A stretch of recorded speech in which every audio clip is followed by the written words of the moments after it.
Uber Eats has Lola V products? I gotta remember that. Well, you know, they say in order to remember something, you have to forget something else. Okay, now that is a very cute haircut. That's like a little shag. I've never seen that before. Well, I mean, of course you have. It's the Rachel. Oh, is that your name? No, I mean, like, your name. No, I'm Jen. My name's Jen. Right, but I just mean, like, this is your haircut. But that's hair on your head. I'm not saying this is your hair. Okay, freaking me out a little bit.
And re-engineered to keep up with you. We run together. Visit traininfo.com to find your local independent train dealer. Traininfo.com. It's hard to stop a train. This is the exclusive home of Dallas Cowboys football. KRLD-FM and HD1, Dallas, Fort Worth. Let's go, Cowboys. An Odyssey sports station. From our Highly Mazda of Arlington and Hearst studios, this is Shan and RJ on 105.3 The Fan. He's ready at 1-2, and here it comes. Rosarena strikes out swinging. Got him on a slider. So we have seen Rocker's ability to add and subtract velocity on his slider, and he has back-to-back strikeouts here. Eric Nadell with the call. Let's try this again. Good morning, Metroplex. We are live as the 2024 Firehouse Tour continues in Burleson. Firehouse number 1. And when I was driving my 65 minutes out here, every time I do it, I'm like, ain't no one going to be out here. And then you got the backside of the firehouse, not on the main road. And then we show up, and every single time we're at double digits at 6 o'clock every in the time. morning. It never fails. It never fails. They the Tolos represent, and they impress. It doesn't matter where it is either. A lot of drunks for the bottle opener giveaway. That's what this is telling me. So props to you guys. We are right there with you. Sean Treef, RJ Choppy, and Bobby Belt to start off the weekend. We also have some of those GBag goblet thingies still left. Chalices. What they call them. And that just goes to show you, like, what lose. They can't even get rid of their own gear. They have to pawn it off on us to give it to people as, like, secondary items. Because, once these bottle openers go, they're going to be like, oh, well, fine, I'll just settle for something that says G-Bag. How much? Now I get to not watch the games. How much Sean and RJ stuff do you think they're giving away at G-Bag remotes? None. There's none of it left. It's gone by it's 7 always o'clock. Gone. Well, the flags. Okay, fine. The flags. That's kind of flags go pretty fast. That's kind of well. Cool. I mean, I think I had a flag from about 5 years ago that I was giving out at the last firehouse, so that kind of shows the inventory that they leave behind. Man, there you go. That's Bobby and Choppy going right at the afternoon show. Thank you all for waking up with us. Thank you for coming out. And how about Kumar Rocker? Kumar. Excuse me. Yeah, you don't want Sandler biting your head off. No, he can bite anything he wants. All right, that sounded bad. I'm sorry. Kumar Rocker, the Major League debut. If I asked you guys, we had a pre-show meeting here in the luxurious firehouse facilities that they have, and I said, Thursday Night Football tour or Rocker? What would you pick to start with? Rocker. Oh, yeah. Well, I mean, not the actual football game, the injury. Yes. But yeah, that's part of it. But I mean, look, that's as good of a debut as you're going to find.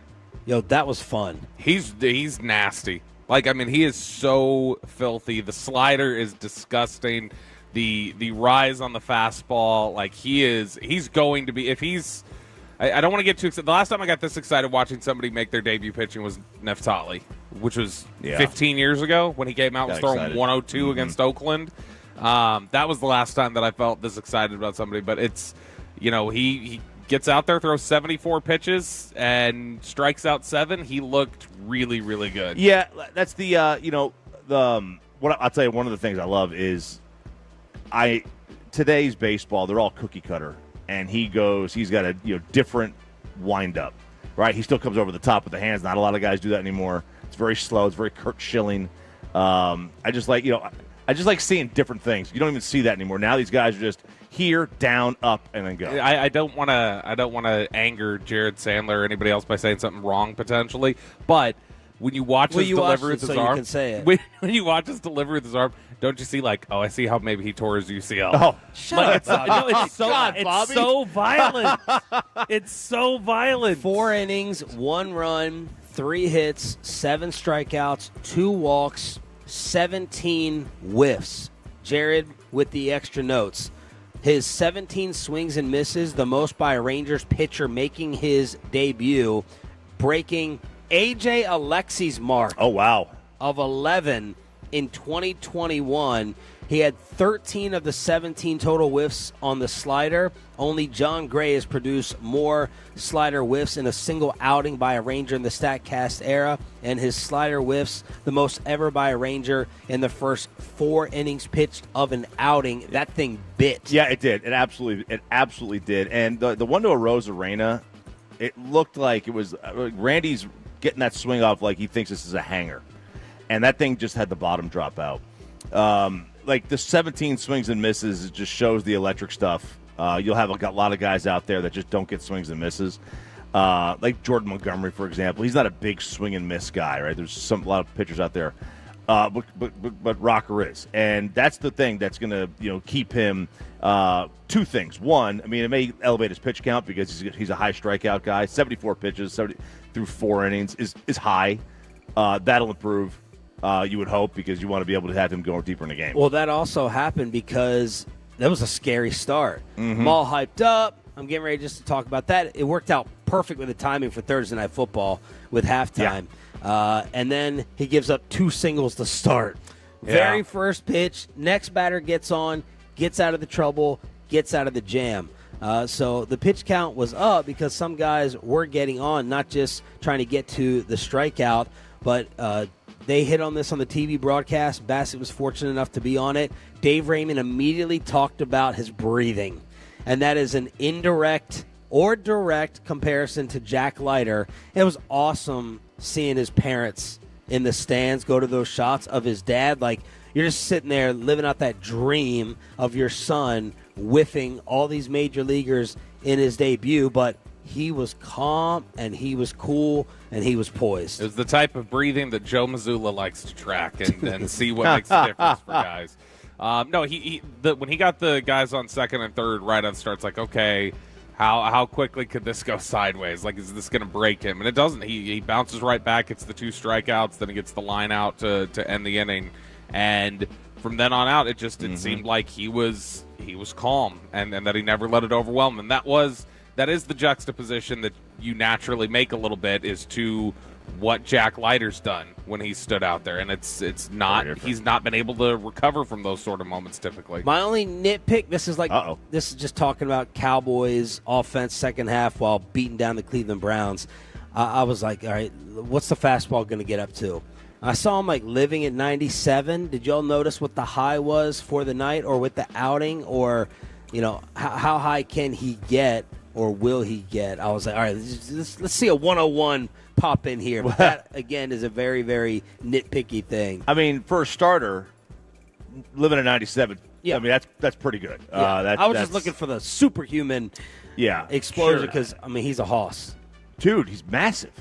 He's massive. I'll look to see if it's out there. I'm looking on Savant right now. It looks like doesn't have his highest fastball speed listed All here. right. Oh, it was average fastball speed was 96.8. Yeah. So I would imagine he got up to about 98 at some point. Yeah, and on Brooks Baseball, his in the minors, it was 98 on the fastball as the average, 97 for this month. Rangers end up winning the game in Seattle 5-4. That is secondary, at least to me, behind the start for Kumar Rocker. Bad news, as expected, Corey Seager shut down for the year.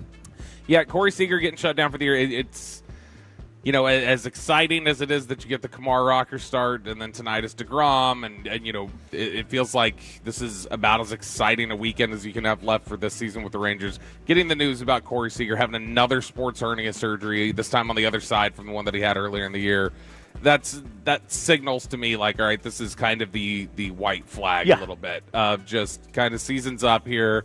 It's been disappointing, but I mean, I'm taking this last weekend to enjoy as like this is kind of the final weekend of Rangers baseball for me in terms of competitively is what they do this weekend. I mean, it is. I mean, it really is. I mean, they're enough out, and there's only a couple of weeks left of the season. I sent my kids a video of Seager's swing the other day. It was slow motion. You should have sent them one of Rocker's delivery, according to Bobby. Rip their arms out. Rip that arm out, right? And I sent this swing, and the response was, "Dad, I'm not Corey Seager." I'm like, "Yeah, I know, pal. Like, I know you're not. Like, it's okay. You can try to emulate." Next that. time they send you some Kevin Durant shoes, say you're not Kevin You're Durant. not Kevin Durant. You're not Kevin Durant There either. you go. Yeah. 7.5 back in the division, 7.5 back in the wild card. 98 was the high fastball for Kumar Rocker. He threw it against Josh Rojas. That was the high one that he threw. That was fun. That was awesome. Rangers get the W, and Rocker lives up to all the hype. Mike McCarthy is going to join us live at 6:30 this morning as we are at Firehouse number 1 in Burleson with all the Tolos. Some early shout-outs. Ben from Whitney, Cody from Burleson, Dan from Burleson as well. Come on out here and get the 105 through the fan brand new bottle openers. Leftover GBag glass, whatever that is. And, of course, we're going to feed you as well with Palmer's hot chicken, catfish, and shrimp. This is the story, though, in the world of sports. Nationally, it's going to probably dominate the entire weekend. Should Tua ever play football again after what happened in Miami? That's next with Shan and RJ. 105.3 The Fan. Like snakes in Sean's yard. Eek! The Odyssey app is a guarantee to be there. Listen to the boys anytime. Proudly presented.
Do you think it's true that you've got to forget something else to remember that Uber Eats has groceries? Nah, that's absurd. Hey, remember when you used to be Pepper Lady? Pepper Lady? Wasn't it Cinnamon Sisters? Basil Babes. Saffron Squad? Nutmeg Maidens? Paprika? No. Nutmeg Maidens. I just said that. Was it Spice Girls? Doesn't sound right. Was it Saffron Squad?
Showing up already. Burleson has always represented well. Whenever we did, we did a fan hang at a Twin Peaks out in Burleson, and when we came out this way a couple months ago. What's our town history? Give it to us, Bobby. All right, let's see here. What do we have for Burleson? Of course, obviously, he went deep into the wiki. Obviously, the no.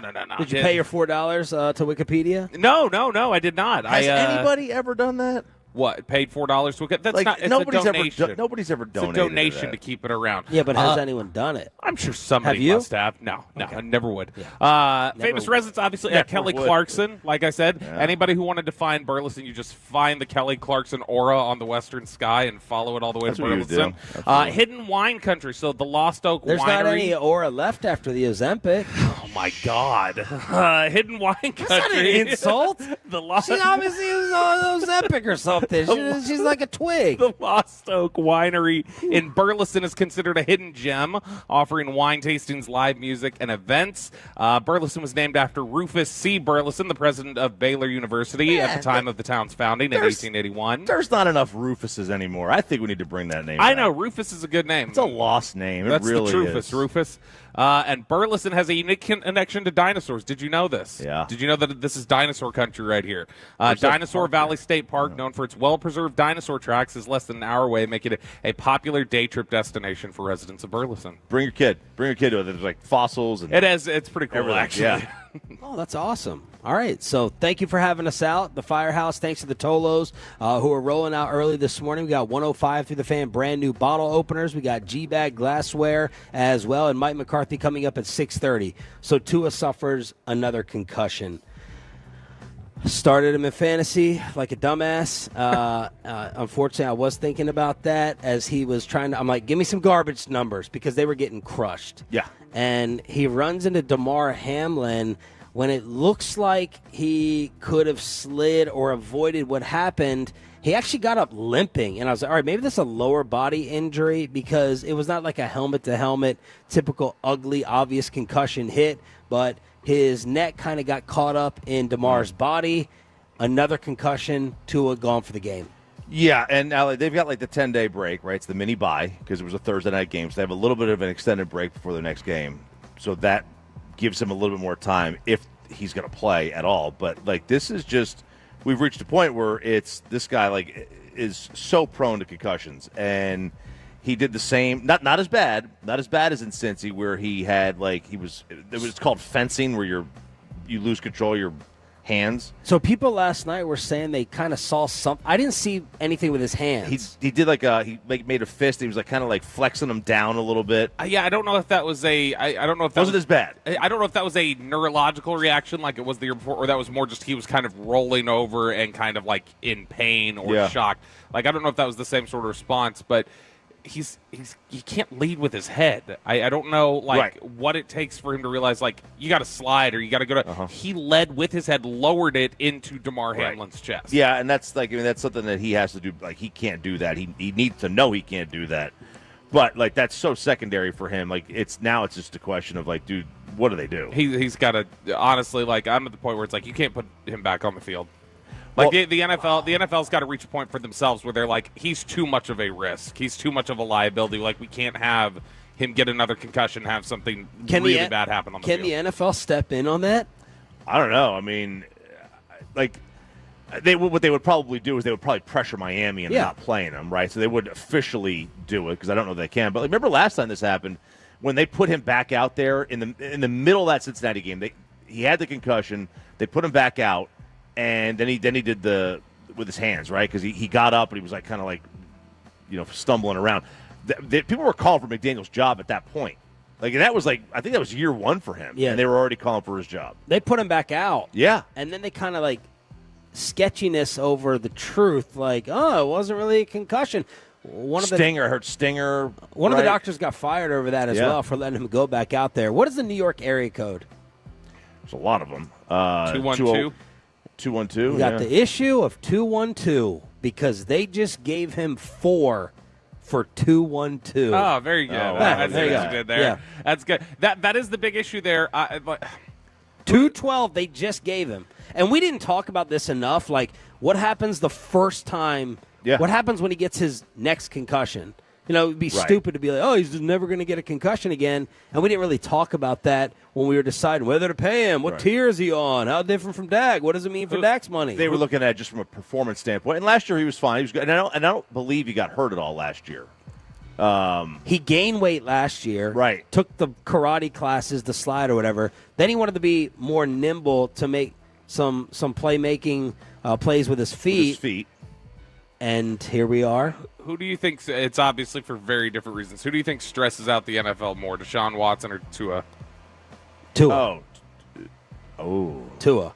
What do you do, though? Tua's, because Tua's, it'll be a lawsuit thing, right? But it's a physical health. Yeah. Like, are we going to have CTE before this kid's 30? Deshaun Watson kind of off the field, accusations, all that stuff. I think I don't even know that it's CTE they're worried about. I think they're worried about him not walking. Like, I think they're worried about he just gets absolutely rocked. What do you do if you're the Stephen Ross, Mike McDaniel conversation today? I think you got to weigh money, morals, competing, options. The money aspect, my assumption is, that they can get out of it. Sure. My assumption. Well, even let's say they can't get out of it. My assumption is it's insured, right? They insure these contracts, but they probably could get if he retires. Like now, they'll be on the hook for cap. But we've seen this a lot with Mike McDaniel over the past few days. Like his emotion, he seems to be I like him. Yeah, he seems to be like a genuine raw dude whose conscience wears on him. Does he just get the medical okay from a doctor in order to make this decision? But you're going to have to live with the decision of maybe putting him back out there unless the league steps in or Stephen Ross ends it and whatever happens to Tua's life afterwards. I don't know. I think the discussions there this morning have to be until further notice he doesn't go on the field. Like, even if somebody clears him, like, we got to have time to talk about this. He's 26. It's so young. 26. It's so young, and you're right. Like he might have. He might not even have CTE before he's 30. They will. He might not be able to walk. They will not survive. The Dolphins, the NFL. I don't think they survive if they put him on the field and something really bad happens, like something permanent happens. I don't know how they weather that. Yeah. That would be way worse than the DeMar Hamlin. I want to ask Mike McCarthy because every time we asked one of the Cowboys in Oxnard about Guardian caps, it was kind of like, Oh, yeah. Why doesn't he wear one? Exactly. That's why. Let's ask Mike McCarthy. Let's get you ready for the New Orleans Saints on Sunday right here on this radio station. It's next with Shan, RJ, and Bobby live from Burleson right here on The Fan. But every single week, Mark, Scott, and Gene from the Tolo team of attorneys want me to pass along this message. Have a fantastic, great, awesome, fun, and safe weekend. But we know what happens out. Look, not all of us get to drive at 4 o'clock in the morning or get off work at 10:30 or 11. You know the roads are going to be crazy and congested. Earlier and earlier, it feels like it happens every year in DFW. If you get involved in an accident, your friend, your family member, and it's not your fault, get a hold of the Frankels. FrankelFirm.com is the website. Frankel with 2 E's, firm.com, or all threes. That's right, 214 or 817-333-3333. They are chosen by the people and feared by the insurance companies. They have a legacy of winning. They know the enemy's playbook. They are...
Uber Eats has low fee products? I gotta remember that. Well, you know, they say in order to remember something, you have to forget something else. Okay, now that is a very cute haircut. That's like a little shag. I've never seen it before. Well, I mean, of course you have. It's the Rachel. Oh, is that your name? No, I mean like your name. No, I'm Jen. My name's Jen. Right, but I just mean like this is your haircut. But that's hair on your head. I'm not saying this is your hair. Okay, freak me out a little bit.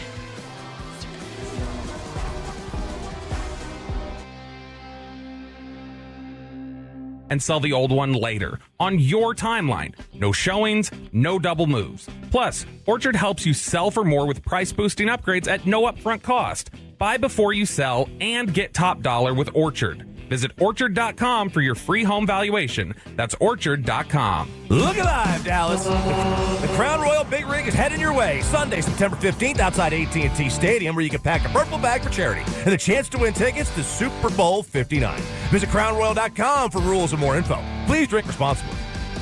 The set by Holmes and the payoff pitch swung on and a deep drive to left. That ball is way, way back. That ball is history. A walk-off slam for Wyatt Langford. The place Wyatt and the Rangers call home. How about that? DFW Sports Station 105.3 The Fan. We are live here at Firehouse number 1 in Burleson. The 2024 Shan RJ Firehouse Tour continues with Bobby Roberto Bell, our Cowboys insider, and we are joined, as we are every single Friday, live at this time by the head coach of America's team, Mike McCarthy, brought to you by Black Rifle Coffee Company on DFW. Look at that. There we go. They revved it up for Coach. As soon as they heard the intro, they turned on the fire truck. Good morning, Coach. How are you? Oh, doing great. So you're actually at the Firehouse. That's awesome. Yeah. Yes, sir. Yes, sir. We remember last year you gave the Firehouse the shout-out with the firefighters, and we continue to go ahead and play that on the station. So we're happy to have you back on. Man, awesome performance week 1, Coach. A lot of noise around here, as you know, a lot of distractions. What did it say to you about your team that y'all went out and handled business like that and on the road against a really quality football team? Definitely is. Yeah, that first road win is always so important. Definitely right out the gate in week 1. But great environment to play in. I know our guys really enjoyed it. But I think like a lot of things, we had a really good camp. Hit our targets. Had a nice week of preparation going into it. But it's good to win and still have a lot to work on. So, and that's what we've been really harping on this week is clean up the details because we still have a lot of growth in front of us. Coach, I wanted to ask you a question connected to the Tua story last night. I know a lot of times you don't get to watch those games, but Tua suffered another concussion. What has been y'all's players' response to the Guardian caps and wearing those in games? How did the players receive that? Receiving in games, haven't had a lot of conversation about in games, but I know our players favor them. I think it's like anything new. There's an adjustment period, and you've seen that the last 2 years, and but you're seeing guys, more and more guys wear them now. As far as in games, I think that the only real conversations that I've been a part of is the new helmets that are out there. So a lot of guys are considering that because of their level of protection. Bill Belichick said he's more interested in kind of even seeing his team in week 2 versus week 1. And Dak yesterday was saying that he sees a lot of times the most improvement from week 1 to week 2 with a football team. Do you agree with that, Coach? And why is that big leap a lot of times from week 1 to 2? Yeah, it's definitely a metric that's supported. And I think just like anything, I think in today's era of training camp and how it's handled and truly not, taking the field as a full team until week 1. So there's always that opportunity of, okay, hey, we've taken our first step. So we now, clearly know where we are and who we are. And you definitely have a chance to build off of it because, until you get out there and go a full 4 quarters in live action, it's really not the same. You try to simulate it in training camp, and then obviously with the preseason games laid out the way they are, it's definitely has a here we go moment to it. Is it the communication offensively that generally that you find is has the biggest jump, or what is it? Well, I think you can go all the way through. I mean, you can talk about your communication, your boundary communication, your pace operation, the on-the-field communication, all those things, the coaching headset interaction. But, you do have it throughout the preseason. So I think the communication challenge all the way through you have a chance to improve on, because anytime you line up, you have a chance to evaluate, correct, and apply. And then the fundamentals, I think if you watch around the league, just the fundamentals are something that you're really, really going to emphasize more than ever in September, because, it's the time that you have leading into it.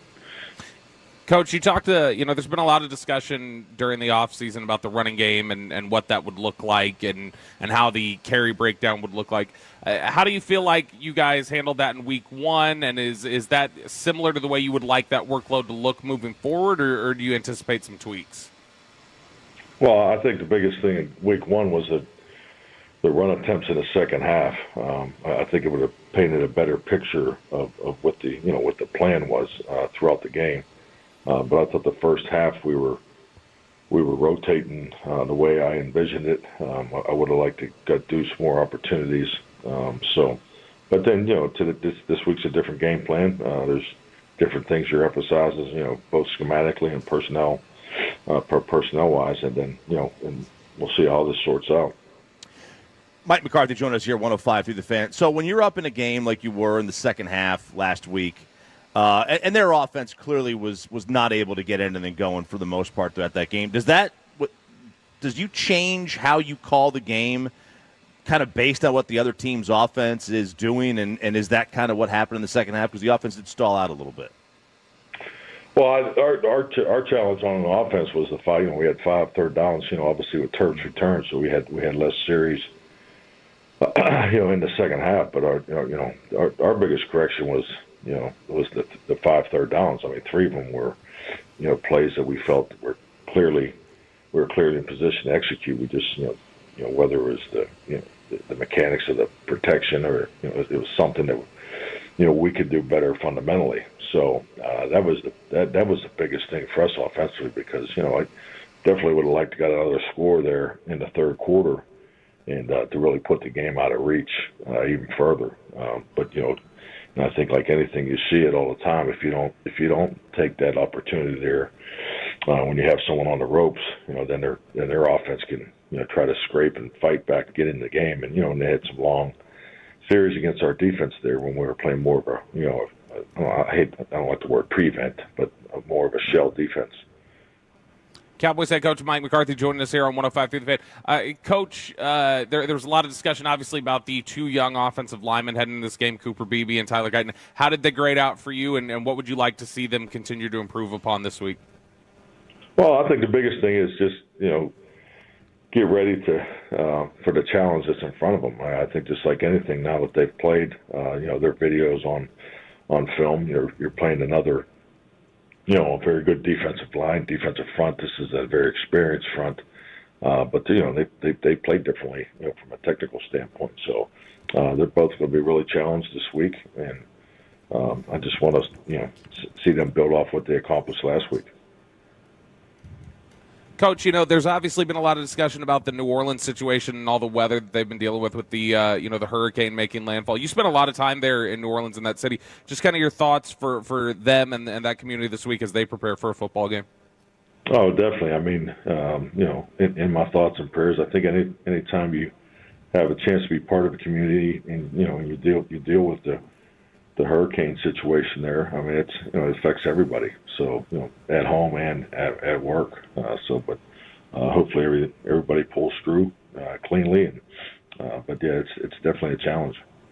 Coach, one of the things that really has jumped out about your fantastic regular season record is handling the business that Vegas says that you guys are supposed to handle when you guys are expected to win or you guys are a favorite.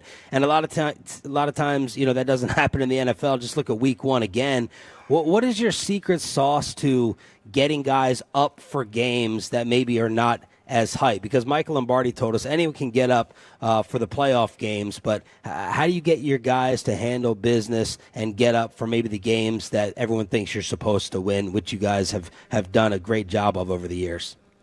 I think it really points to our locker room and the consistency in our process. I think you have to, so much of what we do in season, there's a flow and a detailed scheduling focus on it that you have to get the efficiency of your play on the field as high as you can, and I think everything leading up to that helps that and supports that. So I think we do have a good process. It's just like any program that you're building as a head coach. It may take a little longer than you want in the beginning, but it's something that we have in place here, and then ultimately is our guys emotionally able to get up at a high level week in and week out, and we know everybody, we're going to get everybody's best shot too. So it's something that we keep at the forefront of our thinking and our prep plan.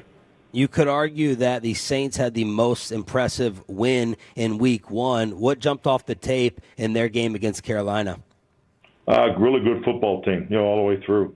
You watch the study, into last week and early this week. We felt that the challenge is definitely going to be there in all three areas. So obviously the point production, but you could really see it at the end of last year. You look at their numbers from last year and the way they came out the gate against Carolina. So this is a playoff caliber football team we're playing. Does it help you in the prep that they won in such convincing fashion that the message can be relayed, hey, you definitely can't take a week off because of the scoreboard that they put up last week? I mean, the true reality in our game, you never have a week off. So, yeah, that's not even part of the thought process or even been entertained. So, no, they're coming in here and feeling good about themselves, feeling confident. We're obviously confident, but, we know we want to improve this week. We're playing at home. It's our home opener. So a lot of energy going to be in the building on Sunday. Yeah, it is. What kind of challenges does Kamara present? I mean, he seemed like he saw the fountain of youth last week. Well, definitely. No, he's a weapon. I mean, he's very detailed in his run courses and so forth. But, one thing you've always respected from him, when he hits the second level, he can take it to the end zone. So, he's a big time player. Coach, how has Jake Ferguson progressed throughout this week and where you guys view him heading into Sunday? He's doing well. I did a little more yesterday, so we'll see how he feels this morning and set a plan. But, he's getting close. Coach, also, you're going up against Dennis Allen this week in the Saints, which is obviously one of the, Dennis Allen, one of the more revered defensive minds in the NFL. What kind of an adversary is he in terms of just the chess match that goes into preparing for a football game? A very good chess match. Does a lot. He's multiple coverage defense. Has some really good pressure packages. So similar to some of the things Mike Zimmer does here. So he schematically is a big challenge. Overshown is getting a ton of love, both from Micah, the fans, all of us, not just for the personality, but some of those plays that he made in Week 1. How do you feel about the linebacking group overall and what DeMarvion and other additions, Kendricks with a big first week, just how you feel about the linebacking group heading into Week 2? Well, I think our linebacker room is excellent. Obviously we have some new faces in there, and it's great to have Demo back. I mean, I think everybody, both on our team and in the eyes on the game saw what he's capable of doing, with his impact plays. So it's just a really dynamic group. I just want to keep seeing them improve each week. So I think we've got a really good mix of veterans and young players there. Coach, the average start on the kickoff, so you on the new rules, first game with the new rules, the average start when you guys kicked it off, I think it was around the 27-yard line. Going forward, as we get more data on this, do you see just kicking it deep every time and just giving them the ball at the 30 versus the risk of the long return may be the way to go? Well, I mean, I think the biggest thing is it's part of your game plan. We're obviously watching the analytics of it. John Fossil is someone that's was part of the installation of the rules and the changes there. So at a high level, so we feel like we have a good grip on what it's capable of doing. But you definitely watch the trends of the decisions, and at the end of the day, it's still part of the game plan. Whether we're playing indoors this week at AT&T, so all those things kind of factor into your thinking. Coach, thank you so much for the time as always. Let's make it 2 for 2, and we'll do it again next week. All right, thank you, man. Have a good weekend. You too, sir. Mike McCarthy on the home of the Cowboys every single Friday at this time, brought to you by Black Rifle Coffee Company on DFW Sports Station. You didn't ask about KNC. I did. I have it written down. I'm saving it. Okay. I have the way I have the exact way I'm gonna ask it. All right. How would you have asked it? All right. I would say, Coach, I've been tasked with asking you this. Is that a hornet? What is that thing? No, it's like a moth or something. You and I have the best relationship. I feel like a distant cousin. Nobody serves up a shot and a beer like you and me. Okay. All right. Just butter them up that way. Then our midday show, they're just complaining that your press conferences don't start at the same time every day. Yeah. And that that you start them later than they're scheduled. And what does a busy man like yourself have to say to that? He'd say, good question, Chiafalo. Yeah. After long consideration, but he still sounds a little businessy. I need to hear another crack or two. I need to hear some more lightheartedness. Yeah, I did not, given the way the first, not that he was uptight, but it was definitely all business today. I didn't hear any of the ball busting yet, and so I was like, I don't know that he's going to receive well. If you were going to ask it, Chop, I think you should have come at it from the angle of our midday show is complaining about how your appearances don't start on time every time. We just wanted to encourage you to keep up that inconsistency and screw with them. Is what we would encourage because it drives them nuts. All right, so there's Mike McCarthy. Speaking of head coaches, what is this Sean Payton story that came out last night from the organization that got the Commanders employee? Boy, this is old Project Veritas, which is no longer Project Veritas. What is it now? James O'Keefe. OMG Media. It's O'Keefe Media Group. O'Keefe Media Group. It's the American Swiper. That's his guy. Swiper, no swiping. James O'Keefe, he dropped Everything late is last night. so like CSI about all this. It is. Know? It was another. They released part 2 of their series of videos from this former vice president of content for the Washington Commanders, Rael Inteen, and of course in the first video he's making all these aggressive claims about Jerry really runs the league and everything else. Well, he says that that was all pretext, the Bountygate issue from years ago. It was not really about paying players to take people out. He says that Sean Payton and other Saints coaches were caught stealing painkillers from the team doctor, saying, quote, they used the story of Bountygate as the justification for the suspension to cover up the truth, which is that they had a painkiller addicted and distributing coaching staff. So this is essentially what you got here. The conspiracy theory being presented is the same as Michael Jordan didn't really retire. It was a secret gambling suspension from the NBA. Right. That's essentially what this guy's claiming. Now, this might seem a little more like, whoa, what a revelation, I think, if this is the first video you drop.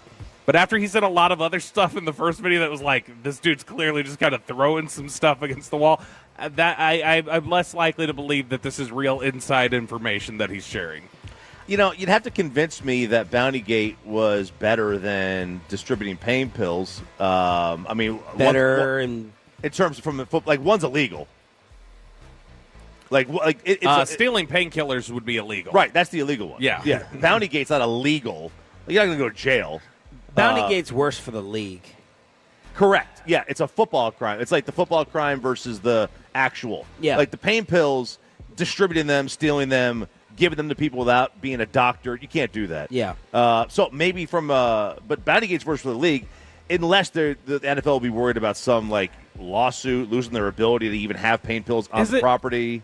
Why do you think it's worse, the Bountygate one? Because I think a lot of people just naturally assume, oh, they're because you have a coach who is giving players incentive to try to end careers. Like that's probably second worst to them behind gambling and fixing games, I think. Like, okay, if Sean Payton got some pain pills or stole them from the team doctor, maybe this is a lesson in the news cycle. Like, I don't care about this.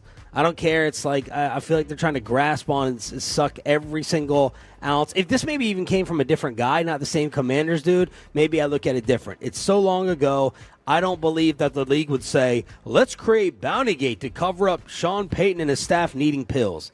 That doesn't add up to me. Maybe they didn't create Bountygate. Maybe they just used that leaked as the it. Well, yeah, maybe Bountygate actually happened, and they just punished them harsher. They planned on punishing them the whole time, but then they gave them a harsher punishment. Like, hey, we're going to actually punish you for this too, but we're not going to bring this part up publicly. That's possible.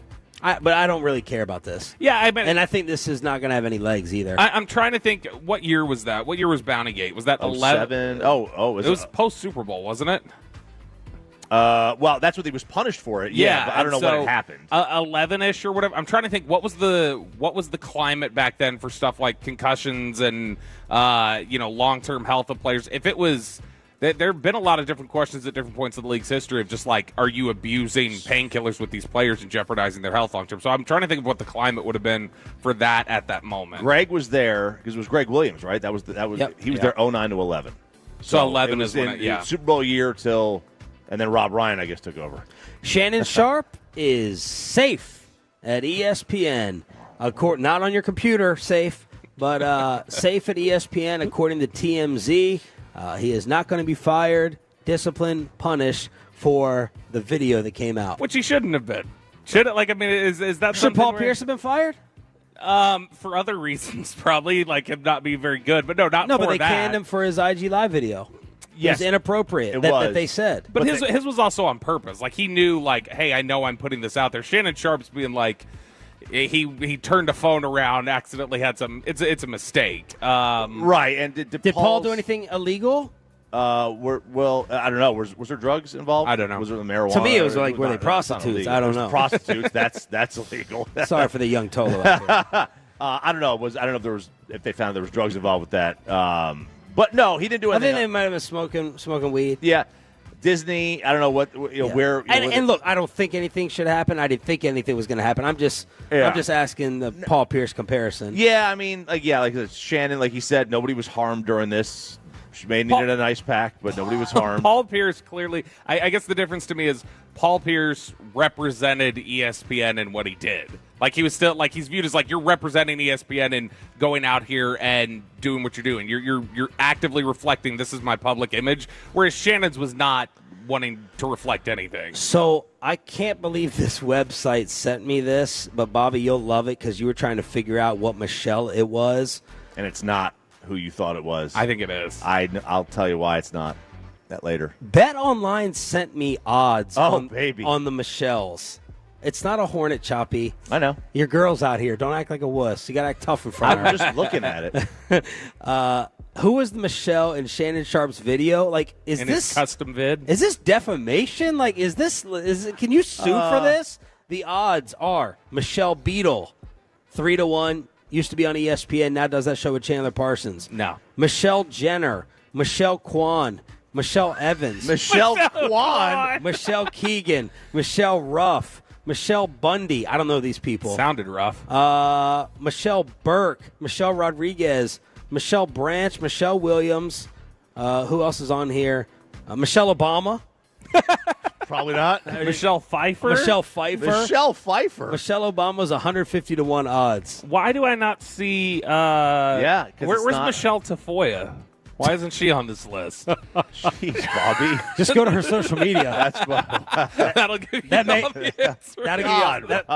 answer it. All right, there it is. Everything you need to know. Shout out to the 6 a.m. club as the sun is starting to come up here in Burleson. What an amazing, awesome turnout. Make sure you stop on by and y'all here get your 105 through the fan bottle. What are these shirts? Oh, the Wells brothers are here today from AT&T Stadium. Baby. What the heck? They got custom custom Wells Boys shirts. Wow. Hell yeah. That is awesome. We may have to turn the wireless loose as we continue here from Firehouse number 1. What did Mike McDaniel have to say about Tua and his future? And did you switch on over for the electric debut of Kumar Rocker? That's next on the home of the Rangers, 105.3 The Fan. Well, let's get you over to Boomer Jacks, your official game day headquarters and the place to watch all the sports this weekend. Any location in DFW, it's your neighborhood sports grill.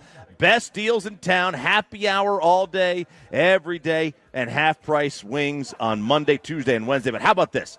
Today, every day, all day, $3 domestic drafts, $4 well drinks, $6 Tito's. It's only happening at Boomer Jacks. Kitchen's open at midnight or later. Enjoy your favorite games and that menu all night long. Boomer Jacks, your official game day headquarters. Find yours online, boomerjacks.com.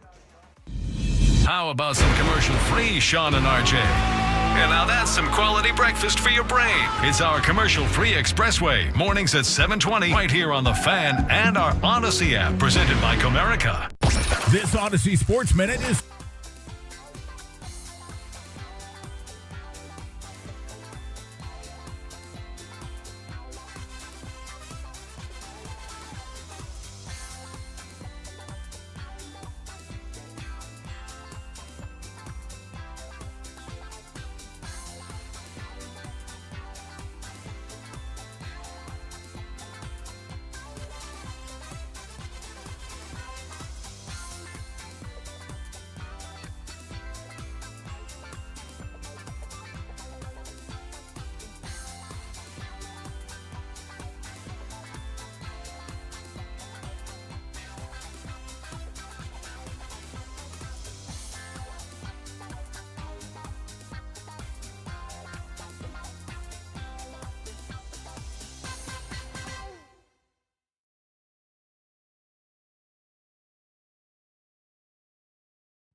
Do you think it's true that you've got to forget something else to remember that Uber Eats has groceries? No, that's absurd.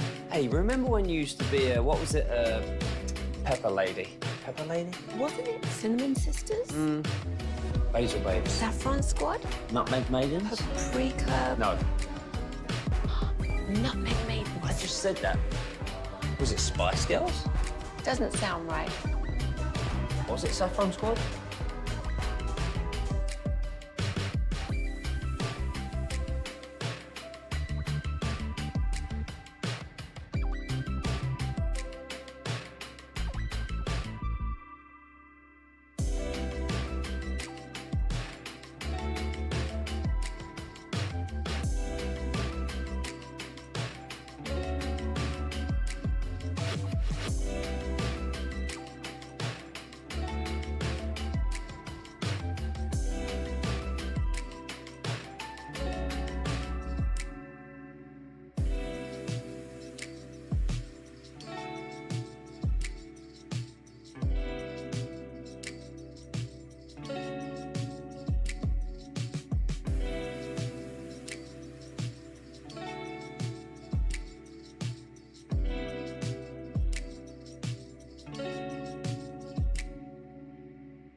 A major crash, just down the street here off of a road called Wilshire.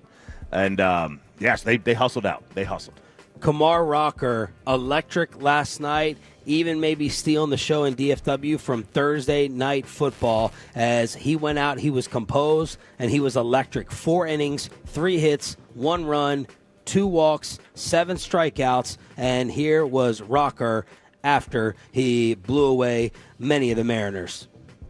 I still can't believe it, but it was a good one. I'm glad we got a win out of it, and it was a fun one. Just staying in the game, working with runners on, little things like that. Got some things to work on, but keep going at it. Now, were you there with me for the Gallo debut? Yes, it was against the White Sox. I have no idea. I think so. But I think he homered. Yeah. But I'm trying to think of another Ranger debut that felt this big. The Gallo one, because he homered either once or twice. I can't remember, but that was pretty darn cool because he had all the hype leading up to it. What did you make of his stuff? Electric. There's a reason why he was one of the best pitchers in college. There's a reason why he was drafted in the top 10 by 2 different teams. Remember, the Mets drafted him the year before, and they didn't sign him. There was I can't remember if he didn't want to sign with them or there was an issue with the medicals or both. And then the Rangers drafted him again the next year. So he was drafted in the top 10 twice. And then, he was obviously a very highly touted prospect throughout his time in the minors. Had the arm injuries, but there's a reason. There's a reason for all that. It's because his stuff's electric. We knew that the slider was going to be the focus. He threw his first changeup in the 4th inning. Justin Turner finally got him with a solo shot to tie the game. Rangers end up winning, as you heard from Nadell right here on the Fan. But it's hard not to hype this. You have to hype it. You have to hype it. It just, let's just say, the chance that he turns into Paul Skeens, right? Probably not high, because Paul Skeens is a unicorn. But just think about this. Were the fans in Pittsburgh after his debut not, super hyped? Of course they were. You have to be. You have to be hyped about it because, first of all, this team organizationally does not develop pitchers. They just have a history of that. And then, secondly, he's a monster human. He's 6'5", 250. Compare his size and his stuff to, Leiter. I mean, Leiter still throws hard, right? Leiter throws hard. Leiter gets the absolute most out of his body. But they're also, this is why Major League teams, they fall over themselves for guys who are his size. Because guys who are his size, theoretically, the thought is they hold up better. Now there's your Pedro Martinez's who are barely 6 feet tall who hold up well. But the thought is that, if you're 6'2", 6'3", 6'4", 5", whatever, you're going to hold up better as a power pitcher than a guy who's 5'11". What jumped out to y'all? Did you immediately switch on over last night? How did you balance it out? I put the football game on my computer. Oh, see, it was on Prime, so I don't know. I was recorded the game. I recorded the Rangers, and then I wanted to go back and be able to run through it. So I didn't switch over immediately.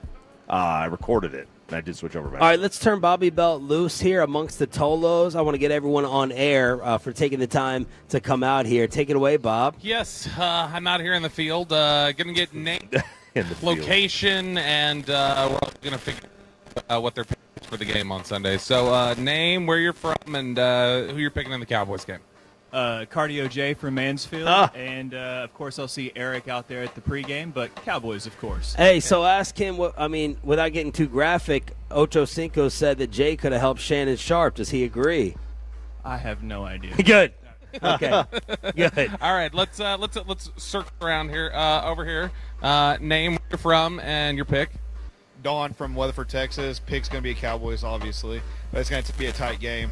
Pretty sure Carr is going to match Dak almost for passing yard, but we're going to come away. Wow. Bobby, you going to take that? What a hot take there, Don. That'd be a big disappointment because Derek Carr is not a good player. All right, we got the Wells brothers here with their Tolo shirts. So, Wells brothers, introduce yourself for Sunday's game. Chris and Rusty Wells. Well, Cowboys by 13. What do you got? Cowboys by 20. Now, the fact that you work at AT&T Stadium, are you contractually obligated to pick the Cowboys by 13? I bleed blue.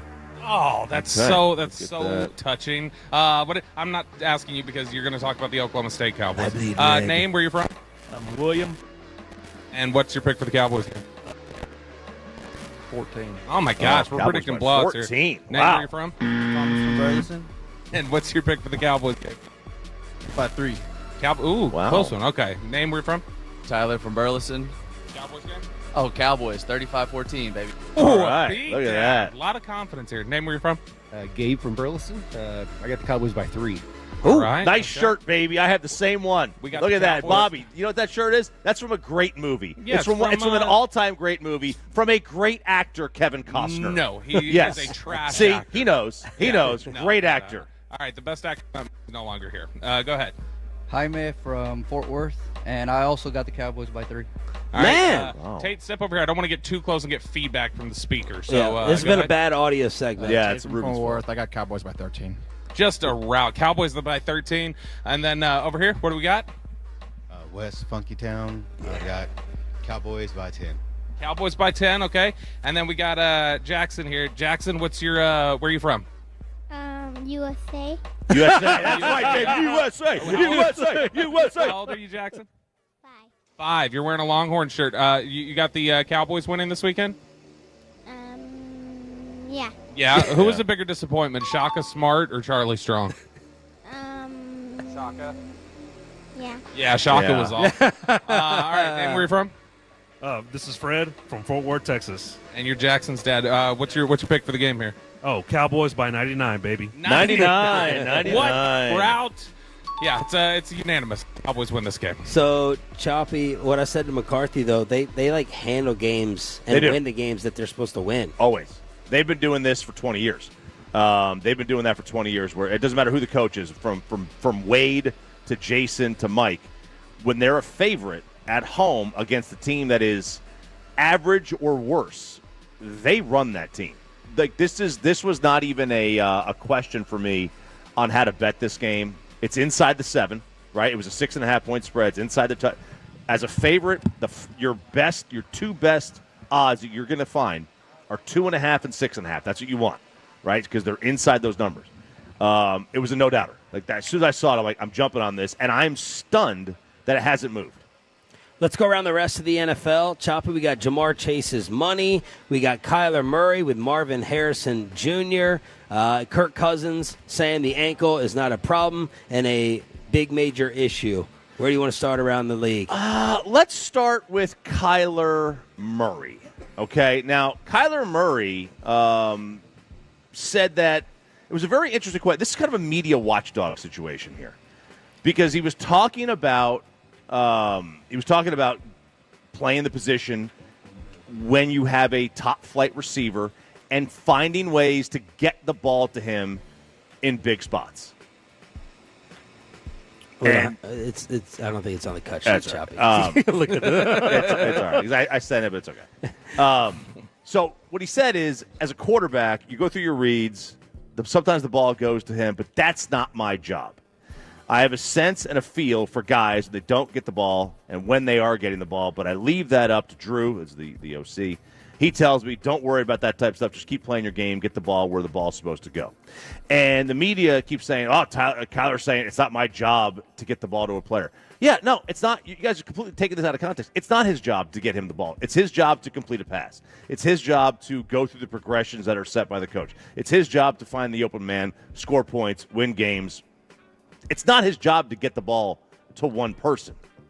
Am I wrong? Am I crazy on this one? No, it's not. But I mean, I think the quote on its own of "it's not my job to get somebody the ball" is ridiculous. Like, that alone is just a bad quote, and it is a thoroughly Kyler-like quote. Sure, he's not in charge of the progressions necessarily in terms of like setting them within the play. But, Ryan Fitzpatrick talked about this yesterday, that it's one of those things where it doesn't matter. You still have to look over there. Like, there reaches a point where you say, kind of, progressions be damned, I have to look over here and see if he's getting open and see if I can work him the ball. I'm more interested in seeing how big of a problem Marvin Harrison could be.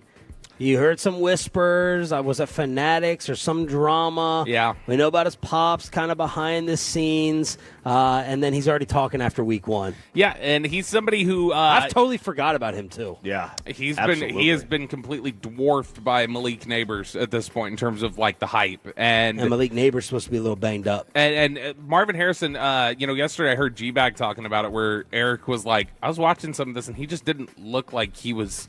He looked a little like lazy out there. And so Broadus went back in the middle of the show and watched tape like during a break. He was like, I got to see what he was looking like. And he's like, oh, he did. He's like, Marvin Harrison doesn't even look like he's running coming off the ball. And so was he checking out a little bit early? Is he just not a crazy athlete? He chose not to test before the combine, refused to give anybody his 40 time. And so that became a little bit of an issue and a little bit of a talking point leading up to the NFL draft. But I mean, he looked to be open at times, and he wasn't getting the ball thrown as well. Kirk Cousins says the foot is fine. Yep, Kirk Cousins says, RJ Choppy, you stop the cap. You stop the slander. He's tired of you and Baltimore Ravens undercover assistant and employee Warren Sharp talking trash about him. He said on Thursday that his right Achilles, which he tore in Week 8 of last season, feels good. Said his struggle Sunday had nothing to do with his health, nothing to do with his availability. He said, I feel like I can move and push as I normally would. And to me, it's like, yeah, okay, I'd say the same thing if my replacement was right over my shoulder, is about as pro-ready as a lot of these quarterbacks are going to be. And to me, it's like, it's clear that you either see he's not all the way back, he's not healthy enough yet, or this is what he is now. Yeah. Like, this is physically what he is. Like, he is healed, but this is the limitation of who he is post-Achilles. What's up with Jamar's money? All right, so if you think the Cowboys are cheap, get a load of this. The Bengals, they haven't done the extension with Jamar Chase, and the reports are it's because of guaranteed money. That's one of the issues. So how are the Bengals going to find this guaranteed money? Well, I'm glad you asked. They're holding a watch party at their stadium, and tickets are $99 for the watch party. For the watch party, GoFundMe ass team, and it includes $25 towards discounted concessions. Wow! So you can buy your tickets. So this cheap ass team, the Cincinnati Bengals, trying to get up the. Gobble up all the cash they can to give Jamar Chase his guaranteed money, charging you $99 to get into their own watch party at Paycor. I've never understood the guaranteed money being a hang-up with somebody on their first deal. Because when you're talking about Jamar Chase, do you expect Jamar Chase is not going to be there in 4 years? Right. What do you care about guaranteeing it? I understand you're worried about injury or whatever else, but you have insurance policies on that. There's no indication that Jamar Chase is not going to be good in 4 years. There could be a smoking tape in the Deshaun Watson story as Tony Busby, the lawyer who represented all the Deshaun accusers and the recent one, said, we're going to be talking soon, and we have video Yeah. of something. So they have so what they have is they're going to meet with the NFL, and witnesses they say are going to meet with the NFL, and they're telling the NFL they have video. Now the video could be it could be just her giving her initial deposition statement to him. All right. If she has video of him that's damning enough, I think we could get a Donald Sterling situation. That's my hot take. I think if she's got video that's damning enough, we could get a jail time situation. Yeah. I mean, it could very well be a Ring doorbell camera where it shows him leaving and her screaming. It could be that. And it may not show anything like inside the home, but raging, maybe yelling and right. screaming when she went to get changed. Yeah. Or start recording him while she was in the bathroom doing her Right. makeup. Could be anything. So you just don't know, and that's from Deshaun. That has to be very, very scary for Deshaun. He should absolutely be petrified if that's it. If it's just a deposition, then it's just a statement. But if it's damning like that, I mean, I think you're right. We could get a Donald Sterling. Around the NFL here on Shan and RJ, Firehouse number 1 in Burleson on DFW Sports Station. We have the junk drawer coming up. And why is Trey Lance trending on social media after Thursday night football? Let's get into a Saints preview, your official picks at 8 o'clock as well. Miami Dolphins going to pick up any type of phone. Cowboy fans are they're praying. They're begging. They're desperate. Why Trey Lance is trending after Tua next on Shan and RJ. But it is a great time to get that workout in and go to Johnson Fitness and Wellness to get started. You want that home gym? They got you covered. They will do a home gym for you that meets your budget, your space, your unique fitness goals, all the things. And right now, they've got the top-rated treadmills, elliptical, strength equipment, rowers, exercise bikes, massage chairs at great prices. And how about this? You're going to get a ton of money off your cardio equipment, over 50% off. And Tolos, mention the fan in store. You get a free massage chair. It's an $1,100 value when you purchase a Force USA strength trainer. Recovery is such a massive part of exercise and all the nutrition that you need, but from an exercise standpoint, recovery is a huge part. Those massage chairs are awesome. Okay, you sit in them, you can fall asleep. They're very, very comfortable, but they also give you the great recovery and that great massage. It's an $1,100 value. Again, mention the fan in store at any of their 7 locations. Find yours online, johnsonfitness.com. That's johnsonfitness.com. Wake up, wake up, wake up, wake up. You're waking up with Shan and RJ. In just a few minutes, we go commercial free all the way up to 8. Right here on The Fan and on our Odyssey app. This is the story of the one. As a warehouse manager, her job is to transform chaos into clarity and to see patterns where others see problems. Luckily, she's got a partner who shares her perspective. Grainger offers over 1 million industrial-grade products, backed by real person support and in-depth online resources, so she can tackle every task with precision and turn potential setbacks into streamlined success. Call clickgrainger.com or just stop by. Grainger, for the ones who get it done. This Fan Friday is brought to you by Blue Nail Roofing. Twin Peaks is the best in the game. Here, it's bigger game days and bolder fight nights. I mean, where else can you find us?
things that I think whenever Peyton's not around. The reads are definitely smooth with a deeper voice. Yeah, Yes. just a radio quality voice. Somebody who we're not worried about getting us canceled by saying something sideways. His just added commentary that's unnecessary. Deep voice, lot of testosterone in that voice. Much more than Peyton. Didn't he go at Chief the other day too? He said he was like a fan phenom or something. So he's roasting. exactly. He's roasting all of our coworkers too. I mean, he went at Blake Elliott too in that comment. double. He is look. He's toxic. This is when Dawson talks about us being the most toxic show. I think he's just talking about Peyton Russell. Is he going somewhere? Is he doing something? I don't know. He's like already emailed us. Hey, last night I'm available to do anything. Love the Stars. Going to be Wednesday. Thursday I'm out. I'm not going to be able to post anything till Sunday. Blah blah blah. Okay. All right, whatever. Look, he should. What he should do is make an appearance here this morning. He should surprise us. Oh yeah. He's always off. crying he doesn't get to come out here. Oh, he is dying to make an appearance at one of these things. Yeah, the people want to see his half beard. We should set up like an autograph table for him and be like, no, seriously, people, like Rangers Fan Fest. We make him sit at the table the whole time. No, right here, like next to the fan table, and convince him that people want his autograph. Side 8x10 glossy. Yes, and like sit right there. He would sit there and He not feel absolutely dumb. would. No, He would sit there waiting, like, and thinking that people are lining up for his autograph. Yeah, So we do a Peyton autograph table right here. The audio you heard was from Amazon Prime as the Buffalo Bills destroy. Look, no one's going to talk about the Bills win. No. I would like to for a second because I think finally Sean McDermott decided we can't have Josh Allen do everything. We don't have a true number one. We don't have stud receivers. And we need to run the football. And thanks to Bobby Belt, I have James Cook on my fantasy team who scored 3 touchdowns last night. Defensively, we saw what they did. They tortured Tua even before he left the game with a concussion. So I do want to add in here, are the Buffalo Bills making a dramatic coaching change to help out Josh Allen? Because go look at his numbers. They're pedestrian. They're down. He scored a lot. I think he scored a lot of touchdowns week 1, but like he had 3 pass attempts late in the first half. So if you drafted Josh Allen in fantasy, you may not love this. They had to do something to create more balance and help him. I mean, yeah, I think he had 4. He had 4 touchdowns in week 1, right? 2 rushing, 2 throwing. Yeah, look, they are. Think about what their last 6 quarters have been like because they were down 17-3 to Arizona. And since then, I mean, they've just been a dominant football team, and they are running. I mean, they ran right over Miami. He hasn't thrown for over 233 yards in the first 2 weeks. Yep. He threw for 139 last night, 13-19. Matthew Stafford and Deshaun Watson have more pass attempts than Josh Allen. And he's played 2 full games. They played in week 1. Like, that's how little. I mean, Stafford had, 47 or something like that? 19 attempts last night for Josh Allen. He had 23 in week 1. I mean, that's just. It's great. But I mean, that's unheard of in today's NFL where you just have. I mean, they ran 45 plays on offense. They had the ball for 23 minutes last night, and they didn't need much more than that. I think Buffalo was really impressive to me last night. In terms of just they looked like they were totally outclassing Miami in terms of quality as a team. And they own Miami, too. Yeah. If you look back, they Since own 2016, really. So now, obviously, all the focus is on Tua. Spotrac put this out about the money. The deal includes $167 guaranteed for injury, $43 million of which has been paid this year. If he's medically cleared to return but opts to retire, he'll forego the remaining $124 million guaranteed. If he's medically forced into retirement, he has a right to collect the $124 million remaining. Yeah, and I'm sure that would be insured. I don't know how that would work, but what does that do for the cap? If let's say he's medically told he can't play anymore. I don't believe that. Like, if he's collecting it, I think they're on the hook for it. Like on the cap, even if they've got insurance to actually pay the figure to where they don't have to pay the $124 million themselves, I think it charges against them. And if he decides that he is going to, if he just decides that he retires but he's medically cleared, and they're probably still on the hook for that too, right? No, because I don't believe that's guaranteed money at that point. So it's not anything that's on the books for them. It's guaranteed if he has to medically retire because it's guaranteed for injury. If he just chooses, I'm not comfortable doing this anymore, then that's money that doesn't guarantee at that point. So they're not on the hook for it. How many more games does Tua play this season? I don't. Okay, so I went and looked at their schedule. They play Seattle, Tennessee, New England, Indy, Arizona in their next 5. That takes them to Halloween. I think he plays. 5. So he He's does gonna get hurt again. So he does play again this year. 13. Gets Oh, hurt, wow. maybe misses so they've already played 2. So I think he misses maybe the next one, misses another game somewhere along the road, but otherwise plays 13. He shouldn't play anymore. If I was his family member, I would be in his ear like, you got to stop. Does he have kids? I know he know. got married or he got engaged. He was really ticked off at the media, or somehow that got out. This 2 is just kids. He's got 2 kids. Yeah, a son and a daughter. See, I was like, I don't think Tua has kids. That's going to force him. That's going to play into him going back out on the field. If you have 2 kids, maybe that starts factoring in a little heavier. The report last night said that he stayed in the Dolphins locker room after with his wife and kids. So I don't know. To me, if I'm a family member of his, I'm telling him, I think you need to walk away. Like, you've got enough money to live off of. You need to walk away. I think he plays because there's no way the Dolphins gave him this extension without factoring for this built in. They had to have sat down and said, what if he gets concussed again? He's going to get a concussion probably throughout the rest of his playing days. Mm-hmm. If they had it decided he's not playing anymore, they wouldn't have given him the deal. So they had to have factored this in. Therefore, he will be back out on the field, I think. What was the old Parcells line about if you're thinking about retirement, then you're already gone, basically? He talked about how he thought about it. Yeah. And so, he clearly sees light at the end of the tunnel. It's hard not to when it's a head injury like that. When you're just getting old, maybe you don't think about it. But when you're talking about that, and he's, like you said, 26, he might not walk in 5 years. His brain injuries might be. It's sad because he seems like he's corny. Like, football players are corny in general, but he seems like an awesome dude. Yeah. Like, he really seems like one of the nicest dudes in the league. I think it burns him to prove that he's worth all the money. Tough, good player, Yeah. whatever. I think he wants to. We know why. But Trey Lance is trending, Bobby. Yeah. I think I got a dozen tweets last night of just, hey, would you pick up the phone and call the Dolphins about Trey Lance? Or, man, how much would it take for you to give up Trey Lance? Here's the thing. I think the reason why you said, would you pick up the phone and call the Dolphins about Trey Lance is because they are not picking up the phone to ask you about Trey Lance. Right. Because Trey Lance kind of showed you what he is during the preseason. All of the values. If you are a team that says, hey, we're not going to have Tua, any team, forget Tua. If you're any team that's missing your quarterback, aren't you calling Ryan Tannehill? Or aren't you calling about how many names are you going through in your head before you even get to asking about Trey Lance? So the Browns had Jameis and Huntley, right? Yeah, and DTR. And Dorian Thompson. They got a plenty. I know they got Deshaun with that whole mess, but they got guys.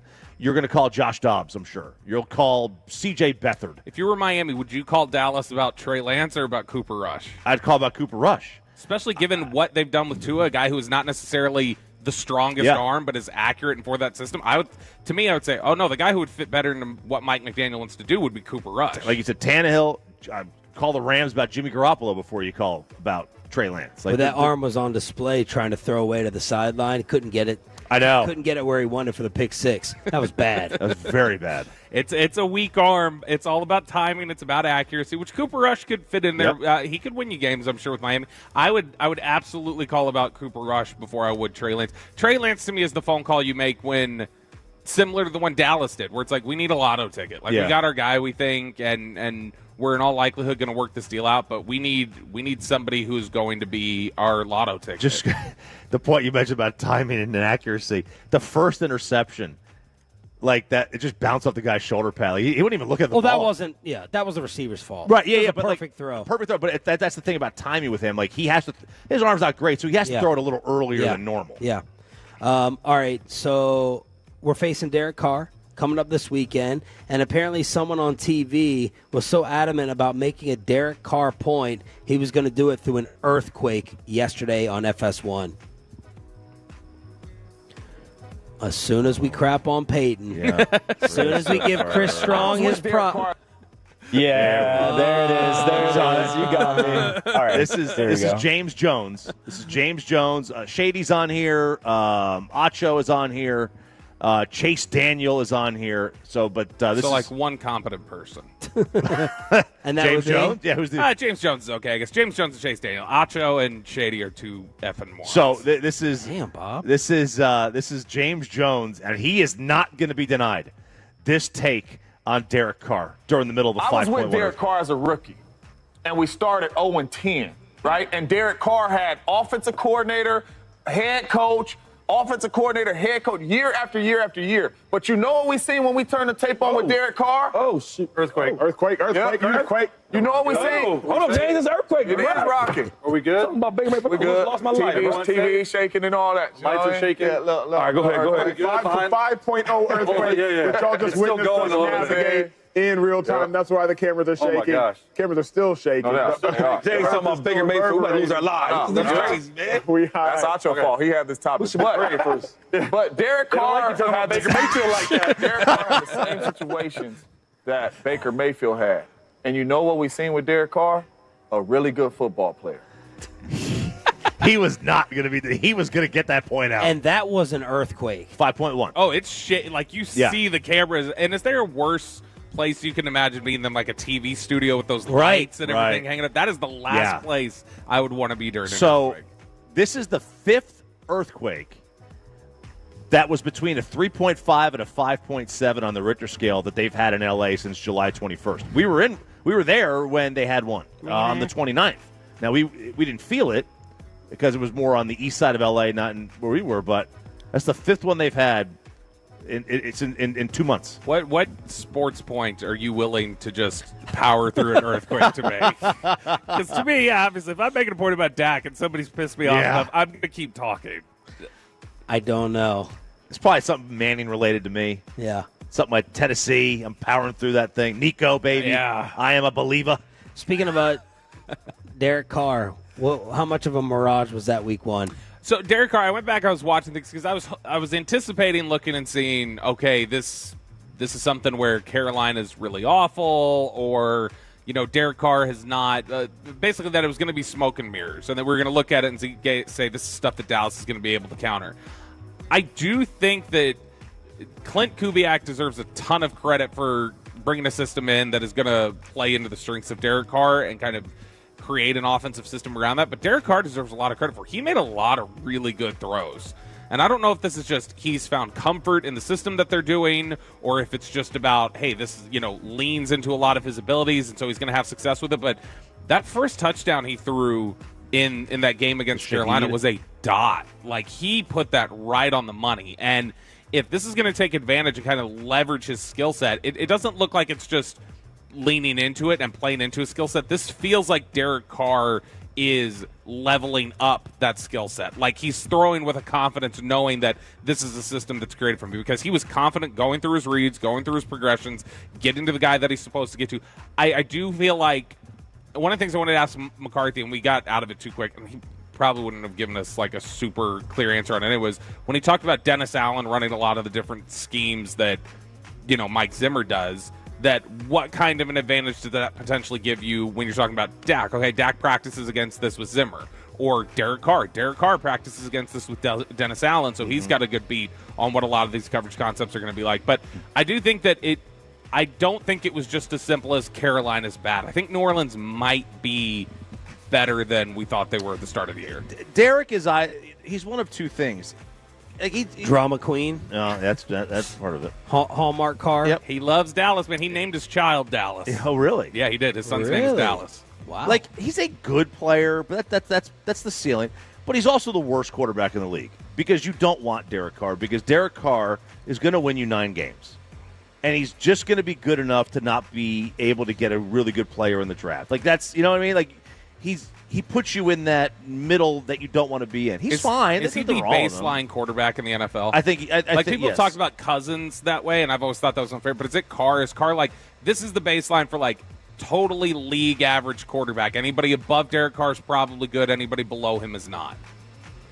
I think you're in the ballpark. Yeah. I think it's fair. I think that's generally the catch and that's why I think I was impressed with Carr. So I watched him and I said, this is somebody who's better than I've seen in recent years. Let's talk about our quarterback for a second. You know how Trump got triggered the other night by his rallies? It was a debate I won. He would have argued all the polls for showed me for that. I was the winner of that debate. There's not going to be a second one. She wants a second one. There's not going to be a second No one. rematch. No rematch. Prize fighters who lose want a rematch. I don't want a rematch. Well, if you want to trigger Dak Prescott, he got triggered yesterday by Clarence Hill bringing up dominoes. It's an old domino talk. Oh, I know. You don't want to play no dominoes. Stop it, man. Old school. I put the spots and dots on it, bro. Okay. I play dominoes at any point. Okay, we'll talk about it. We go play it right now. If it won't take nothing but 10 minutes, if that. I promise you. Sorry. I promise you. See? I can do that and play and talk. Okay. So the PR, I think the PR guys, all right, guys, let's get going. But the quarterback of the Dallas Cowboys is like fully engaged in this discussion. He was dead on serious with Clarence Hill being like, don't bring up dominoes. Do not bring up, I'll go right here in the back next to Amari Cooper's chessboard, and I'll play you. Yeah, because I think, the way Dak is going to take that, the way Dak is going to hear that is like, no, the old head is not going to walk in here and try and, like, sun me with his, ability. I'll set him straight real quick. Especially, to be honest, if there's anybody that's going to get Dak to react that way on a topic, it's going to be Clarence. I don't know how to play dominoes. I have no idea. Do you? It's been years, but yes, you got to match up the. Is that why I say I'll spot and dot your ass? Yeah, and you got to put the spots and dots on you. You can do your sideways, but yes, it's something I would have to remember. I mean, if I learned, I'm sure I would be really great at it. Yeah, But I'm sure you would. You've been exposed over the past year with what? Your mouth. We're talking big. I don't know that I've been exposed to anything. They have a basketball hoop back here, right? They've got a hoop back here. I've talked about my jump shot. They've got a hoop back here. Oh God. Let's see it. Oh God.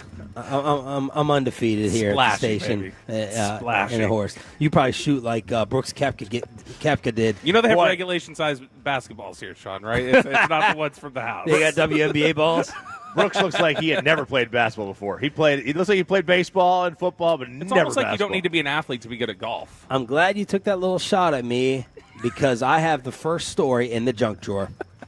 Did you know that Benjamin Franklin invented the junk drawer? Junkin! All right, let's clean up the things we did not get to throughout the course of the week before we make our official Cowboys-Saints picks. A lot of Tolos out here in Burleson just picking the Cowboys by 3. 8 o'clock, get in the official predictions on DFW Sports Station. Can I talk about what happened yesterday? Oh, yeah, go ahead. Uh-oh. What did I miss? This is for Ruben, too. It's been a long-time show debate on who the official Shan RJ driver should be. And yesterday gave even more evidence for RJ Choppy. I would say even more evidence. To The first be bit of evidence. in the driver's seat as Bobby Belt got in an accident on the way home. Bender, leaving Rally House yesterday. Yeah. Well, he told me first, he's like, my prep's going to be a little bit late after I hit this person. and I was like, joking. funny, whatever. I didn't even respond. I'm trying to just get over this week with Bobby. And then he's like, no, seriously, I hit someone. And I was like, all right, let's talk about it. And RJ, you can sit up even taller. All right. As the official morning show driver, your number 1 seat has been cemented. Yeah, this was yesterday. I was out at Rally House. It was a great time. I got to hang out with the Tolas. The very first listener that came up, a gentleman named Joey Garcia. He said, I heard y'all talking about Joe T. Garcia's earlier, and I was like, oh, that's mine. That I heard you say Rally House. I was like, oh, well, I got to go out there. I got to make an appearance. So was that him? No, it was not. He's not a member of the Garcia family. He's not a member of the Garcia family. It triggered him to come out and say something about it. But Joey Garcia. My name's Ronald McDonald. I heard you talking about the Arches. I don't know. I think not affiliated whatsoever. Sorry, I think that would also be something I would mention if I met somebody named Ronald McDonald at Rally House. I think I would also mention Honestly, if I met someone named Ronald McDonald, I would want to meet their parents. Exactly. So I'm going up there. You look like Carter. Yeah. Over there on 20 at 20, which is named Ronald Reagan Memorial Highway. Chop. I don't know if you knew that technically. I did not know that. 20. I'm riding up to 20 up at Matlock. Okay, so you know generally what we're talking about there in Arlington? Absolutely. All right, so I need to go the other way on 20, so I get up to Matlock, and it's one of those loops over the bridge, like one of the U-turn lanes that's specifically designed for that. So I take the U-turn, and there's somebody parked there, and she starts going a little bit, like she's moving, and there's an opening there. So I'm like, okay, she's going. I'm going to start looking towards traffic over here and see what's coming this way.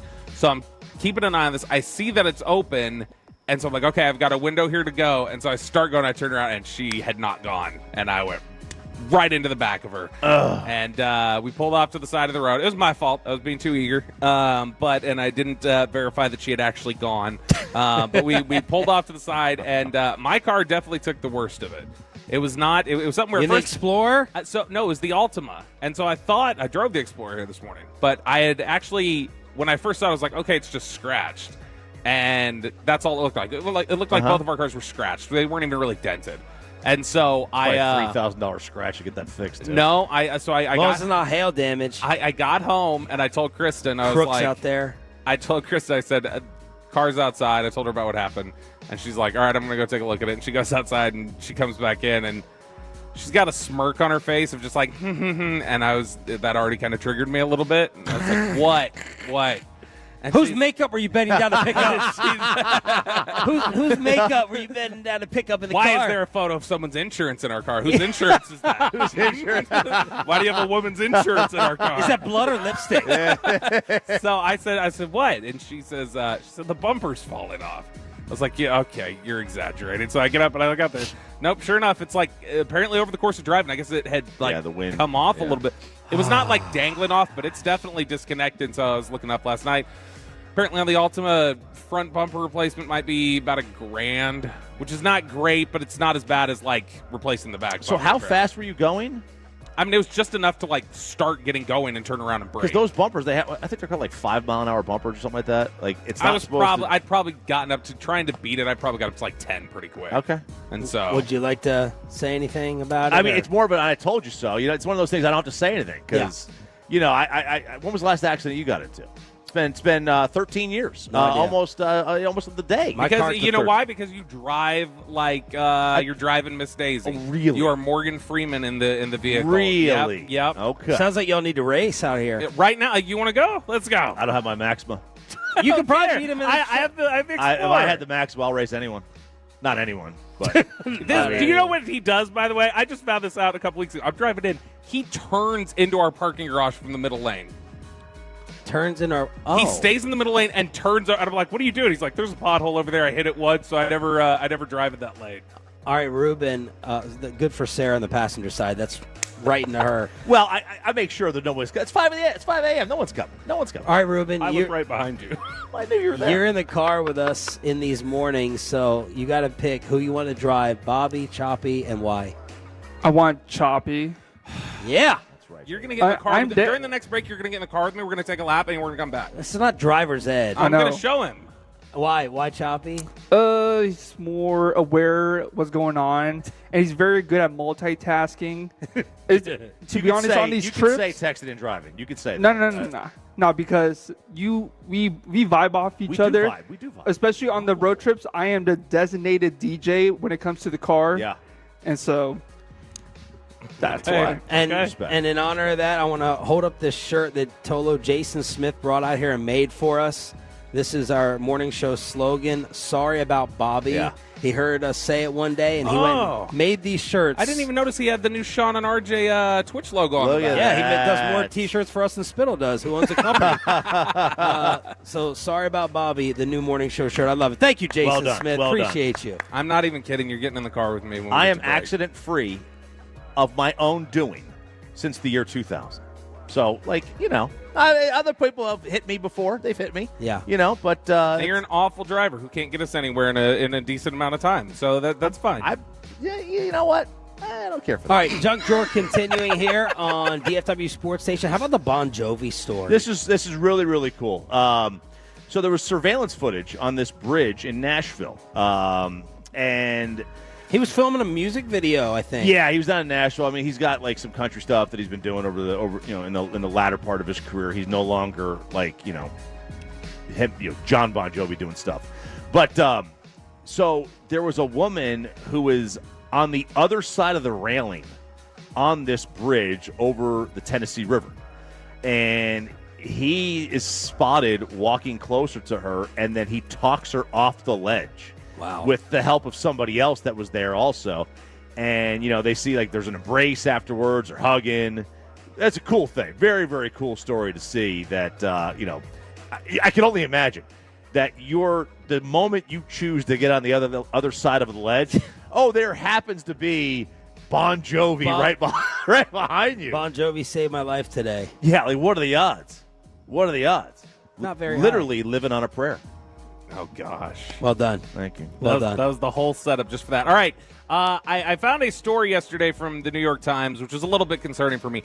Adderall in higher doses may raise the risk of psychosis.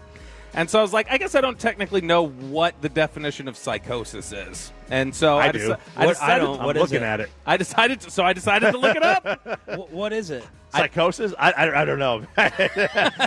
Psychosis is a mental health condition characterized by a disconnection from reality. So I decided to look it up. I was like, all right, give me some signs of psychosis. And so they kicked them out to me. I want to So see they're if you guys... saying if you take too much Adderall? Well, even like the higher doses that are like prescribed. Not even talking about abuse. Just higher doses. You have 5 times a greater risk for psychosis. Did you get refilled at all this week? No, I have not. Can you tell? You're a little better today. A little better. It's because I pounded through the C4 earlier. So here's some of the signs of psychosis. You tell me if these sound like me. Number 1, hallucinations, sensing things that aren't present, such as hearing voices, seeing things. Like, you guys hear those sirens right now, right? Like, you hear those. That's not just me. 2, delusions. Now, this is one you might say, strongly held false beliefs that aren't based on reality. So does that mean, like, you're a hypochondriac? Like, Maybe that falls into it. Are it. you delusional or, like, making up things about your medical status? That would apply, but otherwise I would say no. Disorganized thinking or speech. Trouble organizing thoughts leading to incoherent or nonsensical speech. Screw you, Chris. Chris Strong saying yes. You don't finish your words at the end of sentences because you're talking too fast. But I don't think it's because the thought isn't there. You just don't know how to speak on the radio. Feeling suspicious, mistrustful, or believing that others are plotting against you. Kind of. Sometimes. Yeah. Sometimes, like Jared Sandler when I was at the beach, where I was mistaking his text completely to be like he was talking down to me. Feeling detached from oneself as if watching one's actions from outside the body. I certainly, I think that I'm connected to my thought process. It's just not always there. Social withdrawal. Avoiding social interactions or withdrawing from friends, family, and usual activities. You say I'm that way at your pool parties. Yes, but like out here, or like a rally house, you would be number one on the show of like going out, conversing, and socializing. Yeah. But then in my house, you go sit in the corner, and then you make your kids get out of the pool and leave, and they're having a great time. It's really weird. You spent more time at the pool party with Mackenzie than anybody than anyone That else. was great combined. content that I wish we could. I mean, Peyton's not here. I could probably do some of it. Do you think you're antisocial? And you always say, I don't want to go anywhere. I don't want to go anywhere. And then you're like sitting in the high school, stands by yourself. I think I have it. It's not by myself. It's usually with somebody else. Yeah, but you'll go meet a random Tolo on a Tuesday, Wednesday, Thursday night. That's social. I guess it's inconsistent to nonsensical is what it is. Like the moments where I don't feel social versus feeling social, there's no rhyme or reason. Like, I think you like going to the Star. You like go to Cowboy games, like catch up and talk with the rest of the media. Yeah, and then there are other times where I don't want to be around it at all. So that's probably relevant to did I get my refill or not. Mood changes, experiencing rapid shifts Hell in yeah. mood. Yeah. Hell yeah. People think I'm moody. Hell no. You used to not be able to tell, you said, whenever I wouldn't have it. And now you say you can tell because of my mood. That you say I'm we gotta know you better. I'm angrier when I don't have it. You just pout. Lack of insight, difficulty recognizing that one's thoughts, perceptions, or behavior are unusual or problematic. I think you recognize it's problematic. I don't know. There are times where I say stuff that y'all think is really weird. I'm like, I have no understanding why y'all think this is an odd behavior. Okay. So a little bit of that. And then reduced ability to function, difficulty performing daily tasks such as maintaining hygiene, keeping a job, or engaging in social activities. Yeah. Hygiene check. You got some onions every now and then. So there's at least a chance. I'm at least a medium on the scale of maybe I have psychosis, I guess is what this is telling me. Yes. Junk drawer right here on 105 through the fan. All right. Do you want Gen Z weddings, or do you want to go with coffee being spilled on a passenger? Wedding. All right. Do not invite Gen Z to your wedding.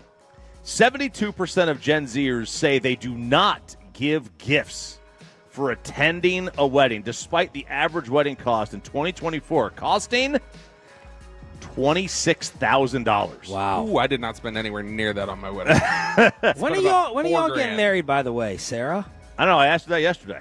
I mean, like, what's going on with Who's this? delaying it? Is it him or you? Yeah, give Sarah the headset. Her feet are colder in the wedding than it is when she's in bed, and it's 68-degree. Look, Tolos are coming up here, like, at attention to get the wedding answer. Like, I haven't heard anything about this wedding planning or anything. Neither have I. I would love to know about the wedding. Somebody got cold feet. Okay. Yeah. So how did you drag her out here at 5 in the morning? She said she wanted to go to one of these because she hasn't gone. She wanted to go before the year was over. And most of them have been like on the east side of Dallas, and this was the one that was here. So, this guy's offering you his Ranger replica ring. Oh, look at that! She's got a big ring. That's not the problem. She doesn't have the second ring.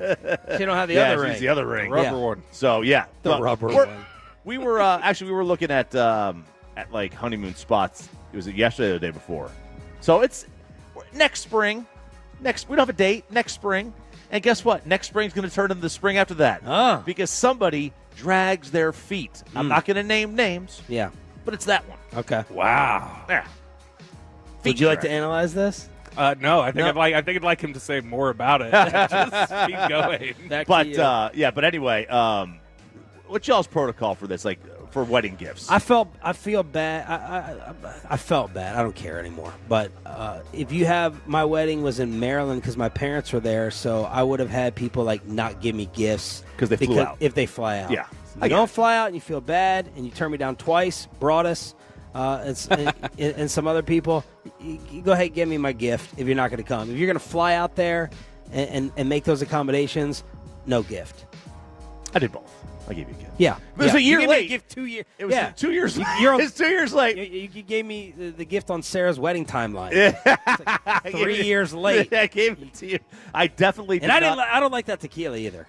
Really? Michael Jordan tequila, it's not good tequila. Oh. I had it beforehand. I really only got it because the bottle was massive. And probably free. It's probably No, it was not free. It was not free. Benny Glazer had it just laying around. Definitely not free. Yeah. I don't even know if it's theirs or not. Otherwise, you go on the registry, you get a gift. Yeah, that's it. What's the problem? And that's the easiest thing because then you just send it right to their house. You don't have to worry about bringing it to the wedding. Yes. Could you imagine bringing a giant toaster oven to a wedding and plopping it right down the table? Yes. So there it is, the junk drawer right here on 105.3 The Fan. What a perfect commercial coming up after the topic that we just discussed. But we need your official pick. Cowboys, Saints. Who's winning? Why? What's the score? 877-881-1053 next. Let's get you over to the greatness of Diamonds Direct. Interest rates are going up everywhere else, but Diamonds Direct is here to the rescue. This month, the ultimate offers back, stronger than ever, made for your needs.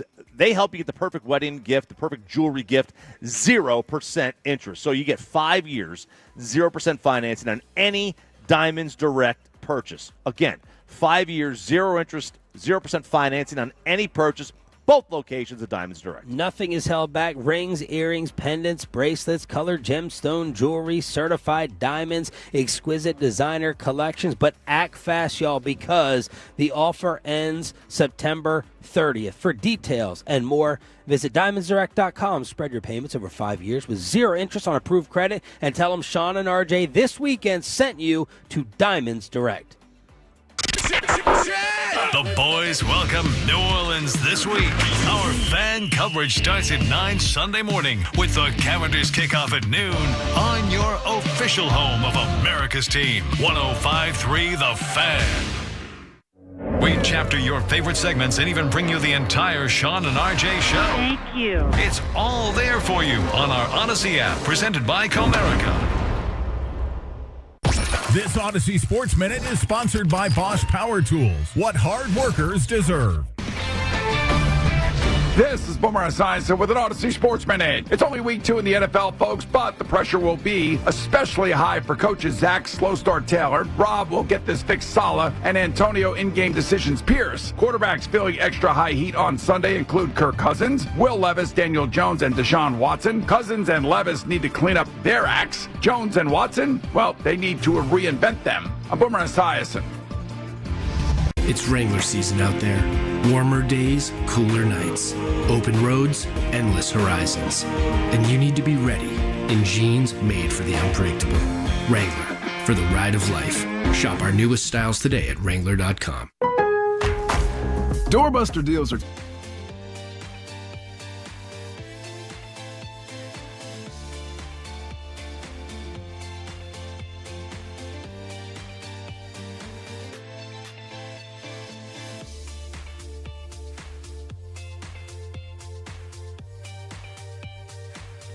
Uber Eats has Lola V products? I gotta remember that. Well, you know, they say in order to remember something, you have to forget something else.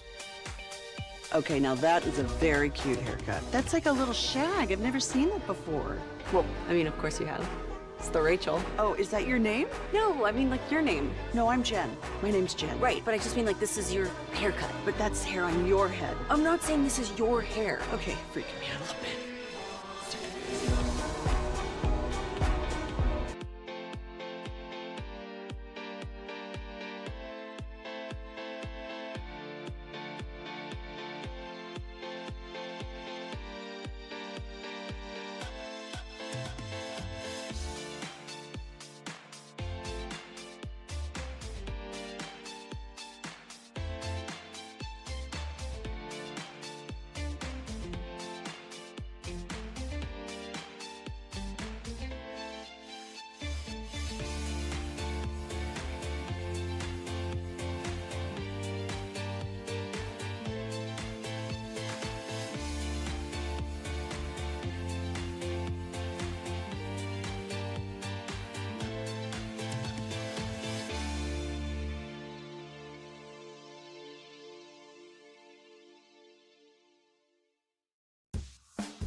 Cowboys, Saints, 9 a.m. pregame Sunday. Bobby will be at the stadium. Kickoff at noon with Brad Sham and Babe Laufenberg. Before we get to your official picks and selections, RJ Choppy with the 5 things that he wants to see. All right, let's get to it. Number 1, pressure on Carr. He can throw the ball.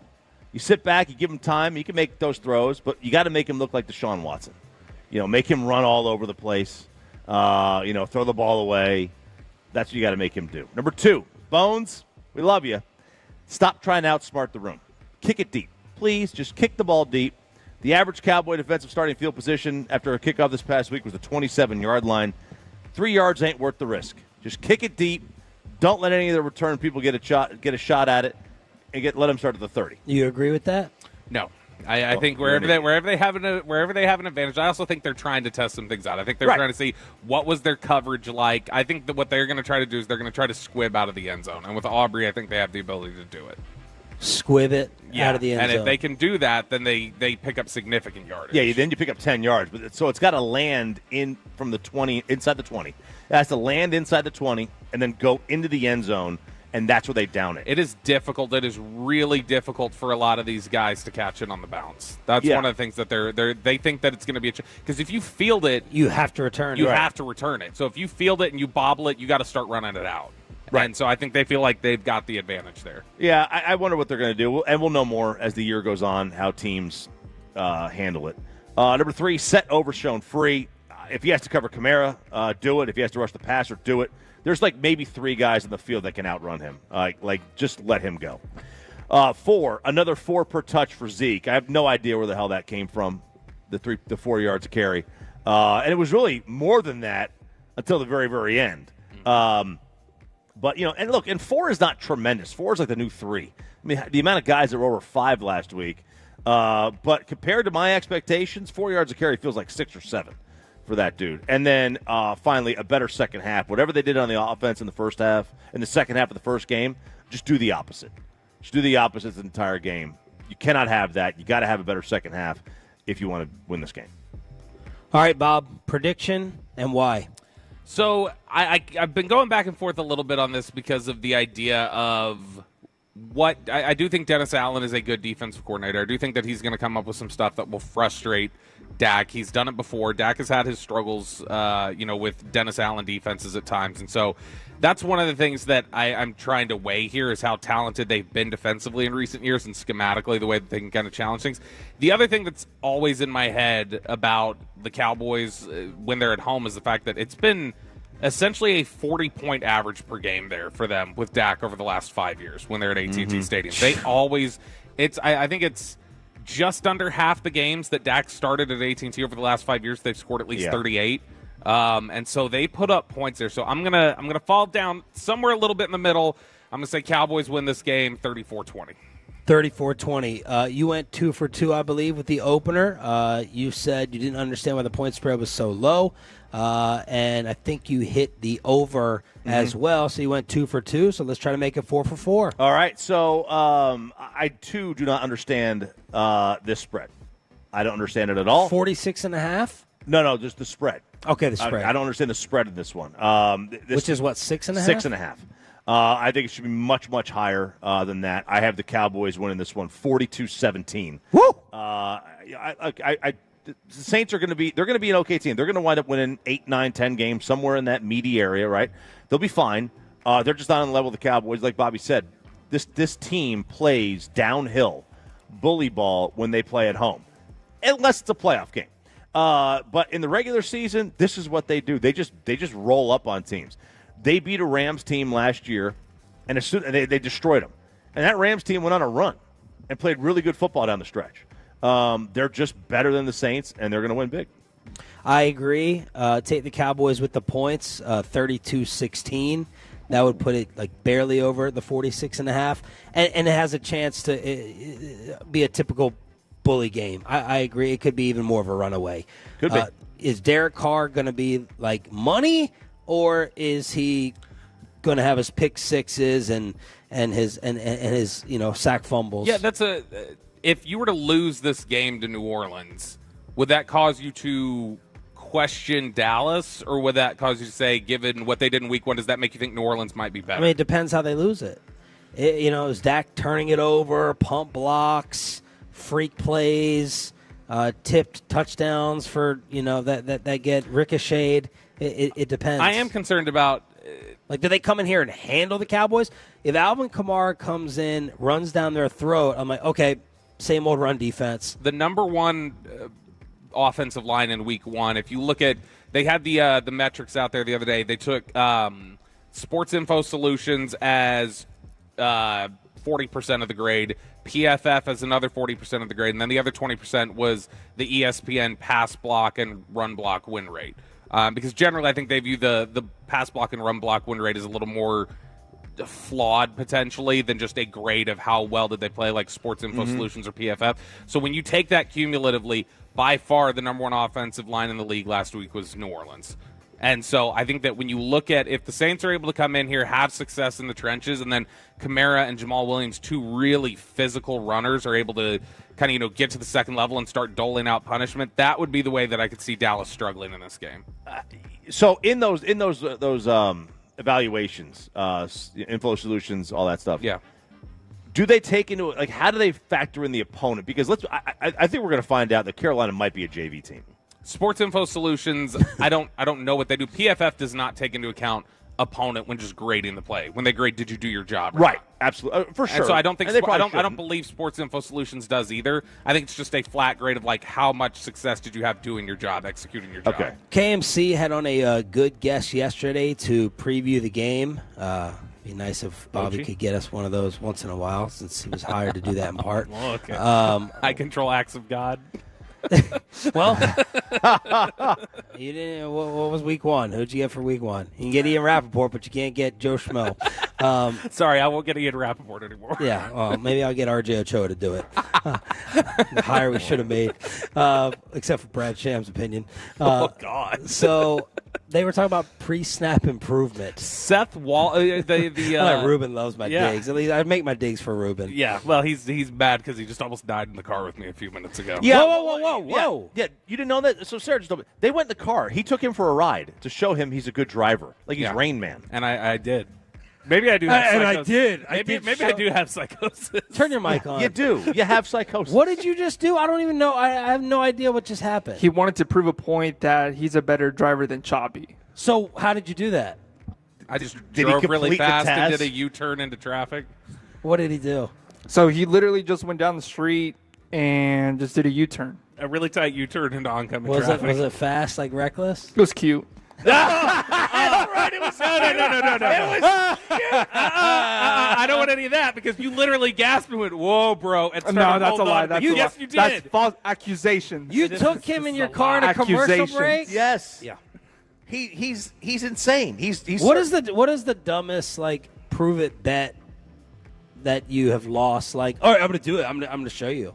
Money wise, physically. I don't know. It's probably one of my shots wise. Yeah, it's like one of those where somebody just says, "Oh, you got to take a shot," and then somebody starts taunting me. It's like, "I'll do 4." Fine, I'll do 4 right now. It's probably one of those. So you sped up and took a fast U-turn. Yeah, we went really down. Yeah, we went down the street there, and I just drove fast and then did the U-turn. He's amazing. Did you know that he went? I saw that he was Sarah had mentioned he's really going to take him for a drive. Yeah. I didn't know what they were going to accomplish. I remote started the car while we were in the middle of the Ruben, segment. don't leave a show broadcast. And don't listen to anything he tells you, period. Ever again. Ever. And do not leave the show broadcast. God. Did he come back alive? Yes. Barely. Yeah, because you probably drove in 15. a timely manner. Oh my gosh! What? I did not go 15. You can go during the next break too, Sean. I don't care. I don't care. Nothing you could do on a U-turn is going to make me think that you're dumb Toretto. You're dumb Toretto. He's already starting it up. You're freaking dumb Toretto. Dumb Toretto. Let's talk about the pre-snap motion. Seth Walder had the pre-snap and at the snap motion percentages from week 1 of the season. So obviously pre-snap is any sort of motion where you've just moved somebody. You move a receiver in motion, or you motion a running back out, or bring him into the backfield. That's pre-snap motion. At the snap motion is that stuff where when the ball is snapped, somebody is moving. They're trying to get an advantage there. Because everyone just automatically believes, right? More motion, you got a better offense. So teams that had motion on at least 75%, pre-snap motion on at least 75% of their offensive plays, went 6-1 in week 1. The one loss was the Rams, who played another team that used motion on 75% of the snaps. So teams that used motion on 50% or less of the snaps went 1-7. The top 10 teams in snap motion went 7-3, while the bottom 10 teams, including the Cowboys, they were in the bottom 10 of the league in terms of motion at the snap. Bottom 10 teams went 2-8. So least look like a good week 1 for the argument that pre-snap motion and at-the-snap motion is a real tactical advantage. My boy Brian Spagnola said you got a bunch of Bay on your show. Do you know what that is? Bay, B-A-E? Big Ultima Energy. It's a thing. If someone passes you on a Saturday morning doing 100, it's always an Ultima. Chop and I both drive Ultimas. I don't have an Ultima. Or you're the Maxima. I got a Maxima. Yeah. Okay. Yeah. So that's what he's saying. There's Nissan Energy. Nissan Energy. Well, look, Nissan drivers were, and I do have. I've been a Nissan driver my whole life almost. Yeah. All right. Because we're all about.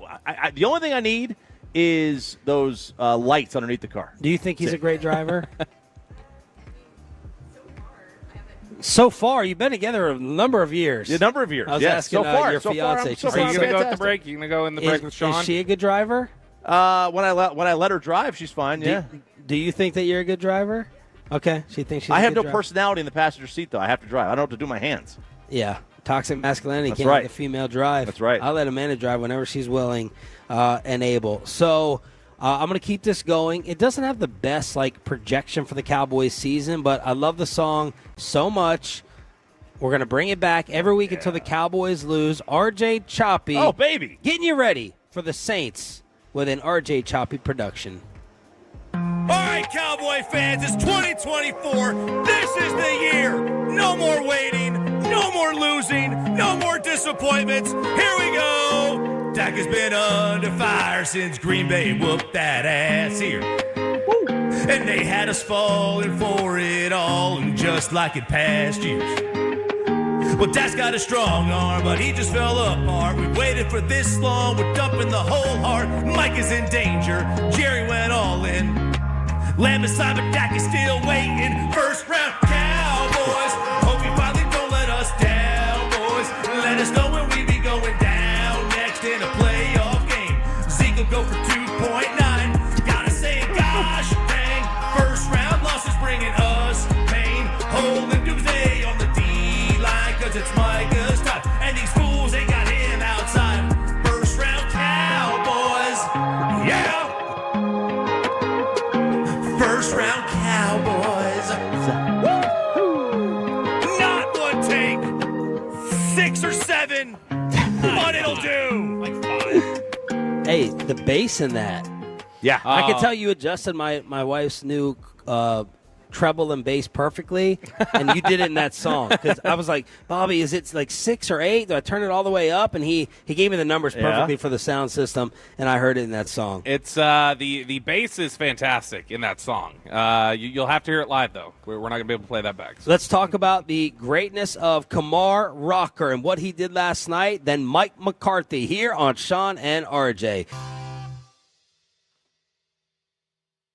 Do you think it's true that you've got to forget something else to remember that Uber Eats has groceries? No, that's absurd. Hey, remember when you used to be Pepper Lady? Pepper Lady? Wasn't it Cinnamon Sisters? Basil Babes. Saffron Squad? Nutmeg Maidens? Pre-curb? No. Nutmeg Maidens? I just said that. Was it Spice Girls? Doesn't sound right. Was it Saffron Squad?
This segment of Shan and RJ is brought to you by Cars for Kids. Donate today at carsforkids.org. And to Frankel and Frankel. If you've been injured in a car or truck wreck, call Frankel first. 214-817-333-3333. With Frankel and Frankel, there's never an out-of-pocket cost. They only get paid when you win. Frankel and Frankel, the go-to car and truck wreck attorneys in Dallas.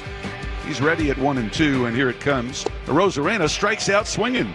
Got him on a slider. So we have seen Rocker's ability to add and subtract velocity on his slider, and he has back-to-back strikeouts here. 4 innings, 1 run, 3 hits, early trouble, got out of it, 7 strikeouts, 17 whiffs in 74 pitches. Whether it was DeGrom, Leiter, Scherzer, Bobby, you had said that Kumar Rocker and his debut was the number one thing you were most excited about with the Rangers, and he lived up to it, and he matched it. And they get the win last night. On this radio station where you hear this guy for every Rangers game, a little surprise pop-in from Jared Sandler on the D&M Leasing Hotline as the Firehouse Tour continues out here in Burleson. Could he have done anything more to exceed the hype, Jared? Yeah, I don't know. And I just want to make it very clear, given the last time I was on air on this station talking about a Vanderbilt pitcher, you asked me to call in. I'm not calling in because of something that was said earlier.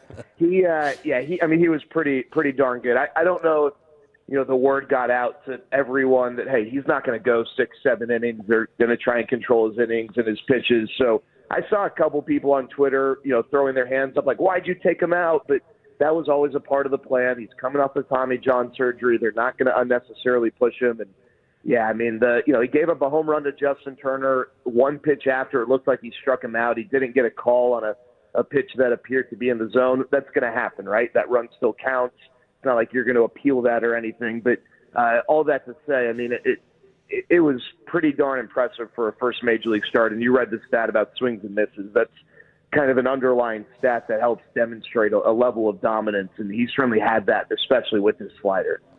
Yeah, Dawson 100% thinks he can't go past 4. That's the issue. Dude, let that die. What impressed you more? Was it his ability to locate the fastball or the late bite that he had on some of his off speed?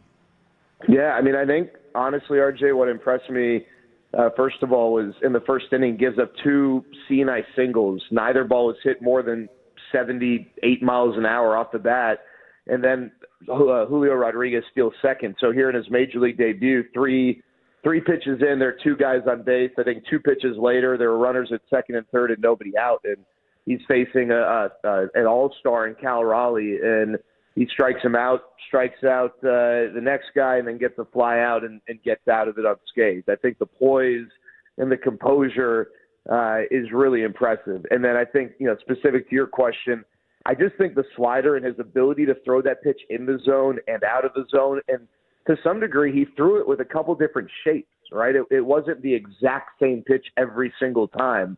When he throws it onside, it seems to have a little more vertical movement. When he throws it glove side, he can get a little more horizontal bend to it. So, that was really impressive to me. And, he really didn't need the changeup a ton. I think that, as he starts to see teams more and more and he faces guys for a third time, we'll start to see more of the changeup and maybe a little bit of the curveball. But, that slider is a very special pitch. Jared, when they were both coming out of Andy, Leiter and Rocker, a lot of the scouting reports that I read talked about, okay, Leiter, maybe just like, a rotational arm, 2-3 like you had talked about. And then Rocker might, because of the type of pitcher that he has, turned into late inning, like high leverage reliever. Let me stop right there, because I initially disagreed when Jared had said that. And I'm like, why draft at number 2 or 3 then? All that true, Jared? And is that common for a number 2 or 3 pitcher to just be projected for that low of a role? Yeah, I think if you look at the history, first of all, of pitchers selected number 2 overall, you're going to be incredibly underwhelmed. You have a lot of guys who either didn't make it, who ended up as random relievers, some guys who are good starters, but it's not like there's a track record of guys getting drafted number 2 overall as pitchers who, are perennial all-stars. And every draft class is different, right? So with Jack Leiter, there was just a lot of unknown. He basically had one college season. His first year was cut short very early on because of COVID, and then he was a draft-eligible sophomore. And there were concerns about the fastball command. There were concerns about, for some people, the size. But what was undeniable was the raw talent. Whereas a guy like Paul Skeens, who was drafted first, but very easily could have been drafted second, had Dylan Cruz been taken first overall. That was kind of a coin flip in the weeks leading up to the draft. Paul Skeens, a guy who had 3 years of college baseball. There was a lot more of what was known about Paul Skeens at the time of his selection. And so, yeah, I mean, you guys know this. Not every first overall pick in football has the same projection, not every second overall pick, et cetera. So, I want to make something clear here. If you draft a guy at any pick and he ends up being a number 3 starter for your organization through 6 years of team control and then maybe beyond that if you sign him, that's awesome. Right? Yeah, you'd love a first overall pick to be a franchise-changing player, and if you get that, great. But, I mean, not every pick is guaranteed to be that guy. So there was nothing wrong with Jack Leiter being selected in that spot. I think that there was a little bit of a misunderstanding in saying that. If you're getting a number 2 or a number 3, I mean, hey, we love Nathan Eovaldi. Right, big game Nate. He, was maybe if Corey Seager was the MVP of the World Series last year, you could make a case Nathan Eovaldi was the playoff MVP or runner-up. But Nathan Eovaldi, for most of his career, has been considered a 2 or a 3. Yeah. He just happened to be a 1 for the Rangers last year because Jacob deGrom went down. So if you drafted Nathan Eovaldi with the 2nd overall pick, are you upset about that? No, I don't think you are, and I think that is what maybe people saw more of from Jack Leiter than, say, a Jacob deGrom type. Jared Sandler joining us here on Shan and RJ at 105 through the Fan. Okay, Jared, so do you feel like that conversation, though, has flipped? Like to where now it's Kumar Rocker is solidly a future starter, and that's kind of the way they view him, and the question of reliever might be more on Jack Leiter's future? Yeah, I mean, listen, I'm not going to rule anything out for either because, gosh, I mean, could you not envision fastball slider coming out of the pen? But I also think that the narrative of Kumar Rocker is an interesting one. So when Kumar Rocker went to Vanderbilt, he was, the minute he stepped on campus, people were counting down 3 years later when he would be the number 1 overall pick. And he was great. He threw the no-hitter as a freshman. It was just like a foregone conclusion. I think that to some degree there was number 1 overall pick fatigue. And for 3 years, people started looking for reasons for him to not be the number 1 overall pick. And then the physical stuff came into play his junior year. The velocity dipped a little bit. Turned out that, he needed an operation. But Kumar Rocker had that sort of pedigree, right? This is a guy who most people thought would be the number 1 overall pick. And I don't think that you draft, whether it's number 1 overall, whether it's 10 overall, whether it's 3 overall, I just don't subscribe to the idea of drafting a pitcher who you believe is going to be a reliever there. It's happened with some teams. Tyler J was drafted in the top 10, and it was the White Sox or Twins or whoever drafted, they got burned by it, right? There's no reason to draft a guy who you think is going to be a reliever there. Now, if Kumar Rocker does not succeed as a starting pitcher, and he ends up as a dude in the back of your bullpen, all right, you take lemons and turn it into lemonade. But I think that Kumar Rocker has shown a level of growth in his brief professional career that has answered some of the concerns, which is what does he have other than the fastball and the slider?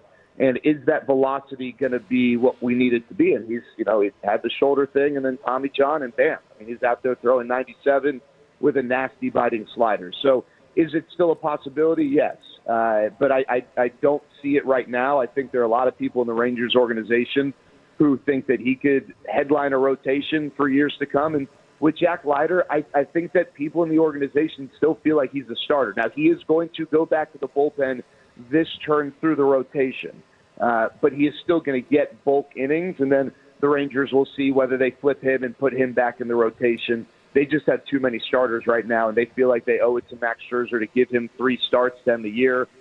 Same with Andrew Heaney. guys who are free agents to be with a chance to showcase some stuff. And with Heaney, I don't know this to be totally true, guys, but I think there might be some incentives that the Rangers want to honor and give him a chance to hit too. So could Leiter end up as a bullpen arm? Absolutely, but I still think the Rangers view him as a starter as well. Sandler, in terms of what you want to see next from Rocker, is it more pitches? Is it more innings? What progression do you want to see from him as a pitcher? Yeah, so RJ, I think he's in a really unique spot, and one of the things I wanted to research this morning is how often this has happened where a guy making his major league debut faces the same team in his first 2 outings. And that, to me, is a cool challenge because his next start is going to come against Seattle next weekend at home in all likelihood. So what I really want to see, guys, is I want to see Seattle stay in the race, and I want them to be playing for something. I want Seattle to be starving for a win because they're right on Houston's heels, and I want to see Kumar Rocker face that team and those guys for the second time in a week. I don't care so much about the innings and the pitch count. I think the Rangers are going to be relatively conservative with that, again, because he did just come back from Tommy John earlier this year. If they pick it up a little bit, if he goes to 80, 85 pitches, great, but that doesn't matter as much. I just want to see how he attacks the same lineup for the second time in a short span. Is he still fastball slider heavy? Does he work in the changeup a little more? Do we see the curve? And I don't know that there's a right answer here, right? I just want to see how it plays. If he does go fastball slider as heavy as he did yesterday, are they making adjustments, or is that combo just so dang good that they're still fooled by it? So that's what I think I'm most interested to see. What are you expecting from DeGrom tonight? I mean, honestly, kind of more of the same. Obviously, he goes about it a little bit differently, but let's be real here. I mean, the reason Seattle's not in first place is because they don't hit and they swing and miss a lot, and so it's a good matchup for a lot of pitchers, especially a guy like Jacob DeGrom. I mean, I expect with DeGrom maybe there to be some nerves, not like big time like I hate making public speeches type nerves, but I think he's been. Listen, I mean, you guys saw the emotion on his face when he shared with everyone that he had to have Tommy John last year. And I think he's been very eagerly awaiting this, but I expect the same thing, around 5 innings, maybe 4, but, if he's efficient, which he typically is, because one of the most underrated parts of what Jacob DeGrom does, everyone talks about the velocity, everyone talks about the slider. The guy's got, incredibly silly command. I mean, it is unreal how he's able to throw these pitches, these power pitches with the command he does. That typically allows them to be efficient. So, 4 or 5 innings, I think, makes sense. And I wouldn't be surprised to see, I think the line on Rocker for strikeouts yesterday in Vegas was 4.5. My guess is DeGrom might be up to 5.5. And I think that number could probably hit. I mean, I expect DeGrom to have another really good start, or a really good start, much like Kumar Rocker did. Thank you for joining us and the time on short notice, brother. We appreciate it. You got it, guys. I'm standing naked in my house, and I realized that I was standing in a window where people walking could possibly see. Exhibitionist Jared. Are they squinting? Yeah. Shannon Sandler over here. You know it, RJ. Just like you, though. Same team. Are they squinting? Jared Sandler on the DNM Lacey Hotline. Thank you to the Sandman. Mike McCarthy joins us to preview the Saints next on The Fan. But let's get you over to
Uber Eats has Lola V products? I gotta remember that. Well, you know, they say in order to remember something, you have to forget something else.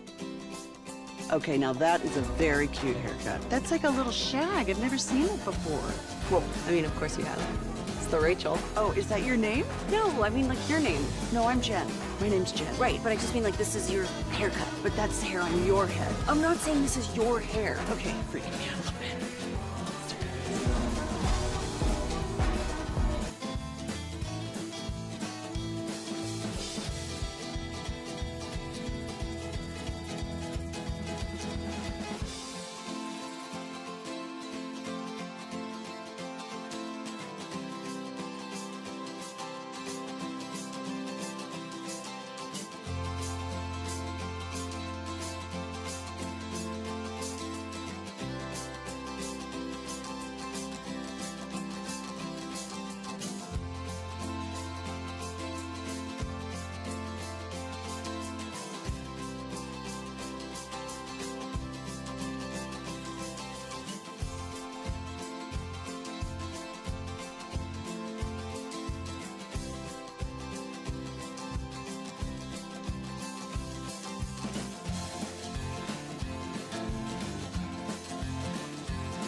Do you think it's true that you've got to forget something else to remember that Uber Eats has groceries? No, that's absurd.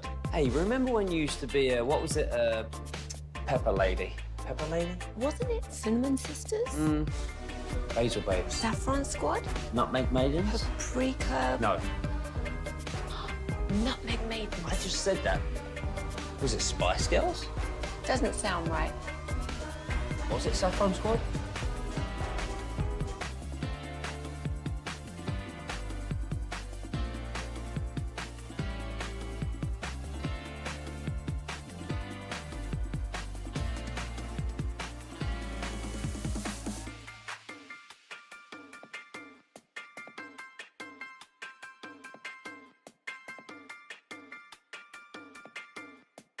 Mike McCarthy brought to you by Black Rifle Coffee Company on DFW.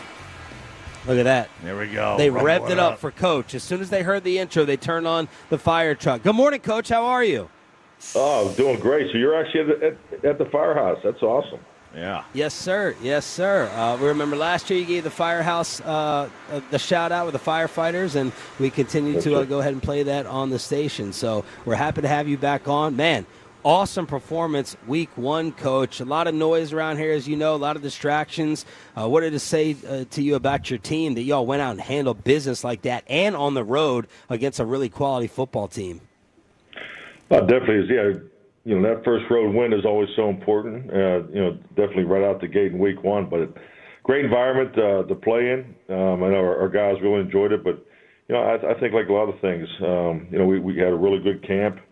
Hit our targets. Had a nice week of preparation going into it. But, it's good to win and still have a lot to work on. So, and that's what we've been really harping on this week is clean up the details because, we still have a lot of growth in front of us. Coach, I wanted to ask you a question connected to the Tua story last night. I know a lot of times you don't get to watch those games, but Tua suffered another concussion. What has been y'all's players' response to the Guardian caps and wearing those in games? How did the players receive that?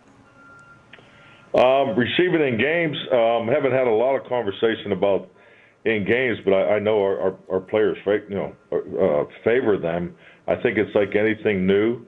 There's an adjustment period, and you've seen that the last 2 years, and but you're seeing guys, more and more guys wear them now.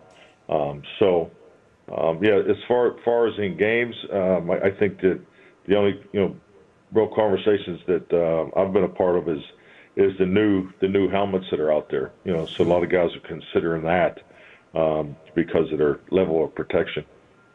Bill Belichick said he's more interested in kind of even seeing his team in week 2 versus week 1. And Dak yesterday was saying that he sees a lot of times the most improvement from week 1 to week 2 with a football team. Do you agree with that, Coach? And why is that big leap a lot of times from week 1 to 2? Yeah, it's definitely a metric that's supported. And I think just like anything, I think in today's era of training camp and how it's handled and truly not, taking the field as a full team until week 1. So there's always that opportunity of, okay, hey, we've taken our first step.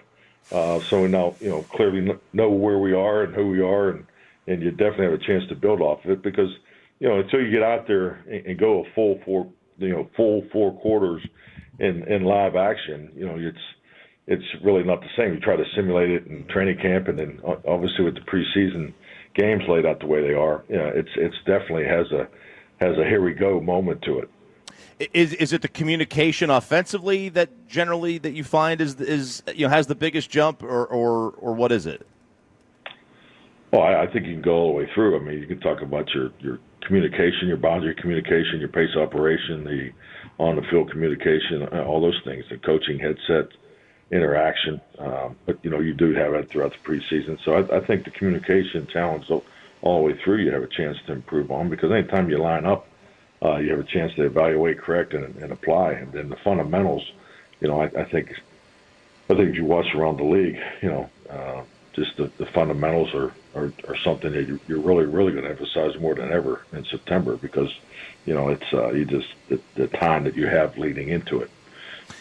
Coach, you talked to, there's been a lot of discussion during the offseason about the running game and what that would look like and how the carry breakdown would look like. How do you feel like you guys handled that in week 1? And is that similar to the way you would like that workload to look moving forward, or do you anticipate some tweaks? Well, I think the biggest thing in week 1 was the run attempts in the second half. I think it would have painted a better picture of what the plan was throughout the game. But I thought the first half we were rotating the way I envisioned it. I would have liked to do some more opportunities. But then this week's a different game plan. There's different things you're emphasizing, both schematically and personnel wise, and then and we'll see how this sorts out. Mike McCarthy joined us here, 105 through the Fan. So when you're up in a game like you were in the second half last week, and their offense clearly was not able to get anything going for the most part throughout that game, does you change how you call the game kind of based on what the other team's offense is doing, and is that kind of what happened in the second half? Because the offense did stall out a little bit.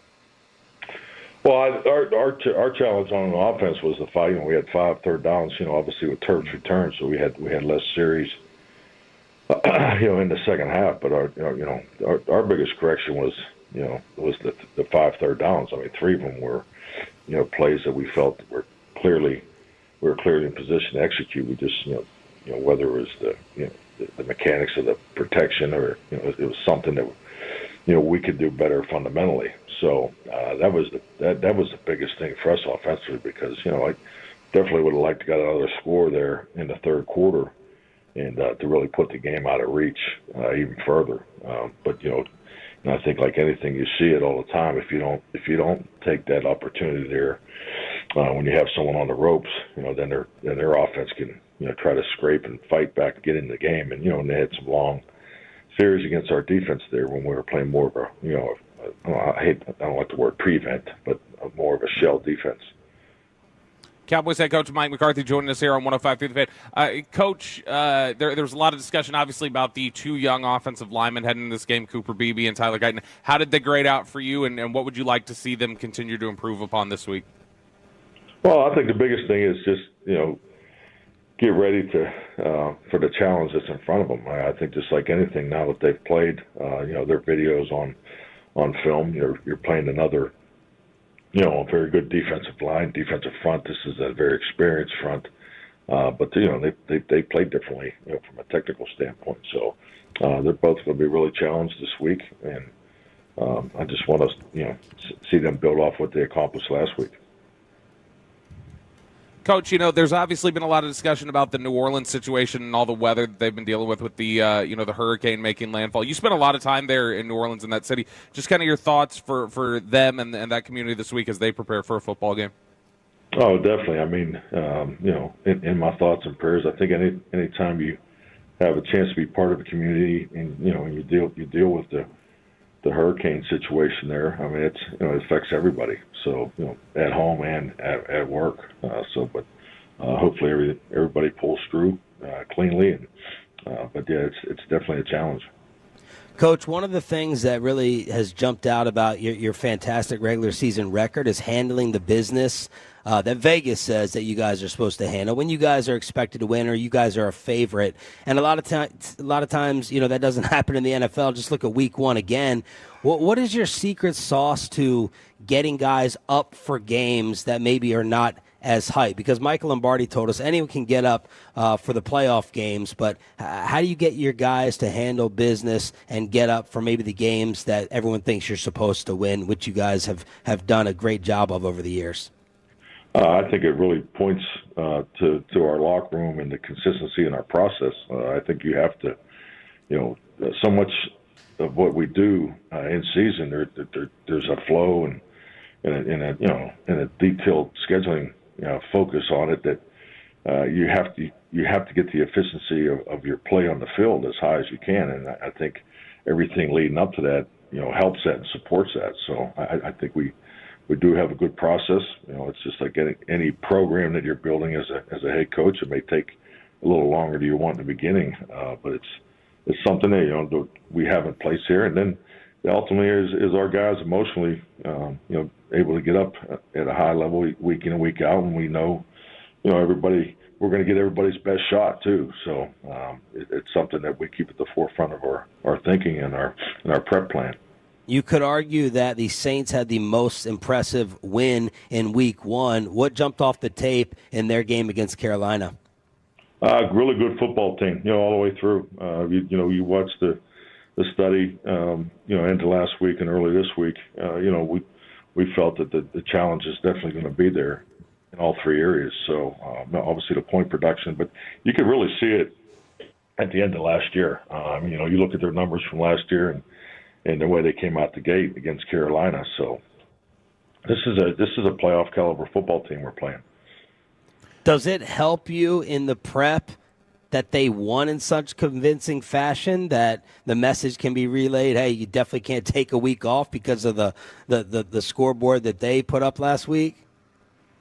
I mean, the true reality in our game, you never have a week off. So, yeah, that's not even part of the thought process or even been entertained. So, no, they're coming in here and feeling good about themselves, feeling confident. We're obviously confident, but, we know we want to improve this week. We're playing at home. It's our home opener. So a lot of energy going to be in the building on Sunday. Yeah, it is. What kind of challenges does Kumar present? I mean, he seemed like he saw the fountain of youth last week. Well, definitely. No, he's a weapon. I mean, he's very detailed in his run courses and so forth. But, one thing you've always respected from him, when he hits the second level, he can take it to the end zone. So, he's big time player. Coach, how has Jake Ferguson progressed throughout this week and where you guys view him heading into Sunday? I was doing well. I did a little more yesterday, so we'll see how he feels this morning and set a plan. But, he's getting close. Coach, also, you're going up against Dennis Allen this week in the Saints, which is obviously one of the, Dennis Allen, one of the more revered defensive minds in the NFL. What kind of an adversary is he in terms of just the chess match that goes into preparing for a football game? A very good chess match. Does a lot. He's multiple coverage defense. Has some really good pressure packages. So similar to some of the things Mike Zimmer does here. So he schematically is a big challenge. Overshown is getting a ton of love, both from Micah, the fans, all of us, not just for the personality, but some of those plays that he made in week one. How do you feel about the linebacking group overall and what DeMarvion and other additions, Kendricks with a big first week, just how you feel about the linebacking group heading into week two? Well, I think our linebacker room is excellent. Obviously we have some new faces in there, and it's great to have Demo back. I mean, I think everybody, both on our team and in the eyes on the game saw what he's capable of doing, with his impact plays. So it's just a really dynamic group. I just want to keep seeing them improve each week. So I think we've got a really good mix of veterans and young players there. Coach, the average start on the kickoff, so you on the new rules, first game with the new rules, the average start when you guys kicked it off, I think it was around the 27-yard line. Going forward, as we get more data on this, do you see just kicking it deep every time and just giving them the ball at the 30 versus the risk of the long return may be the way to go? Well, I mean, I think the biggest thing is it's part of your game plan. We're obviously watching the analytics of it. John Fossil is someone that's was part of the installation of the rules and the changes there. So at a high level, so we feel like we have a good grip on what it's capable of doing. But you definitely watch the trends of the decisions, and at the end of the day, it's still part of the game plan. Whether we're playing indoors this week at AT&T, so all those things kind of factor into your thinking. Coach, thank you so much for the time as always. Let's make it 2 for 2, and we'll do it again next week. All right, thank you, man. Have a good weekend. And we had Mike McCarthy's replay there. Thank you to Coach for joining us. And because there was no Below the Belt today, I still have to remind you that Below the Belt is brought to you by A1 Air. How many former NFL players are calling for Tua to retire? And RJ makes you some football money with an NFL and college football degenerate. Final hour from Burleson. Stop out and say what's up right here on The Fan.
From our Highly Mazda of Arlington and Hearst studios, this is Shan and RJ on 105.3 The Fan.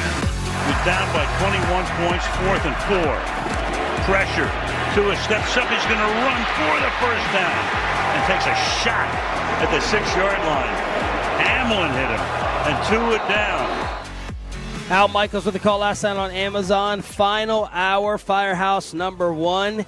Here on Shan, RJ, and Bobby, the 2024 Firehouse Tour continues. Awesome turnout from the Tolos here in Burleson, here for another hour. We still have some 105 through the fan bottle openers. We got some GBag Nation cups as well. Nick Eatman, DallasCowboys.com at 9:20. And RJ begged me in the commercial break to give Bobby CPR at 9:40.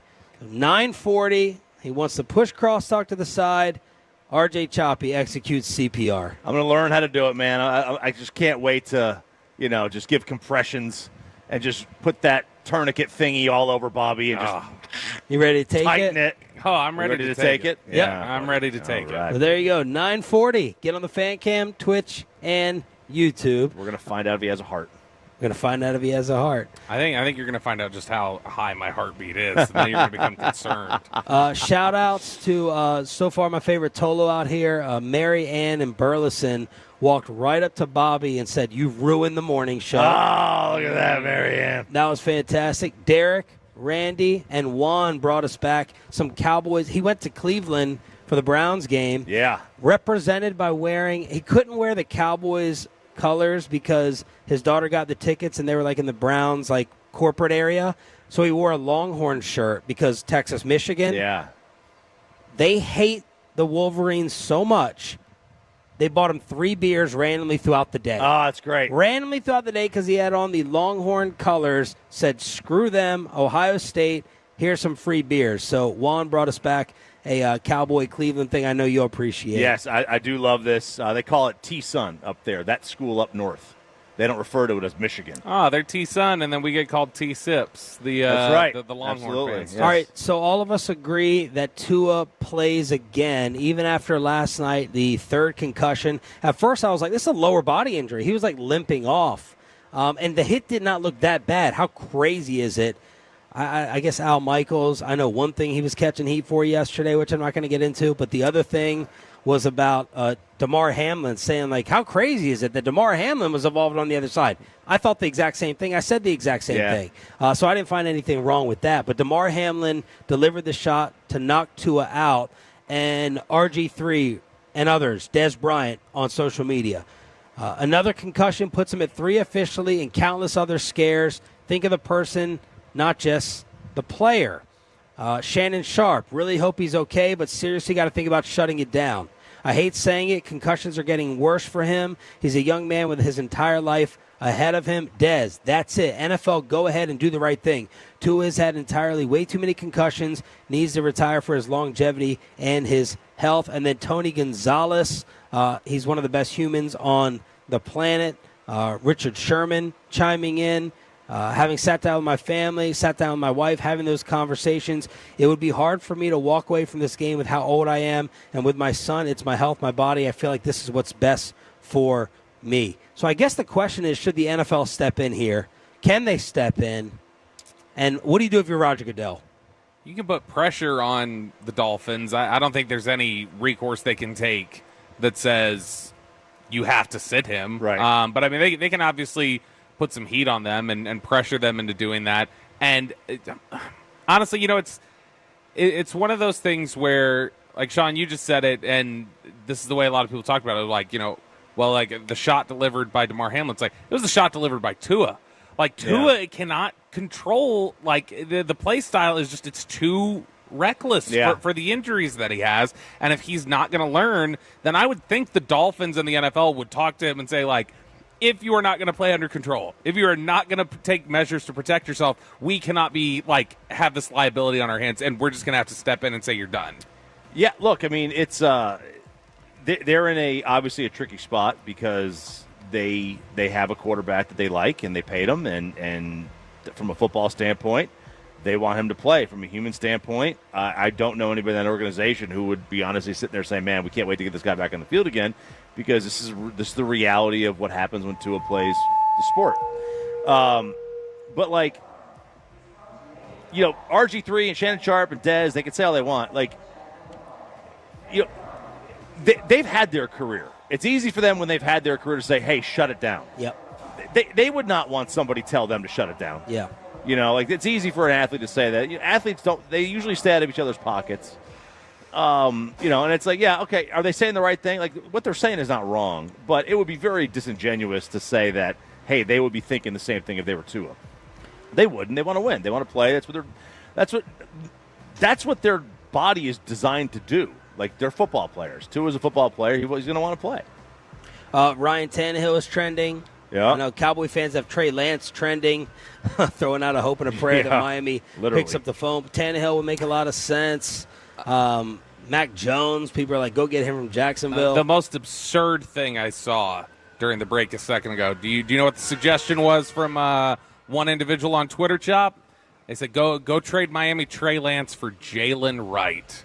Go Balls, baby. Go get Jalen, a fourth-round pick. You're going to get the fourth-round running back in a running back room that's clearly banged up there in Miami. They're going to give that up for Trey Lance. They have a lot of running backs. You guys down there. just My God. Anybody who's suggesting Trey Lance trades, just take a step back, take a deep breath, and remember why you're suggesting even trading him at this point. Why you're they all might be doing it for fun. I know, but there's way too many folks right here that are just believe that there's some sort of value here. There is zero value to Trey Lance outside of just, oh, yeah, I'll buy a lottery scratcher. But just like a lottery scratcher, there's about a 1 in 2 million chance of it hitting big. And it's the $1 one. It's not even the good $10 lottery scratch off. It's the $1. You might get $500 if you win. Nick Eatman, DallasCowboys.com. We'll preview and pick the Saints at 9:20. Before we get to RJ's degenerate football picks for the weekend, you got 5 other games? Yep, I got 5 games that I'm keeping an eye on this week that I have a particular interest in. Number 1, 12 p.m. kickoff here locally, Jets on the road against the Titans. I think that there was enough that was encouraging about Aaron Rodgers' performance that makes me interested to see, okay, what does it look like when he's not going up against San Francisco? Yeah. What does it look like? Can he step up in a game against the Tennessee Titans, a team that should be a better reflection of where he's at right now, since that's closer to a league average team, I would think, and closer to the team that he'll see on a week-to-week basis.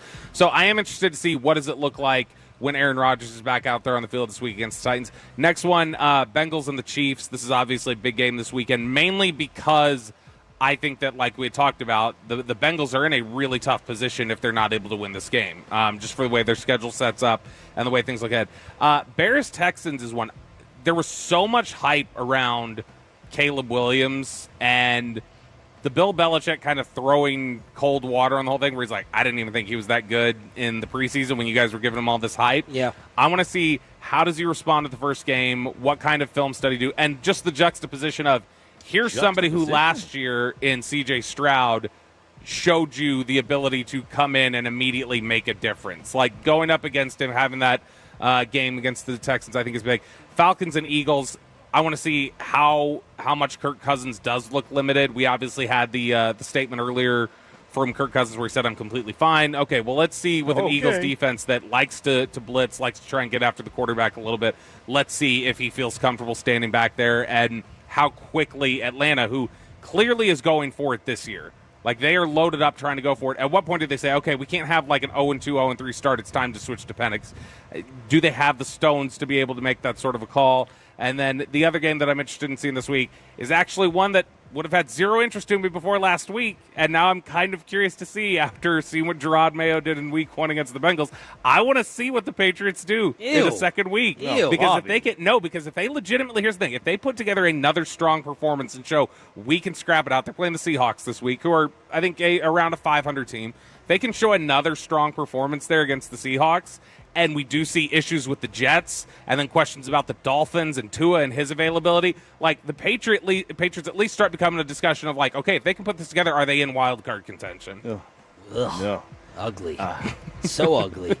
Bob be putting the Titans and Patriots in some other games to go ahead and check out. Let's make you some money, or at least try to make you some money with RJ's Weekend Degenerate. All right, boys and girls. This is not the greatest slate of college games. Let me tell you right now, this is a bad slate of, not bad, but it's just, it's a meh. It is Colorado State Super Bowl, though. And I am all over the Rams of Colorado State, +7 against Colorado. This was an overtime game last year. It was a very close game. This is literally their Super Bowl. They've got the game at home in Colorado Springs. Give me Colorado State +7. Controversial game last year. That was the Travis Hunter injury game. Yes, it was. Boston College +16.5 at Missouri. Bill O'Brien has done a tremendous job at BC. He has Boston College ranked. I don't know how he's done it. Missouri's a good team. They're a top 10 team. But Boston College, and that 16.5, I mean, it's 2 touchdowns and 2 2-point conversions plus more. 16, it's a lot of points. It's a 3-score game. I think Mizzou obviously wins this game, but I don't think they win by the 16.5. I have Texas -35.5 against UTSA.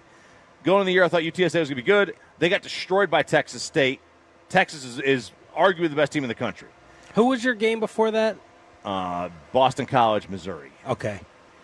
By the way, if you want to see a highly regarded draft prospect in that game, Luther Burden III, the receiver there at Missouri, is a stud that the NFL is in love with. Very good player. Like Tennessee, the -49 against Kent State. Kent State stinks.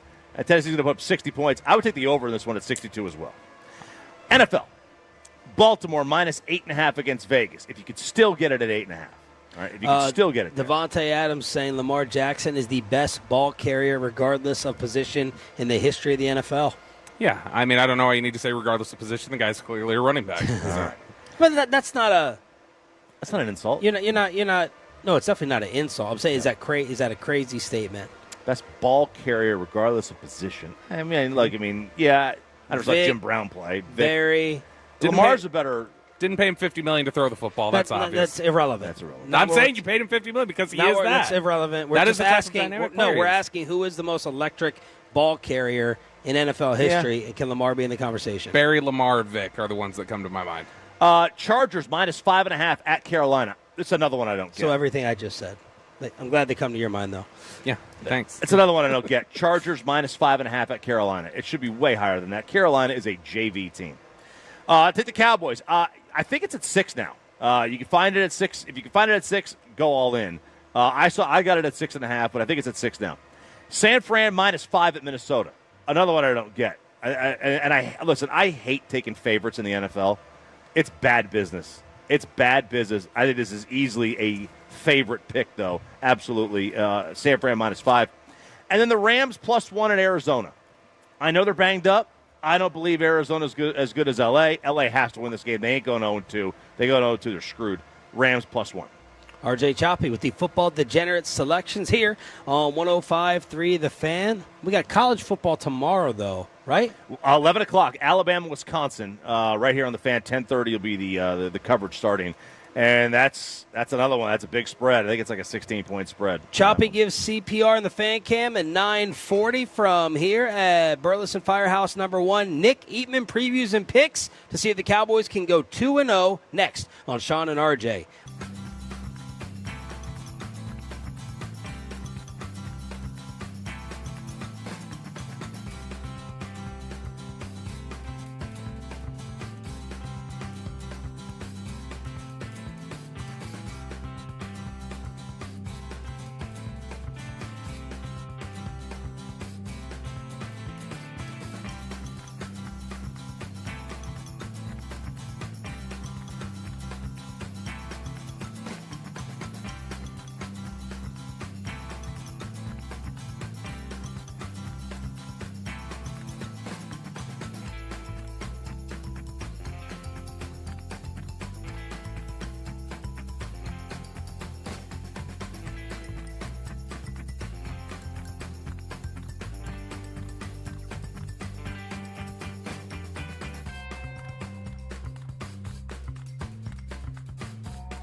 Uber Eats has low fee products? I gotta remember that. Well, you know, they say in order to remember something, you have to forget something else.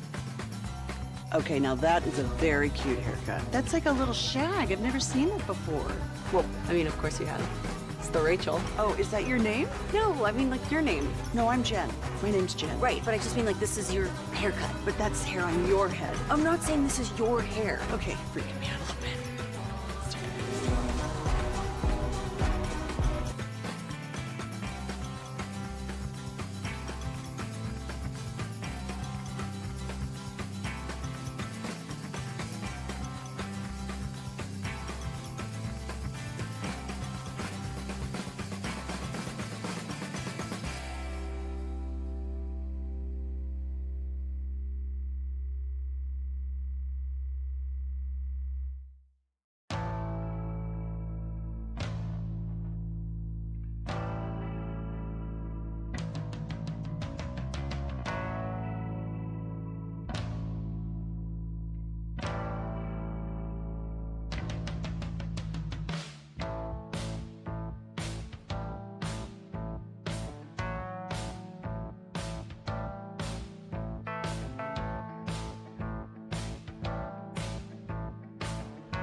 Do you think it's true that you've got to forget something else to remember that Uber Eats has groceries? No, that's absurd. Hey, remember when you used to be a, what was it, Pepper Lady? Pepper Lady? Wasn't it Cinnamon Sisters? Basil Babes. Saffron Squad? Nutmeg Maidens? Paprika? No. Nutmeg Maidens. I just said that. Was it Spice Girls? Doesn't sound right. Was it Saffron Squad?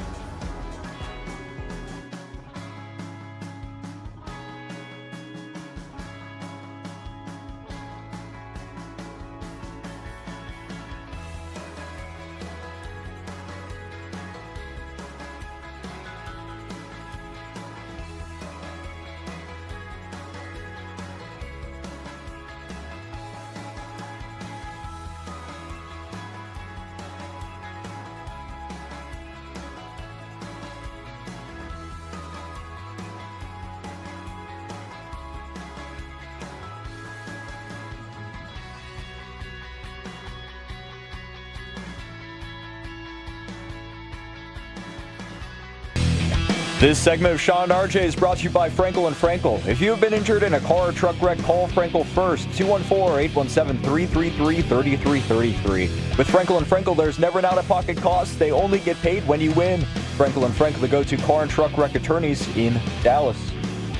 Nick Eatman, DallasCowboys.com, previewing the boys and the Saints Sunday 9 a.m. pregame show right here on 105.3 The Fan. I'm Sean Sharif alongside RJ Choppy and our Cowboys insider Bobby Belt. Before we get to the actual game and the pick from Nick, he's brought to you by the WinStar World Casino and Resort, proud to be the official casino of the Dallas Cowboys. Please game responsibly. Did you see what happened with Tua last night? I did. It was sad that we've seen it before, pretty much. But yeah, I did see that. I watched the hit, and kind of ironic, with the guy that hit him and just all that. It was tough. So when we were in Oxnard and we asked 2 or 3 different players about the Guardian caps, they kind of gave the feeling we got was they weren't feeling them. Did you get the same? Right. Have you gotten the same reaction from them? Because a lot of people are asking, how the hell does Tua not immediately wear a Guardian cap as soon as they come out? Yeah, true. And there's a different style of helmet too. There are some helmets that I think have a lot more padding inside that you don't see the actual padding on the outside, but there's different options there. But yeah, you're right. I mean, for him, and especially because it looked like it was just a hit to the to the midsection of an undersized safety. That's what's kind of more alarming to me. Now maybe did his head hit down on the turf as well, but I don't know. It just you would think, yes, to answer your question, yes. I don't think the players love them because they're heavy. Those Guardian cap, I mean, it's a lot heavier on them to run around. I know they didn't love it at practice.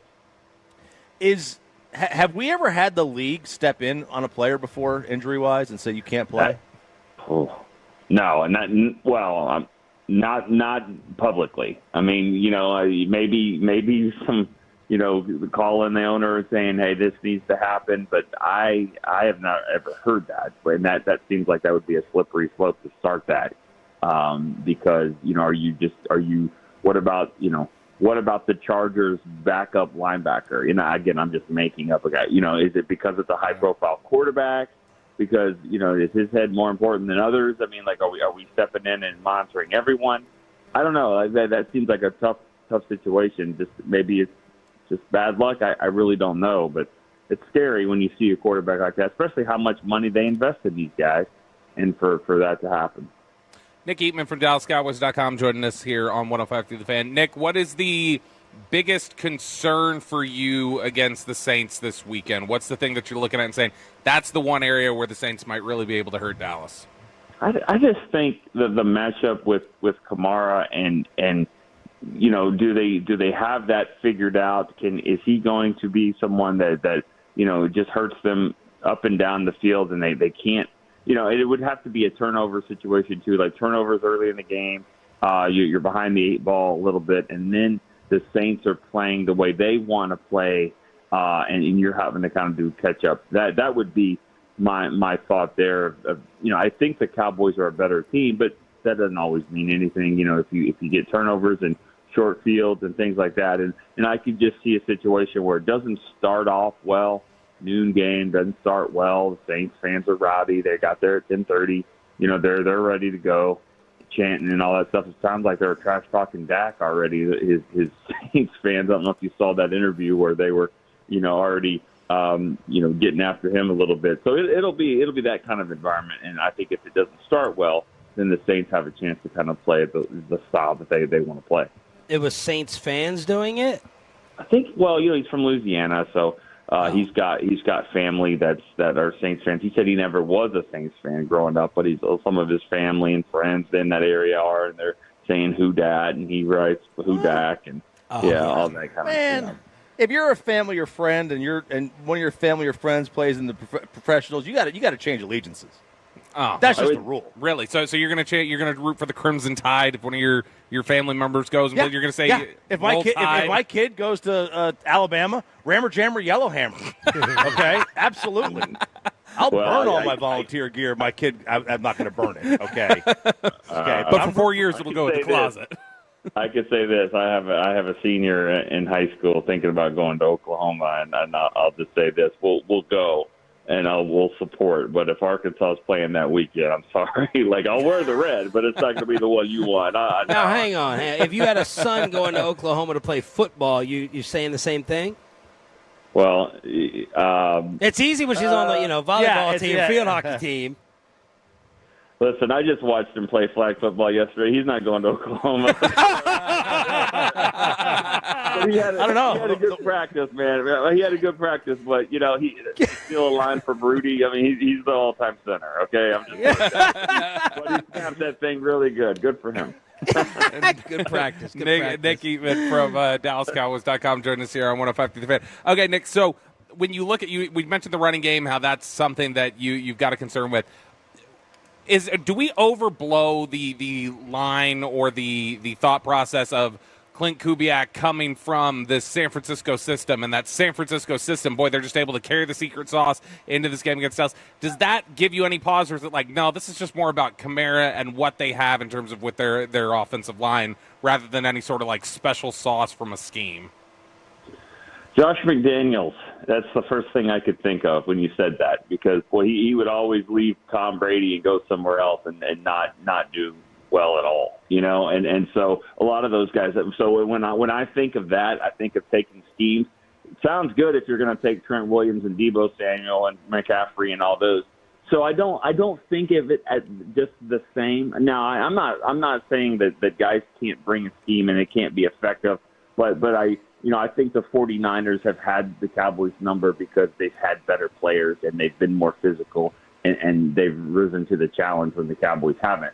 I don't know if I don't look at that and say, well, that scheme will come in here and really hurt the Cowboys. I think talent-wise, Dallas is better, but I do think, every team can come in here and win, and I think that they have elite players just enough where they could be hurting you if you're not taking care of business. And so I think it's going to be a tough game for Dallas. I really do. I just feel like this has trap game feel to it, and really? It has a feel. It has a feel to it. And again, you guys know this more than me. What's the line? Is it 6, 7? It's 6. Well, it's 6.5, depending on who you can get it with.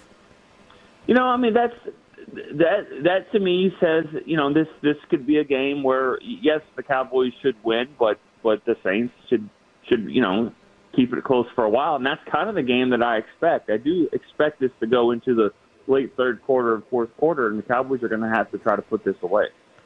So, do you think Derek Carr is good and been around bad coaches, teams, coordinators, or is he not? Is very mid? Yeah, mid. I just think your sample size with him is large enough where you could have broken through at some point if it it's on you as well. But I think he's one of those guys that he can go out there and have a day, and he's going to be accurate. He's smart. He just doesn't. He's one of those guys to me when I watch him from afar. I don't see all of his games, but you're just like, okay, who's the best at this? Derek Carr's got the best this, and he's the biggest guy, he's tallest. He can see the field. He's got a great arm. He's elusive. And you don't have that. You don't have that.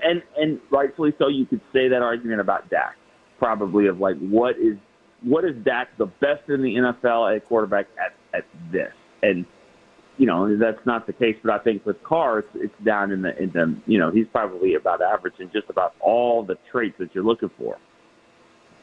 Nick Eatman, brought to you by the WinStar World Casino and Resort here on 105.3 The Fan. So what is your official pick? Yeah, I'm kind of like thinking that in my head right now. I probably like 34-23. Okay. 34-23. So all of us have them basically as a double-digit winner and definitely beating the spread. So that means Vegas will be right and we'll all be wrong. Yeah, right. Absolutely. Although, but that leads him into my next one, and we gave McCarthy props to him earlier. When they beat the teams they're supposed to, and they're basically invincible at home. So I want you to name the last non-playoff game in which they lost to a team that we all expected them to beat. Can you name it? It was it at home, you mean? Yeah, at home, non-playoff game where we expected them to win, because normally they handle that. Right. Oh, man. It's, you want to give me the year, Bobby, that we think? Oh, yeah, I'll give you the year the last time they were a Vegas favorite at home and lost. It was 2021. 2021? That's crazy. So that was Micah's rookie year. I mean, like, that wasn't the game where Gallup got hurt and It was the loss. It was the loss to the Cardinals. They were 6.5 point favorites. Wow. In fact, the last time they lost a regular season game at home was the 22 opener. Brady is the last time they lost a home game. Think in the about regular that. Season. Yeah, that's incredible. That is, and it's one of those things too where we jump to conclusions a lot. I just remember that game against the Bucks, the Week 1 game. Dak gets hurt. Dak was not. Let's be honest. Dak was not good before that injury with his thumb, but then he gets hurt. I think there was 2 more guys that got hurt, and you're like, this is bad, And it was like McGovern. I think it was was it McGovern or maybe McGovern was now he was going to be the starter, but I think J-Ron Kearse was another, and you're like, okay, this season couldn't have started worse. Now Cooper Rush has to play, and I think they won 5 in a row, But so this team can rally around. But you're right. To make your point, yes, they do take care of business, and AT&T Stadium has turned into a really good home field advantage. And they've gotten a lot of grief over the years. The fans have.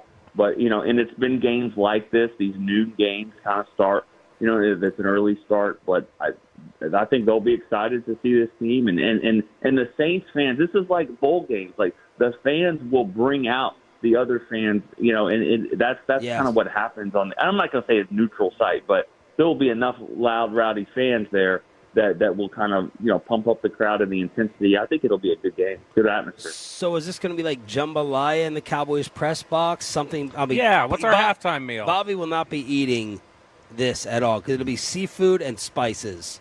What do you think? I like spices, thank you. I honestly, I don't think they play that game. I don't think the AT&T Stadium does that. I don't think it says we're going to cater to you. I think it's like, welcome to Texas. This is what we are. I mean, I don't. Oh no, Nick, we do the cheesesteak when Philly comes to town. We've done our they do the halftime twists. Yeah, remember they'll have the special meal at halftime that you can eat. That's usually the opponent's specialty.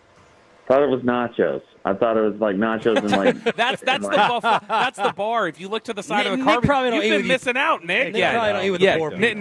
Nick's with the 1%ers. He's in luxury. He's in suites. Cowboys Club before the game. No, I guess I don't notice it that way. But okay, yeah. If you know what, if they're serving like red beans and rice, okay, make me a cup and send it over to me. Maybe that's the problem. I don't get there early enough. All the moochers in the press box are eating. The Rubens. Thank you, brother. We appreciate it. Enjoy the game. We'll recap Monday. All right. Nick Eatman, DallasCowboys.com, brought to you by the WinStar World Casino and Resort. RJ Choppy gives Bobby CPR on the Fan Cam, Twitch, and YouTube, live from Burleson next.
This segment on 105.3 The Fan is brought to you by Classic Chevrolet in Grapevine. They're the #1 Chevy dealer in the world. More Silverados than anyone else. This is Texas. This is Classic Chevrolet. Together, let's drive. Based on new Chevy registrations 2023. Chris Strong, please get rid of this music immediately. Get this out of here. This is usually Mike Bassett crosstalk on a Friday. I texted Mike, Kevin, and Corey at 8:20 our time. I knew he was in Seattle, but I said, hey, are you up? And he goes, yeah. I said, pop on. Let's talk about Rocker. You were on the TV call. He just wrote back, I love you, but I can't. And no explanation. I didn't follow up. I expected him to at least follow up, tell me why. RJ has a guess. Do you have a guess? I know exactly why. Contractual obligations. No. I think that actually, believe it or not, might be a conversation best shared off air. Oh. Okay. I just assumed he was playing golf. T.O. got suspended. Maybe. Yeah, sure. At a That's good. That sounds good. Yeah, never mind. You're probably right. 6 a.m. tea time? Seattle? Yeah, I mean, possible. Okay. It's a little early. I don't think he would start. I don't think they would be open before 7. Okay. Love you, but I can't. Yeah. That's all I got. Okay. I'll tell you off air. Or, Okay. hey, you know what? Or I'll tell everybody who comes up to the Buffalo Wild Wings in Irving. What a tease. What a tease. Look at this guy. Mike said, I love you, but I can't. Will you, though? Yeah. Oh, for You sure. will tell everyone in person? Yeah, I just don't want it broadcast over the air. Okay. I'll come by. I think it's best for all of us. What's coming up on the show? You got Jerry today. We do have Jerry Jones at 10:30, so we'll get that right off the top hour right there, man. Plus we got some Kumar Rocker to talk about and some of what he did last night and how Kevin thinks it's still not good enough. Okay. That's Yeah. Be honest. Did you watch? I don't want to get involved. Yes, I did. Did you guys end up, because I don't believe I heard it, did you end up asking Mike McCarthy about his tardiness? Yeah. Why didn't you hear that? I had a question all set up. Nothing. And we didn't think he was in a very good mood. He didn't sound in a good mood this morning. Yeah, he was sounded really a little short. Yeah, Yeah. he sounded curt with y'all. It's Bobby. It's Bobby. It is me. I tried to tell you that. You said that was in my head, and now you're starting to see it's real, Sean. Someone gave him decaf. That's what it was. I think someone gave him decaf in the morning, which is the wrong coffee. And somebody just replaced his Black Rifle coffee. If somebody would have given Black Rifle, he would have been ready to go. Well, look, we're going to try to make it up to you with a special treat here from Burleson Firehouse #1, as RJ is going to give Bobby CPR on the fan cam, Twitch, and YouTube. That's right. You guys have to sign any liabilities for this or anything? I don't know. Concerned. Sit her up here. This tight little thing This the little victim. bald-headed Easy, thing. Shannon. This is Jada Pinkett Stiff, is what we're calling her. Oh that my God. is clever. That is Very clever. That's I will tell almost you as good as this. Boba Fett. Can't help That it. is okay? clever. My gosh. So I'm going to be. I got help here. What's his name? Officer Islesworth. It's a she. Don't assume his gender. Listen, I'm very intimidated right now. This guy's got about. Let's see. He's got 60 bullets right now 52. on his 52. I'm sorry, my math was not very quick. The fact that he knows on the his exact person, numbers. on his Yeah. person, and a taser. I'm just like. So what do I do here? Show me All what to do. right. So what we usually do a stop the bleed, hands only CPR. So you don't get to do mouth to mouth. I'm sorry. Yes, that's good. But They don't do that anymore, do they? No. So what Do they we, still waft? Or is yes. that, yeah, okay, they yeah. waft. No, it's good to know your product, right? Yeah, absolutely. But what we your product. Do we just do that? yeah, taste test. What Palmer's we hot chicken and catfish. yeah. All right, so what am I doing? So what we try to do is we show you, hey, this is if someone goes down and you're out in public and we might not have an AED around, at least we can put hands on the chest to start compressions and kickstart that heart, because if you're not doing compressions, that heart's sitting there idle. There's no blood moving. We're not getting perfusion in the body, right? So our brain's not working, anything. So we need to get that heart pumping going. All right. And so what we do is we look, listen, feel, right? So we look, see if their chest rise and fall. Okay. We listen. Do we hear any breaths? And then we feel a pulse, right? Get that jugular. That's right. Oh, yeah, I got it. Got it? 1, 2. All right. So we don't have to do CPR on you. Okay, perfect. So if you do find someone that meets these criteria, right, we start compressions. Okay, if you're around anybody or if you're able to pop your phone out, dial 911, let them know where you're at. Hey, I have someone in Should we do that cardiac right now? arrest. Should we call them right now? Sure, yeah. Well, they'll call us. Did you guys didn't they respond to a back pain earlier? Yeah, you guys responded to back pain. How do you respond to back pain? Chiafalo calling early. They don't have Well, a I'll tell you how we Toradol. respond to it. We get in our trucks and then we go. That's right. There That's how we do it. All right. So this thing here. Right. So if I'm pushing on their chest and they're saying, ow, stop, don't do any more compressions because they're probably alive, okay? They're probably a good rule of life. That's a good rule of life. I love So, it. He's got but what jokes. you're going to do, I know you know the songs Baby Shark, right? Staying Alive, right? Pretty much any Lady Gaga song or Beyonce, you can put that in your head and just do your compressions because we're trying to get to 100 beat? To the beat, right? 100 to 120 beats per minute. So we're doing compression. No. That's too You're fast. going to go about 2 inches deep. Hey, used to that. So I won't comment just because of what I'm wearing right now. All right. But look at this. But Right. what do you mean by to the beat? Like so every which part of it? There you go. So boom. Yeah, what about the rhythm challenge? What do you recommend they do if they just have no rhythm or can't stay on beat? Hard and fast. Rhythm is God, gonna this be is good. perfect This for is you. perfect. You, Mr. Collie, This is is a perfect fire right marshal. here. This is fantastic. Okay. All right. So they're alive.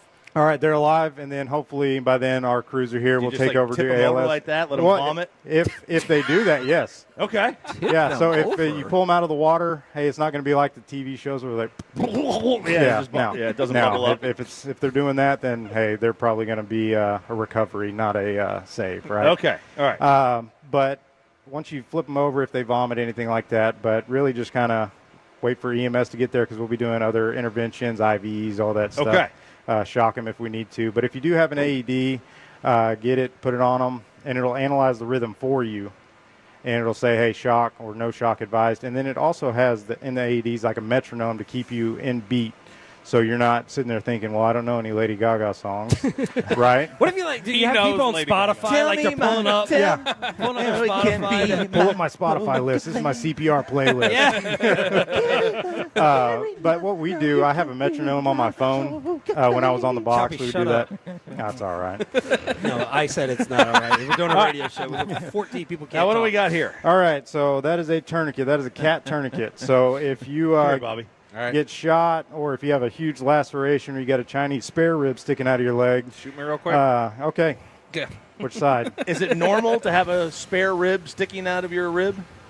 Out of your leg. Out of your leg? Is it Yes. normal? It depends on how hard you fall. Okay. Oh my gosh, that's all right. So what do I do this? So this right here is going to be your best friend. This tab. A garter thing. So, you want to go on your leg? Yeah, go up here. Okay. So what you'll do is Where would y'all shoot Bobby the most? Like we can. center mass. Oh, right between. This guy went right for the face. He went right He went right for the face. Right forehead. Okay. All right. All right. Come here, Robert. Okay. Come on, lift that up. All Look right. at that with white legs. There you go. So what you want to do is as you're Damn. That's a sliding, little higher. Your butt is sweaty. so as you're doing, slide it up, rock it up, because if not, you Oh, yeah, right up Yeah, there. there you go. You That's could, the spot. you could get the boys and pinch them, and it At won't least feel look me too in the well. eye while you do Okay. this So- shop. Ruben, make sure we're good. We got all the angles on this. All right, now twist that. That is Twist your, this. That's your windlass. My what? That's called a windlass. So this is going to cut off my circulation. Yeah, it is. Yeah, that's what a tourniquet does. But it's going to. He's going to do that to me right now. That's right now, yes, sir. Yeah. There you go, Is Bob. this safe for me? Yes. Probably not. Okay. I Ah, don't that's a want little to tight. I don't want All to do right. it anymore. So I now- locked it in. Look at that. I knew how to Locked it do in. that. I Locked knew how to in. do that. And then now we put that over to secure it, and you can write the time down. So when we get on scene, we know, hey, this tourniquet was applied at this time. Oh, wow. So Does what it is that hurt? supposed to do? It's a little painful. It's a little painful. It's Yeah, supposed but to it's, stop, hey, but it's stop like the blood. It's Right. like the good pain. So if you got know what I mean? a big bleed that isn't controlled by We got a direct bleeder! pressure or How are you gauze, getting more anything like energy that? at 9:52 at the end of the show. Man, I'm a ball of energy. I don't can stop. see the I don't light. stop going. Have you ever used one of these with Sarah? I mean, not for Yeah, its like a intended use. Wednesday night for you. All right, there it is. That's what these are for. Oh, Here it comes. Hey, man, they need to do a dating auction. I know, dude. they do. That is great. Yeah. But so we do have this one. This is more for the smaller people. because as you can see, what do you mean? Sean, get up there. Yeah, come here. Oh, so that's just wrap it around. Wrap it around. Yeah, it's more rubber band. So I mean, it's not as cool, but it does the same effective thing. It stops the bleed. So if it's not direct pressure or anything like that. But we do offer these classes, so if y'all want to show up and get to see more of my personality, we offer them every second Saturday of the month, and you just go to our website, City of Burleson, and look up Save a Life Saturday. Choppy, you're out before or after bye week. What days are you available to fill in for Choppy? What's your last name? Ellsworth. All right, ladies, Officer Ellsworth here. Firehouse number 1. Oh, no, he's got a ring. Oh, he's got a ring. My wife is a Fort Worth cop, so be careful. Oh, yeah, you don't get real freaky there. Who's a better shot? Oh, definitely me. I didn't even Definitely try. not a hesitation. Who's a better driver? Well, so technically, all right. Here's how it goes. Okay, she says she scored better in the academy, but she's also hit a pole going into the sector. I've never done that. Okay. So Okay. I mean, I'm That's just fair. saying you could have a better track time, but my actual record is better. You got there. Will you get in Bobby's car? He's trying to prove today that he's the best driver at the station. Will you get in Bobby's car with him after the show and whiz around here? Absolutely. And will you call? Will you give your wife a call in advance and say, "Don't pull over the Ford Explorer, the black Ford Explorer, and trying to go through some, Absolutely. We're just doing some close course activity." Officer, thank you so much, and thanks for Thank having you. us out. Absolutely. Well Thank you for done. having me. Kevin, Corey, any questions on what you just witnessed on the fan cam? Are you still there? Guys? Oh, All right, good for they can't hear us. Corey, they cannot you got- hear us. They can't hear Can you us? hear me? They can't hear us. Chris, can you Hello. hear us? Okay. If we just lost all that, I can gold. hear y'all. Oh, Chris can Okay, hear us. good. Thank God. All right, well. I mean, Kevin and Corey are the least of my concerns. As Yeah. long as the rest of you heard the gold, then that's what matters. That's all that matters. Everyone have a fantastic weekend. Seriously, we got the best listeners Yeah, we in do. the entire city. Awesome turnout here in Burleson, and thanks for having us out. Palmer's Hot Chicken, Catfish, and Shrimp delivering the breakfast as well. Go Cowboys. The KNC Masterpiece is next on 105.3 The Fan.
O'Reilly Mazda of Arlington and her studios. It's the K&C Masterpiece on 105.3 The Fan. K&C Masterpiece right here on 105.3 The Fan. We're live at Buffalo Wild Wings in Irving off of Market Street Boulevard. Would like for you to come out and see us today. You can register to enter to win a pair of tickets for the home opener, Cowboys Saints, this weekend. Yeah, that's right. You can show up here today, enter, attempt to win, maybe find out you won tonight, and be at the game on Sunday. We've also got a couple of hats to give away, a mini helmet, a jersey, a shirt, and a pop figure, I do believe. So all kinds of fun giveaways in addition to the delicious food and great drink deals here at Buffalo Wild Wings in Irving. Nice job, dude. You just wrapped all that up into a tiny little box. Hell yeah! I will see you on Monday. Okay, well, actually, can we just do the segment now then? Oh. Okay. Yeah, I thought you did such a good job that we were done. No, we still have to do the show. It's Friday. Here, Kevin, I know that on Shout Out Friday, look, Mike's not here, so I'm not going to give you that hard of a time because we have to stay a little focused, all right? And I know the Tolos, they'll text in all the fun, all right? Tolos out there and Twitchers, you know, all y'all, just text in all the fun today. But Kevin, I wanted to add an element to Shout Out Friday today. Okay. And that is high school football shout-outs. Yeah. Send in your shout-outs for your team tonight. Who's your team? Whose butt's your team going to kick tonight? Because you know what I'd really like to see is like a bunch of people are like, hey, I need Jacksboro to get it done tonight. And then a whole bunch of people are like, hell no, we're playing Jacksboro tonight. I really want to see that kind of war breaking out. Yeah. By the way, I will dispute this prediction, but thank you from the 817. Your prediction yesterday that Rocker would be the 2025 Cy Young winner seems to have some legs. That is not what happened whatsoever. You said he would be the day one opening day starter. That did not happen either. Don't get the 25 Cy Young winner situation squared. No. It was the day one starter. All right.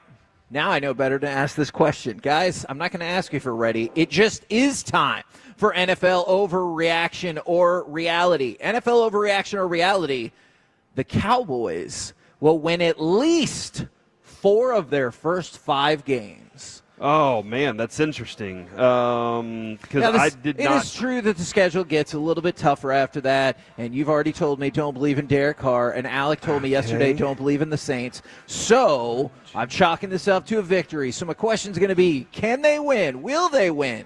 Okay. At least 4 of their first 5 games. I think so, and I think I had them at 4-1 to start the season. It was after that I had them kind of having a tough stretch of their schedule.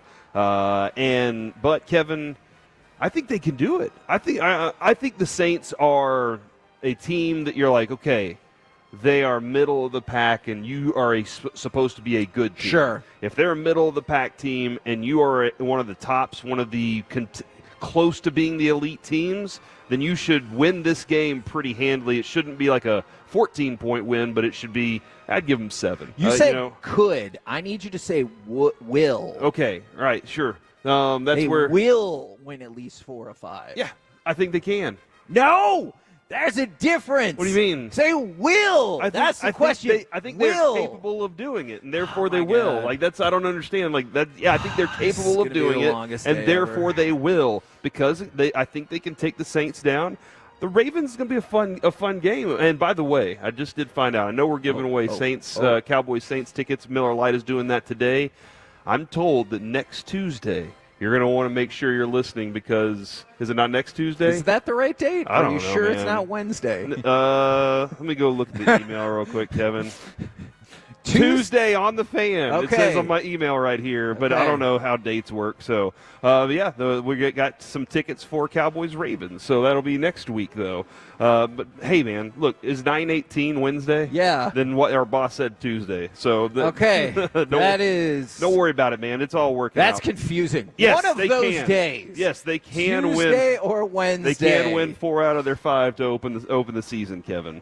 All right, Alec, will the Dallas Cowboys win 4 of their first 5 games? I think they can win 4. See, he thinks they can too, and that's a good thing. I'm interested to know if the Tolos think they can win 4 out of their first 5. I think, therefore, I believe. There you go, man. Yeah. All right. I believe they can.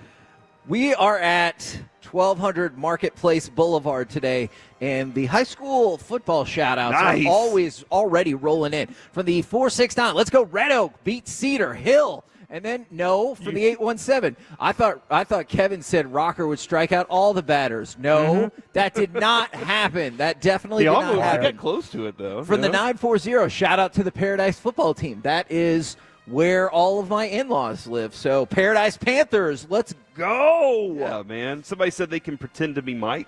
And they said, quote, what were we talking about? My wings are here. I'm going to take these next 2 segments off. It's not always that way, but sometimes. Rock Hill Blue Hawks over Allen Eagles, and shout out to Rock Hill Rockette McKenzie. So good luck to her. That sounds like a tough game for sure. From the 903, shout out to the Aubrey Chaparrals tonight against the Brock Eagles. And somebody did say, do we play the Panthers or Giants after the Saints? Yes, the Giants are on the schedule after the Saints. So it's Hell Saints, yeah, that's 3. Saints, Ravens, Cowboys, Steelers. And I think against the Steelers, I really do believe that team isn't good enough offensively to keep up with the Cowboys. And so I really do believe that team, that's going to be a win now, considering their defense is really good.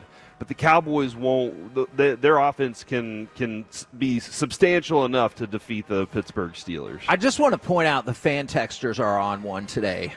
Hey, they're filling in for Mike. Back to back from the 940. They will win 4 out of 5. And for the 817, I think we have good odds to win 4 out of 5. I think the odds are in their favor, actually. And, this morning with Shan RJ and Bobby and Peyton, or Shan RJ and Bobby and Chris Strong, they had Mike McCarthy on, and they were talking about how good they are against opponents that they're supposed to beat.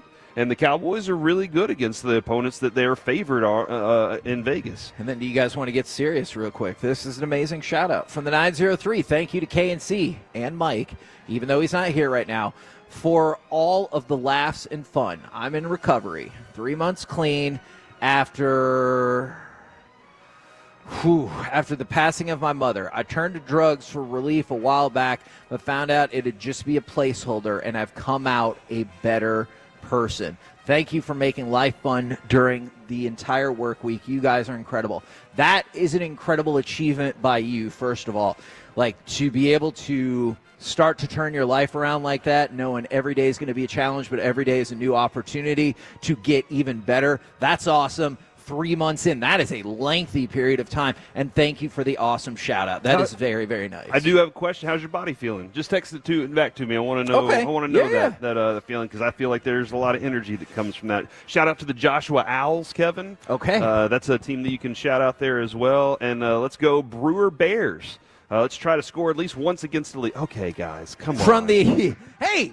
You can have a reasonable shout-out, too. From the 602, can you give tickets to people out of town? Sure, as long as you drive to the town of Irving and register to win. Yes. You don't have to still be here when we do the giveaway, but you have to be here to register to win. And then from the 806, this is a very loyal texter. Can I get a shout-out? I got the promotion I've been waiting for, and moving on up with my company. Now, I've got more NFL overreaction or reality. Are you ready? I think I'm ready. That was a mistake by Alec? I don't think so. Yeah. Okay.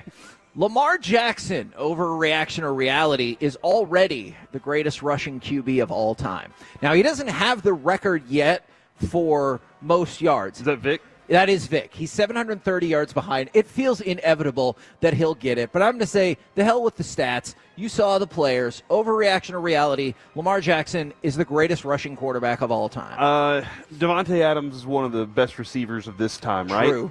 The other day I saw that Devontae Adams said that he watches Lamar Jackson to learn how to run with the ball. Yeah. And so when Didn't he just call him the best ball carrier? The best ball carrier in the league. And I don't think he's wrong, man. The dude's elusive. He's fast whenever he needs to be. And the only thing about him as a quarterback is there's other things that you need from him. There's other elements to the game, and I know that's an emergency thing. He can break glass and go with it, but that's the thing that holds him back. But, yeah, I'll definitely say he is the best ball carrier in the game and the best running quarterback I've ever seen. Okay. And Vic was amazing. Yeah, and Randall absolutely. Cunningham was Absolutely. terrifying, right? Alec? I'm going to say that's reality. And for everything that Corey said, I really thought that Davante Adams statement was intriguing. And at first it was kind of shocking, but then when you sit and think about it, you're like, there's not many arguments against it. So I think you could go to that Davante Adams level of commitment to say best ball carrier of all time. But yeah, he's definitely the best running quarterback that we've seen. And, you know, he just adds a different element to the game that you have to respect at all times. And he's just different, man. He's just different. I would like to throw H.N. in that ring right now as a ball carrier, though. Did he help give you a big lead in fantasy? Yes, but it's the burst whenever the hole's there, his ability to go. But man, I think when Lamar Jackson is surrounded, that's whenever you're like, okay, how's he going to get out of it? And he does some magic trick and does it. Okay, let me do one more quick one, and I know we got to go. Overreaction or reality? Sam Darnold and the Vikings are going to be better than everyone expected this season. Overreaction. That was such a fast answer. Hater. And I'll just leave it at that. Alec, Corey did not feel the need to expand on his answer because he thinks it's obviously an overreaction. What say you? Overreaction. Oh, there we go. I like it. All right. That's Wallen, where are you at on that? No, that's probably fair. Okay. From the 940, Decatur needs to stop the fighting Jason Wittens tonight. Man, a lot of high school football love going on. Continue to send those texts in. Frankel and Frankel, text line 877-881-1053. Also want to hear from you on YouTube, on Twitch. We'll continue Shout Out Friday. But coming up next, let's talk Rangers. A much-anticipated debut, a major surgery, and how we feeling about DeGrom tonight. All of it next, live from Buffalo Wild Wings in Irving on 105.3 The Fan.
This segment of the KNC Masterpiece is brought to you by Soda Weight Loss and the personal injury lawyers Frankel and Frankel. If you've been injured in a car or truck wreck, call Frankel first 214 or 817-333-3333.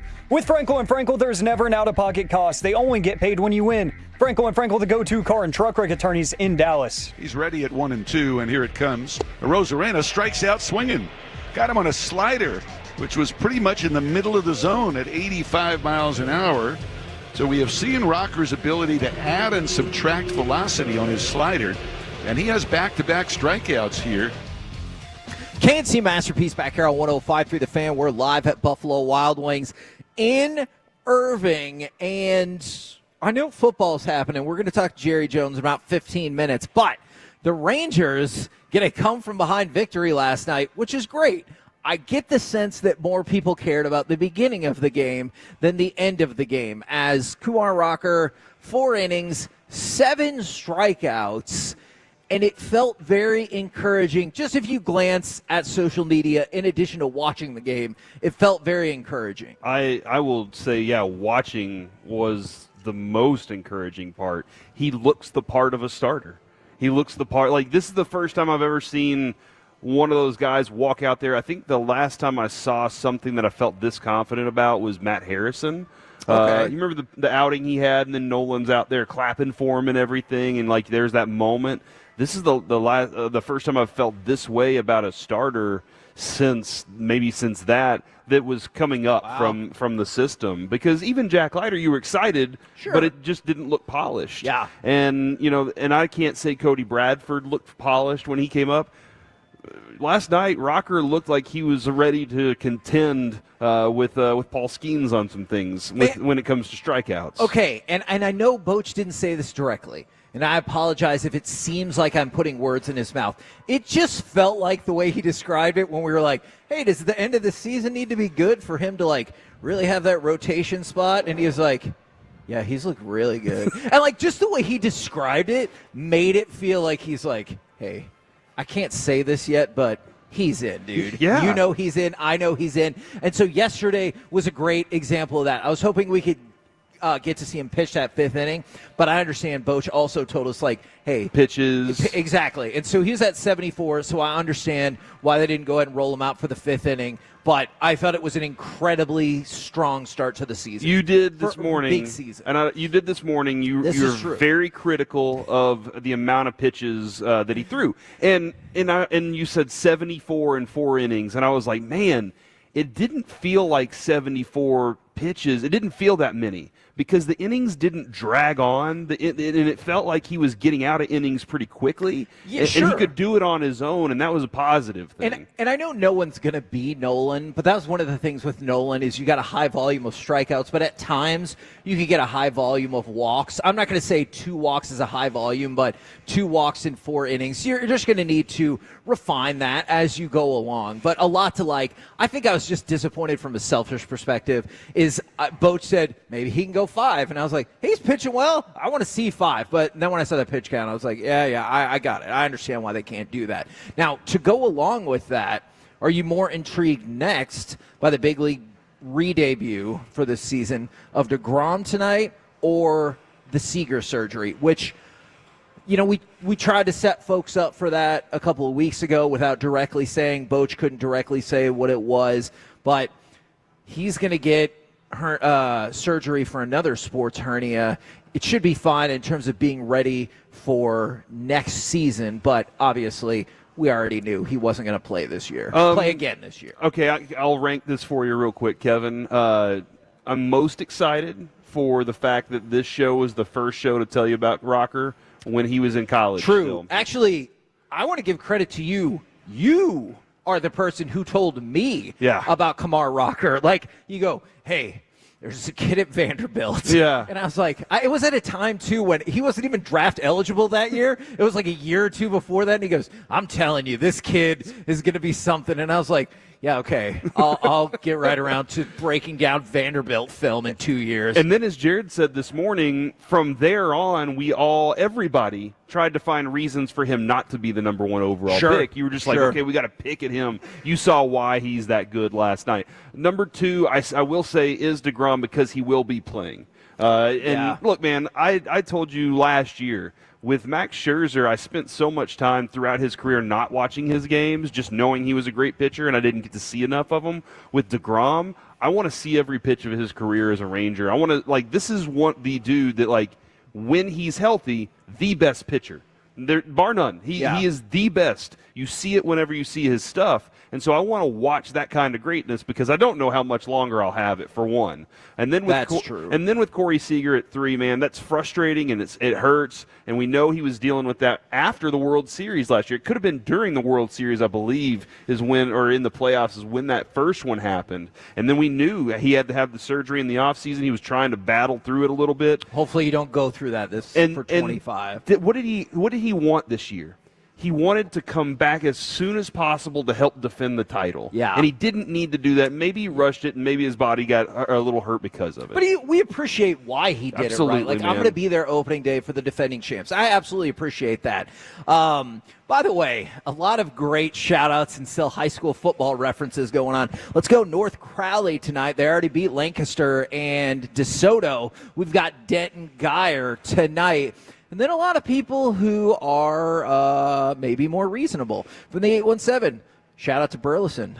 Did you already say Arlington Seguin? Held Arlington Seguin under 50 points for the first time. Don't worry about who won. Fair. That is very fair. And then from the 972, shout out to my Uncle Lee, who is coaching the Allen Eagles to an undefeated season. Oh. And then from the 210, I did not know it would get this heated this quickly. Brock is going to put it on those Aubrey punks. Oh, my gosh.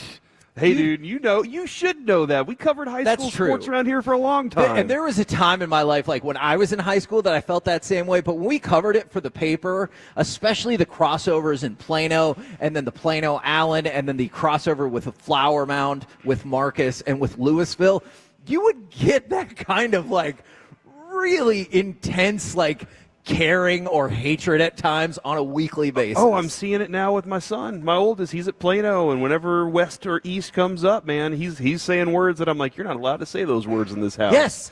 Yes. I get you on that. We're the KNC Masterpiece right here on 105.3 The Fan. We're live at Buffalo Wild Wings in Irving. And coming up next, we will talk with Dallas Cowboys owner and general manager Jerry Jones, plus Thursday Night Football, plus get more of your shout-outs in. Woo! Next on The Fan.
Do you think it's true that you've got to forget something else to remember that Uber Eats has groceries? No, that's absurd. Hey, remember when you used to be Pepper Lady? Pepper Lady? Wasn't it Cinnamon Sisters? Basil Babes. Saffron Squad? Nutmeg Maidens? Paprika? No. Nutmeg Maidens. I just said that. Was it Spice Girls? Doesn't sound right. What's it, Saffron Squad?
KNC Masterpiece back here on 105 through the fan. We're live at Buffalo Wild Wings in Irving. Got Jerry Jones coming up in just a second. Now, somebody texted in, and okay, well, we'll get to that in just a minute. Right now, brought to you by Ford and your North Texas Ford dealers. Ford is the best in Texas. It is Dallas Cowboys owner and general manager Jerry Jones. Good morning, sir.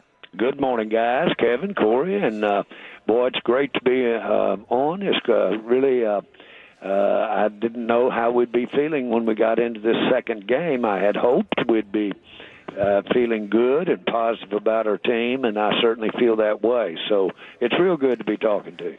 Well, you know us media folks, we like to project. I started the show today by saying you guys will win at least 4 of your first 5. So I've skipped way ahead, and I'm going to need you to slow me down. What kind of challenges do the Saints provide? Because I think there are people out there who don't particularly believe in their quarterback, and the fact that they beat up on the Panthers don't see them as a real threat coming to town. Well, they run the ball exceptionally well for a pro team. They're really grounded. That's I guess, a little fun, but they're really grounded in the run game. And that's really something that's got Zimmer and got our defense really preparing for. But they've got that a guy that is what I call a Swiss knife. He does everything for them and is a really good football player. But listen, the run game, when you really get it executed and you really put the emphasis on it, and I can't tell you the number of coaches that I've had over the years have said, we have got to not just say we're going to do the run game, we've got to get committed to the run game. And I'm thinking when they're opening their mouth, now tell me what the difference is. You're saying you're committed, but you really got to be committed. Well, there is a big difference, and it's a lot easier said than done to go out there. They're committed to the run game. We'll have a real test, but I really like the makeup of what our defense is right now. We've got some big boys in the middle, and got some good linebackers that'll really go the ball, and frankly, our secondary will come to the ball hard too. And so I like the way we match up for run game. Well, and Jerry, I'm glad you were talking about the running game there, because the league does over years has interesting patterns, and right now you're seeing, last night you saw it, explosive running games that can really alter a defense's game plans. Do you feel like the production from the way offensive coordinators are using running backs right now is kind of helping and changing and evolving defenses at the moment? Yeah, let's take Zeke. Zeke had an outstanding grade, one of the highest grade players on our team last week. And principally it was his protections. And so I'm moving away from the specific run game, but obviously we're counting on Zeke to really provide some physicalness in our run game. But, boy, look what he does for the passing game. Well, if you just simply went out there and all you did was have the run game, then you could go a little light on needing that protection in there. But that's not the case here for us. They put an emphasis on the run game. And so they'll take a little off their fastball probably with their throwing and emphasize that run game. Well, that's almost that's just I'm going to run. I'm going to come get you. I'll never forget. I went to my very first competition committee meeting many years ago, and there was Don Shula, the head of the competition committee, and there was Flores, the great coach up that had been at the Raiders and just a great player himself. And you had Marty Schottenheimer sitting there. And they said, you know that most of us, the league, read all of your plays. You'd give them away on the sidelines. We knew when you were going to throw it. We knew almost which direction you were going to go with it. And we knew generally, because you had played other games, how you were going to run the ball. We haven't stopped you yet. We can't stop that combination of Aikman and Emmett. And then the minute we line up to stop Emmett, we can't hold Aikman back with his accuracy. So much for that. My point is that we know these guys are coming at you. Can you do that? Can you tell it like that, telegraph it like that before a ball game? Yes, you can. And if you're effective in the run game, you can make it go. That'll be our challenge. In addition to the rookies on the offensive line, I know there was a lot of anticipation to see how Terrence Steele would play. It feels like he played very well. And y'all also have restructured his contract, which creates a good amount of salary cap room. I know you can carry it over, and that's probably why. But does having that extra salary cap room also mean, hey, if an opportunity came along at the trade deadline, we would have the capital to pounce? No. The space that is made available by reworking the contracts, that's a given. And it basically is in the agreements that the a player will agree to basically rework, which is basically take this year's salary, make it a bonus, and then you can spread it out over the remaining years on his contract, as opposed to counting it all in this year. Now, my point is, that's figured in on our cap room and our availability. There are no bonuses here. Yeah. We know 2 or 3 years from now, we're planning on several players that have contracts that go into those years. We're planning on them taking a bonus and extending their contract out. So there's no bonuses here. It doesn't create any extra room than anything we had anticipated. What is the fact is that clubs do that. By the way, I'm proud to tell you today, factually, we spent the most cash of any club in the National Football League this year on players.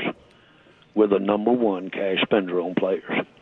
And so the reason I'm saying it in that manner is because there was a critique going on a few weeks back that we weren't spending money on players, which is amusing and ridiculous. But I really don't know that we have a good grasp of what the cap does. But there's no free lunch, none at all. And Santa Claus does not put the tricycle on the Christmas tree here. He does not. And so you've got to know that when you do these contracts that you're going to spread them out, you're going to have room to adjust them each year so that you can create more room. And that's planned just as if it were stacked up over there in the bank someplace waiting on you to spend it. Now, you said it was amusing and ridiculous, obviously, that people had brought up maybe the Cowboys weren't using as much cash, but you also just told us that now y'all have spent the most money, so it does kind of feel like you cared that people were putting that out into the world. Did that bother you when you saw people putting those articles out? No, it did not, although you say, well, it must have been. You're sitting here talking about it, and you brought it up yourself. What that does is allow me to specifically point out that every club does this, and that's a part of the cap.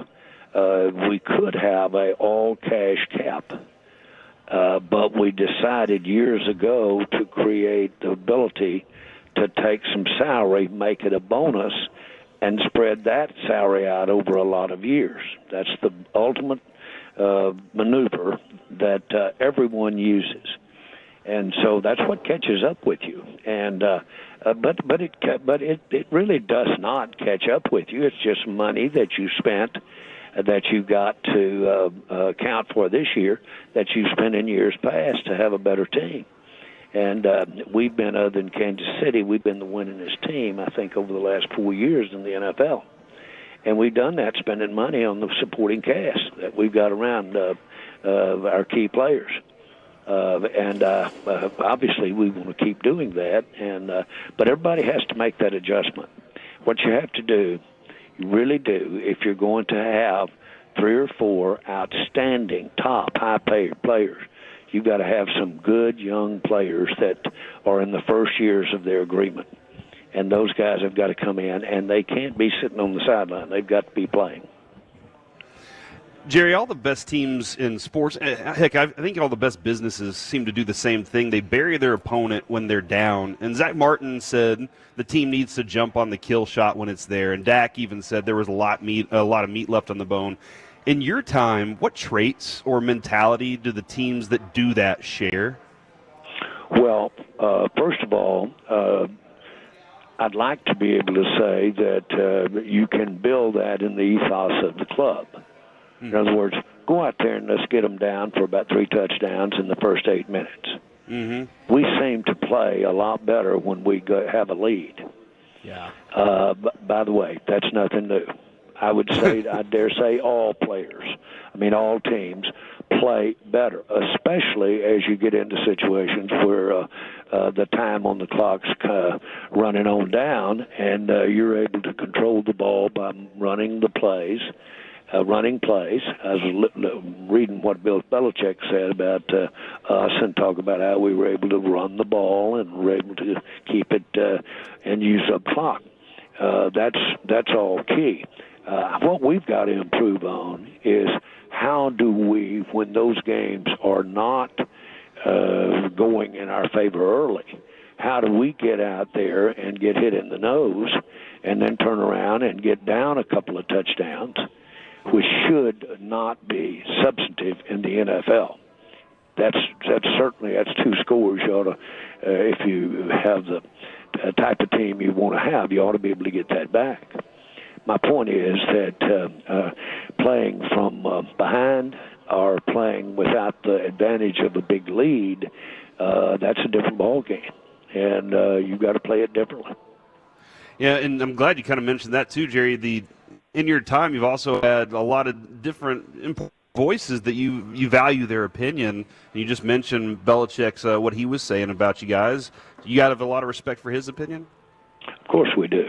It'd be very much. And but let me be clear. The beautiful thing about our game is that there's about 100 ways to do everything about the game.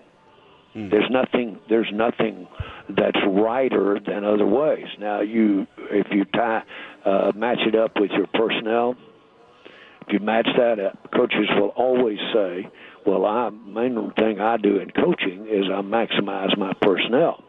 Wait a minute, that means that if you're principally a pocket passing coach, coordinator, that if your quarterback runs around and has got good escape, good legs, that you don't change your offense out. Well, I don't go that far. Well, some go that far, and therein lies the matchups. And so my point about all of this is that the right thing to do is to take your players that you've got on the field and match up what you're trying to get them to do, the way you're trying to move the ball, the way you're trying to stop them. There's a lot of different ways to make that happen. They're very difficult, though. There's always great players that have something else to say about it when you put your game plan out there.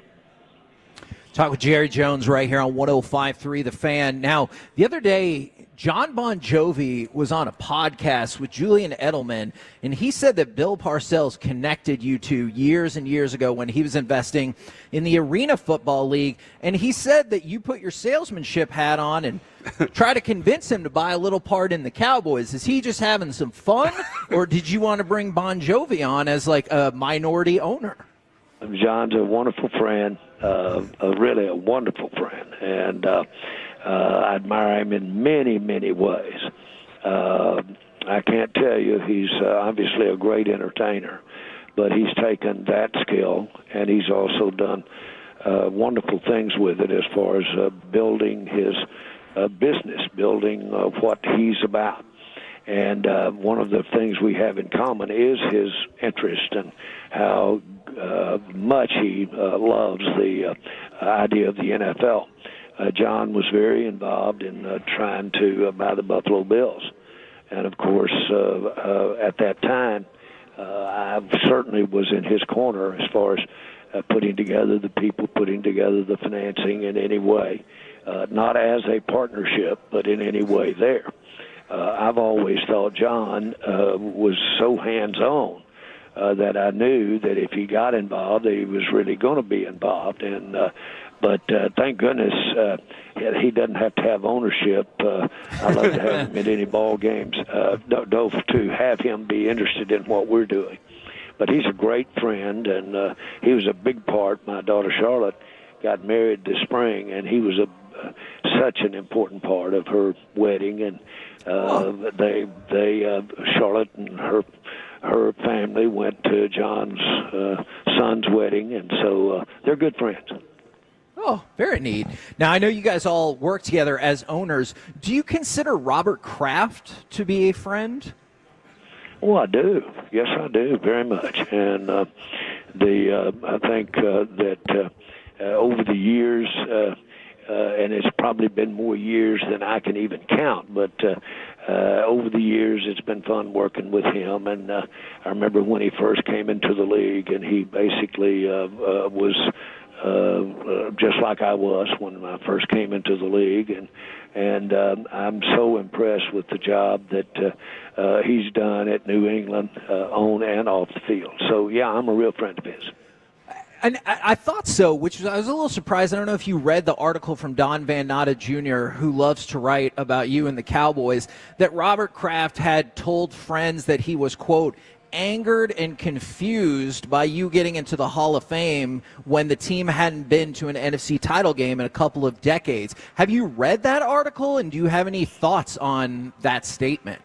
Yeah, I have read the article, but many years ago, I quit reading with credibility or trying to take a statement out of context and basically have it apply to what my relationship is with those individuals.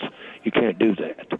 And basically it's one of the issues. We appreciate the interest that we have from our fans through our media. And I will tell you right now, no one has benefited any more from the media than the Cowboys and that I have. And so I'm really not going to criticize the media at all, but I'm not going to let someone else, after years and years of a relationship with somebody, I'm not going to let someone else in any way have their couching or their interpretation of how that person feels about me or about the team or about anything else. I'm going to just rely on the years and years of times that we've been together, and yes, he's a friend. I gotcha. That makes sense to me. I appreciate the time. We appreciate the time very much. And let's take care of the Saints and keep this team rolling. Boy, let's get them. This is exciting, but they'll be coming in here rolling. And I know we've got so many mixed feelings over in the northern Louisiana area, the East Texas area, and this is a real fun rival for us.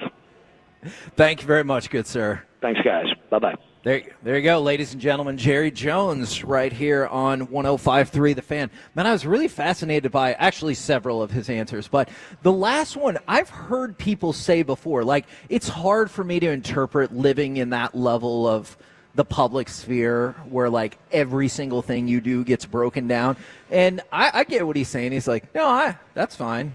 I know him in real life, and that's a fascinating answer to me. One of the other things that he's often said too is don't let your money get mad. Don't let your emotions take over in business, and they are business partners first. They are. They could be friends after that, but business partners first. And the way the league is doing and how successful it is at the moment and how successful both franchises are financially at least, and winning at least 12 games the last 3 years, then I think that's that's the bigger factor between the two first. All right, I would like to transition, if we can, to a little Thursday night football. Alec, if you could give me cut number 6, because this was a big matchup, but it ended up with all kinds of noteworthy stuff coming out of that game.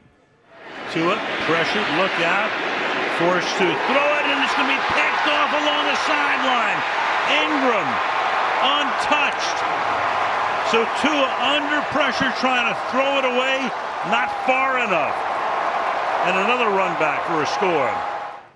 Now, that ended up being the last score of the game, I do believe, 31-10. So for the Bills, that gives them another win. Josh Allen improves to 7-0 on Thursday night, and this continues just the Bills' absolute domination of Miami. They've won 5 straight against Miami, 12 of their last 13 against the Dolphins, including in the playoffs. And it's just been a stats bonanza for the Buffalo Bills throughout all of these. Actually, I believe yesterday was the first time that Josh Allen had not scored 2 touchdowns against the Dolphins in at least 13 games. So that's part of it. But don't you feel like that all fell by the wayside late in the game when Tua had his collision, he has his concussion? It seems like that took over any other relevant things that happened in the game.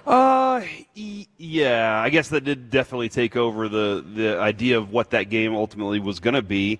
But man, they dominated them so early in that game, and it was turned over. And man, Tua turning the ball over the way he was early in that game, I think kind of forced. Look, man, I'm not going to say that it led to the decisions of I have to do something special. Yeah. And then he takes off and runs and doesn't slide. And I'm sorry, man, but you have that rule in your pocket. You know you can use it. Use it that right way. Slide as soon as you get that first down. But, Kevin, we often talked about Romo in this way where he felt every play he had to be the hero on something because he felt like he didn't live up to some standard. And I think Tua was looking at it going, I have to do something special because or I have to be the guy to do this because I've already turned the ball over a couple times and we're behind and I have to go out here and win this game for my team.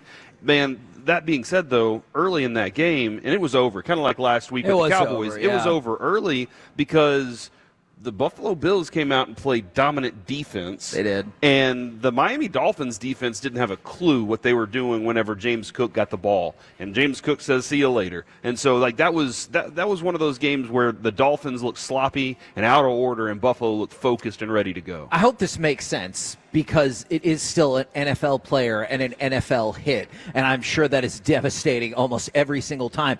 But that hit in particular for Tua straight away didn't look like more devastating than the next. I know.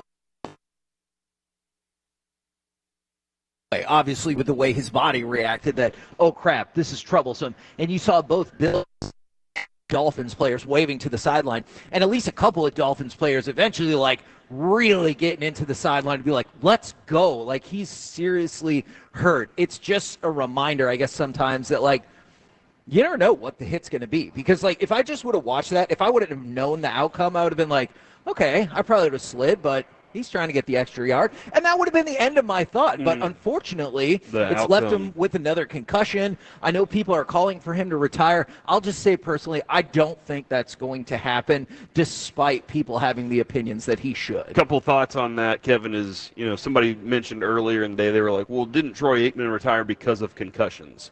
And maybe that was the final straw for Troy, but he was also at the end of his career. He had fulfilled his duty as a quarterback there. He also had the 3 Super Bowls to hang his hat on. That is a good point. And so if you take that and you look at Tua, he hasn't fulfilled that part of it. He feels like he still wants to go do that. The Dolphins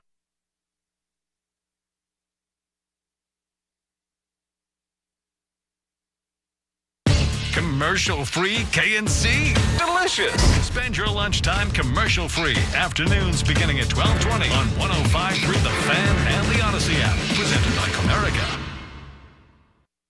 This Odyssey Sports Minute is sponsored by Bosch Power Tools. What hard workers deserve. This is Maggie Gray with an Odyssey Sports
Uber Eats has Lola V products? I got to remember that. Well, you know, they say in order to remember something, you have to forget something else. Okay, now that is a very cute haircut. That's like a little shag. I've never seen that before. Well, I mean, of course you have. It's the Rachel. Oh, is that your name? No, I mean, like, your name. No, I'm Jen. My name's Jen. Right, but I just mean, like, this is your haircut. But that's hair on your head. I'm not saying this is your hair. Okay, freaking me out a little bit.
From our Hiley Mazda of Arlington and her studios, it's the KNC Masterpiece on 105.3 The Fan.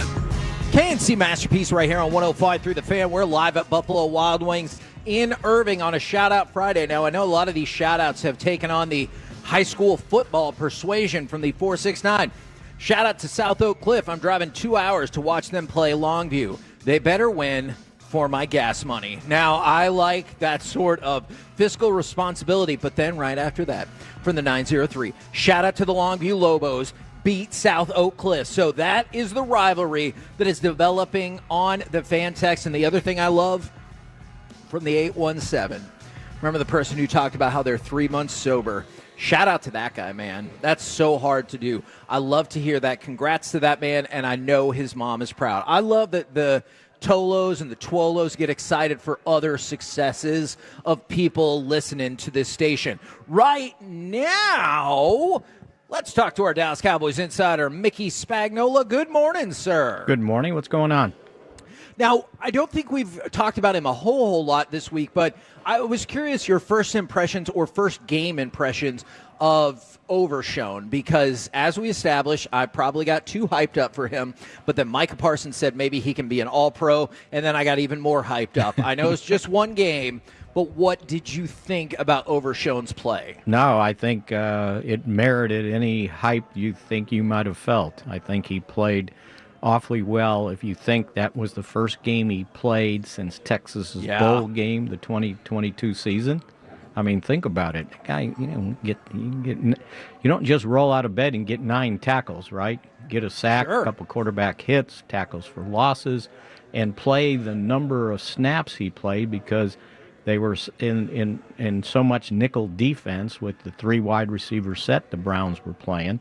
And it didn't seem like he wore down, and he got faster, I think, as the game went around. So not only his physical attributes that were on display, but just his recognition that he saw things. And normally when you haven't played a game, you can do all the practice you want and scrimmages, but when you haven't played a game, your recognition is a tad slow. And boy, his wasn't. It picked up and picked up and picked up. So, yeah, I think go ahead, get carried away. You like hearing Tyler Guyton say that he wasn't good enough and that only 0 sacks is acceptable? Yeah, keep working, right? It wasn't perfect by any means. I thought it was good for a rookie, first game in the NFL, changing from right to left. On the road, and playing against the defense that the Browns presented. I thought that he only gave up 1 sack, couple pressures, but other than that, I thought. And the good thing was he kept fighting. Right? He didn't he didn't back down, and he just got to get a little bit better on his technique. His feet looked like they were pretty good. On the 1 sack, he got off slow, and then he dipped, and I didn't see this, but I got it pointed out to me. He dipped his left shoulder, right? And when you're not square and you dip your shoulder and the guy's coming from your left, well, he's got a shorter corner to get around you. You got to stay square. And so, looks like, we'll see how much he learned that first game, but I thought for a first time out as a rookie, not bad at all. Now, I know it's a big product of having a new OC and everything, but the Saints use a lot more pre-snap motion, a lot more play action. In week 1, did you see that game against the Panthers? What did you think about the way they executed it, and how do you think the Cowboys are set up to combat it? Well, I don't know if the motion led to how well they ran the football, but that's what stood out to me. Yeah. That and the fact that they scored on non-straight possessions, which is rather remarkable, even if you're playing against air.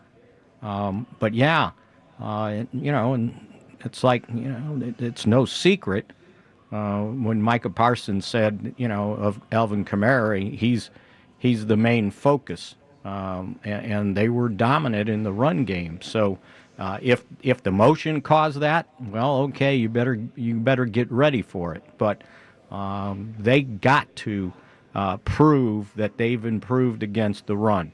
Now, did a decent job against Cleveland. They let Watson get away a little bit, but for the most part, they did a nice job.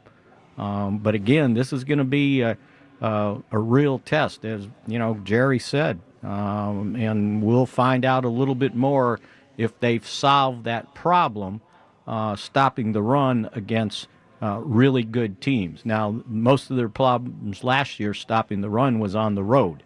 Now you're going to be at home. I don't know if that makes a difference, or but I do know that stopping the run against quality teams on the road was a problem. And so we'll see just where they're at with that, with a new defensive coordinator. If New Orleans goes big, they're going to play 3 linebackers instead of a linebacker and a skinny safety. So I think this will tell us a little bit more about where that Cowboy defense is. And look, going into training camp, the priority was you got to get better stopping the run.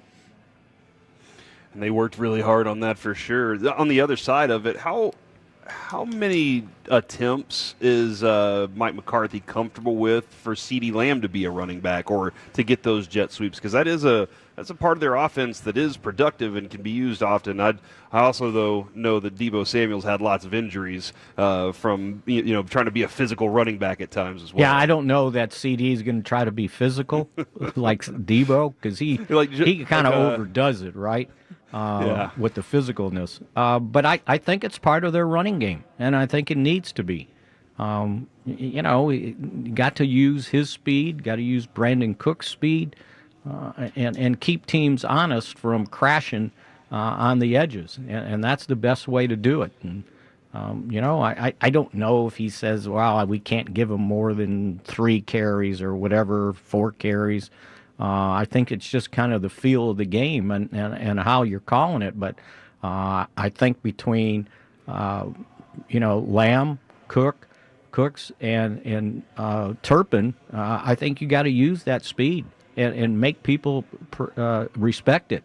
And, the more times you can get the ball in those guys' hands, the better off you are. And sometimes it's safer to hand it to them than try to throw it to them all the time. So, yeah, I'm a proponent of using that. We saw it in training camp. They worked on that quite a bit. Now, obviously, it wasn't Lamb, but with Cooks and Turpin. So I think that's a speed factor that they need in that running game to make the rest of it work.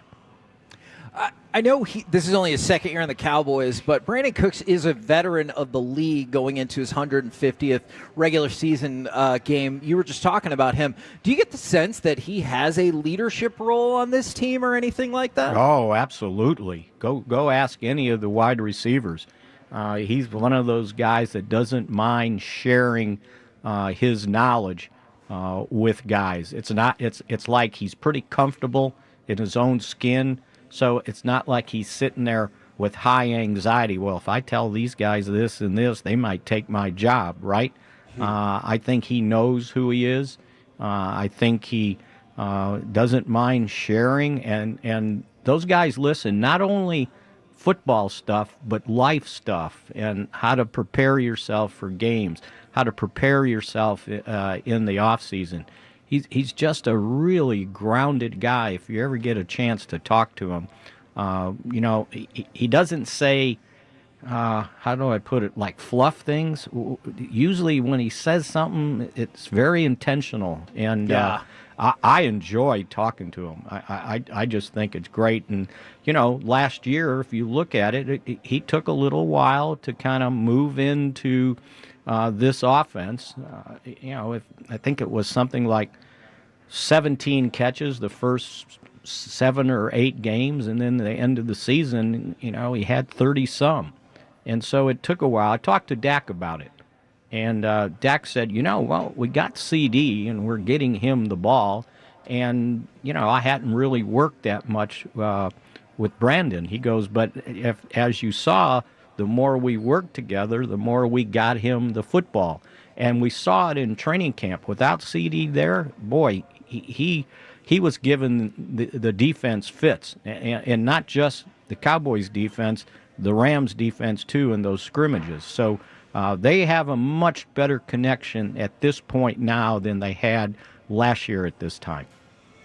The growth of Kalen Carson, what are you looking for him to add to his game this week? Yeah, I think, you get that first one under your belt, and, you're probably a little nervous, a little anxiety, and but, I mean, and for the game a rookie, starts. yeah, I mean, a fifth-round draft choice, and you go out and play the way he did, now, I'm sure people are still going to look at him and say, well, that's a rookie, and here's what I thought of him going into the draft, and, he lasted the 5th round, so we're going to test him. And he's got to be ready for it. Now, I think the Cowboys did a nice job of helping out some with the safety over the top, helped out some with the linebackers underneath. But for the most part, he was out there a lot one-on-one, and he kind of held up. You're not going to shut people down, right? They're going to catch passes on you. Sure. What you don't want is to let them get behind you. Keep everything in front of you. And I gave him credit that one. I think it was a completion on him, but he jumped the route. I mean, he almost had an interception. So that tells you that he's got some confidence in himself that, hey, I can make that play. Let me go. I don't think they could have asked for anything more from a rookie corner like that. Now, what Kevin really wanted to ask was what the spread in the press box is going to be like, but I know instead he's going to ask what your score. Is that right? That is Kevin? correct. That is what I was No, don't ask me that. Come on, Mick. You know the ask deal. me about the injuries or something.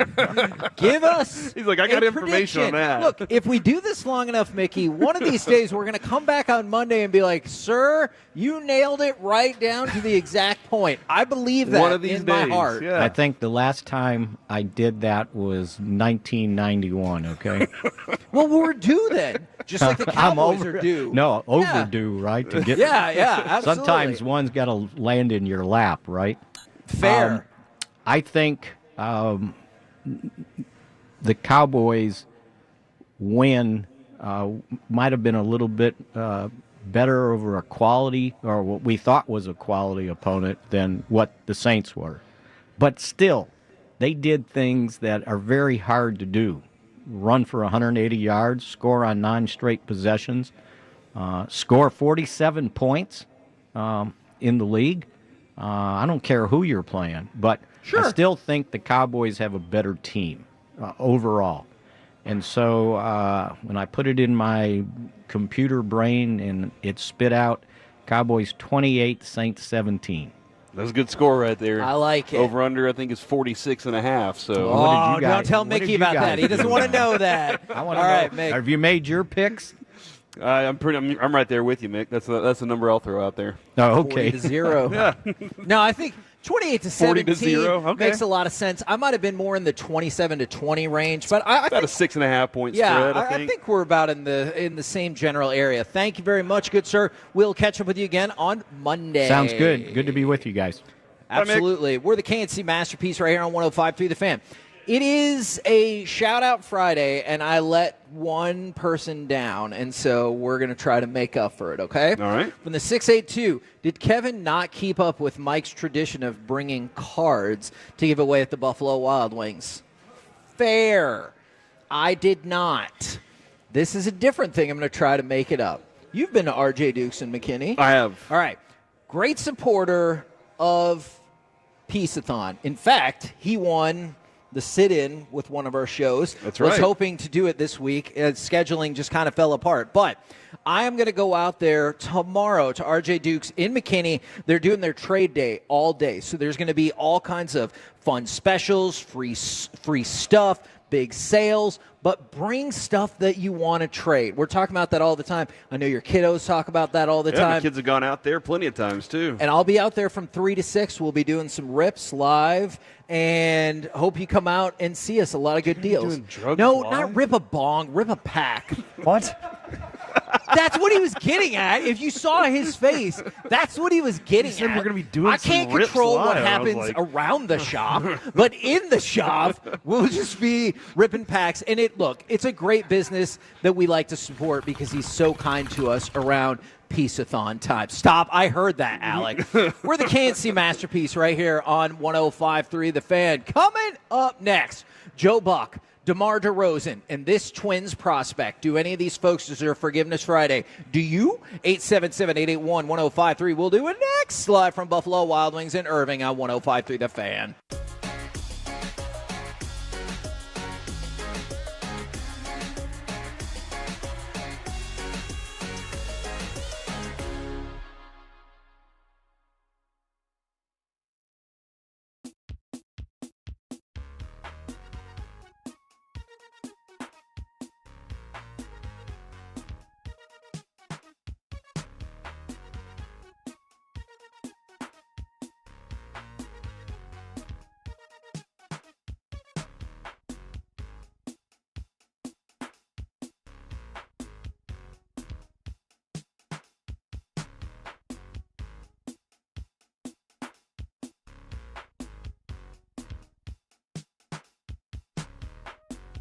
Do you think it's true that you've got to forget something else to remember that Uber Eats has groceries? No, that's absurd. Hey, remember when you used to be Pepper Lady? Pepper Lady? Wasn't it Cinnamon Sisters? Basil Babes. Saffron Squad? Nutmeg Maidens? Paprika? No, Nutmeg Maidens. I just said that. Was it Spice Girls? Doesn't sound right. Was it Saffron Squad?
This segment of the KNC Masterpiece is brought to you by Cars for Kids. Donate today at carsforkids.org and the personal injury lawyers Frankel and Frankel. If you've been injured in a car or truck wreck, call Frankel first, 214 or 817-333-3333. With Frankel & Frankel, there's never an out-of-pocket cost. They only get paid when you win. Frankel & Frankel, the go-to car and truck wreck attorneys in Dallas. Third down, Prescott back, looking deep to the middle. He's got a man all alone, cut at the goal line.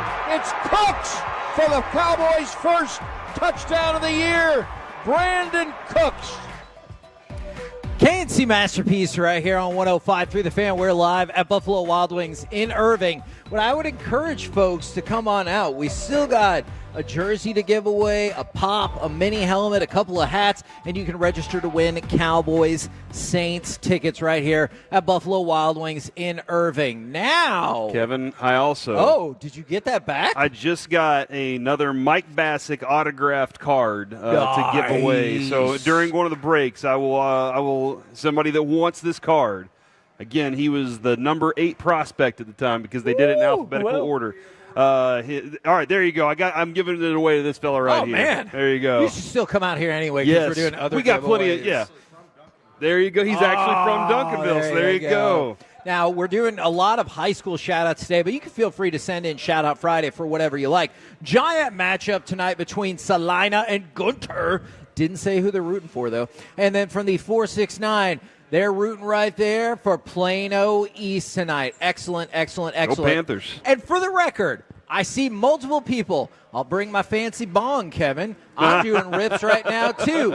Shout out to Kevin, ripping one in his honor. Tomorrow, trade day at RJ Dukes and McKinney. I can't control what happens outside of the shop. I feel like maybe a little bit of ways from the shop. Inside the shop, we're going to be ripping open packs. We're going to be streaming. I know it sounds like I was ripping something else earlier, and it's your opportunity for, I hear it, Alec, for a trade day. I'm going to be there 3 to 6, but I believe they're open 10 to 7 tomorrow, going all day long. Now, you want Forgiveness Friday? Let's do it.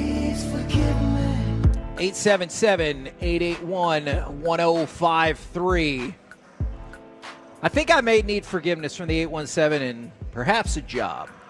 I was sitting at a table that my manager and VP were playing Giant Jenga on.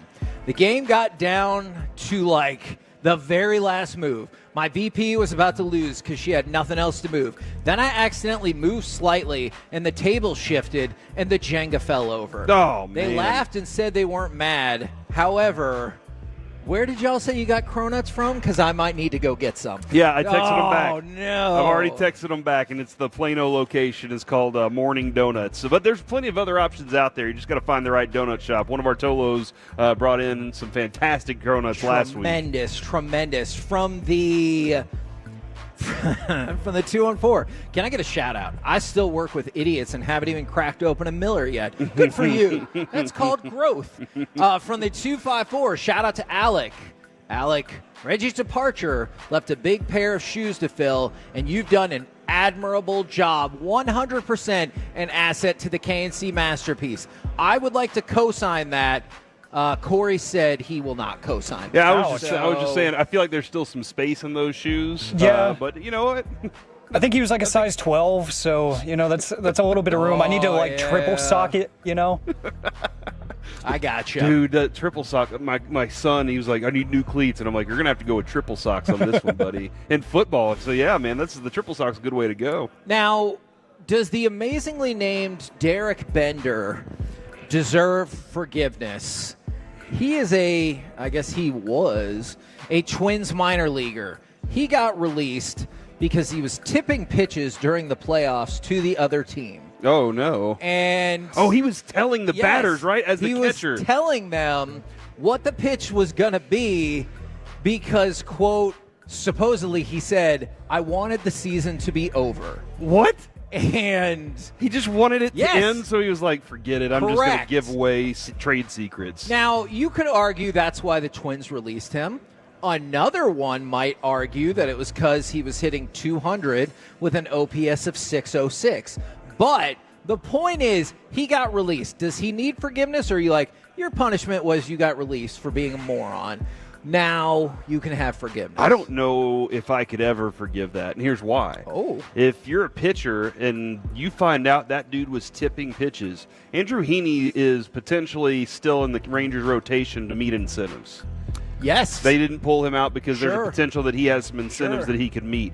And you're out here screwing up my opportunity to make an extra $1 million this year, or an extra $500,000 or $200,000 or whatever it is, because you want the season to be over. I don't think I could ever trust that guy again. I don't think that any pitcher wants to pitch to that guy again because of something like that could happen.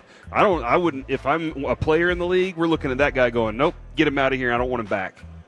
Sorry, man. That's I mean, not that cool seems at all. to be the decision they made. Now, And not just that team. I would look around the rest of the league, and there are going to be a lot of teams going, why would we want you, dude? Corey, if somebody used an inflammatory term for a high school, should I say it correctly or should I read it the way that person texted it in? I don't know exactly. From the 972, let's go Sunnyvale Raiders beat Cato Mills, or Cato Mills if you're fancy, but they wrote Crapo Mills. So the animosity there is real. All right. What about Joe Buck?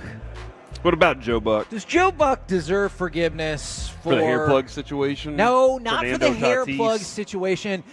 Okay, you always shot that down. I'm just saying, type in Joe Buck and Fernando Tatis Jr. Okay. Junior, right? Yeah. No, senior. Maybe, It okay, was senior. yeah. Type in If Joe it had been Buck. junior, he'd have been very underage. Yeah, and Fernando Tatis. And just let the internet tell you what to think. And hopefully you'll make your own decision. So Joe Buck said that he had something to do with his wife's ankle injury in a freak golf occurrence. All right? Do you quickly forgive people that accidentally get you hurt? Like, for example, one time I was fishing with a couple of my friends when we were younger, and one of our friends just came walking by when one of them was casting and got a hook in his back. Because, of course, he wasn't wearing a shirt either, and so you know how it goes. He seemed quick to forgive him. In those situations, are you like, yeah, it happens? What was this? Been Michelle Beisner Buck? Yes. What was her ankle injury? What happened? He drove a tee shot directly into her ankle. All right, so Which I guess that means he shanked it. Yeah. I don't know where or she was standing in front of him. Like, that's dumb. That feels like a bad idea. Holy moly, it's Bobby Bell. So one of the times, Kevin, what movie was it? I Love You, Man. They go golfing, and they go with the women, and then Jason Segel's character gets hit in the shin, and he's like, this is why I don't golf with women. And so I would just stick by that rule and not golf with a significant other. Okay. She can golf, just not with you. Like, you send her back that way nothing can happen like that. Okay. And if you're going to shank one that poorly, oh, Joe, we got a lot of work to do. Maybe he's like in my realm of golf ability. From the, I don't know if this counts. Do you give a shout out, or does Shannon Sharp need to ask for forgiveness for lying to everybody because he was embarrassed about his Instagram sex? Because remember, he's like, I got hacked. And then immediately was like, never mind, I did not get hacked. So it, like, in his pocket, it just started broadcasting? That's what happened? Do people frequently get freaky with their phone in Like, their he pocket? was looking at Instagram, and then he just set it down and rubbed up against it, and then all of a sudden it started happening like that? Bobby didn't get his knuckleballs. Oh, yeah, today. that's true. So he had to come in and get his knuckleballs and say hi to all the Tolos out here that are hanging out with us after dominating a morning show this morning. True. From the 817, I'm going to edit one word on this. Shout out to Corey, because he suggested watching Rebel Ridge, and it was awesome. And I did correct them and say it was me. I did correct them already. Hey, that's why I Kevin. edited. That's the line, though, Kevin. That was the line from Jason Segel in that. This is my nightmare. Not only playing golf with women, but also getting hit by a woman at the golf course because she doesn't know what she's doing. Bobby, I'm not saying all women don't. There are some great women golfers, like our best friend, best friend Annika Sorenstam. Yeah, you're right, Mike. But our best friend Annika, she knows. From the 214, Bobby in a hoodie, no friggin' way. Let the man wear what he wants to wear, all right? It's not hurting anybody. Except for maybe him. Like, it's hot outside. Well, I mean, maybe he'll just sweat some Maybe more. he just doesn't know how much it's hurting his body. Maybe. need to ask for forgiveness, or is this just the level of confidence you want a player to have? DeMar DeRozan said that even if the Raptors wouldn't have had Kawhi Leonard and they would have still had him, they would have won the title. Now, of course, Kawhi Leonard was the Finals MVP that year. He's also won another Finals MVP. But DeMar DeRozan was like, we didn't need Kawhi. We needed just me. I would have got the job done too. Does he need forgiveness, or are you like, that is the confidence I want in a player? Look, man, if you're a championship player that has multiple championships in your career, you can say stuff like DeMar DeRozan did. He doesn't have any, right?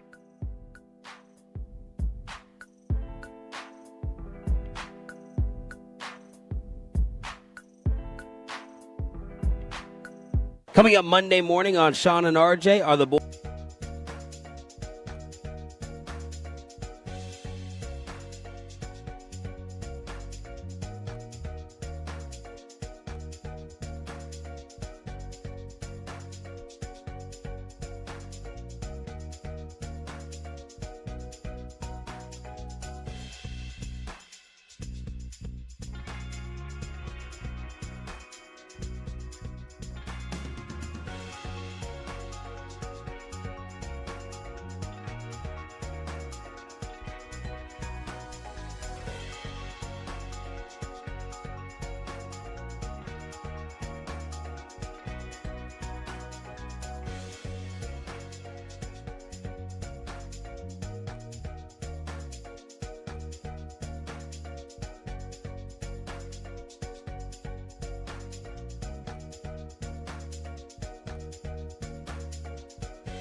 Go to that impromptu commercial break. So I don't know where we cut off, but I'll say this.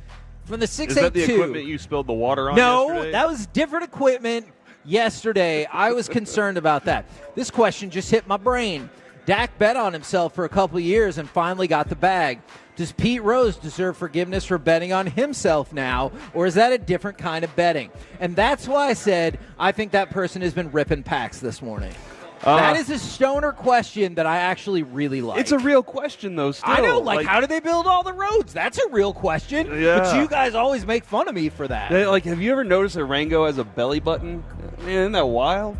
What? Yeah, go watch the movie Rango like I did last night, and you'll notice he has a belly button. You're like, why does a lizard have a belly button? Isn't that an animated movie? Mm-hmm. Okay. Yeah, they animated a belly button on the guy. Okay.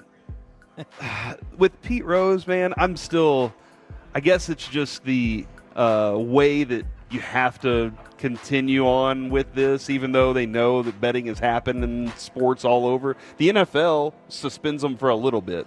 Baseball said, we had the death penalty already built in place. That's how it's going to be. Sorry, man, it's not going to happen. And that's tough from him, man. Look, I know people are asking. Hopefully that answered your question about what the heck just happened. Now, I do have a more serious Forgiveness Friday I want to throw out here. Now, I was going to bring it up from the sports context, but Corey, I'm sure you saw this week as somebody who has kids in high school, that the kind of, I guess, social media threat that hit a lot of different school districts and a lot of different high schools because somebody posted up a picture. I can't remember if it was a shotgun or not, but also of different schools in different school districts. So because of that, there was extra security. There was a lot of panic on high school campuses. A lot of high school football stuff got changed around. Now, I know the football thing is like the least of the concerns, but come on, people. Like, I don't know if this person just thought it would be funny or not, but that crap's not funny. Yeah. It's really not. And, I really honestly don't think that whoever does it thinks it's funny. I think there is and you need to take it as a serious threat. Yeah, absolutely. There's no Agreed. way you shouldn't. You Agreed. hear something like that, you got to make sure you're like, okay, we got to investigate this as much as we can. That actually should become priority number one in those instances. So it's tough. Yeah, man. When I send Avery out, or I'm like, hey, man, go have fun at a football game tonight. I got that stress going along with it, and then he texts me and he's like, "Yeah, look, people are getting filed out. I think a gunshot happened." And I'm like, "Oh my gosh, I can't let my kid go to a game. Are you kidding me? Yeah, it's ridiculous." It's so yeah. I don't think it's funny at all. I don't think that anybody should think it's funny, and I think that in those instances they need to take it seriously right out of the gate. And then for the 972, they said we need forgiveness. Now, I'm going to point out, probably so, but not for the abrupt commercial break. You need to give props to Alec for being like, oh, crap, they went away. Let's go to commercials. This time, we will transition to a real commercial break that we are really prepared for. When we come back, it's time for Gridiron Gravy, where, hey, speed and running straight are important skills, too. We'll do it next right here on The Fan, live from Buffalo Wild Wings in Irving.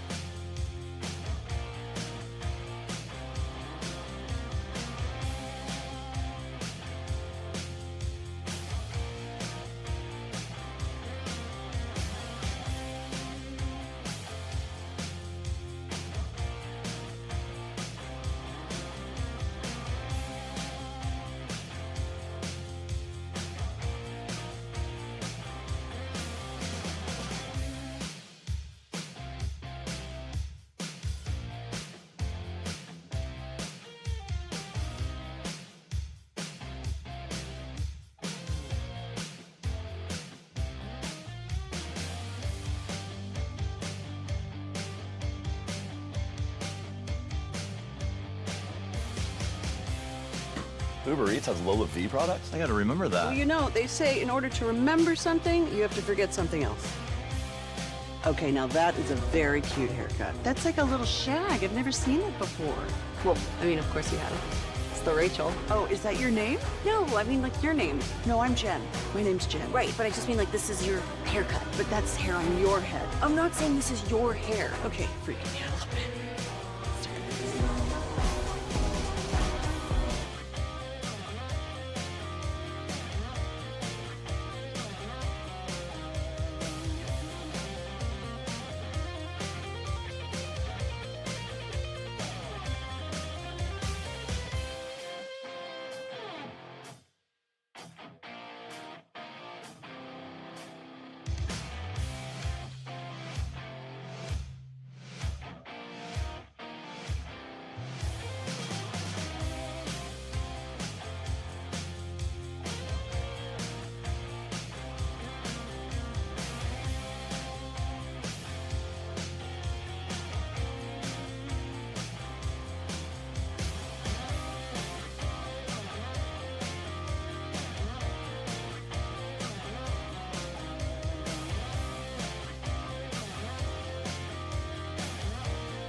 This segment is brought to you by Classic Chevrolet in Grapevine. They're the #1 Chevy dealer in the world. More Silverados than anyone else. This is Texas. This is Classic Chevrolet. Together, let's drive. Based on new Chevy registrations 2023. This is the speedy man, Xavier Worthy, the fastest man to the end zone right away. His first touch, a Kansas City touchdown.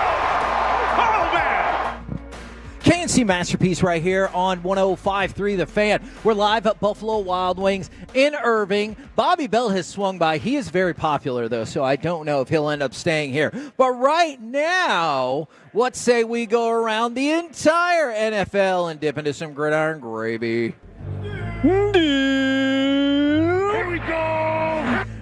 Gridiron gravy. I hope that carried over the air. Of course, brought to you by Rhino Shield. Why paint your house when you can shield your home? Visit rhinoshieldtx.com. All right, I got some Chiefs notes for you to start off. They have put Hollywood Brown on the injured reserve. All right, I don't know if that's that unexpected or not. For his SC joint, he's having surgery. Is that what it is? I believe that Yes, is correct. And so he's going on the injured reserve. But I actually wanted to talk about the person we just played the highlight of, Xavier Worthy. Now, Xavier Worthy had an incredible first game as a pro. But I want to take you to cut number 16. This is Cam Taylor-Britt with the Bengals.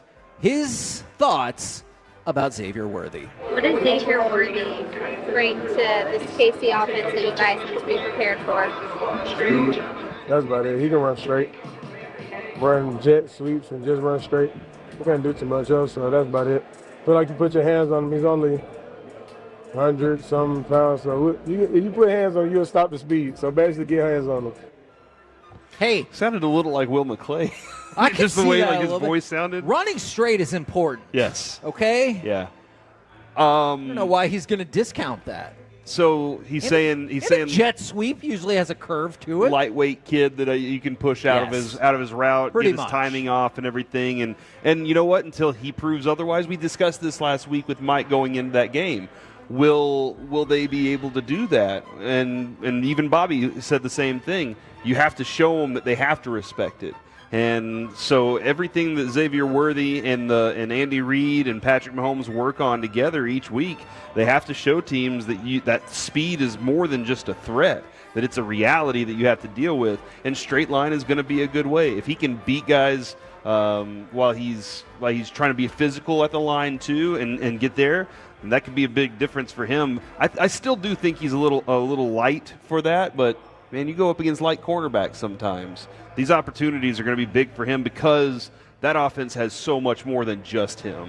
Now, it is a shout-out Friday that has also turned into a high school Friday. From the 210, Go McKinney beat Plano tonight. And then from the 817, shout-out to South Grand Prairie, SGP, beat North tonight. And so a lot of high school rooting going on our show today. I'm going to shout out my boy Marcus Hill right here. This is my friend since before kindergarten. We were playing t-ball together. Have you been to his house? No, I haven't been to his. I need to go to his house. He doesn't come to my I house. don't go to either. houses. That's just Ever. the deal. I don't go to houses. Ever. But he played cornerback for us at Bryan Adams, went on to play at Purdue with Drew Brees. He's a stud right there. And he's raising a stud track athlete too that I'm looking forward to seeing in the Olympics soon. So See, you know what I would tell everybody if that was the case with Drew Brees? I would have been like, yeah, I was better, but he came to me crying one night in the dorm, and he said his family was really depending on him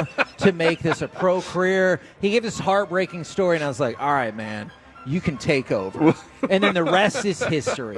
Like, who's going to fact check that? Are they going to go call Drew Brees? I don't think so. there you go. That's your story. From All now right, on. yeah, I'm glad I could help. We've talked about this. We've talked about this a lot throughout the week.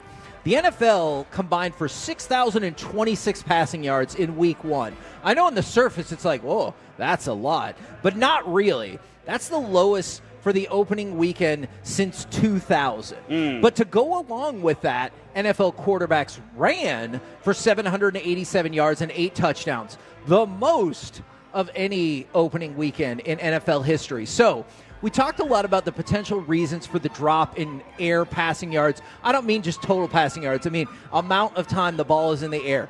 Do you think that surely the running quarterback has something to do with it, because you're like, that's a much more viable option for more players than it ever has been in NFL history. Yeah, if it's not downfield, then you can pick it up that way. And then on top of that, I mean, look at how many explosive big runs there were from running backs as well. True. So like that was a huge factor throughout a lot of those games, because if you're getting those runs, then you don't need to put the ball in the air. The other thing too is it's so early. A lot of these guys still haven't had that physical stretch where it's just like you're getting used to getting beat up and all that. So, Kevin, I think there was a lot of lack of physicality. You saw it last night with the Dolphins. They weren't as physical defensively as I thought they should have been against Buffalo. On the flip side, Buffalo was against them. And so you see James Cook break open for a big touchdown because they weren't prepared for it. So I think there's a lot to do with it still early in the season. I want to throw this out there because this became a trend on Twitter last night.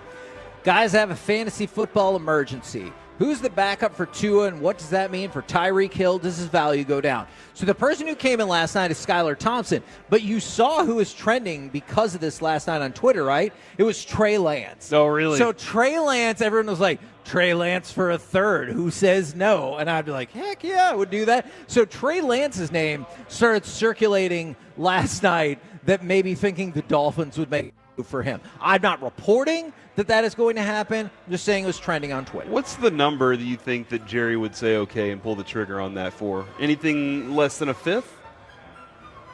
Anything less than a third? Is it third, fourth? I think does he want equal value? He has for to what get he at traded? least a fourth because he'll convince himself that it's still going to work. Okay. Even though you signed Dak to the long term. Yeah, you have that. And I guess the only other thing that I would think in the future there is maybe he could be a backup, but pedigree there says he wants to be a starter. Somebody's going to try and give him that shot because he's had it before. But, yeah, man, I'm doing that. I'm calling him up immediately. But I would call them and say, hey, I got an extra quarterback if you ever need one. Sure. Jerry, on the other hand, is like, no, they call us because position of power. From the 817, you don't hear this often. Shout out to Friday the 13th week.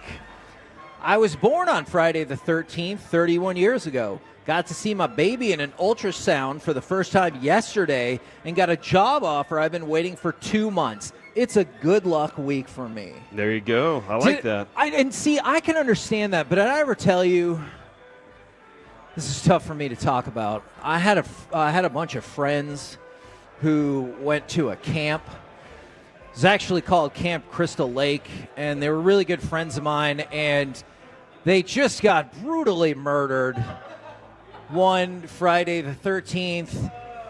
And it turns out actually, no. I heard somebody say who they thought the killer was. Inaccurate.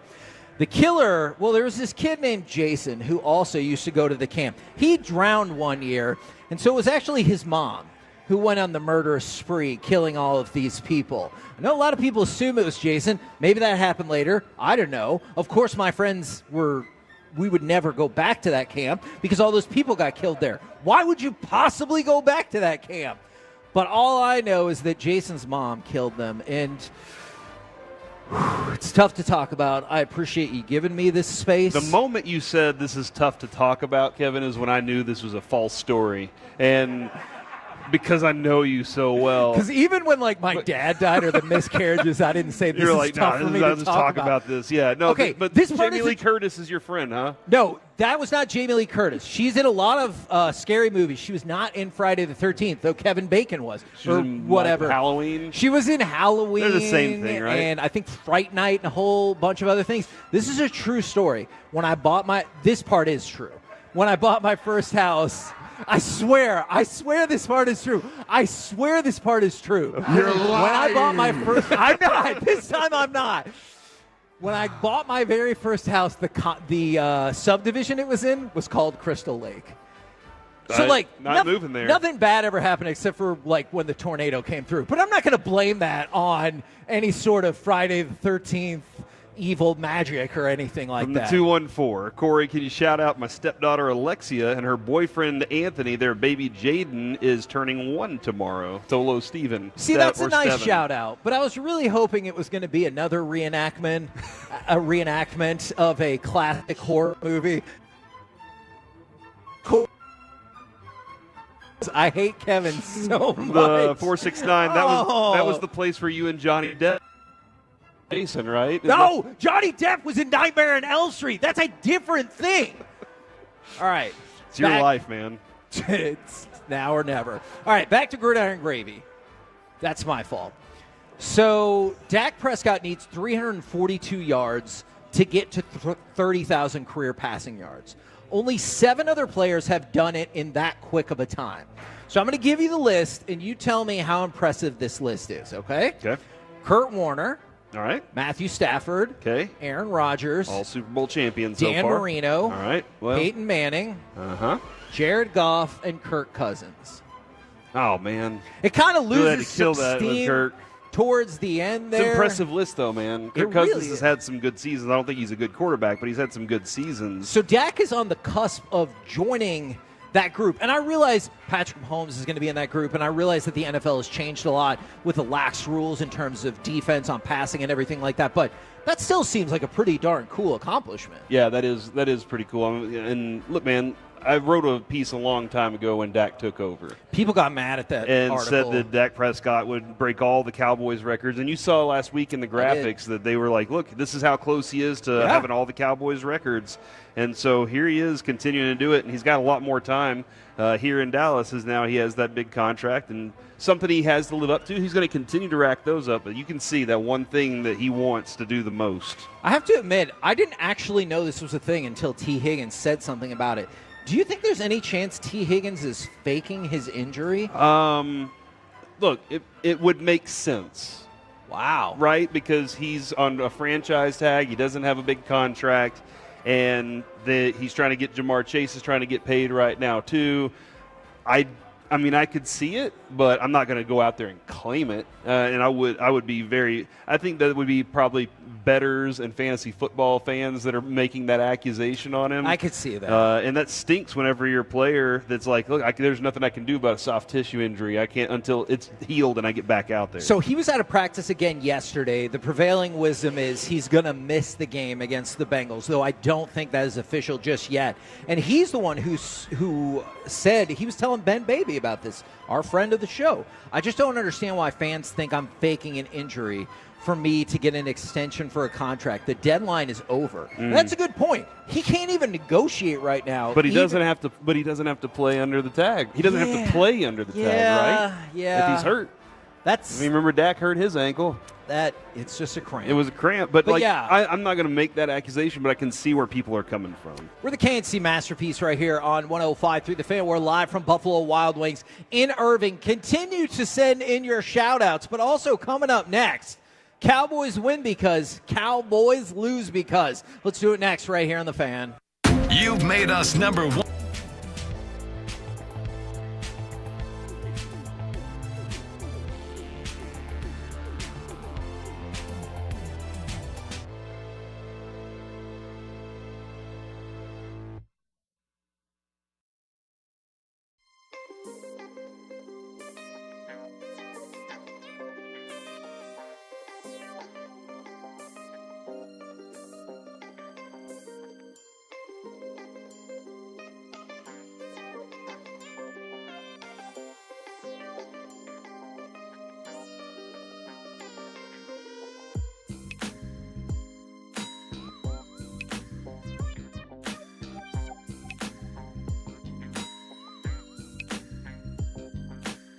Do you think it's true that you've got to forget something else to remember that Uber Eats has groceries? No, that's absurd.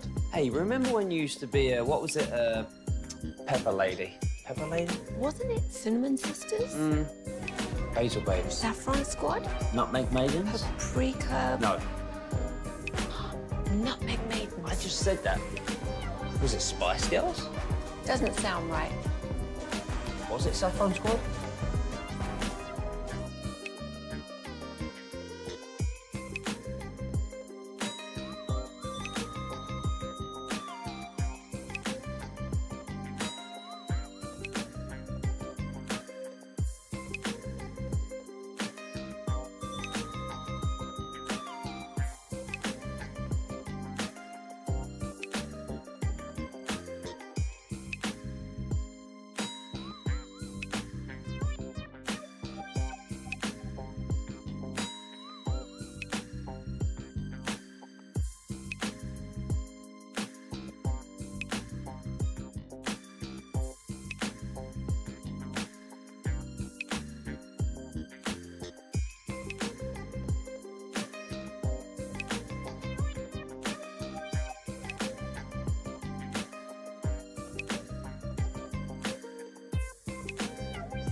O'Reilly Mazda of Arlington and her studios. It's the KNC Masterpiece on 105.3 The Fan.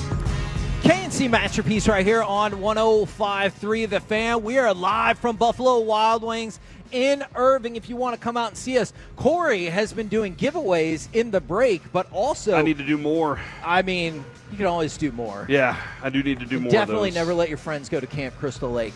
But also, you can show up and register to win a pair of tickets for the Cowboys home opener against the Saints. Now, you need to be here to win the other items, but you can just drop off, eat some food, drop off your stuff, and go about your day and still have an opportunity to win the Cowboys tickets even if you are not here. So I wanted to throw that out there. Now, how about Cowboys win because Cowboys lose because? Very popular segment, I am told. 877-881-1053. Give us your reasons why the Cowboys win tonight, or win on Sunday, not tonight, and reasons because the Cowboys lose on Sunday. Would you like to start? I would like to start for Mike.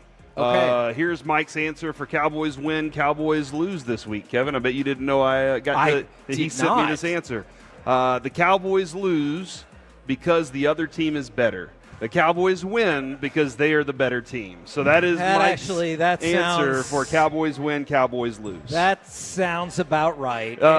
My reason that they win is they are a better team. They're a better built team for this. And if they go out there and act like it and don't get kind of caught up in what happened last week, then they're going to be the better team on Sunday. Jerry said this multiple times, and I heard McCarthy say this morning with Shan RJ and Bobby and Peyton and Chris Strong. That list is getting very long for that show, by the way. There's a lot of people. That he liked that they won, but also didn't look great against the Browns because when a head coach does that, you can still kick their ass. Your team throughout the week, you can say, you know what, y'all were great. Like, we got the win, that's good. But, man, y'all did this. It could be better. And when you're challenging your team to be better, that's always a good thing. So I think that's one of the big factors for this week is they need to believe they're the better team. And that's why the Cowboys win, because they really are the better team. But I think one of the other factors is for a Cowboys win is we have an aggressive Saints team. Their corners are very good in coverage. They're very sticky, but their safeties like to come down into the box a lot. Dak feasts whenever he has safeties in the box, whenever he has one high safety and he can pick off and say, okay, I got this one side of the field I can throw to. Whenever he has man coverage, he does a very good job at that too. So him and CeeDee Lamb, I think, have a really good opportunity to get some deep plays. Brandon Cooks, I predicted this earlier in the week, Kevin. I think Brandon Cooks is going to have a pretty good day as well because whenever play action happens and those safeties crash down and those linebackers crash in, Brandon Cooks can find some space deep. So Cowboys win because they're going to have some explosive plays downfield because of the aggressive nature of the New Orleans Rams. Not the St. Louis Rams. Did you say the New Orleans Rams? Saints. Awesome. Saints. All right. So it is also a shout-out Friday from the 214. Shout out to the love of my life. Today is our 5th anniversary, and it's such a blessing to be dating my wife, my best friend. And I'm just going to leave with my best friend. Love you, Adriana. Now, Corey, from my Cowboys win. Hey. Do you want options? Adrian is my best friend. Adriana. Yeah, but it's a little close. Okay. That person has a best friend named Adriana. But you have to be careful with names like that because my wife's name is Jessica. She goes by Jess, but if you call her Jessie, she'll despise you. All right, do you want Cowboys win option A or option B? Option B. Okay, they limit the penalties. I know when we talked about this with Mick earlier in the week, Cowboys had 11 penalties. He pointed out that Cleveland had a lot of penalties as well. True. I also don't care about the penalty issues of the Cleveland Browns. I care about the penalty issues of the Dallas Cowboys. They've been prevalent for several years. So it was an issue in the first drive, which was brought back by, I believe it was a holding call. And Terrence Steele was like, hey, if we shoot ourselves in the foot, it's going to put us behind the sticks, and we just can't have that. So limit the penalties, and that's something that I think you could actually put in place for all of these games. Last week, if you were listening to the post-game show, which, by the way, you listen to the post-game show right here on 105.3 The Fan. You have Brian Broaddus talking as he's setting you up for that game, and he pointed out multiple times that he was kind of afraid that the referees would take that game over early with flags, and what happens right out of the gate, they're throwing flags all over the field. So that's one of the reasons to continue listening to Broadus, because before the game you're going to know some things better than anybody else. But yeah, man, if you get a crew that doesn't have that kind of happiness along that can be beneficial to what you just pointed out for option B, Kevin. Now, should I still tell you option A, or is that lost forever, you think? Go ahead. I mean, I'm the one that thinks that they're playing two different teams this Sunday. So look, you corrected it immediately. Ish. Yeah. Okay, the Cowboys win because they win the battle of the rookie left tackles. Tyler Guyton, number 24 overall pick out of Oklahoma. Talise Fuaga, number 14. Draft pick out of Oregon State. He tied for 5th for Pro Football Focus and the best for a rookie rating. So I know they don't go head-to-head, but if your protection, especially on the left side, stands up better as a rookie than the Saints, I think you win this game. Fuaga is – who was he going up against in Carolina? Yeah, okay. Who's he going up against this week? The traded part of Brian Burns. I don't know. I don't think he's gonna stand the same way he did last week in this game against the Cowboys, just because their edge opportunities are better. I do like that Guyton. I like his discussion on DallasCowboys.com about how letting that one sack by and the way he played. He knows the way he played. He knows he lunged a little too much. He didn't have his feet set underneath him. He knows the things that he did wrong throughout that game, and he's working on correcting those. And I don't know if he was using it as an excuse as much as I still need more preparation and more work. But he was saying, I missed time during camp, and that time was crucial to my progression. And so that after 1 week, he still has more to do. I'm hoping for a bigger upside. I hope that they do win that battle at left tackle, Kevin. From the 9-7-2, the Cowboys are going to win because the defense will be on David Carr's ass like white on rice. Okay. Also, the O-line will have had another week to gel even better. From the 2-1-4, the Cowboys will win because they're just better. The Cowboys lose because they smashed the Brownies before the game. What do you... Actually, they ripped the Brownies? No, they're actually referring to the Cleveland Browns. Oh, okay. But I thought it was more fun if maybe they were smashing the Brownies right before the game in this scenario. From the 2-1-4, Cowboys win because Zeke shows he's got it again. Cowboys lose because somebody really convinced Derek Carr that he's Tom Brady. I mean, look, he had a heck of a first week for sure, but I am not necessarily anticipating that again this week. I'm interested to see, because we've had Joe Buck on before. We've had the Fox broadcasters on before. I'm interested to see if we can, because we even had Burkhart before, if we can roll Tom Brady into this mix and finally have an interview with him where we ask him only questions about the game, Kevin. Okay, so not questions about why'd you destroy your cell phone. Oh, my gosh. I'm asking. Yeah. I'm just asking for clarification ahead of his time. Kids or anything like that. I'll throw a Cowboys lose out there. It's because if they don't take this team seriously, and I'm not saying that that by taking them seriously they're saying they're as good or better than them, but just they can beat you if you don't show up with your A game. And the Cowboys, after getting a win last week, this is why what Mike McCarthy is doing is so important. After getting that win last week, they can't go into it being like, all right, we don't have as much work to do. We don't have to take these guys, this group, as seriously. They really do need to take it seriously and show they can put a thump on this team because, Kevin, if you want to have that four out of the first 5 winning record to start the season, and I'm presuming you're saying a loss to the Ravens, if you want to have that, then, man, that's a goal you set and you go after. You don't let that up. From the 2-1-4, the Cowboys win because they're more talented. Cowboys lose because they get outcoached by a bad coach. From the 4-0-6, Cowboys win because they make the Saints one-dimensional and stop the run, and they can't rely on Derek Carr to carry the team. Cowboys lose because Alvin Kamara runs for more than 100 yards. From the 6-8-2, Cowboys win because the Saints only beat the saddest team in the NFL last week. That is fair. I'm sure the Giants would like to argue about that as well, but that is a fair point. Why do the Cowboys lose? If they don't take them seriously. Yeah. That's definitely my reason there. The on the field thing that would be kind of a bit of a distraction is a bad injury to somebody important to the Cowboys. Because again, I go to the secondary. we saw Kalen Carson, man. I feel as confident as ever that he's going to grow into that role. And Diggs, did you feel good seeing him off that season-ending injury last year? And he gets the interception. The safeties were thumping last week. They made people not want to be on the field. Dude, Donovan Wilson. Even Malik Hooker. Yeah. Malik Hooker he popped somebody on the sideline, and I was like, man, this is great. I'm upset that Marshawn Nealon, I need to find out more about him as this weekend goes along, because he's growing into a beneficial piece on that defensive front. And as Mickey's pointed out, it's not just at the edge spot. It's inside, it's outside. There's lots of different ways that they use him. But, man, I'm very confident in what they've pieced together on this defense. I think it's going to be pretty suffocating to Alvin Kamara. So I have a hard time, unless there's somebody missing on the field, believing that the Saints win. I hope people understand where I'm coming from with this one. Cowboys lose because they don't get a more complete offensive effort.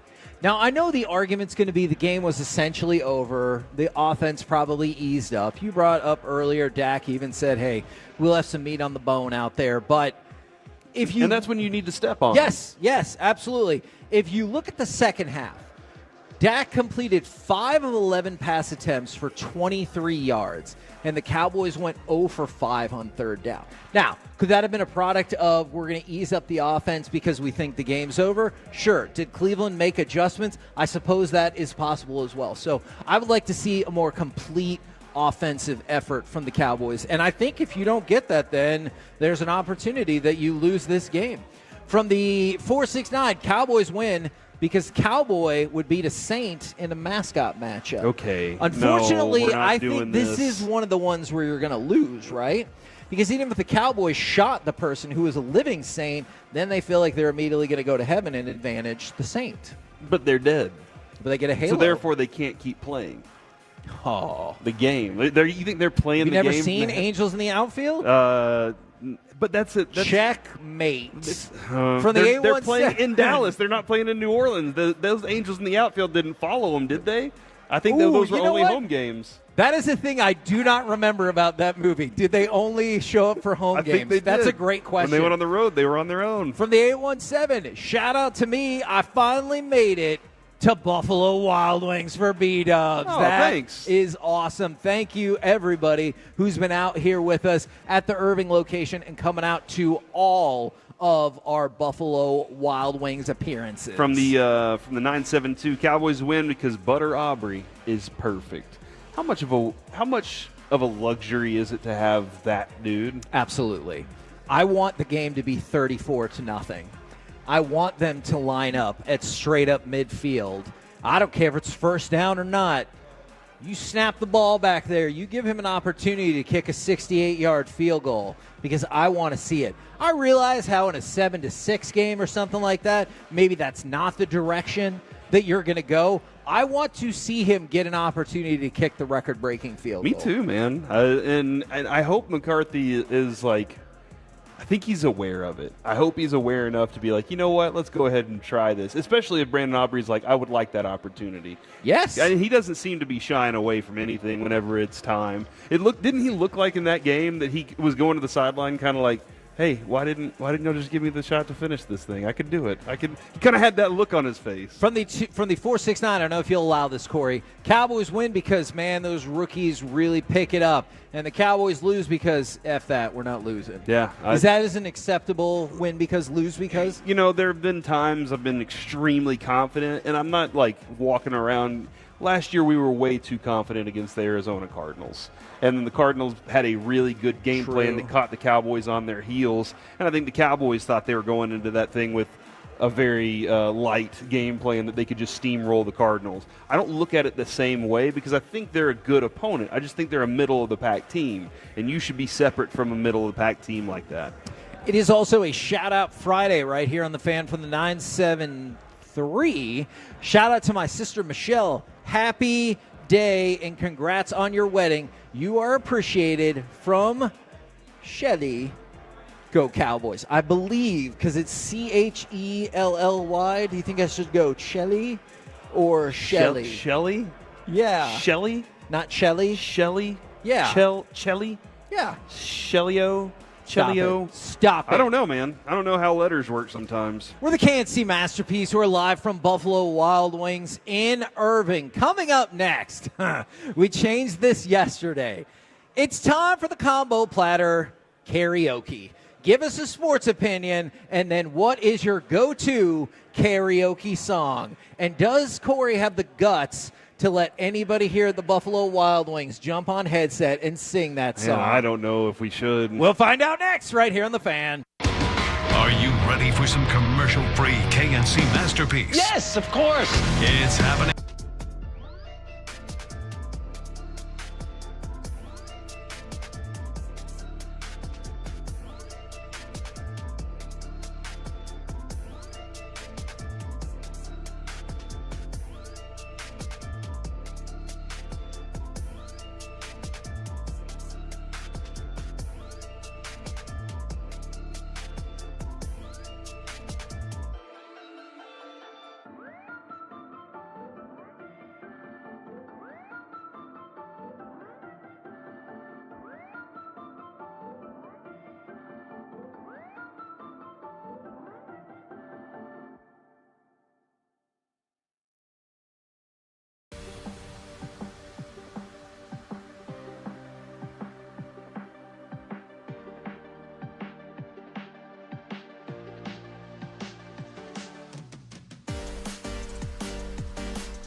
Uber Eats has Lola V products? I gotta remember that. Well, you know, they say in order to remember something, you have to forget something else. Okay, now that is a very cute haircut. That's like a little shag. I've never seen it before. Well, I mean, of course you have. It's the Rachel. Oh, is that your name? No, I mean, like, your name. No, I'm Jen. My name's Jen. Right, but I just mean, like, this is your haircut. But that's hair on your head. I'm not saying this is your hair. Okay, freaking me out a little bit.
Do you think it's true that you've got to forget something else to remember that Uber Eats has groceries? No, that's absurd. Hey, remember when you used to be a, what was it, Pepper Lady? Pepper Lady? Wasn't it Cinnamon Sisters? Basil Babes. Saffron Squad? Nutmeg Maidens? Pre-curb? No. Nutmeg Maidens. I just said that. Was it Spice Girls? Colbert Garage Door, DFW's #1 garage door company. Fast, friendly, and affordable. Call us today for your free estimate at 469-909-0956 or visit TolbertGarageDoor.com. The Expressway on 105 through the Fan is brought to you by the On Time Experts, and this fan replay is presented by Ciroc Vodka. Back to throw, Watson on third down. Pressure up the middle of the line. Parsons has him now. Good coverage, because that was one where he was looking around. Yeah. And Parsons, who was close to play before, breaks through for his first sack.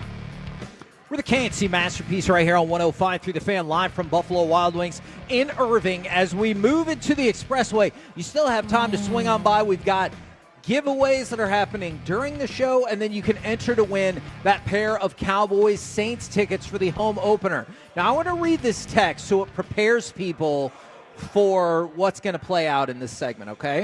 From the 972, the Cowboys win by at least 10 this weekend, and my go-to karaoke song is Neon Moon by Brooks and Dunn. Here's what I want to say about that. Last year, when RJ did his song to the tune of Neon Moon, I had never heard that song in my life. I can't believe I that. thought RJ wrote and created that music and everything, and I was listening to it, and I was like, this is tremendous. He's the best musician ever. I was like, wow. And as soon as we got off air, like once we went to break, and I was like, RJ, you wrote that? And he goes, well, I mean, the words, like it's Brooks and Dunn. And I go, huh?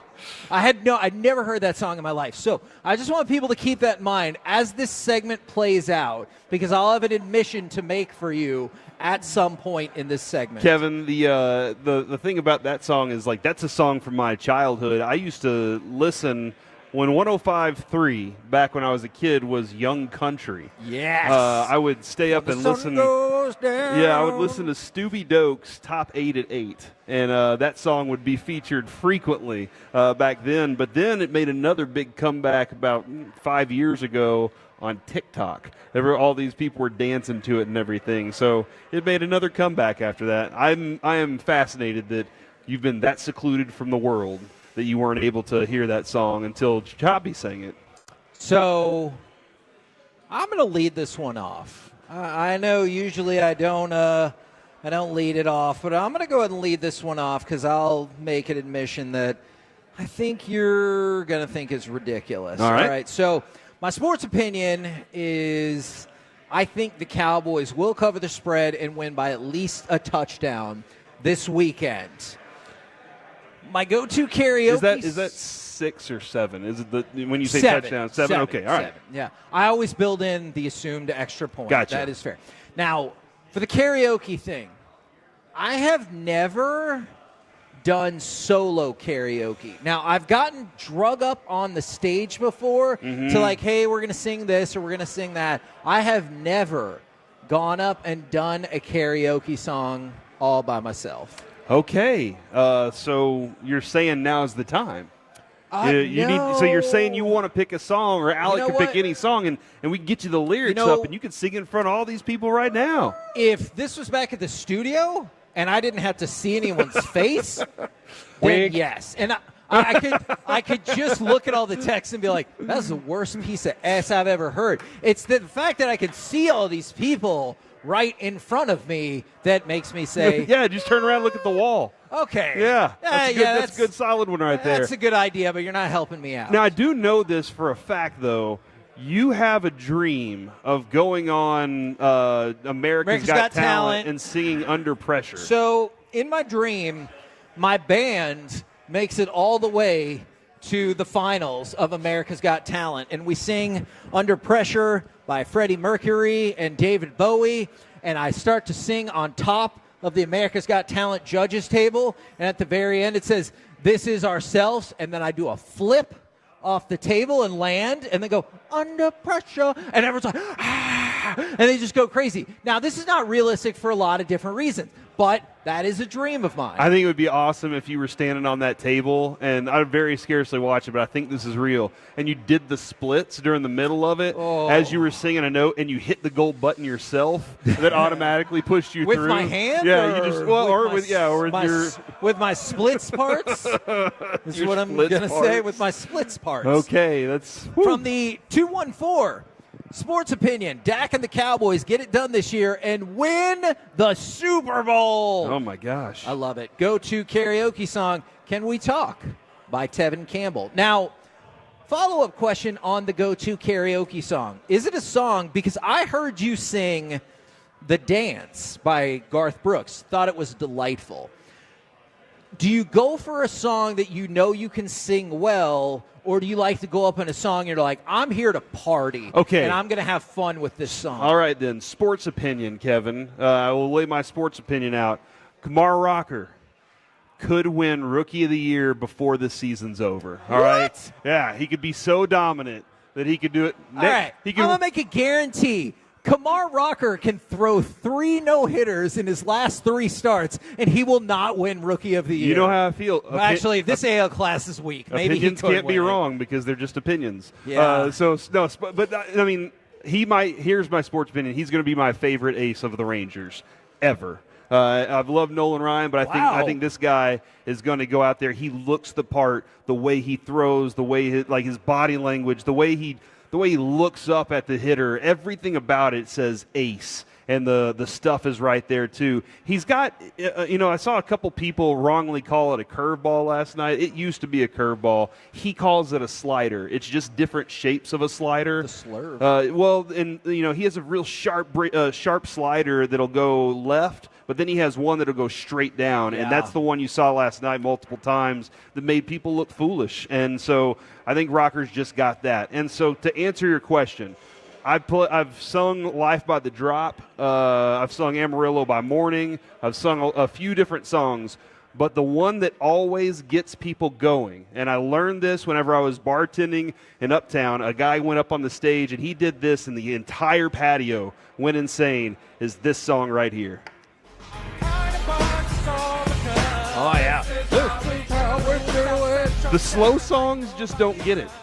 The slow songs just don't get the mood, but if you go up there and you start singing this and you start out with a "This Is How We Do It" and you hit it and everything, all the people in the bar go crazy. So, Kevin, if you can see, you always got that one girl that goes up there and tries to do Whitney Houston or Celine Dion, and you're like, okay, you kind of bum the room out just a little bit if they couldn't nail it. So you got to follow up with something like that to really get the room rocking. Or is it every white girl's rite of passage to go up there and try to sing "Baby Got Back"? Adrian did. Okay, and she crushed. I feel like it. Every karaoke I've ever seen, I've ever been to, they're like, "We're gonna try something special here," and I'm like, "Yeah, I know." She so much so. Here's the deal: we used to do that at my bar all the time, and everybody would say, "When's Adrian going to get up there and do that?" And I would be like, "All right, she's going." But we got to know the karaoke DJ. He ended up DJing our wedding. And during the wedding, it was kind of slow, and all of a sudden, he started playing that song and ran over to her with a microphone in her wedding dress, and she was like, well, I guess I have to do it. And she broke it down, dude, and it was awesome, just like normal. So from the 214 Sports Opinion, Kumar Rocker will be our best pitcher next season. Okay. And their go-to... We have DeGrom still. That's what they said. Okay, all right, I like it. And their go-to karaoke song is Amarillo by Morning. I love that song. By George Strait. Another one, man, people are stoked about Rocker today. From the 214, Kumar Rocker will win Rookie of the Year next season. Jack Leiter will be a serviceable starter, ERA of 4.5 or lower. I'm telling you, for his first full season, I would be okay with that. And friends in low places. Like, I get friends in low places. I just need us to all agree on one thing. All right? You can go back and listen to the song if you need to.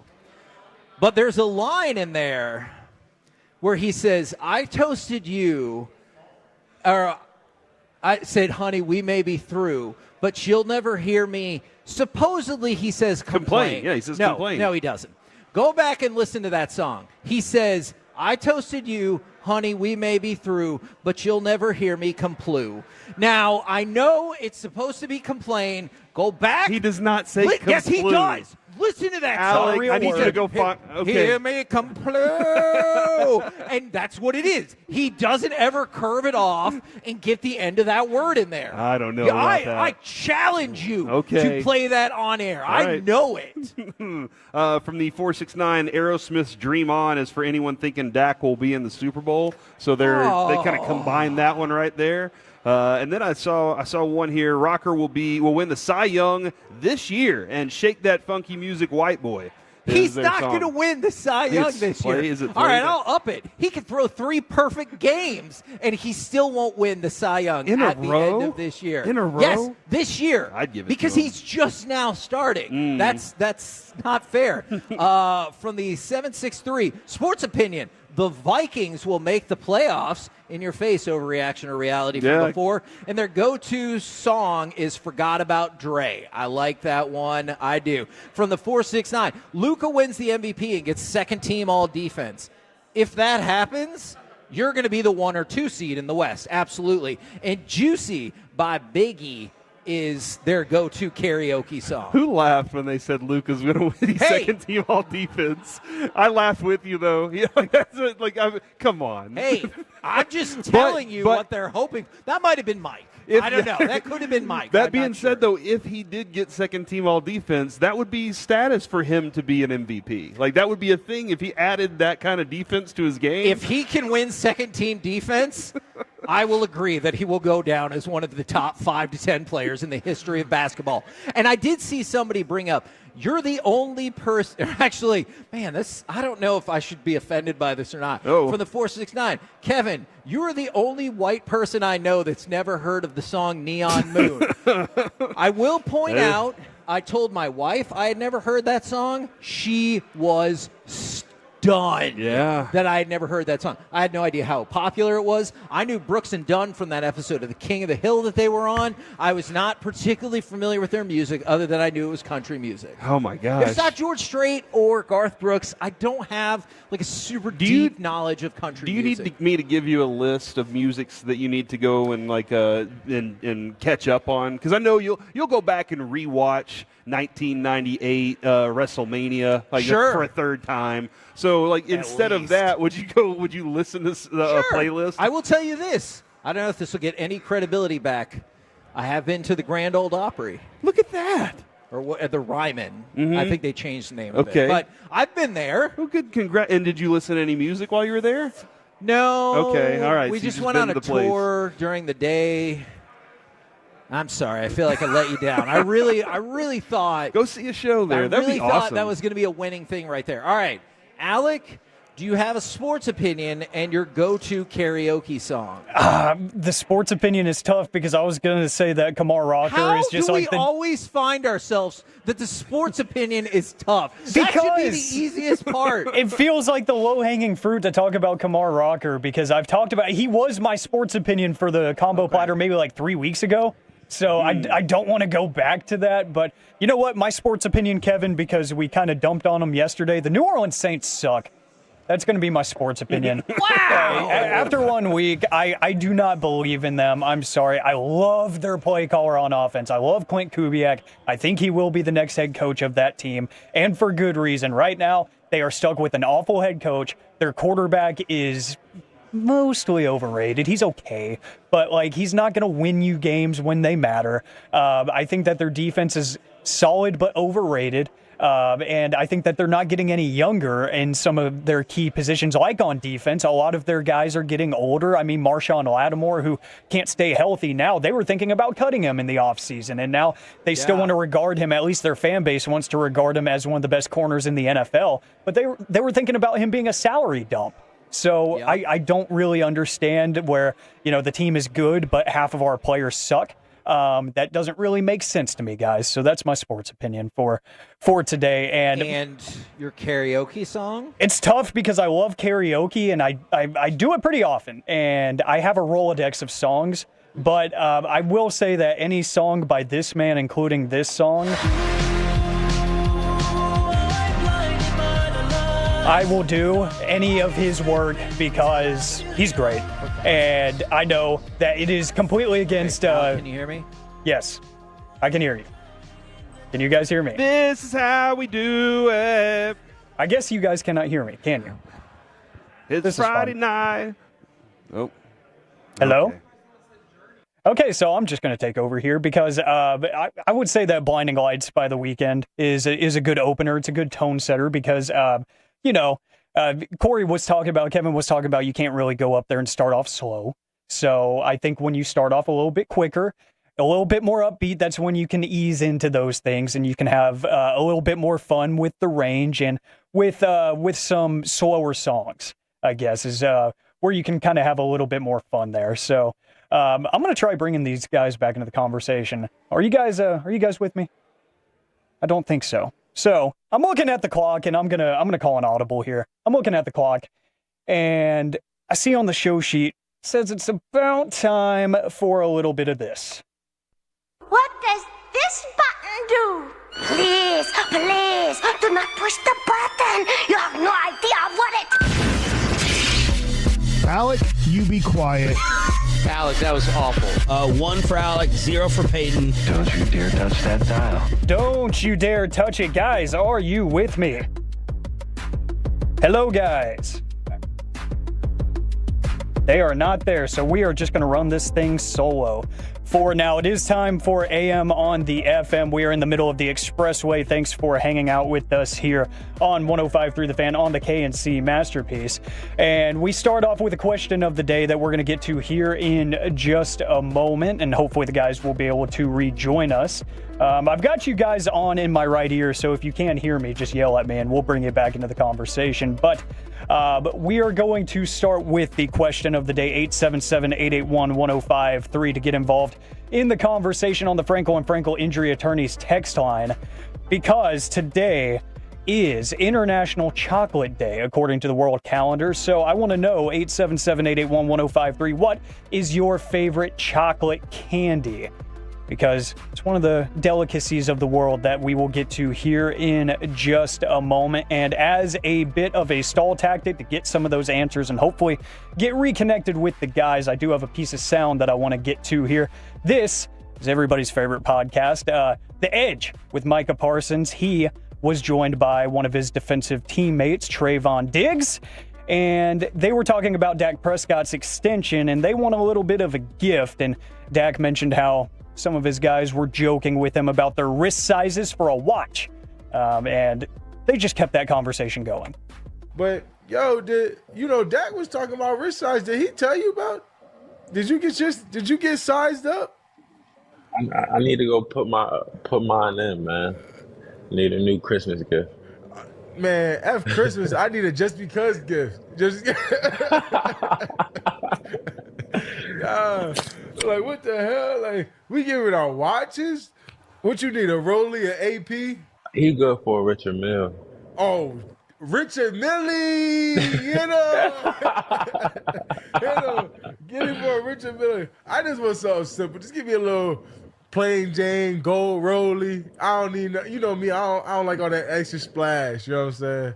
I just want my joint plain. But nah, Dak ain't get his wrist size, so we just like, whatever, bro. So there's Micah Parsons and Trayvon Diggs saying and here's us! Yeah, and you guys are back finally. You love to see it. So we're back live from Buffalo Wild Wings in Irving. And boys, if you missed it, the question of the day today is, what is your favorite chocolate variety of candy? Because it is International Chocolate Day. Want to hear from the Tolos as well, 877-881-1053. And on the Twitch and YouTube, let us know there. But boys, what do you got for me? Alec, I realize I've done a poor job hyping up this Buffalo Wild Wings in Irving today. The message really should have been, come by and guarantee that you can hear our part of the entire show by coming out to the Buffalo Wild Wings in Irving, because otherwise I can't make any guarantee. All right, now quick question for clarification, all right? Sure. Can it be chocolate mixed with something else, or does it need to be chocolate? I will allow it to be mixed with something else, because I am a big trail mix guy, and especially the ones that have the little peanut butter cups in them.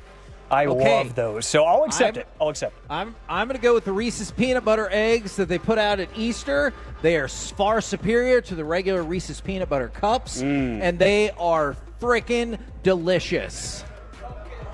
Now everybody's throwing pumpkins out there. Yeah, the pumpkins are excellent There's as well. too much peanut butter, though, right? No, that's what makes this one work. Ratio. The ratio of chocolate to peanut butter on these holiday-based treats, I think, is superior to the Reese's peanut butter cup. Though, to be fair, that's been around for a billion years. It seems like they're doing okay. Best chocolate is obviously sexual chocolate. We all know that. Yes. Like, Shout out Mark understand Henry. that. Yeah, thank we you, have Mark Henry. had sexual chocolate Mark Henry on our show He's awesome. numerous times. He is awesome. You know what? You know what's really weird about life? Mark Henry is like a friend of mine who will sometimes text me things about his son. He's like, my son just won the powerlifting competition. I'm like, that's awesome, Mark Henry. Thank you for telling me that. Like, I don't know how to respond properly to that. Yeah, no, it is weird when, like, our friend Mike Adams, who listens to the show, will just randomly text stuff, and I'm like, oh my gosh, I forget. I'm talking to a World Series contender right now. Fella that right here, Tolo says chocolate chip is the way to go. Okay. So, mint chocolate chip is where he Do what he you says. have a problem if you just eat chocolate chips out of a bag, or is that a thing that people do? Oh, let's think. Okay, if you like a regular Hershey bar,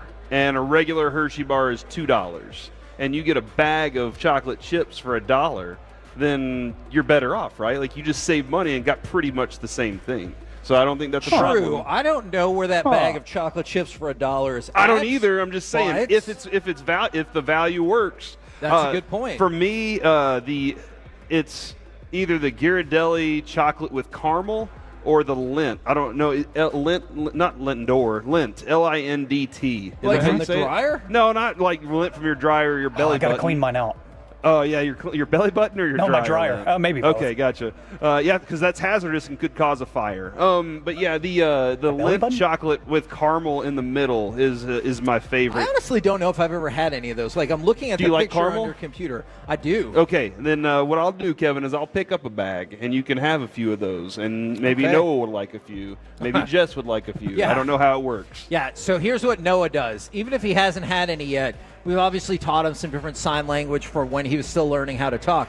So his favorite one is kind of putting his fingers together and going, more? Mm-hmm. More? There you and go. so even if he hasn't had it yet, he'll just walk up, more? And I'm like, what do you mean more? Yeah. You have had none. You haven't so had far. anything so far. Yeah, Lucy will walk up to me if she sees chocolate, and she goes, hey, what is that? And then I'm like, oh, it's chocolate. And she's like, I know it's chocolate. Where's mine?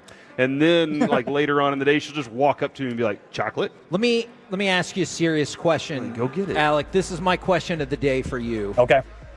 I love my little niece, Allie. Mm-hmm. Is she going to be a diabolical trickster? When she was 2 years old, she was with Jess and her roommates at the time, and she saw they had some kind of candy or Oreos or something, and she goes, oh, can I have some? And then she stopped and goes, what is that? I don't think I've ever had that before. And so, of course, they offered her some. She is very smart. But is she also going to be diabolical? Yeah, and I am all the way here for it. If I was, like babysitting or raising a child of that age, I would teach them to do that. Just the playing stupid gimmick always works, especially with kids. I feel like it works as adults in some scenarios, just like, what? I didn't know this existed. I've never heard of that. But especially for kids, all they have to do is be like, I've never seen this before. Can I try it? Can I have that? That is genius, man. I love that. Because you don't want to take away their first opportunity to try something, and you be the special person that gave them that opportunity. And Allie then, is also like 20 years from that moment, you can be like, hey, I am the reason that you have good taste. I am the reason that you are a fun person. I'm the reason that you are a normal adult. You are welcome. Allie is also responsible for the first time my wife ever really got mad at me, because she got hurt on the trampoline when Jess was watching her, and I texted her. I was like, oh yeah, maybe we should put her in the concussion protocol. And she texted back and she goes, yeah, I'm not really looking to joke about that right now. And that was like the first thing I'd gotten back from her that wasn't like, hey, let's go do something or whatever. And I was like, whoops.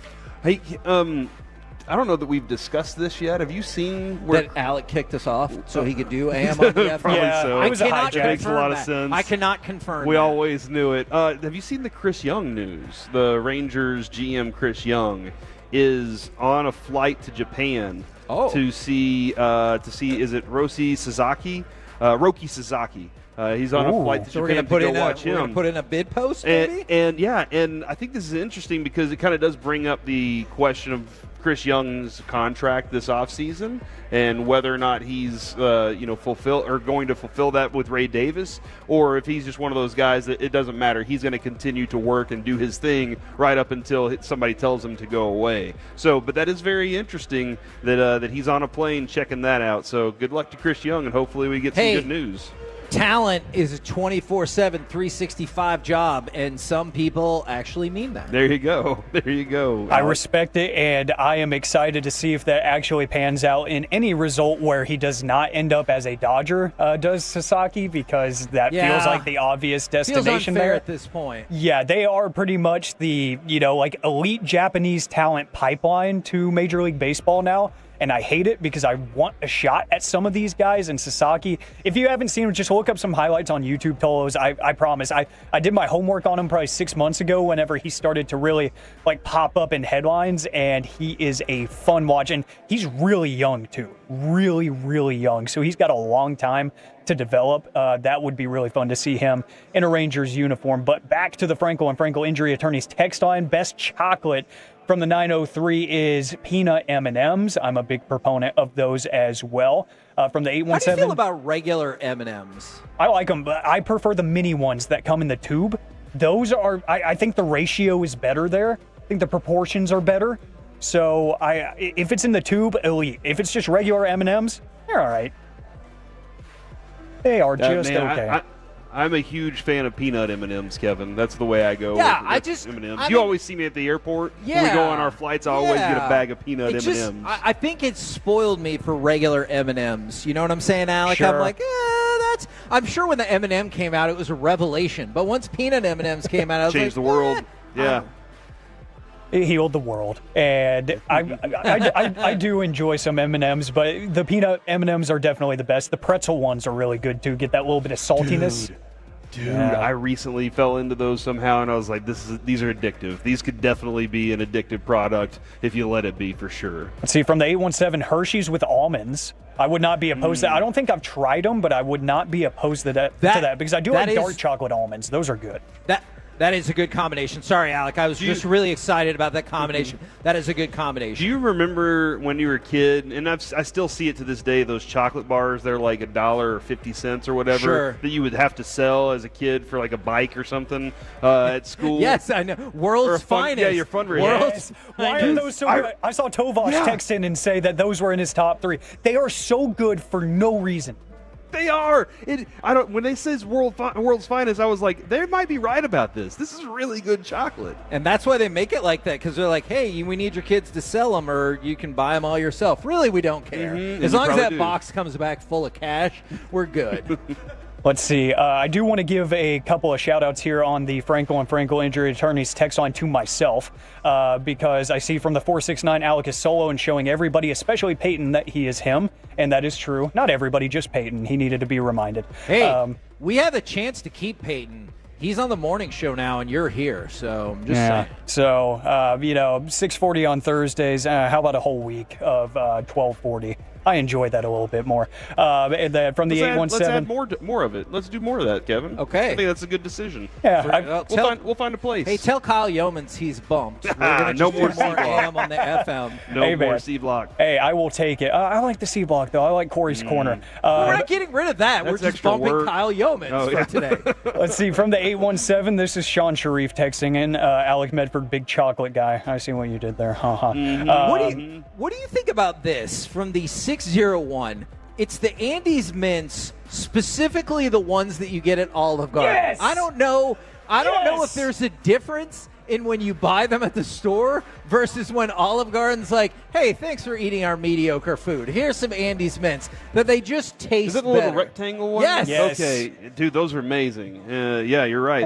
They nailed it with those. You know what? I'm going to Olive Garden this weekend, but not before I go to Buffalo Wild Wings and get me some of those $4 Miller Lights. Because if I'm going to be doing any karaoke this weekend, I'm going to need 2, 3, maybe 10, and then I'll be good to go. So, dude, I kind of like the idea idea of going to a bunch of different restaurants and just getting what's in their little basket at the front and walking out. Like, just walk to and just make it a night. You know, it's kind of like Halloween. Some of those places that wasn't free, right? I mean, sometimes you got mints at the front door, and you No, just walk some up of them, but other ones they like sell little things at the front. I like I don't Corey's. know It's about like that. looks good to me. Yeah, El Phoenix. I'm just walking out with all the pralines. Yeah, I can see it. Hey, that would be wonderful. And just like barber shops and doctors' offices sometimes have candy for the kids. It's like, I'm just going to go and be like, hey, how much do y'all charge for a haircut? Okay, thanks. Grab, leave. I'm going to start doing that.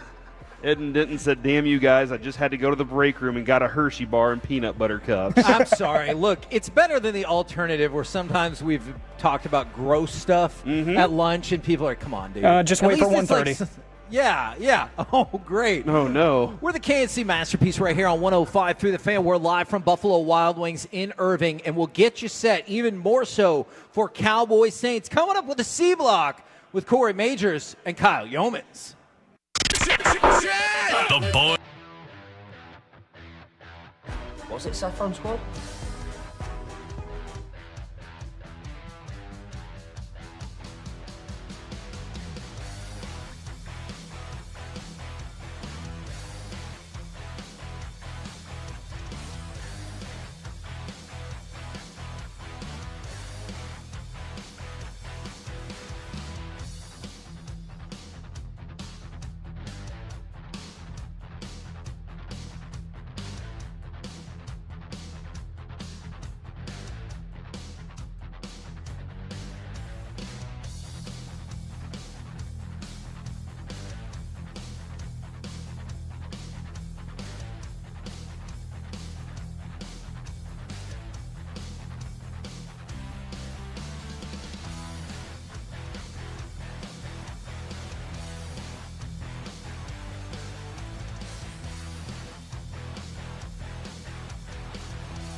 O'Reilly Mazda of Arlington and her studios. It's the KNC Masterpiece on 105.3 The Fan.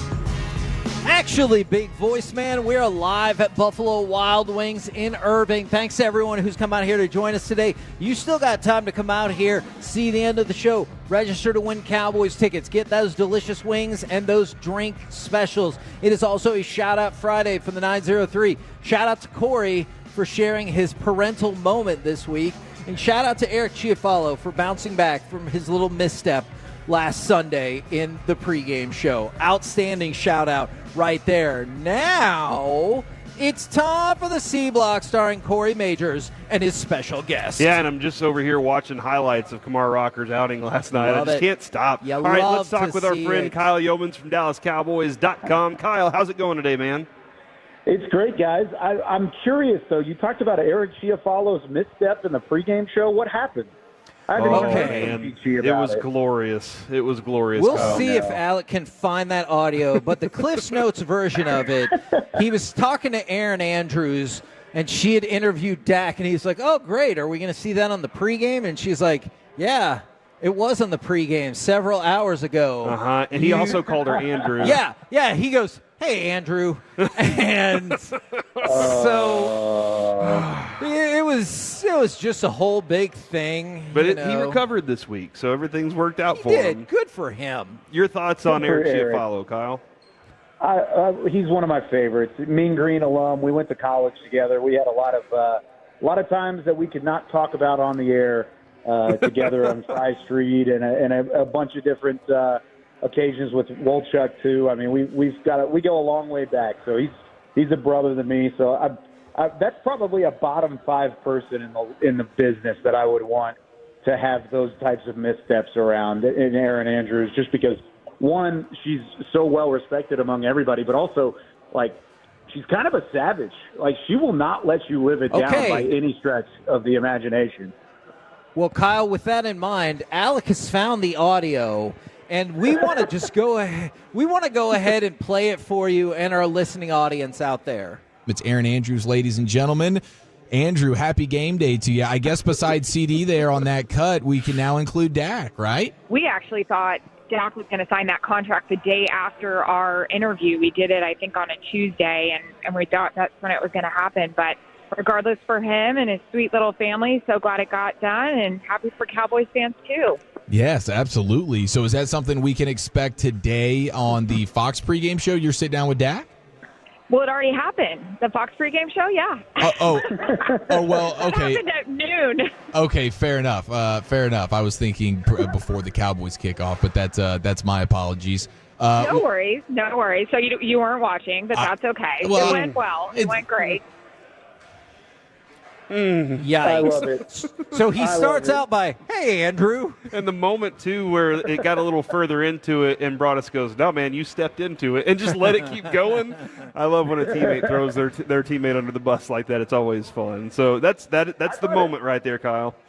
You could tell, for those that know Eric, you could tell he, in his mind there, is unraveling. But I really thought he kept it together. I thought he did a nice job of at least, I guess trying to talk his way through it, like, oh, I'm sorry, I was thinking of the Cowboys game. Because, yeah, it's a 325 kick, and, that show airs earlier in the day. But, yeah, I thought he danced around that thing for a little bit, but he ultimately landed the plane. I thought he finally got there and got through it. Now, all of the stats that we'll trot out from week one, I know they're all going to be kind of couched with the idea that they played one of the worst 2 teams in the league, if not the worst, in the Carolina Panthers. But the Saints did hold the Panthers to 2.9 yards per carry, and Carolina only converted 1 of 10 on third down. What do you see with this defense, and do you think week one was a product of quality defense or just a trash Carolina defense?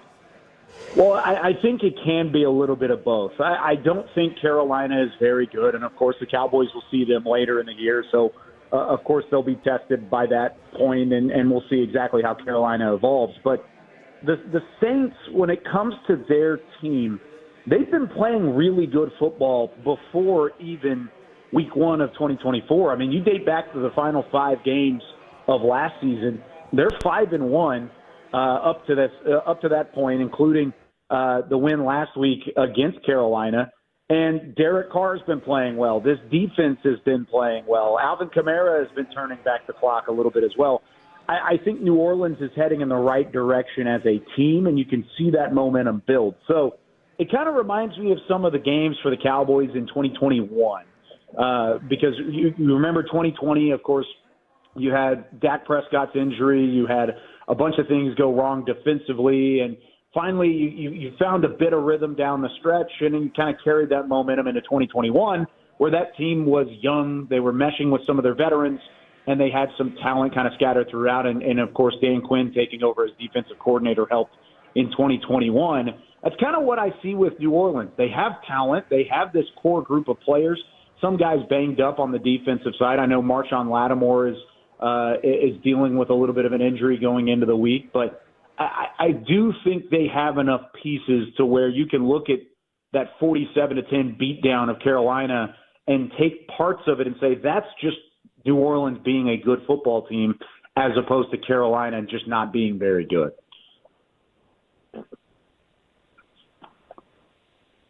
All right, Kyle. Well, we lost the boys, so I'm going to go ahead and jump in until we can get them reconnected. We warned you that this might happen, but yeah, that was a possibility. Yeah, so it's always a possibility with these things, but they're out at Buffalo Wild Wings and having some internet issues. So while we try to get this figured out, I do want to ask, because I know the guys talked about it with Mickey Spagnola earlier in the show. Do we think that the DeMarvion overshown expectations, we thought maybe going into week one, we're like, okay, we're expecting way too much from this guy, but he kind of performed and maybe outperformed those ridiculous expectations. Do we think that he's going to continue that progress going forward into week two, especially against the Saints offense that can be gotten? Yeah, I mean, he set the bar pretty high, didn't he? The fact that he was tied for the team high in 9 tackles and that sack, I mean, it's been the film that's been heard around the world or seen around the world over these last couple of days just because of how quickly he was shot out of a cannon, got to Deshaun Watson, finished off the sack. I was very impressed, not only with that play, but a lot of the other reads that DeMarvion Overshown made in that first matchup. So is there maybe an expectation set too high? I think it's going to be hard for him to match that at some point down the line. But is there kind of a baseline maybe below what his performance was in week one that can be that expectation? Sure.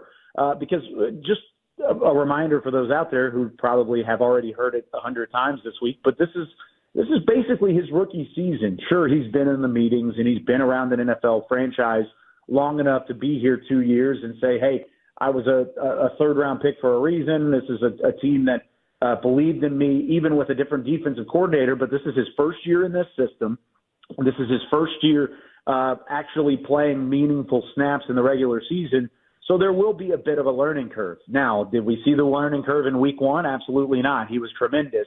But if we are going to sit here and I think hold them to that standard from here on out, the rest of his career, there are going to be some disappointing times throughout. Not that he's a bad player, but I just don't think you can expect the high ceiling that he sent in week one. You're going to see a little bit of an up and down fluctuation for Overshown, and hopefully it's more up than down.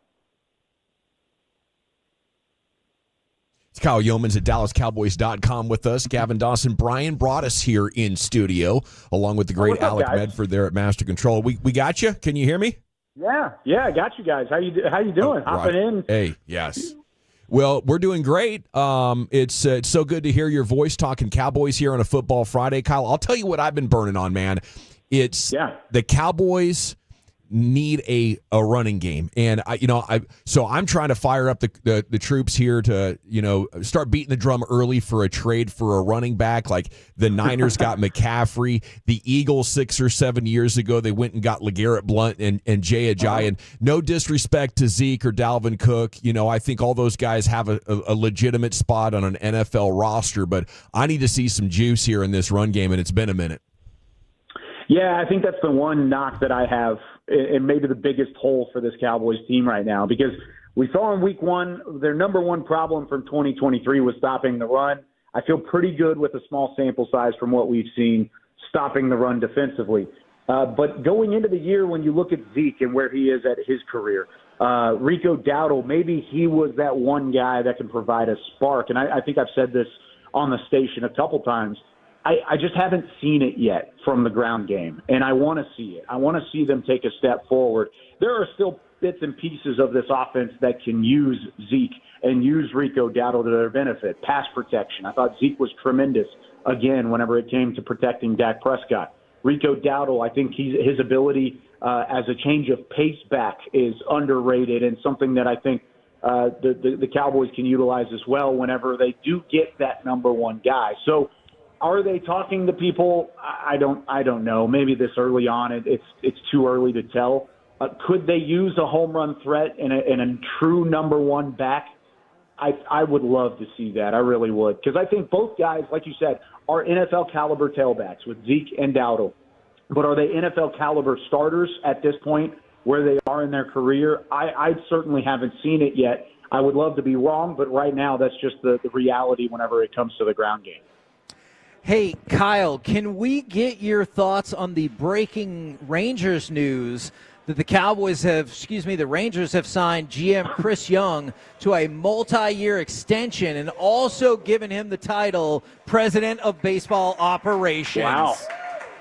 That's huge. I mean, you win a World Series, you can have the ability to take that contract and run with it, right?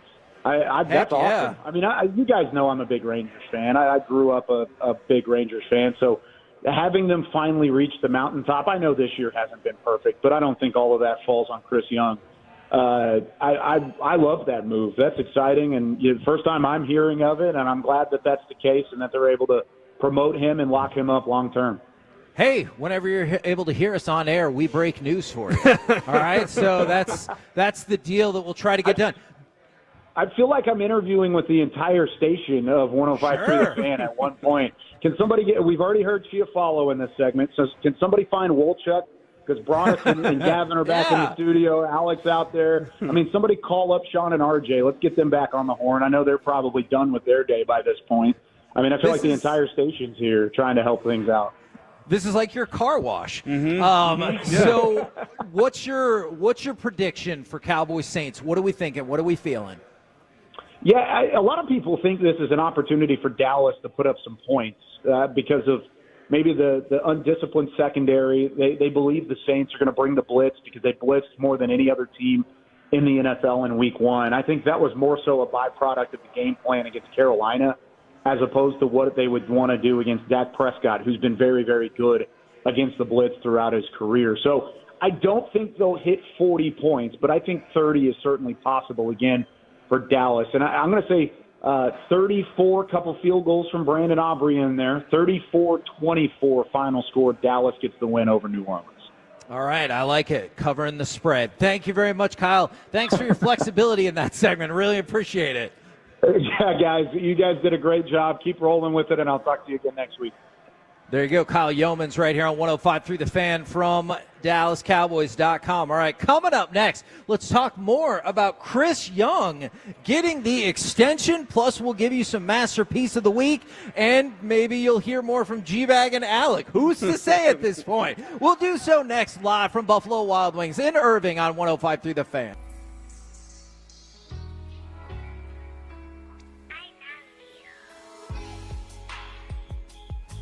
Uber Eats has Lola V products? I gotta remember that. Well, you know, they say in order to remember something, you have to forget something else. Okay, now that is a very cute haircut. That's like a little shag. I've never seen it before. Well, I mean, of course you have. It's the Rachel. Oh, is that your name? No, I mean, like, your name. No, I'm Jen. My name's Jen. Right, but I just mean, like, this is your haircut. But that's hair on your head. I'm not saying this is your hair. Okay, freaking me out a little bit.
you think it's true that you've got to forget something else to remember that Uber Eats has groceries? No, that's absurd. Hey, remember when you used to be a, what was it, Pepper Lady? Pepper Lady? Wasn't it Cinnamon Sisters? Basil Babes. Saffron Squad? Nutmeg Maidens? Paprika? No, Nutmeg Maidens. I just said that. Was it Spice Girls? Doesn't sound right. Of the KNC Masterpiece is brought to you by Cars for Kids. Donate today at carsforkids.org and the personal injury lawyers, Frankel and Frankel.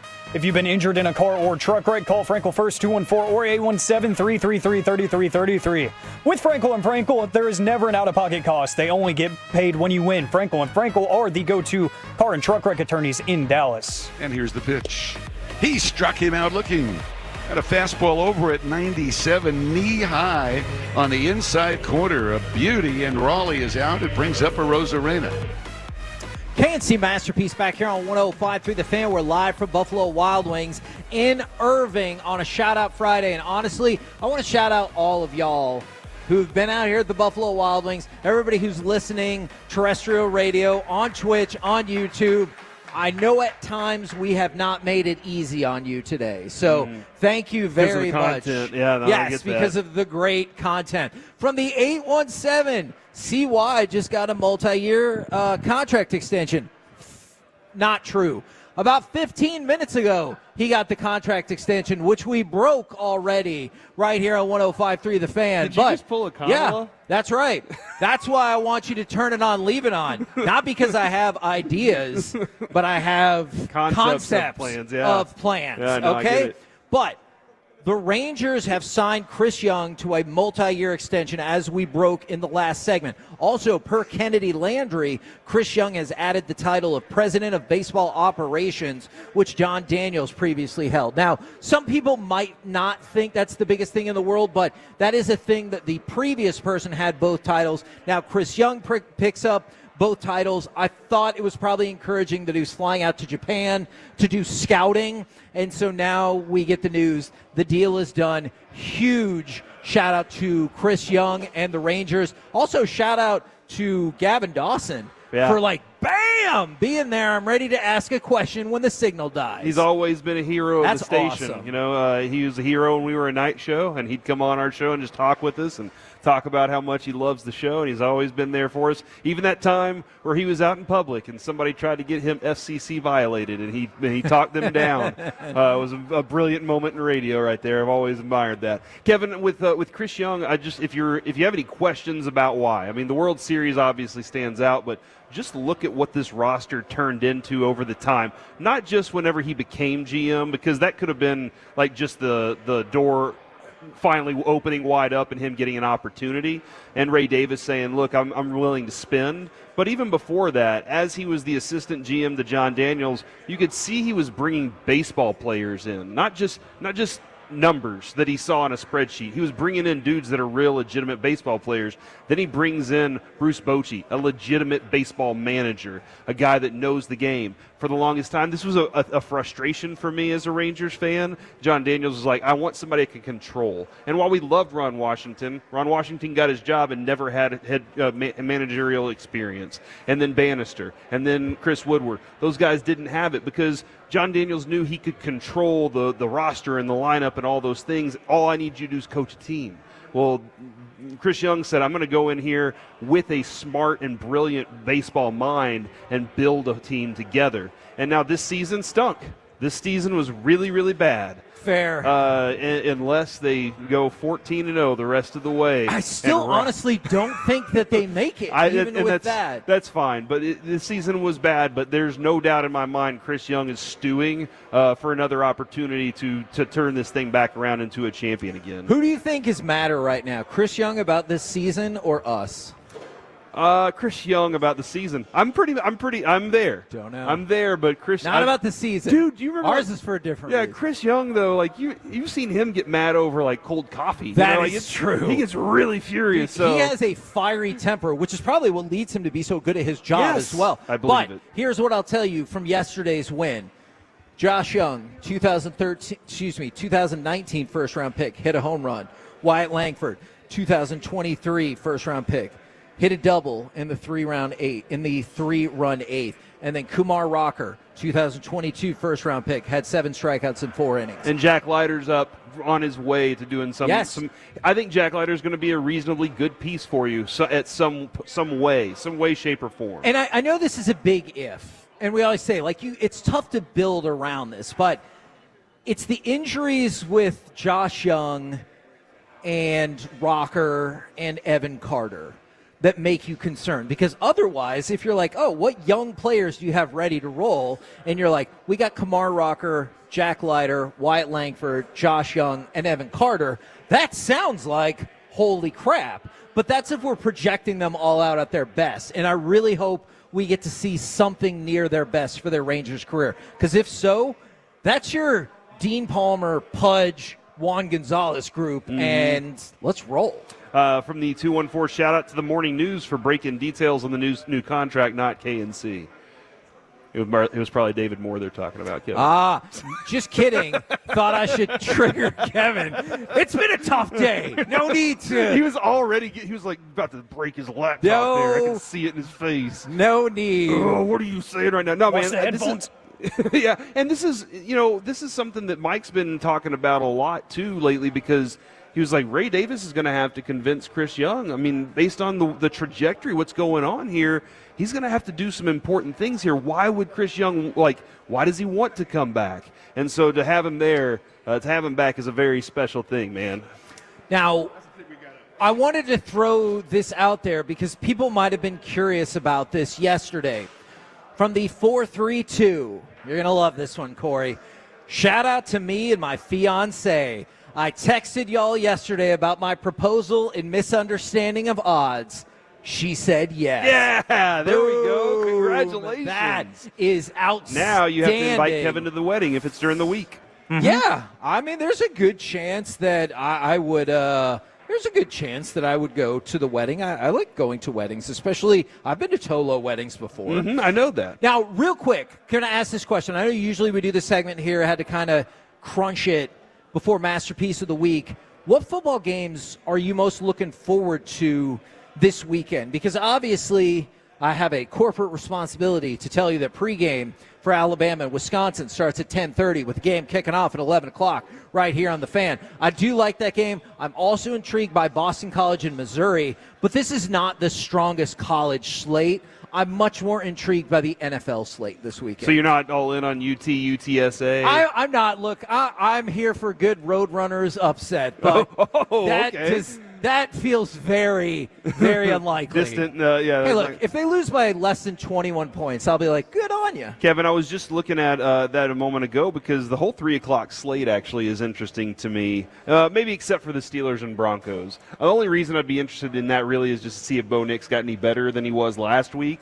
But Rams-Cardinals is interesting because it's a division rival, and they're both 0-1. And the Cardinals looked good for a half last week and then fell apart, and the Rams took it all the way to overtime. So I think that's going to be a tough division to win in. But Chiefs-Bengals and Bears-Texans, those 2 games in the 3 o'clock. Actually, I'm sorry, the Bears-Texans is 7:20. So the 3 o'clock slate, though, has 2 games that I really like, and then Bears-Texans on Sunday night is going to be fun. I'm definitely with you on Bengals and Chiefs. The 2 that immediately jump to mind are 49ers-Vikings.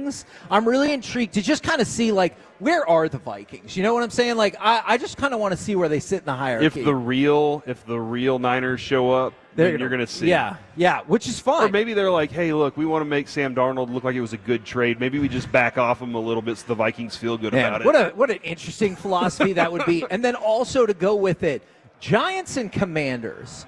Let's get an idea early on at what exactly these teams are. Because I know there's some people who think the Commanders are ready to go up in the world, and I think we all agree the Giants are not good. So I want to see that game to kind of see how they stack up. We're the KNC Masterpiece right here on 105.3 The Fan. And now, how about some Masterpiece of the Week? She said list this. What's up, boys? Long time no speak. How's it going, buddy? You know what's really fortuitous, Alec? We've got some people who have written us shout-outs, which on today is very, very helpful. Can I throw this real quick?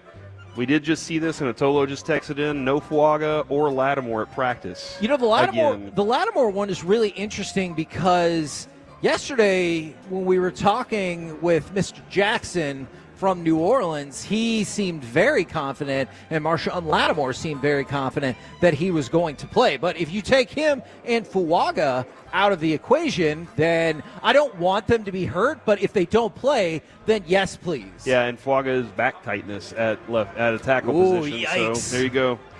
Getting Tyron Smith memories there. Not great. Not great for the Saints. But it's too early. It is great for us because it's time for Masterpiece of the Week. We're going to revisit some of the funny, stupid, odd, and oftentimes concerning things said on this program. And we're going to have some fun because some parts of today have not been fun. So we're going to start with Corey.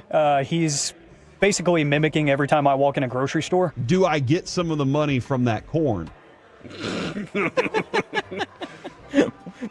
What the hell does that? I said corn. I said corn. But that makes it all the more intriguing. What does that mean? Why? Are you selling the corn? Is it because you're giving it back? I honestly don't remember what I was talking about, but I know I said corn.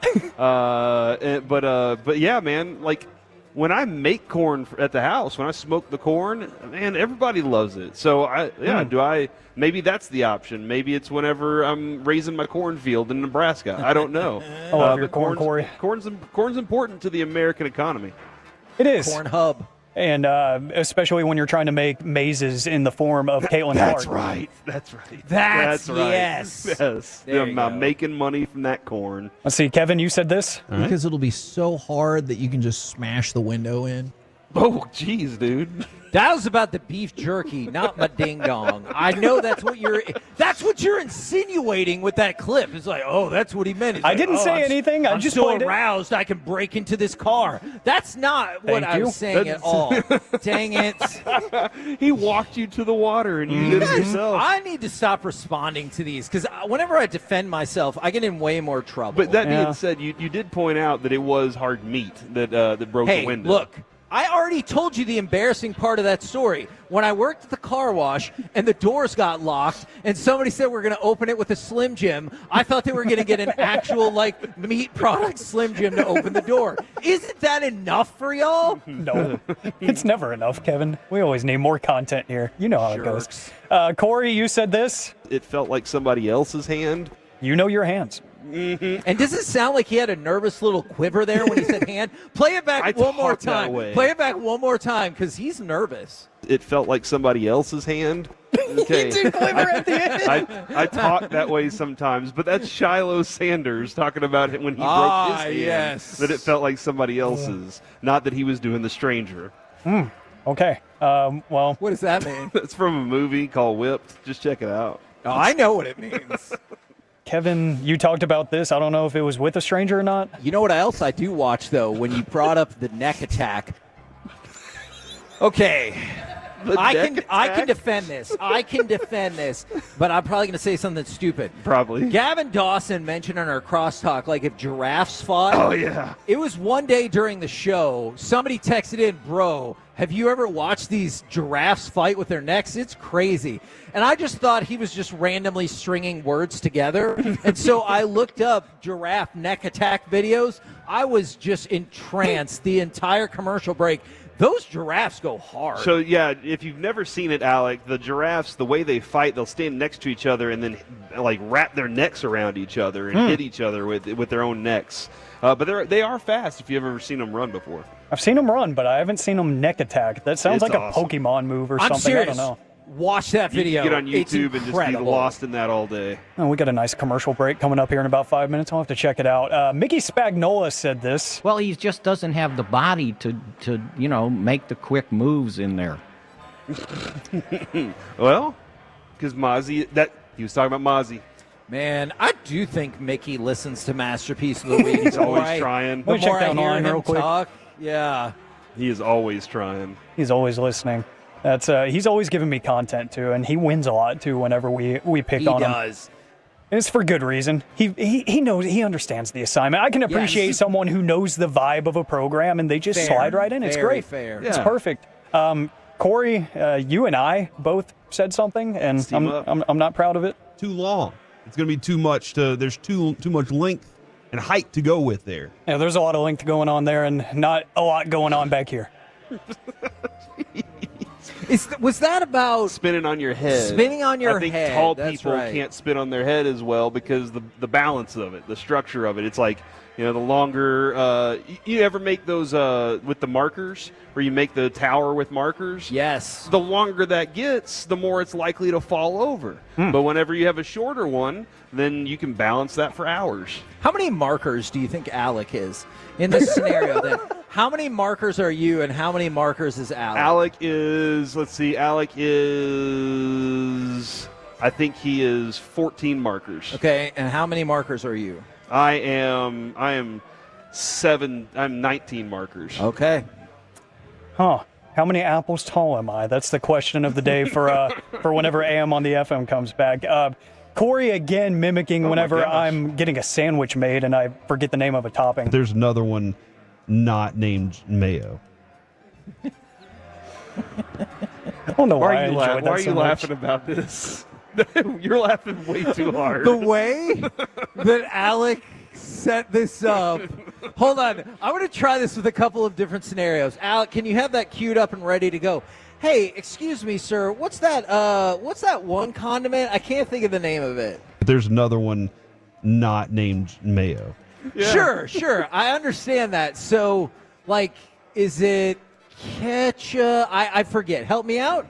There's another one not named mayo. That's not very helpful. That's not very helpful at all. I didn't help at all with that. Oh, man. I don't know why. I think that's hilarious. I think, too, I was saying something in regards to a horse, and it was about that mayonnaise horse that joke that I made that Mike didn't get that Mayonnaise day. horse. Remember the mayonnaise? Because mayonnaise. I hate that so much. Thanks for making this show popular, y'all. I can't really believe it either. Oh, man. Kevin had a statement to make. Shouldn't have told people I was a fat ass Kelly Price. Okay, that is from the first or second season of Catfish. That was one of their first viral moments that really broke through. This one friend catfished her other friend, and she defiantly yelled at her through the parking lot about that's why she did it. It was an amazing moment in TV history. I'll take your word for it. I You just should watch that episode. I just like how good. declarative that statement was. Look, play it again, I have to let you know that I am not. Shouldn't have told people I was a fat ass Kelly Price. There's another episode where this guy thinks he's getting catfished, but it's really it's the real girl. She's just super shy, and she meets him for the first time, and then she's like, "Do you want to be my son's godfather?" It's so freaking weird. It's amazing. Godfather, huh? I'm going to take your word for it and never watch it. Last one I got for you boys. Corey making his claim for presidency. I don't want to eat our pets or eat anything that comes from our pets. There you go. That's true. Is that how it works? If I want to campaign, I just campaign on that. I mean, look. These as days, long yes. as you have an idea of a plan, you're good to go. My concept. A concept of a plan. I'm sorry. And all of these are good, but of course, I'm going to vote for Corey pointing out that there are other condiments not called mayonnaise. There's another one not named mayo. Yeah, there you go. I'm voting for Kevin's neck attack because I think that neck attacks are crazy.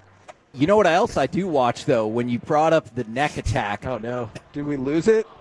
I think I lost the boys. This is fun. My vote will be... Let's see. My vote is actually going to be the tag team of me and Corey. Too long. It's going to be too much. There's too much length and height to go with there. Yeah, there's a lot of length going on there and not a lot going on back here. So there's Masterpiece of the Week for today. You guys can vote on which one was your favorite. And coming up next, we're going to crosstalk with the GBag Nation right here on the KNC Masterpiece.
Uber Eats has Lola V products? I gotta remember that. Well, you know, they say in order to remember something, you have to forget something else.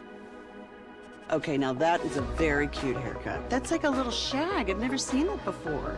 Well, I mean, of course you have.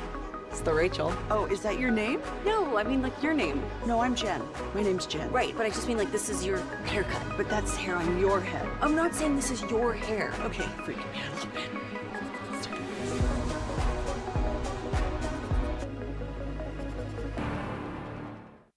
This segment is brought to you by Classic Chevrolet in Grapevine. They're the #1 Chevy dealer in the world. More Silverados than anyone else. This is Texas. This is Classic Chevrolet. Together, let's drive. Based on new Chevy registrations 2023. 17-3 Dallas. There's a delayed blitz. Tipped up in the air. Intercepted on the deflection by Parsons. The interception was grabbed by Eric Kendricks. KNC Masterpiece back here on 105.3 The Fan. Got a chit-chat with those fellas from the GBag Nation in just a second. But I want to remind you, and I got a positive Peace-a-thon update for you, Corey. We're doing Hobby Rip Day. Remember, that's for packs, not for anything else, at RJ Dukes. He's going to be open 10 to 7 tomorrow. I'm going to be there from 3 to 6, and he goes, man, I can already tell there's going to be a lot of people there. You guys have been really kind about this. I feel like I need to donate more stuff for Peace-a-thon. Awesome. So more stuff for Peace-a-thon. It's in McKinney. Are we going to get the NBA Jam? I don't know if we're going to get the arcade game. I will ask him. You know I'll ask him about it. So, yes, off of North Central Expressway in McKinney, if you want to make your way out there tomorrow. Now, courtesy of D&M Leasing, let's thank and chit-chat with the fellas from the GBag Nation. Gentlemen, thank you very much for helping us out, and how is you today? Terrific, Hagee. How the heck are you, buddy? I'm kind of pissed off, but that's just how it goes, and I really wanted to be honest with you, but that's okay. It is a Friday. I am excited about Chris Young getting the extension. I know this is something that we have talked about again and again and again. Majority owner Ray Davis said Chris Young's impact on the Texas Rangers organization has been immense the last 4 years. His leadership and vision were instrumental in helping bring a World Series championship to Arlington for the first time. What is y'all's take on this extension? I know it feels like it should have been done a while ago, but how relieved are you that it is done? Incredibly relieved, Hagee. I can't believe that you're still in any sort of an upset mood. In the wake of this news, this will sustain me through the weekend. That's a good point. Yeah. Sorry, I'm going to compartmentalize. I was upset about some things. I am very excited about this. And the fact that the day we find out about this, he's on a flight to Japan to continue to do scouting, that kind of shows me what talent acquisition 24/7, 365 is really like. I don't think it's any coincidence at all that he has been in charge here for a couple of years, and just like Nolan Ryan, there's suddenly a surge in your ability to generate pitching talent out of the minor leagues. We saw that in a big way last night. Cole Drake, a guy from Saxe, is like 20th on their prospect list, but there's like 4 or 5 other dudes in between Rocker and Drake that have really promising production this year. Now, we talked about this earlier on the lighter side. Are you karaoke people? And what's your go-to karaoke song? Used to be, and it was Spirit in the Sky. That's a great song. I'm going to see Jesus when I die. Does drinking help one be more interested in karaoke? 100%. It's really the only way to get me on the stage to do it. Otherwise, I'm way too nervous. Okay.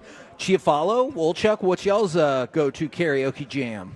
It's funny because I think the next time I do legit karaoke will be the first time. So yes, me too. I'm gonna have to come up with a song. That's like sort of mine. Because everybody that does karaoke, like Dawson, boom, ready to go out of the pocket. I have no idea what song it would be for me. I need to look. Yeah, the problem I have is the one song I can sing through is Bye Bye Miss America Pie, and it lasts about 10 minutes. Yeah, that is a long song. And I kind of feel like I could do that one or Hotel California. Yeah, that's a good song. Another long that's song. That's a long song, too. Yeah. Stairway to Heaven is another long song. I don't think I could get up there and sing a song. I need like a minute and a half, 2-minute song. But if you get me up there for 10 minutes, that would be tough. That'd be That'd be I don't know really if that's tougher on you or the people listening. Oh, everybody involved. Yeah. Everybody involved, yeah. Mm-hmm. We do have a national anthem. I remember being out. Sorry, Corey, go ahead. It's all right. It's been We're one cutting of those in days. and out. Yeah. I remember being out with Adrian one night, and some people were up on the stage singing I Saw the Sign by Ace of Base, and the guy after the song, he goes, all right, well, he saw the sign too, and it said stop. Don't ever sing that song again. I always felt like anything by Smash Mouth would get the people going. Like I'm a Believer. Yes, All Star. All Star. Just go to the Shrek soundtrack, and you'll probably find a winner. So you like fun more than like, I'm going to go up there and win my record contract. Because there are people who are like, I'm going to show for some reason there's a music executive in the audience that I need a deal. No, I know that's not going to happen. I know I'm not going to be a good singer, so I'd rather just fun, get everybody happy and excited, and make fun of this whole bit right now. Is that Don't Stop Believing? Does that get everybody involved? Yes, that's another great one. Sweet Caroline seems like Caroline's good. Sweet Caroline seems like one everybody gets. The words, everybody sing, and you and then you don't have to sing for a couple of lines. The Joker, Steve Miller Band that got texted, that's a great song as well. Yeah. What do you guys got coming up on the program today? Pure Gold as always, Hagee. Thanks so much for asking. You know, it's a Friday, so Eric Nadell will join us. We have at 3 o'clock, though, Stephen Jones joining us. And at 4, Luke Johnson covers the Saints for the paper down there, the Times-Picayune. Thank you. Thank you very much. Roll home with the GBag Nation. Yeah. Thank you guys. Roll home with the GBag Nation. Say We'll be goodnight. back on Monday. Until then, you've been Masterpiece. Say goodnight, Kevin. Good night, Kevin. Caw, caw.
From our Highly Mazda of Arlington and Hearst studios, you're rolling with the GBag Nation on 105.3 The Fan. Here we go. It's hour one, GBag Nation on a football Friday. We got some Cowboys predictions coming up. Rangers had the debut of what looks like a future Hall of Famer. Might have to get Sandler on the phone to confirm that. Double bet payoff about to get underway. Wolchuk is going to eat pickled pig's feet. Coming up at 2:20. Get on the webcam at 105thethefan.com, Twitch, and YouTube. Broadus is doing the Lil Nitro Gummy coming up at 5:20. What? Kicking off the expressway. Oh, I said that? Yes. Welcome to hell. We got a defibrillator just in case. Do you? You know. But yes, the Big John's pickled pig feet are up first. Those things right there are even more disgusting than I had imagined. That is, Broadus been calling it a science experiment. Yeah. Can you imagine what that's going to smell like when he pulls off that blue lid? Ugh, and it's so red, and those things are huge. Big John, he ain't bleeping around. You can see the look on Wolchuk's face right now. He is not in a good place here on a Friday, No, buddy. I'm really not happy, and I have big regrets right now. But we'll see how this goes, and I'm gonna do this punishment and hope to God I don't pick wrong again this week. I mean, dude, I'm very nervous right now. Not vomiting, I don't even think is possible. We've ruled that out already. Like, you it's can just see how much are you going to vomit? The pig nail, and I'm wondering if there's going to be hair on this thing. It could be. You know, you see feathers sometimes on chicken wings. It's a little unsettling when you see something like that. But, I mean, salute to you for setting the bar high here, getting off the 2024 season with some big-time bet payoffs. We'll be picking new games coming up here in about 20 minutes. Yeah. You guys are all in. I can't wait for that. And now you're rooted. Totally rooted. I feel very I like rooted. what you did there, yeah. Thank you. Okay. So, yeah, stick around for that content. I guess people do eat these pickled pig's feet regularly. Some people like them. You know, it's just a different developed palate over the course of a lifetime. But I was surprised to see their, 2 feet for $12 was the price. Yeah. I didn't think they would be in, like that's kind of a delicacy price point if you ask me. That's a specialty item. That's definitely told you that the other day. It's a delicacy out here. You did. 2 times a year you can only eat these things. If you eat them too many times, your little head explodes. Just pop off. Blood pressure going crazy. Do you eat them like this, like out of the jar? I've never had them like that. I see them in the stores. Yeah. And like the convenience stores sitting up there in a big huge glass jar. I've never touched it. I always want mine slow roasted. You know what I mean? Cooked with perfection. Yeah. With somebody that knows what they're doing, some onions on that thing. This is. You got common sense, Lucius. It's really the coloring that it's soaking in. Like It's this so red. It's. I don't know what that is. I think they made it red to make it look more appetizing, actually. It's really off-putting. Open it up and smell it. No. I want to see what that red is. I have no idea. Is it vinegar? I'm so sorry It's red to vinegar. touch this. Yeah, maybe some red wine vinegar. This is. I bet you it's red wine vinegar. This might be the worst payoff I've ever done. Yeah, man. You're something for this one, bro. All right, we're opening it up. Oh, Broadus might pass today, though. We're not focusing in on that. I asked him about his ulcer. Yeah. Do you have an ulcer, sir? Oh, no. I don't think I can do this, guys. No, oh, sniff it, it's bro. leaking out. Wait, why are you opening that right now? I'm opening it up. Lucius wants. Oh, it's got a little. Oh, it's got a damn. good. We got a damn cover on. Bring it up for the Good. webcam. So it's got a safety cover on it. Yeah, that's when you know it's not for kids. Just so you don't get somebody that's doing the thing where they open up the lid, spit in it or something. This thing is uncontaminated. Yeah. This is top It smells Like the toenail straight part- vinegar. Oh, that's what it is. That might be. That This might smells be, like vinegar. I don't. Oh my gosh. This Well, is- vinegar's not horrible. no, it's just Definitely not in powerful. Carolinas. They Yeah, love when it. it's a mayonnaise. That's true. Good point. So, yes, you can get a great picture of that at Brian Broadus on X, at GBag Nation. We retweeted it. Follow us all when we get there. All of our handles are in the bio. Go ahead and raise that up for the webcam just a little bit. Okay, Show us one of raise those it up for the webcam and try not to spill all over the place. There's so much juice in here. Show us one of those foots. Very juicy feet. Oh, yeah, there it is. Yeah. Big John. I love in big letters, ready to eat. Ready to go, baby.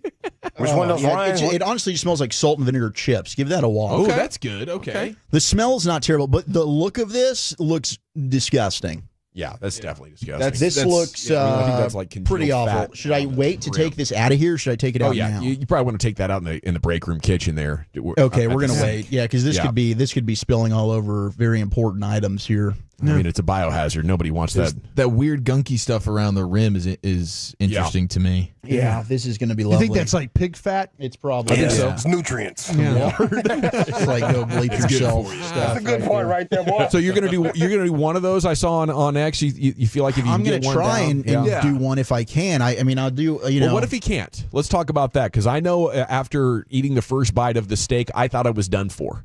Right? Yeah, what did you do? You I overcame rallied. adversity. I rallied, Yeah. but what if I hadn't? And what if Wolchuk doesn't? You have to keep doing them until you get it done. You'd have to keep maybe get another payoff. Yeah, get another payoff the following week. No, or the next day. Okay. The next show. You have Next to Monday. pay it Okay. off. I think if you're Wolchuk can't do this, he'll have another payoff on Monday. Yeah. Well, watch when you get that texture of that pig's foot, boy. I tell you what, that texture is so strange. It's different. Pig's foot in your mouth. Are you kind of Then thinking can about the talk. pig walking around on the dirt and stuff, though? I wasn't, but Well, now that's I not am. dirt they're walking on, Brian. Yeah, exactly. Well, I was trying to be nice about it. Mm-hmm. Yeah. I really do want to taste just a little bit of it, so I know what kind of personal hell Wolchuk is in, and then I could It always could say be. I've We could at least save. sampled We it. could Yeah. save the second foot for another payoff next week There you go. if we have to. Yeah.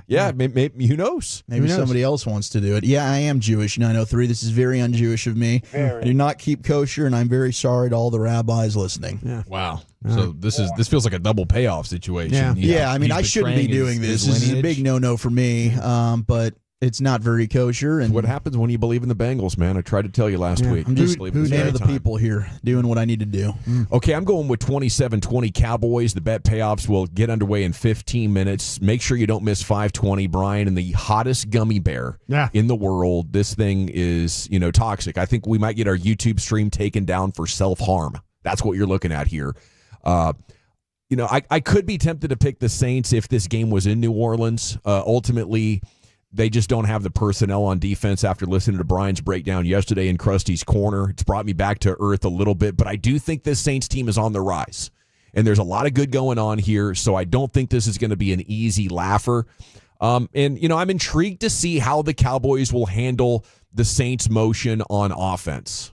Sometimes with Dan Quinn, all of a sudden they looked like the worst defensive team in football, and I think that's fixed, but that hasn't been confirmed yet. So those are kind of my thoughts, but I'm going 27-20 Cowboys Sunday at noon here on The Fan. Brian, what do you think? I took Dallas 26-13. I think last week I was at 23-13. I kind of feel like Dallas is going to get some stops in this game. I think Dallas is going to be able to run the football a little bit in this thing. So, to me, give me the Cowboys at home, 26-13. I like that. I think they'll touch 30 at home. It ends up being a fireworks show a lot of the time, and I don't think what the Saints were able to do defensively versus the Panthers, they'll be able to do it all. Like, they blitz so much, and you can't do that versus Dak, but they also can't get pressure without a blitz. So they're just in an absolute world of trouble, and I think the Cowboys will be able to exploit it. And then I do think that's the most interesting portion of the game, though, is the Cowboys defense playing this is a Shanahan offense. Yeah. And Dan Quinn consistently did not play well versus those types of teams. But I think that the Cowboys will be able to get a bunch of pressure on Derek Carr. He's not the same when that happens. Cowboys 30 and Saints 16. There's some questions about the Saints' offensive line with health. Yeah, their offensive line is not good. Yeah, we'll see with Fuaga, it's the back tightness, the spasms, things like that. If he's on the report today, man, that could be big because that would mean the Saints, their left side of their offensive line could be in jeopardy for this game. Yeah, I'm just not a believer in what the Saints are cooking. I mean, look, that's a team that could win 8-9 games maybe, but I think the Cowboys at home, as long as it's not a playoff game, they've proven to be a juggernaut. I think that offensive line can be susceptible. This is a different beast. It's not the Carolina Panthers. You're not playing Bryce Young. I think 34-17, this is a pretty handed game for the Cowboys. I think they win in a blowout in this one. Maybe it's close for a half. They pull away in the second. I think CeeDee Lamb has a monster football game. This is with or without Jake Ferguson? Yeah. Do we know his status yet? I would say that I was told it was going to be close, but that was 2 days ago, and that's before he DNF'd yesterday. So my gut would be that he's probably not going to play. Was there any buzz about why they restructured Terrence Steele? Is that just cushion money, or It they got was. something in I think mind? Todd Archer reported that it was going to be carryover money, is what they were looking at. Congrats to Chris Young, Rangers GM, multi-year extension, well-deserved. Breaking news under an hour ago.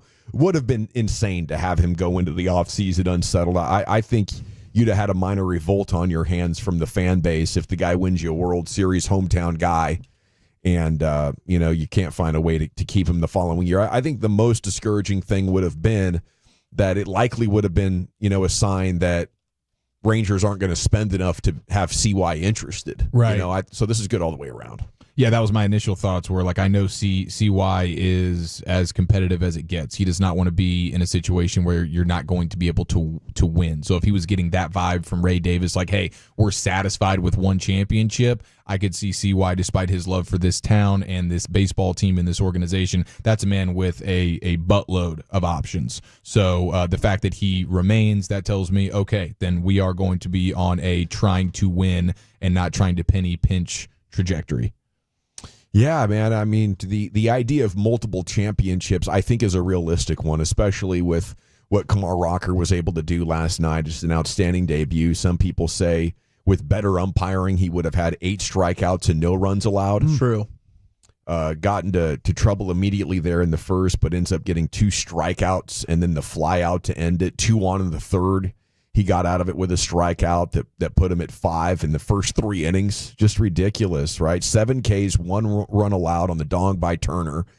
It was fun to hear how excited Mike Bassick was on the call with Raymond there. Great detail on how to set up hitters with his analysis. And the poise and composure really stood out on television from this guy. He was just like exuding that superstar energy. He seems like the real deal. I mean, what he was able to do 97 with movement, his stuff is just nasty. I loved Mike on the call, kind of walking us through like, okay, that pitch didn't get the call. He could tell the placement wasn't quite there. I mean, right before the Turner at bat, it should have been a strikeout. He got not the benefit of the doubt on that one. And then you'd see the Mariners go out there. Miller would throw a similar pitch, similar placement. He'd get the K call. But either way, 7 Ks, the overhit on the 5.5 that we went on.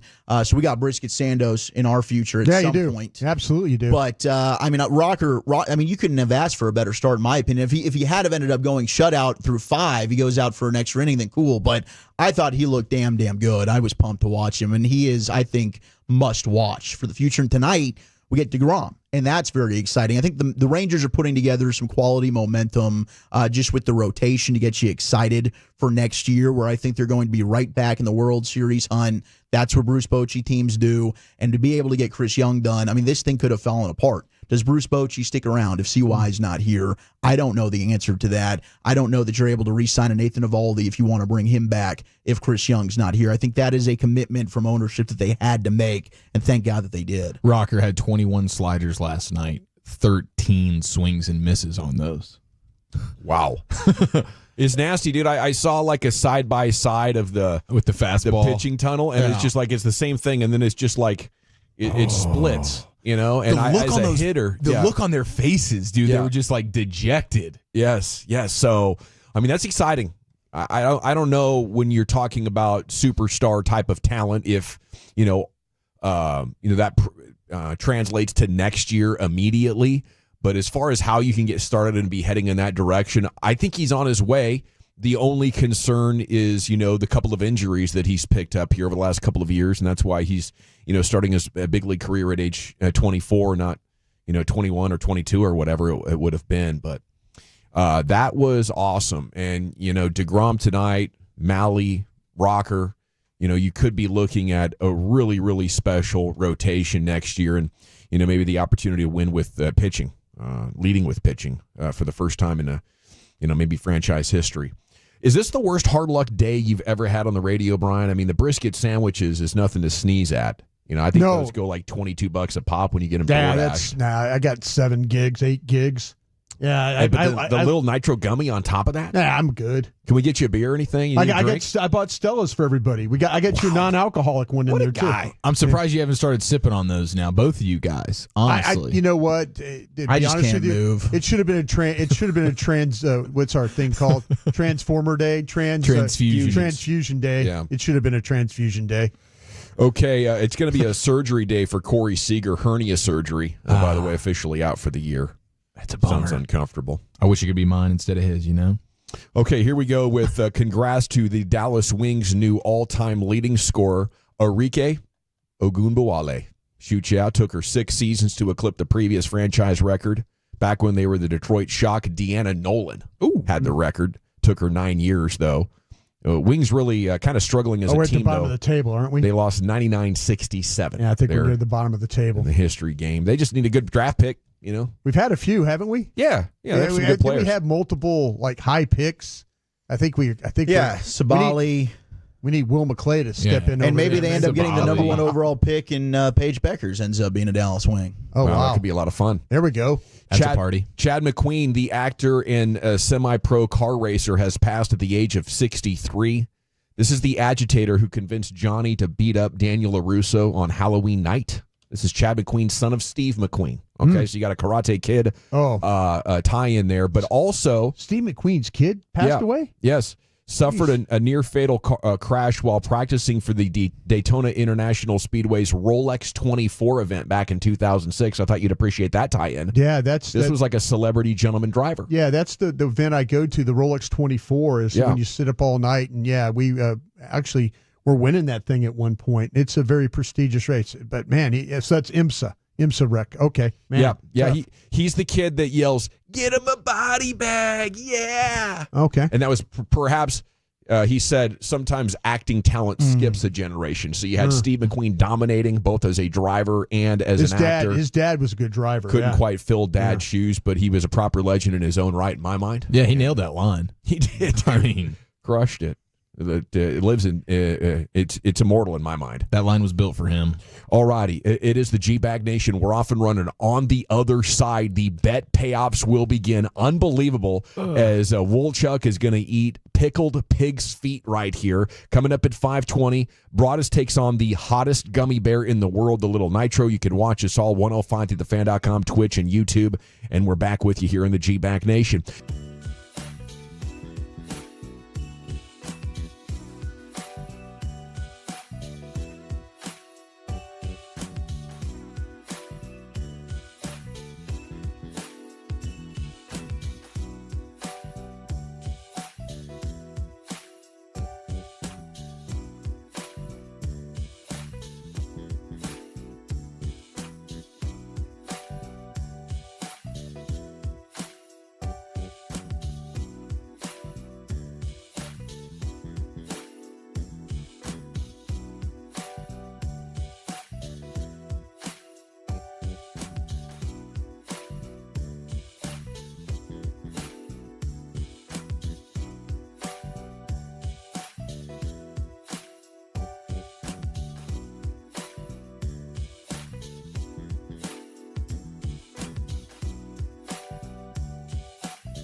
Do you think it's true that you've got to forget something else to remember that Uber Eats has groceries? No, that's absurd. Hey, remember when you used to be Pepper Lady? Pepper Lady? Wasn't it Cinnamon Sisters? Basil Babes. Saffron Squad? Nutmeg Maidens? Paprika? No. Nutmeg Maidens. I just said that. Was it Spice Girls? Doesn't sound right. Was it Saffron Squad?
All right, welcome back, Nation. Wolchuk is about to begin his pickled pig's feet bet payoff.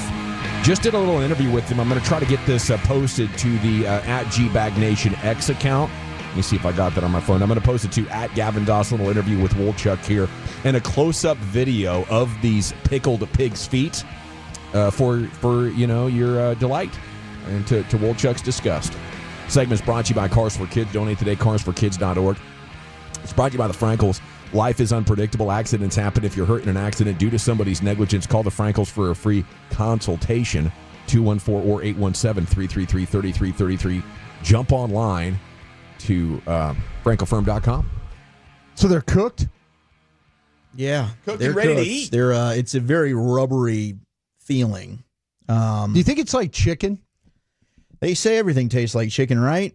Yeah. But is it kind of rubbery like chicken? A little bit. Yeah, I think that's I would treat it like chicken then. It's the thickest Honestly, big like, toe I've ever seen. I'm wondering if I should even mess with a knife and a fork. With I this. would. When you think see you're just this going to thing, pick it up and Yeah, on it? just No, I'd cut it in little strips. slivers. Yeah, I'd I cut think it you in want to strips. find out where the bones are. You Maybe got get like the, a real the knife skin in it. out of there. Oh, you can tell where one Yeah, of those plastic. bones are. I don't know I that would we use a have real real knife. things I up- think we have a up real here. knife in there somewhere. Don't we? Really half-assing it with the silverware here. I Can we mean, get that this plate is- elevated in any way? So the Wolchuk, I could try to can hold see it for you. You know, Wolchuk is now cutting into the big toe of what looks to be a pig that may have had the gout. Oh, I haven't seen a toe like that since Broadus took his sock off that one Yeah, time. this is pretty nasty. It's not exactly the smoothest cut either. Oh, it's very bony. It is. Oh, Yeah, wow. yeah, that's Which the is good actually news. good, Yeah. because there's not as much meat There's a lot of bone surface on area. on this bad boy here. The girth of this thing, I'll tell you, the You irony. think it's a pickup it's just thing? not. It might I'm be. sorry, It's just, yeah. it's just not It's cutting not well. good That's cutting. that's Yeah. the issue with this. Yeah. Yeah, it's the irony of Wolchuk putting his sausage fingers into the jar of pig's feet and pulling it out. It's single-handedly one of the most disgusting things I've ever seen, and just how splashy that thing gets. It's in there. very splashy. The vinegar, huh? A lot Yeah. of vinegar. Splashback It just was- wants to come at you. It's worse than our urinals up here. Yeah. Oh, yeah. Hey, that's bad. That's bad. It's not good. Yeah, I don't. This is just. It's so thick. You're just going to have to pick it up and I gnaw on think it, I'm aren't just you? gonna have to. Yeah, gnaw. you got to know I would that just grab that. I'd grab a new fresh toe. That out of there. that bone on the backside there. Go for it like chicken, bro. I might punt on that toe and grab another pickles. Yeah. Here's the boss. Oh, we're man getting with some it. real cutlery going That's on what here. I thought. I Thank thought we you, had one of Boss those. man Thank you Gavin for Spittle. that. It's his Um, Bigfoot cutting knife. He always I keeps that in appreciate his you office. so much for this knife here that we were using. There Why you go. don't you go ahead and try to eat part of that? Shaving Looks that like thing you got down. a nice little chunk of meat. Yeah, there we go. Just go for a meaty part. Yeah, Yeah, let's just. I want to see see what this this. is like. I want to see you put this Okay. in your mouth. Let's do this. Here it is. The That doesn't look terrible. The first Looks bite. like a little like a heart. Like it kind of looks like the spare ribs that you get at a Chinese like the Yeah, coloring yeah, of it. That's yeah. what I'm trying to think of in my mind. There you go. But it's the skin of a It's pig. a obviously. foot. It's a foot foot. Yeah, of a it's pig. definitely a foot. So Go for it. An incredible toe. Now, Clear Wolchuk eyes, hates full feet, hearts. so Wolchuk, we love you, brother. Oh, it's in. It's closed. It's chewing. Oh no! Oh no! He kind He's of there's. I'm telling you, it's geez. impossible for him not to vomit on this. Okay, so if anybody's gonna criticize Wolchuk for vomiting right now, which is inevitable, okay, then we're gonna start lashing out at you. oh my god, Because there was no other He can't even way swallow this the was thing. gonna go. it doesn't chew well. It doesn't chew well. It's not. It really did look more tender. It said it was ready to eat. What do you mean it's not chewing? Big John's not a liar. That face, though, gosh, it looks awful. He's in How would you pain. describe the flavor? Does it remind you of anything, Wolchuk? Vinegar. Vinegar. Vinegar. vinegar. But what about the Oh. texture? How would you describe the texture as you're trying to chew Oh, he's the foot of a pig? Like a beef jerky? kind of gagging a little bit. It's a weird texture. I don't know how to even describe Of course he's gagging, bro. He's got a gosh dang toe in his mouth, dude. Give him a sack. Yeah. A weird texture, doesn't even know how to describe it. It's like very rubber. Very oh, rubber. very rubbery. Yeah. And that was about the size of what, like a That- small beef jerky piece? This could be an all-day affair right here. It absolutely could. Yeah, this could be like you and the steak. The pace of this means he will finish the big toe by by expressway. Okay, let me time. ask you this. It's very vinegar heavy. Any chance? Is it still in your mouth? No, I swallowed. You swallowed the it. first bit. I swallowed Okay, the first He's bit. done it. Nice. He's on his way. I got the first bit down. Okay, any chance that he doesn't complete this and he has to do another one? No, I don't he's think locked so. in. He just did it. He just did the hardest part. That's that big. was That's a psychological win. Right. It's all downhill from here. That's a confidence booster. He doesn't man. even have to make it so small that he can eat it like pills. He just had like a little sliver. Yeah. That's It was more than a this is sliver. Let's go it was inside a the head of chunk the woolly a- bully. This is a Kinda problem. tastes like fat, you know. This is a problem. So, are you confident? No, I'm not confident. He's I'm not really, confident. I'm Wait, really did not you- confident. Okay, so you've lost confidence after swallowing it and realizing I mean, what like, it I'm does. very happy that I chewed the first bite and got it down, but you've done it. the likelihood of like finishing cleaning the bone is not very high. But now you've proven that you can do it, so there is no I can't do I this. think going for it, you know. I think there's some quit here. We're at the point of no return, Broadus. What are you talking about? I think there's some quit. I don't think think that's guy's quit. I fine. think that's depression. I think that's acceptance. Oh, look at that face. There's no way he's going to finish this thing. Look at that my face. guy's gonna fight, dude. Look at that thing. No way. That's game face. I'm telling you, man, he's going to have mixed to. with the little puke face. He might have to do the gummy with me at 5:20. These are no, life that's a altering you events. problem with the gummy. Don't start pointing fingers with the gummy. I'm just saying. You know what? I'm trying here, dude. Just an Wolchuk's dominating this We're toe talking right crap now. over there. Just an observation over here. I'm just saying. That toe didn't stand a chance. You're killing it, against Wolchuk. I believe in you. Let's pick some games here. We got the G-Bag of the day coming up in a couple of minutes. The reason why Wolchuk is doing this bet payoff every Friday at this time during the NFL season, we all pick a winner. So if nasty. we're wrong, we got a bet payoff to do the following Friday. You can only use the same team once, and there's no out. You know, if you lose, you're not out. He swallowed again. I'm so proud of Wolchuk right now. No, you got to buy your way back in with a maybe we bet should payoff. use a different choice words there. And speaking of buying your way back in, He's shaking. I did put on bet payoffs. Give everybody on the show $100. Okay. I feel like I did that with that. Everybody? I think I might rather do that than eat a pickled pig's feet, to be There's no honest with question. you. I just don't have the Foot. funds to do that, dude. I got $1. Well, yeah, he you does. know, And I got he said plenty that. of There's shit. payday loans. Did you see that? He's like said it with shake voice. Yeah, no, I'm not. This Because he knows his daughter's going to be a little ashamed of him after she finds out what I he hope ate this today at work. video is like this gets deleted, Carter, immediately. I don't want her seeing this. Who do you want, Chief? I was going back and forth a little bit, but the Ravens at home Okay. So rough. versus Gardner Minshew and the Raiders, and Baltimore. Hey, they were very close to beating Kansas City, and they've had a couple of extra days to prepare. Give me Baltimore, not lose. They're 9-point favorites. They lose this game, you got to just chalk it up to Pig's just. feet.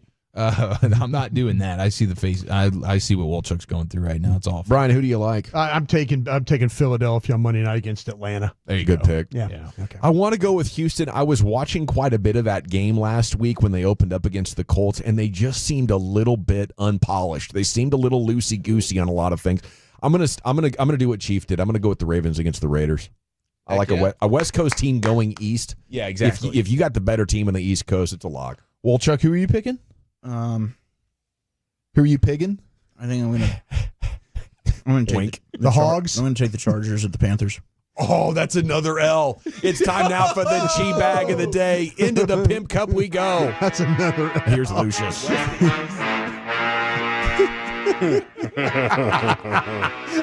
Quickly, everybody goes, "Oh, that's another L." Yep, that's another one. I hate all of you. barnyard toe in your mouth, sir. I'm going to the KMC masterpiece.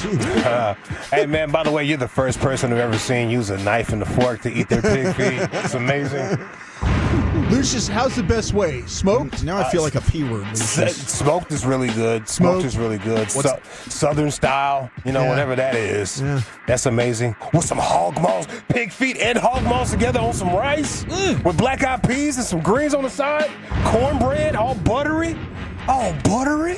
Buttery? Hell yeah. But I've never had the vinegar style that you got going on over there. That pink. You're missing out. You never had Big John's? Yeah, I'm good, Phil. I am good. All right, our winner right here. Who is it? Is it Trolling Grandma still? Yeah. Yes. Yeah, I believe it is. Trolling Grandma in the drive-thru.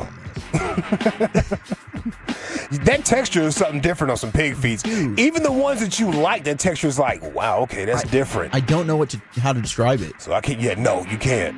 You're taking bro. decent bites, so I give you credit. I'm trying. I'm really trying. A whole lot of bones in that thing. Yeah. It's a big old bone. Yeah, usually you just pick up the foot and you just suck it. Okay. What? Yeah, you just suck it and you spit out the bones. You just pick it up and suck it. I'll pick Like a chicken wing, dude. Yeah, sure Like do. a rib. What are you over there coaching? Like a rib. Yeah. Trying to help my guy. I feel like there was cartilage in this bit.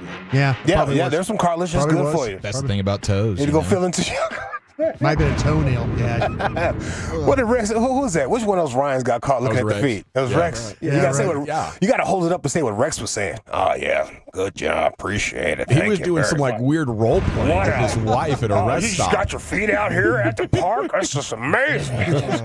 What a lucky guy I am walking by seeing such gorgeous toes.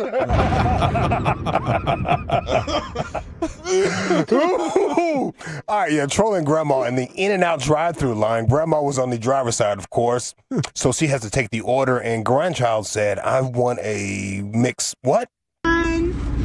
Double doggy style. Animal style? Animal or doggy? It's animal style. It's the animal, okay. All right, and then what do you drink? Stinker. Yeah, now that you say that, Dawson. Boozy grandma? Yeah, you definitely profiled grandma as a little boozer. Oh, I think so. So nasty. We're picking it up. Yeah, you got to suck it. Suck that foot, boy. Oh, look at the foot. It's got like a little, like, it looks like the state of Wisconsin a little bit. There he is Yeah, on the there- webcam. there we go. In terms of how Perfect. fat Yeah, and let's porky see. it looks. Great shot there by Oh, Carter Freeman. gross. that's it. Pull it apart. Yeah, rip There- those toes in half. Yeah, there you go. Oh my Open that bad boy up. god. It's a toe splitter. Now, what got that reaction out of you? Was it the toenail? Oh, it's just the whole part ligaments. of the. It's oozing now. It was the plantar fascia that got him. Seeing it rip. Poor pig. This is no. I can tell right here by his ligaments. He had a hard time walking. Pig's on IR. I really. It's like Blown Achilles. Poor guy. That's why I couldn't get away. okay, let's. Yeah, man. No, big bite. Oh, big bite. Oh. He's really going for it Oh, now. he's sawing it. He's sawing it. Beaver teeth Oh, out yeah. there. It makes you work like a gosh dang crawfish. a little Yeah, bit. this is like a bony bastard. But those smoked ones are so good. I'm sure they're so they're yummy. amazing. Ooh, I love a smoked They one. kind of taste like bacon a little bit, don't they? There's some bacon situations. There's some ham going on because there's meat in there. It's a whole lot of everything in that darn foot. Yeah, that's fine. I just got a little bit here on the edge. Yeah, edge that thing. All right, let's go to Babe Loffenberg, called into the RJ and Choppy show. Which one of these fools is Chop? I don't know. Sounds like Babe had a mix-up with his numbers in his own game. So Derek Carr has the third most touchdowns by a player who has worn the number 4 passing, 73. Dak Prescott has the second most, 74. Who is the leader in terms of touchdown passes with the number 4? Brett Favre. Uh-oh. Yeah. Oh no! September trivia. Suck it, Peyton. Dang it. In your face. How many did he have? How many did he have, guys? How many 300. career touchdown passes? 300. Yeah, Prescott has 74. Carr has 73. 507. 482. Peyton, do you know? I believe it'd be 186, right? No. Yeah, 186. 186. There's not a chance in hell that Brett Favre has only 186 touchdowns. Remember, he wore a different number. What? This is just by one of the number 4. There's no way. I'm looking this up. What was his other number? What? He wore number 4 his whole career, babe. Oh my God! Did we get Babe Offenberg? Did we turn his own trivia against him? Even still, I was wrong. He only threw 336 touchdown passes. Or no, 508. 508. I said 504. I said 507. Right? I knew Manning snapped it. 508. But they were all his number 4, babe. Yeah. 508. That's how you handle that. Dak had like 40 last year. Babe, I think you butchered all of this. No, Dak's got 203. Well done, babe. You should have a mess up trivia question for them every week. Yeah. That's great. That was Best mix up since he gave Roger Staubach my number, thinking he was giving Staubach a quarterback's number. That's awesome. Hey, is this Gavin? Yes. Well, Hey, this is Roger I hate to Staubach. do this to Wolchuk in a moment like this, Yes. but rules are No, rules. you're right. And we have to live in accordance to them. Go ahead and take it away, Bully. Mama gave me 8 of them flapjacks, and Mama take away 5 of them blackjacks. I want to stay hungry for the Crimson Tide. Hilarious. Oh, it stinks. Does it? Yeah, like it's starting to smell bad when you get close in there. The bone? Yeah. See, I love how positive you are because you're saying toe it's jam. starting to smell bad. It's been smelling bad since you brought it in. All I smelled was vinegar. The vinegar was overpowering. Now you can kind of get a scent of that hog. Look at this.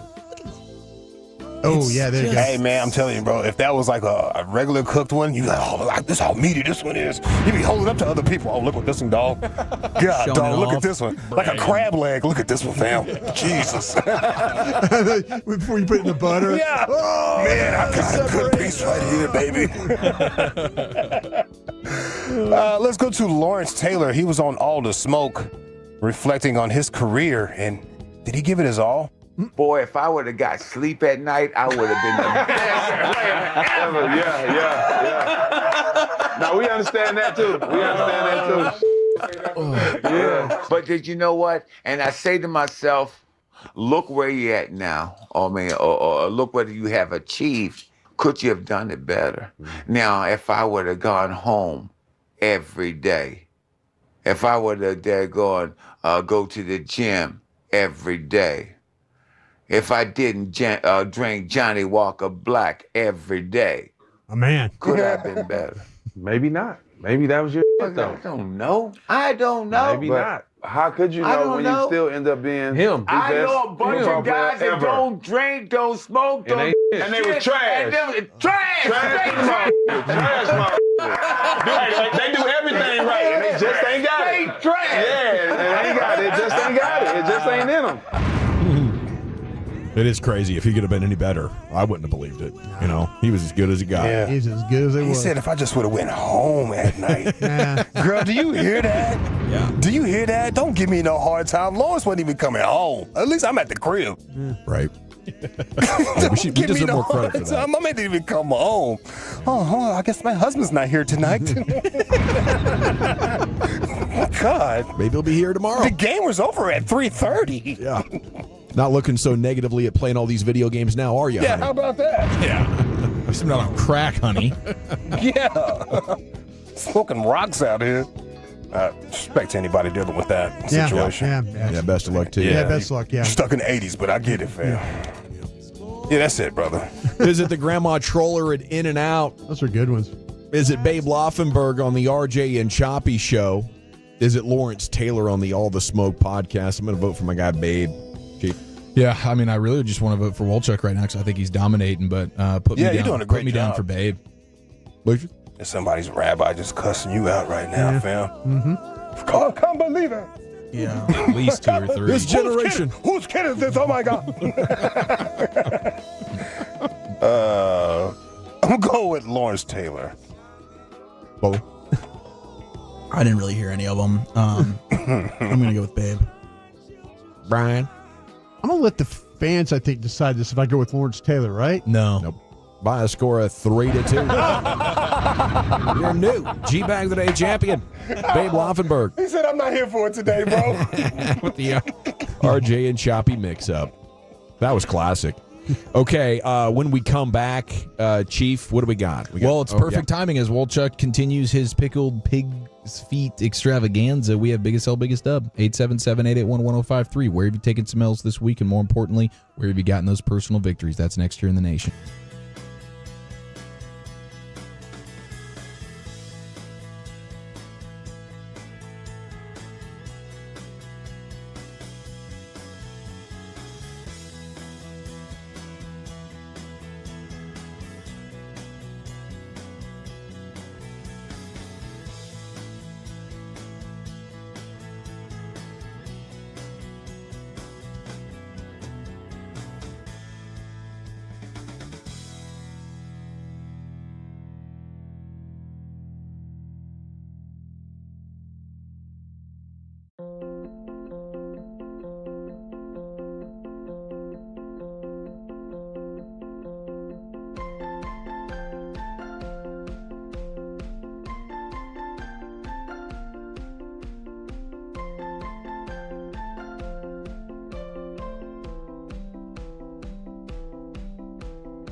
Uber Eats has Lola V products? I gotta remember that. Well, you know, they say in order to remember something, you have to forget something else.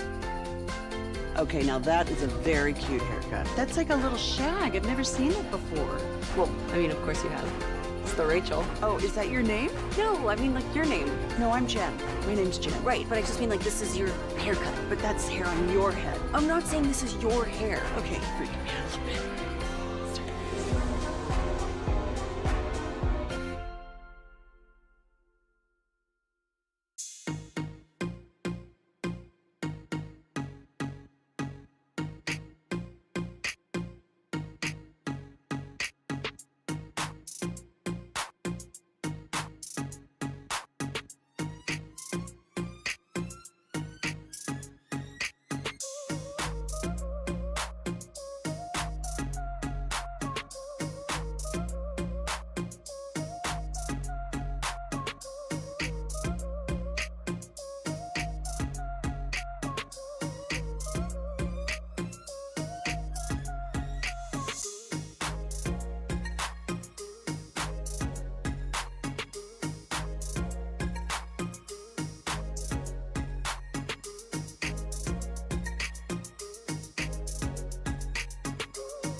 Classic Chevrolet and Grapevine, they are the #1 Chevy dealer in the world with more Silverados than anyone else. Go see them today or visit ClassicChevrolet.com. This is Texas. This is Classic Chevrolet. Together, let's drive, relax, and enjoy the difference. Based on new Chevrolet registrations 2023. Thank you, Lucius, and salute to Zach Wolchuk. I believe he's pulled it off, the pickled pig's feet bet payoff in about 20 minutes or so.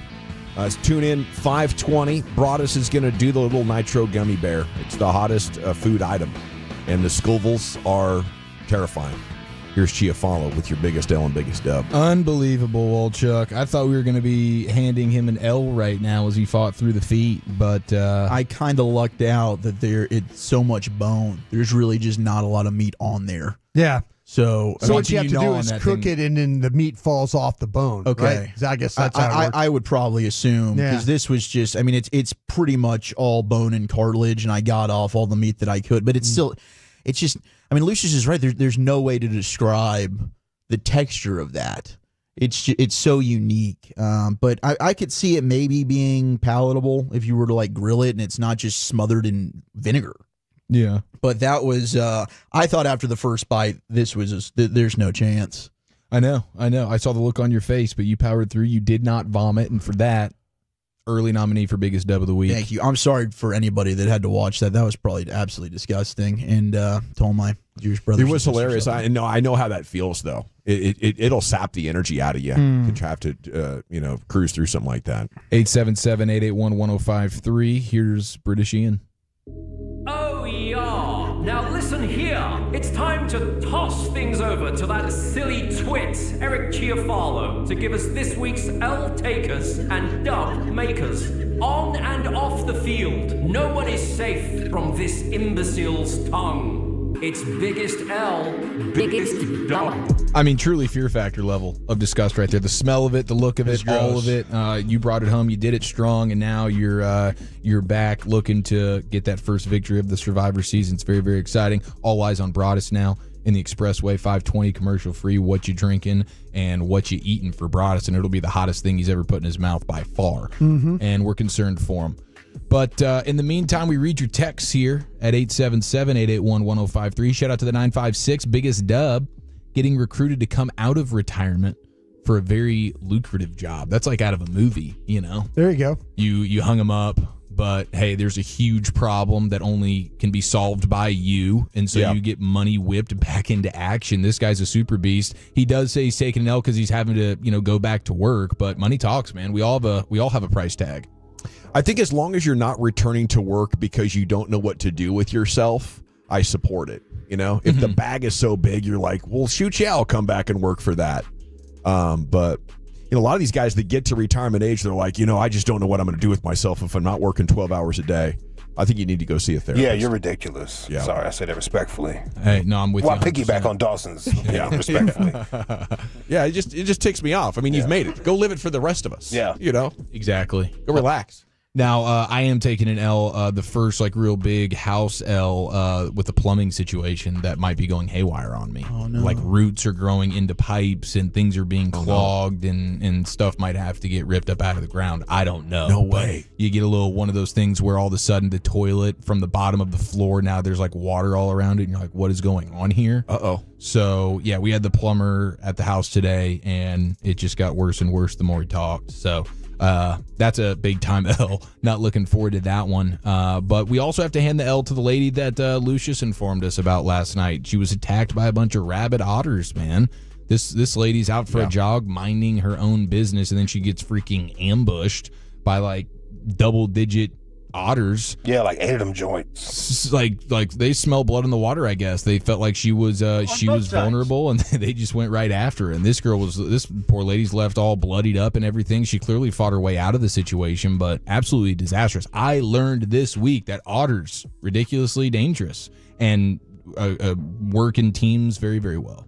Yeah, there's this thing, death by selfie, that is out there this year. I think 82 people have died by selfie, and a lot of them are because they're taking pictures too close to wildlife, like buffalo or bear and stuff like that. Death by selfie. And I would think the otter is a safe one. Apparently it's not. No.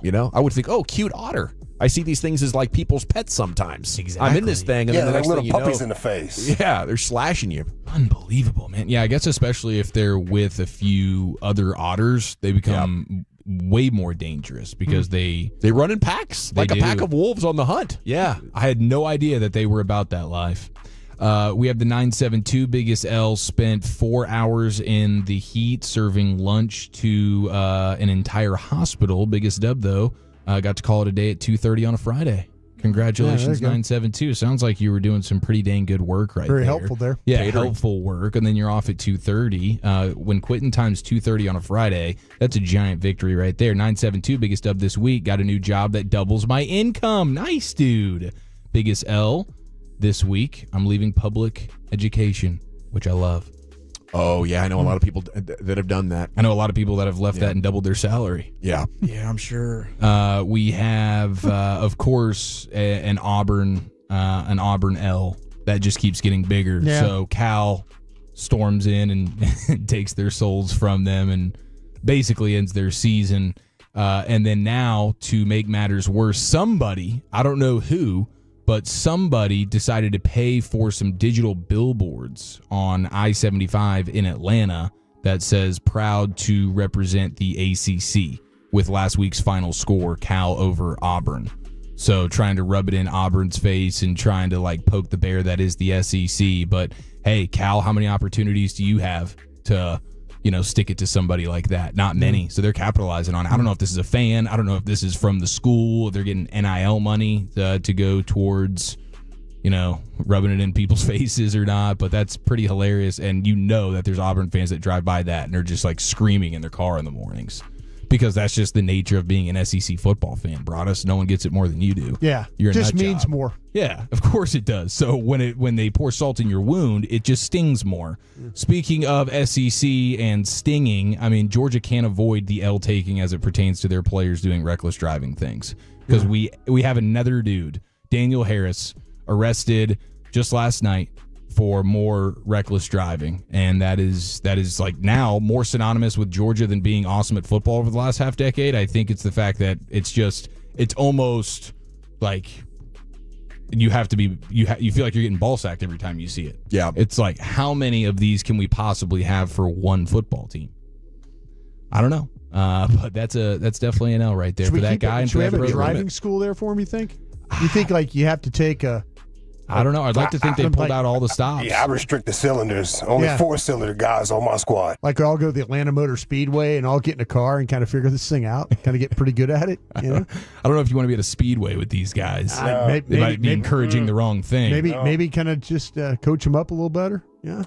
817 says, I definitely took an L on Sunday with Aaron Andrews. That's true. Thank you for reminding me of that. There's no question that's a big-time L, and I got to continue to own it. Also on Sunday, we found out Kendrick Lamar is going to be the halftime show at the Super Bowl, which means that's a Lil Wayne L and a Drake L, okay, combined. Now, Wayne has now been on record saying it did hurt a lot that he was not selected to perform at the Super Bowl, being that it's in his hometown of New Orleans. So I feel bad for him. I really do. But I think I feel potentially even worse for Drake, because what continues to happen to him, my goodness, he can't get away from it. Now the whole world is going to say A minor together at the same time, bro. The whole in unison, you know what I'm saying? And you're going to watch the Super Bowl. Everybody watches the Super Bowl. Yeah. A minor. Hey, man, turn the TV off. He's going to be betting on it. Turn to the Puppy Bowl. That's a big one. Puppy Bowl. And of course, shout out to the L that Shannon Sharp or dub. I mean, we're getting multiple texts on Shannon Sharp. Some giving him an L, some giving him a dub. Hard to say truly. But I think ultimately, I guess it'll be a dub for Shannon. Bobby Belt, I believe, has an L for Jake Ferguson here. Doubtful for Sunday. Yeah. Oh, no. We got the big dub on the brisket sandwiches, though. Yeah? Did you order them already? That's true. Kumar Rocker, 7Ks. Not yet. Oh, okay. I was about to say. Waiting for the high sign. I need Wolchuk to get his appetite back. I don't know if think that'll I'm going to be happen. able to get the smell off my fingers for the rest of the day. I was nervous about that. The under nails are just all red. This is not good. Yeah. How about the dub of me changing the narrative on the Sandler situation? I'm the victim of a baseless attack. You know? Yeah, that was nice. Put that out there. I thought it was good spin. It was good spin. And at least partially true. Yeah, heck yeah. Alrighty, it is the GBag Nation here on 105.3 The Fan. 1 hour down, 4 to go. Man, we've had a lot of full shows here this week. Yeah. It's great to get back in the groove and vibe with you for the whole 5 hours. Okay, but coming up next, it's time for Stephen Jones to join us here on your home of the Cowboys, 105.3 The Fan.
Do you think it's true that you've got to forget something else to remember that Uber Eats has groceries? No, that's absurd. Hey, remember when you used to be a, what was it, Pepper Lady? Pepper Lady? Wasn't it Cinnamon Sisters? Basil Babes. Saffron Squad? Nutmeg Maidens? Paprika? No. Nutmeg Maiden? I just said that. Was it Spice Girls? Doesn't sound right. Was it Saffron Squad?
From our Highly Mazda of Arlington and Hearst studios, you're rolling with the GBag Nation on 105.3 The Fan. Here we go. It's hour number 2 of the GBag Nation here on 105.3 The Fan. It's time to talk with Stephen Jones here about your Dallas Cowboys before too long.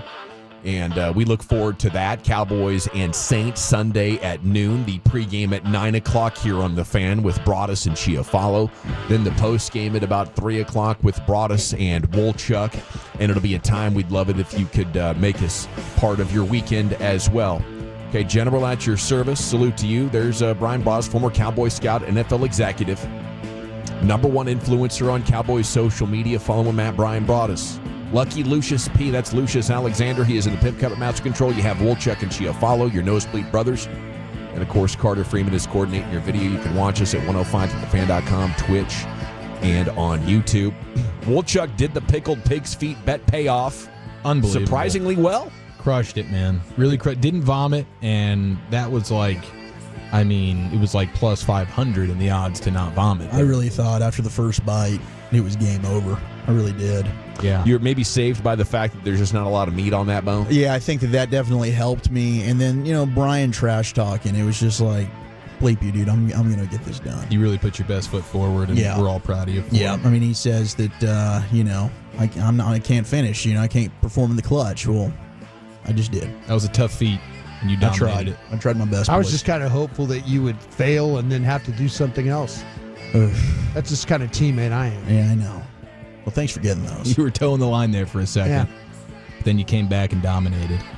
Are you jealous of Wolchuk now because his is done, Broadus? Not at all. Wow. Not at all. Not not until about 5:25. Nah. We've I'm seen, gonna have the nitro gummy and a Stella, and I'm gonna be just fine. we've seen that Broadus has been slowed down by absolutely nothing in the history of these bet payoffs when it comes to consuming items. I feel like today is his reckoning. I do too, man. I might I do do the too. pig's feet next week when Atlanta just jumps all over Philadelphia. Yeah. I might just do it just to prove a point. Yeah, you got the Eagles on Monday Night Football. Yeah.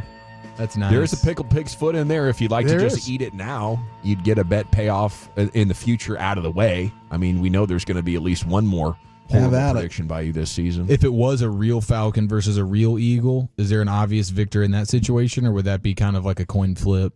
I think the Kinda Eagle's feel like- bigger. Kind of feel like the Eagle would take him down. Yeah. Pretty no doubt. There might be like some specific hunting falcons that are so fast, or Saudi Arabian ones, I think that always is it have the Farragut falcon or something that flies so fast that if he hit that eagle, I think he'd pair his ass up pretty good. Yeah. And I'm sure there's some eagles who are horrible fighters. Yeah. That hawks could beat, but I think that is scientific. The eagle is the bigger of the two species. Yeah, a lot bigger. 3 feet tall and about 10 pounds. The Falcons are much smaller, 20 inches tall, and weigh around 3 pounds. But some of those eagles are essentially like buzzards. You know, they're just out there like scavenging for food, eating roadkill.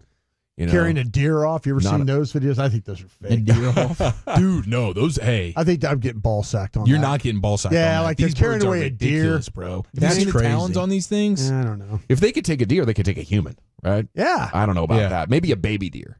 What is that thing that they fight on the side of the mountains? Billy goats? Is that what that is? Because they grab them, they just drop them and watch them die. Just bam, bam, and the billy goat does like 38 flips, and then the eagle comes down there and eat them That's up. terrible. You just gotta seen knock that? them off balance a little Yeah, bit? Yeah, just takes them off the mountain. Boom. It's a Watch damn them good fall. Because they'll strategy. stand on those mountains like it's nothing. Yeah. Like they're on a stroll in the park, just standing on 1 foot, hundreds of feet in the air. Oh, dude. Okay, I got the videos here. This is going to be nuts, Lucius. Oh, yeah, watch it, bro. Oh my goodness! Look at the talons on these things. Yes, bro. I think it could What pick, to do with it? it could pick Broadus up right there by his dome and just do whatever it wants with him. We go to this high desert museum just outside of Bend, Oregon every couple of years, take the kids over there, and they have like this birds of prey exhibit where they have these birds like flying around you. And it's one of the most killer wildlife presentations you'll find out there. Big time poo hazard. Okay, We're going to kickoff. track him down, Steven down, Okay. so we'll be standing by for Steven. I'm serious. This eagle could palm Broadus's scalp the same way LeBron does a basketball, and he could dunk Broadus Do you the think same the way. eagle would just better off grabbing the back of my neck or the shirt, just my shirt, and like pull him? The shirt is a dangerous game. The shirt's going to tear. Rip. Yeah, Yeah. you got to be guaranteed that thing. I'm palming your neck. Yeah, neck palm. What'd you think of the self-assessment that rookie Tyler Guyton gave himself, Brian? Did you see his quotes from yesterday? What did he say yesterday? I loved it. They said, "How'd you play?" He said, "Poorly." The situation is against a good player like that on the road. Couldn't hear the calls. The odds were against me. I don't think it was terrible. I felt like I could have been a lot better. Could have been a lot better. Yeah, but I think the run game stuff was pretty good for him coming off the football, getting into the right guy. That sustain will get a little bit better as he gets going. But yeah, he was really fighting it in this pass blocking stuff, and it's tough. I mean, you're on the road as he said, and you're just trying to survive it. I mean, they're trying to give you help, but you're trying to prove you don't need help, and it's difficult, man. Your feet, your hands, all that stuff in perfect conditions.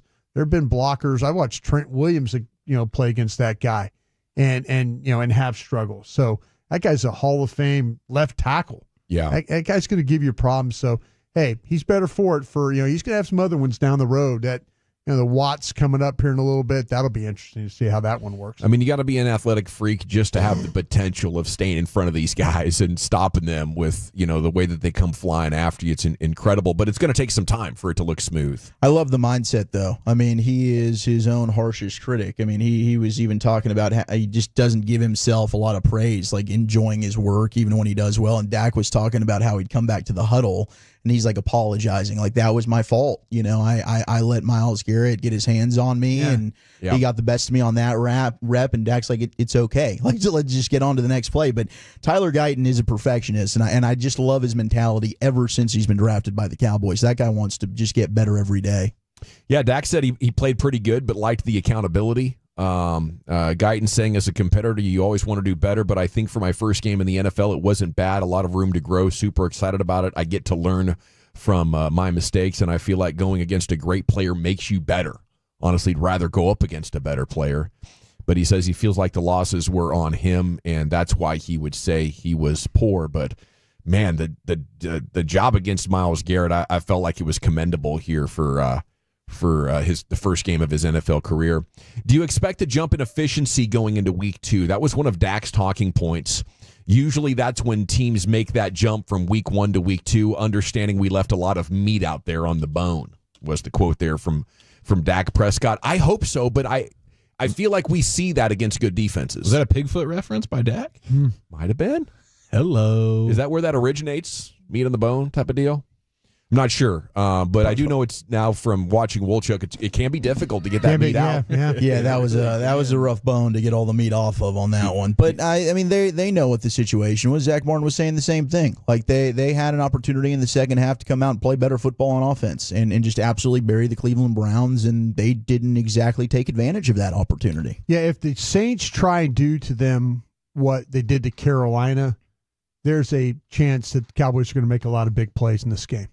Quarterback's better. He's better reader. The receivers, they'll pick up blitzes and stuff. They will, if the Saints decide that they want to be very much a blitz-heavy team because they don't think they can get 4 home on the rush. They can't. They'll give up some big plays in this game. Dennis Allen probably has a pretty good idea, though. Yeah. You think so? Yeah. I mean, these coaches have good plans. Okay, we'll get more Cowboy quotables coming up later in the show, but it is time now to talk with Stephen Jones here on your home of the Cowboys, 105.3 The Fan. And a good afternoon, sir. How you doing this Football Friday? Doing great, guys. How you doing? Oh, we're doing great. We just got the news on Ferguson. Looks like he's doubtful for Sunday, huh? Yeah, it looks like it's going to be a stretch for him to play. Probably. Not probably. We are taking a conservative route with him, get him healthy. And good news is we like our tight end group, and a great opportunity for Schoonmaker and Fan Ford to step up, and we'll bring Fan up, and we'll have a good group. So, yeah, I wanted to follow up on Schoonmaker. I know, tight end can be one of those positions that might take a little bit more time. Do you feel like we're still on track and developing to get there? Oh, yes. I think, his deal is he's had some injury things that have set him back a little bit, and I think he just needs to get out there and get some confidence. He played really well last week in all phases, passing game, running game, and talented guy, and just needs a little confidence, and this will be a great opportunity for him to get it. How you feeling about this Saints matchup? I know Dak was talking about some of his buddies were texting him who dad, as he's a Louisiana guy, but two teams pretty close proximity, don't get to play every year. Do you see this as a rivalry?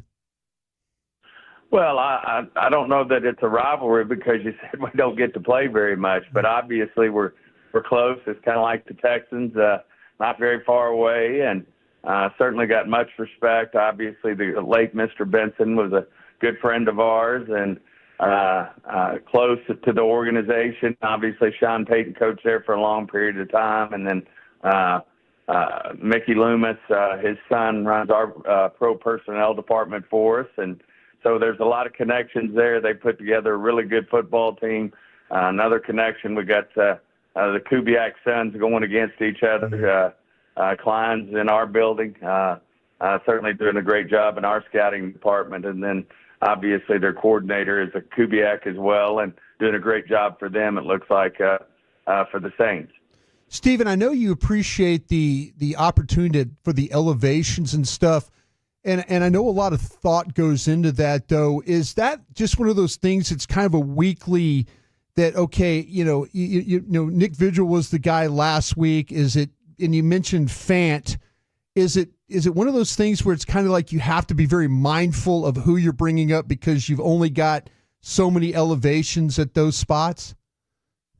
Yeah, I think you need to be mindful of it. A lot of it obviously has to do with injury. I mean, probably wouldn't be doing this if it weren't for the Ferguson injury and the John Stevens injury, and both those guys should be healthy, should be able to go next week. So that should take care of that. Vigil, obviously, we're paying attention to. He knows that Mike position, but we're training other guys as well. So those are just the moving parts that go with it. Certainly special teams play a role in this as well. But we really like the makeup of our roster, and certainly teams take advantage of those practice squad elevations. I think it's a good thing in the NFL. It's Stephen Jones here with you on The Fan. Sounded like Mike McCarthy, a fan of Dalvin Cook's impressive feat. Do you think he's going to make an appearance on game day soon? I think that's possible for sure. He's obviously working hard, great team player. When Zim was the head coach at Minnesota, he was not only one of his best football players, as he says it, but also a leader of the team. So he's done a great job here. Obviously, watching his brother last night, he did a hell of a job for the Bills last night. Did a hell of a job against us when we played him last year. So great to have Dalvin on the team, and I'm sure he's going to get his opportunity with us. How much did that win Sunday buoy you guys as far as confidence that things are coming along just great? I know the way last year ended was disappointing for a lot of fans. You guys said to open up training camp that you still believe this was a good winning team, and not only did you get the points, but the defense with Zimmer appears to be like more fundamentally sound. I know it's just one game, but it feels like the early returns are great in that department. Yeah, we felt, as I said, we said we felt good about our football team. We were not only felt like we had a great draft, but we were getting guys back. Like an Overshown who really stepped up and played a great game. Didn't get to play last year because of an ACL injury. Certainly some of our veteran pickups like Kendricks and Linville Joseph and Phillips, they all added to the mix. But, at the same time, you're right. I think what Zim's brought to the table, he's brought an edge. There's a lot of ways to have success in this league defensively. Certainly Dan did it one way, Zim does it another. And I think it's certainly he's bringing an element to the defense that I think is very productive, and it was great to see that. Obviously, we were very confident offensively based on what we did last year. Had one of the top offenses in the league that, we were going to be able to move the ball again, and certainly we were playing against a tough Cleveland defense, but feel like, all the pieces are there for the offensive side as well. Have you ever eaten pickled pig's feet before? Yes, I have. You have? Okay, you're laughing. Yeah, being from Arkansas, that's certainly most young men don't grow up and you don't at least give it a try, but I actually liked them growing up. Okay. How about that? Well, my guy Wolchuk just had a bet payoff today, and he just hammered home a Big John's ready-to-eat pickled pig's foot. Is it usually as red in the jar as the one that we had, or was that an off-color situation? That? Yeah, they're pink. They're a pinkish red, if you will. Okay. Very vinegary. Yeah, very vinegary for sure. Okay, but you liked it. Is there? Is that if you were like trying to give us the most like the weirdest thing you've ever eaten? Would that probably be it, or have you had a weirder animal? Well, there's some people take push back when you talk about eating chitlins, but I'm a big fan of that as well. I grew up. My grandmother on my dad's side, she used to cook them for us, and my grandfather loved them. My father liked them, and so did I. Wow, that's fantastic. What's the general Stephen Jones game day eating? Like during the game, are you snacking on something, or what's the move there? My go-to, I got to have the hot dog before every game. And then I'll snack on the chicken wings or chicken fingers, at halftime there. But usually can't pass up on those hot dogs, usually more than one before the game's over. That is legendary. Of course, there's all kinds of great stuff to eat at AT&T Stadium. Have fun out there on Sunday and give them hell. We'll be pulling for you, Stephen. Appreciate you guys. Great being on. Cheers. There he goes. Every Friday, 3 o'clock here on 105.3 The Fan. He did confirm that, Ferguson doubtful, but he likes the chances of Scooney, Brian. He does. And we'll see with Noah Fant getting the opportunity. And you asked him about, with the situation with the running backs and stuff. Yeah. I think they have to be careful. This might be a game where they'll be able to run the ball, and maybe they're going to need Zeke to blitz pickup if, in fact, that the Saints are going to attack you the same way. So you're going to need him in there. But with Cook, I think that you don't want to use up all the elevations, and they're going to probably get to a point in time where, like, okay, this running game is not working, and maybe we need to see Cook for the next 3 weeks, and and make an evaluation from that. You just don't want to bring him up and then all of a sudden, he gets 3 carries and he does nothing for you, and you've wasted that elevation right there. So because if you get past the 3 games of the elevations, then he's got to go into the 53-man roster. And now you're saying, okay, well, who do you sacrifice? Well, you'll say maybe there'll be some injuries and stuff that will take care of that. But if everybody stays healthy throughout, then, okay, who you taking out of the mix? I don't know if they would take Ezekiel Elliott out of the mix. Deuce Vaughn, Dowdle. Somebody's going to come out of that mix if, in fact, they have to activate maybe Cook. Very interesting indeed. You have quite a while. What, trade deadline? November 9th. I think it's they pushed it back. Yeah, it's even later now. Yeah, it's like the halfway point of the season. I'm going to play the 8th or the 9th of November, I want to say. To me, it's exciting because the biggest problem, I think, on your team is the run game, but your offensive line should be good enough to get you at least average production if you have a good player in there. And if none of these guys can answer the bell over the next 6 weeks, I think it's something that could easily be remedied at the deadline without spending too much capital. NFL News of the Day coming up. Woolchuck, where are you taking it? Yeah, we got some injury updates for you. We've got Hollywood Brown and the future of Tua. That's next in the nation. It's afternoons with the GBag Bowl.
Uber Eats has Lola V products? I gotta remember that. Well, you know, they say in order to remember something, you have to forget something else. Okay, now that is a very cute haircut. That's like a little shag. I've never seen it before. Well, I mean, of course you have. It's the Rachel. Oh, is that your name? No, I mean like your name. No, I'm Jen. My name's Jen. Right, but I just mean like this is your haircut. But that's hair on your head. I'm not saying this is your hair. Okay, freaking me out a little bit.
Welcome back, Nation. Thanks to Stephen Jones for joining us here on the show. Segment is time now for the NFL news of the day. It's brought to you by SOTA.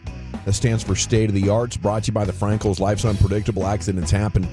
Franklin Frankel, the go-to attorneys for car and truck wrecks and DFW. If you or a loved one's in an accident, contact the Frankels for a free consultation. 214 or 817-333-3333. Jump online to frankfirm.com. Here's Wolchuk with that NFL news. We do have a couple of audio clips. One of Drew Brees talking about prepping for that Mike Zimmer defense. Then Mina Kimes' podcast about the Saints offense and how impressed they were last week against Carolina. If we don't have time for all that, we can piggyback that over to 420. Piggyback. Right ahead of the top 10. Yeah, of course, all the pig references here today. But we did get some news. Obviously, last night was a heartbreaker to watch with Tua going down with another concussion. Now, we even had Antonio Pierce, the Raiders head coach, went to the podium today and said, I would tell Tua to retire. A lot of players have come out, and former players on Twitter last night were voicing similar thoughts. Mike McDaniel was pretty outspoken and said that's probably not the route that he wants anyone to go, is talk to him about his future right now. Let's just think of the person, and we'll take it from there. He's not even looking at a time frame of when he could return. But they're going to go with Skylar Thompson at quarterback as of now. Mike McDaniel today said that they might be looking at bringing in another quarterback. I've seen rumors of could Ryan Tannehill, who's still out there, possibly reunite there in Miami? Some people have tried to put Trey Lance's name in the ring there. So Josh Dobbs. I like it. Dobbs, maybe you trade for Dobbs. He's in San Francisco. You've got that relationship with McDaniel and Shanahan and Lynch. That could happen as well. But, I mean, Skylar Thompson, for Miami, a team that had, obviously playoff aspirations, a playoff team last year, Skylar Thompson can't throw the football. I mean, it's a killer for guys like Tyreek Hill and Jalen Waddle who just signed big contracts. They got to be looking at themselves like, damn, this is not good for the rest of the season if we've got to have Skylar Thompson throwing the football to us. But really, it's all about Tua and where does he go from here. That's a decision he's going to have to make with his family. But certainly a lot of people, and it's not, you often don't see another coach be that outspoken. Antonio Pearson say, yes, I would tell him he should hang it up. He should call it a career. Think about your future. I don't know, man. Like Troy and Roger had a lot of concussions. Babe Laufenberg, a lot of concussions. I think this is an overreaction. Concussions was a part of the sport for decades. And, I don't think it's a you have to retire type of situation. It's a I might retire, but I wouldn't tell that man anything about what he should or shouldn't do. I kind of wonder because I was with Aikman at the end, and he couldn't even take a normal quarterback hit. Mm-hmm. It's like you drop back and you get bumped. Yeah. And then it was like Lindros. Well, that hit that he took yesterday, like, granted, he needs to slide. Like, you don't need to be going head first if you're Tua. You need to know. That's still an innocuous hit. But it was like DeMar Hamlin with with his arm. It wasn't even like a helmet to helmet. Yeah. It seems like kind of into his chest. Well, anytime you move the head and the neck, I think that's the problem he has. Is anytime that his head and his neck move that way, he's just clearly very susceptible. It triggers, And he's very unaware of that, despite his best efforts. Well, that's kind of with Troy. He was dealing with the back, and then Staubach, he played in an era where they had no padding basically in the helmet, so his concussions were and they used to headhunt those Deacon Jones and Carl Ehlers. It's also just a different era now, though, with all the information they've got on the concussions and CTE, and how many of these young linebackers have we seen go ahead and just retire and call it quits early? Yeah, but I think the big thing with the difference is I'm not used to it. Maybe back in the day, it was you were more accustomed to seeing dudes just be KO'd and their fingers are crossed up and their arms are stiff and the fencing, whatever it is they call it, where like it's clearly this dude is KO'd like he was just in a UFC fight. Right. I'm not used to watching football and seeing that. Even growing up and watching 2000s and things like that, when you're smacking people, you're not used to seeing guys react to the concussion the way Tua has now twice. And unfortunately for the league and everything, it's been on national television both times. Yeah, I mean, the best thing about it was he was able to get up and walk off on his own power. You didn't see the stretcher come out like against the Bengals 2 years ago, but it's certainly a terrifying moment. We'll see, what happens with Miami moving forward. Now, the Chiefs, they went ahead and signed Marquise Hollywood Brown, former Oklahoma Sooner.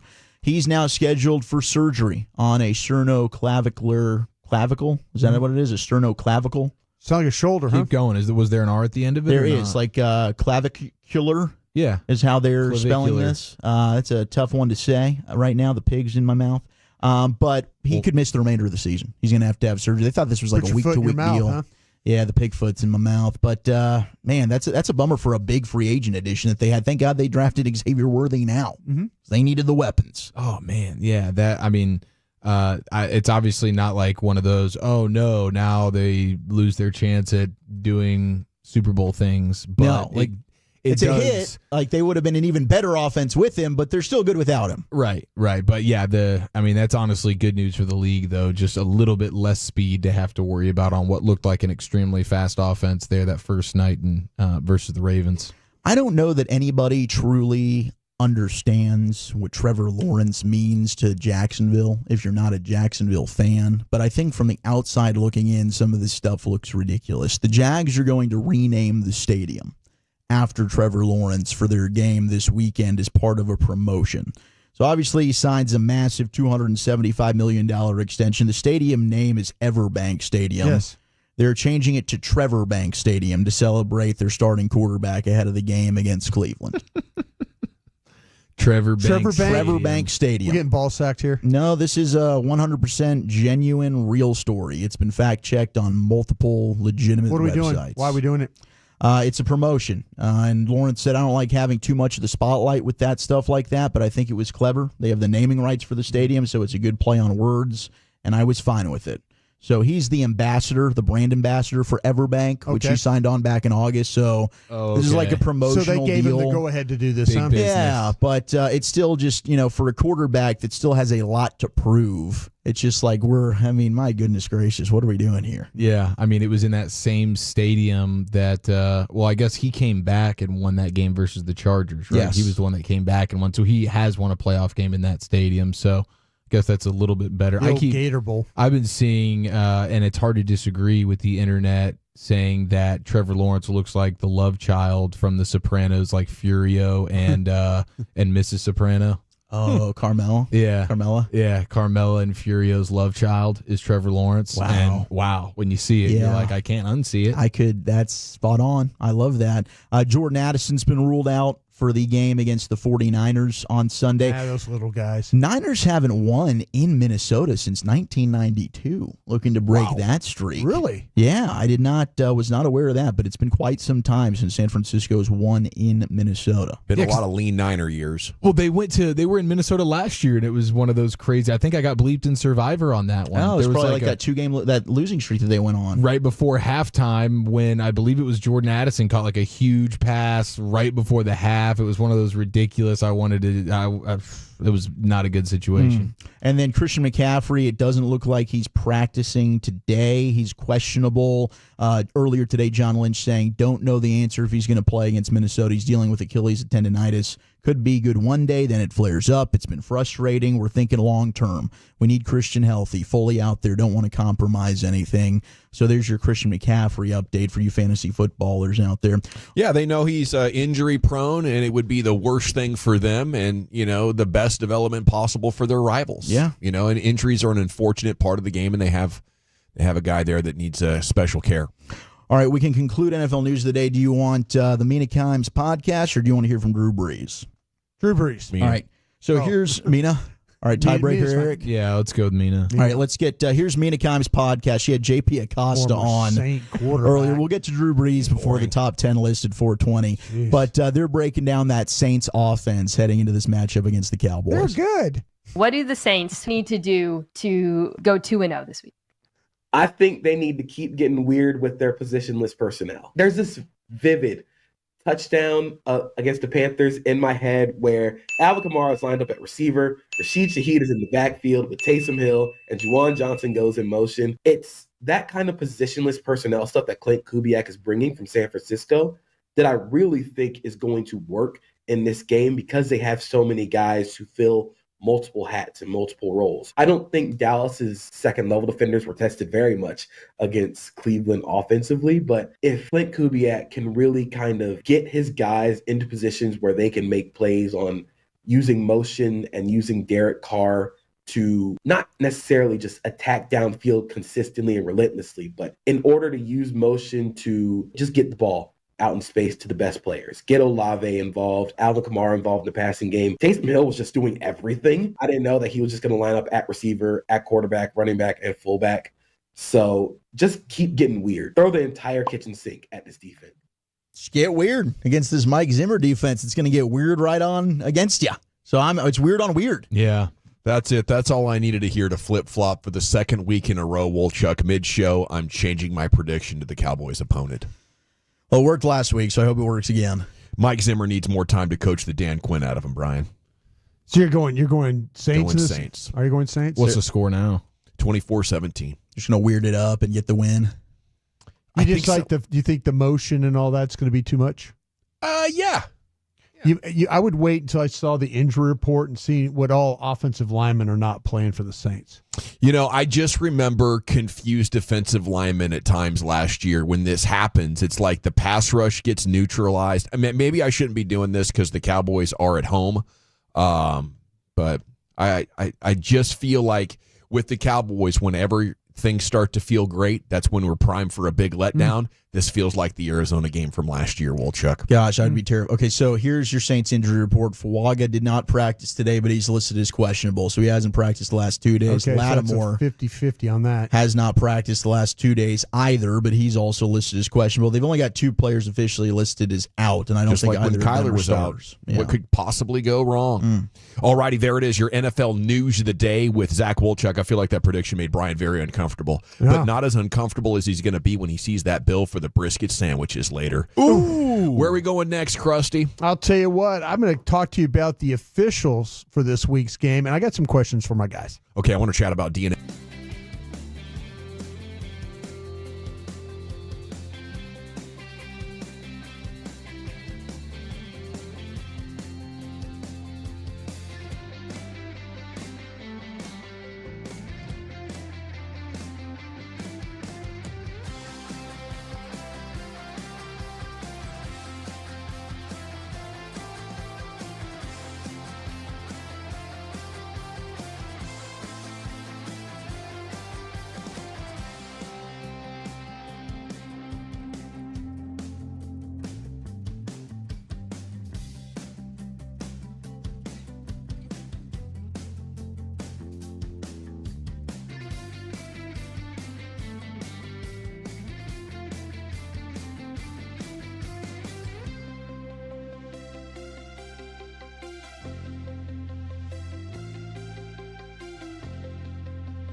Do you think it's true that you've got to forget something else to remember that Uber Eats has groceries?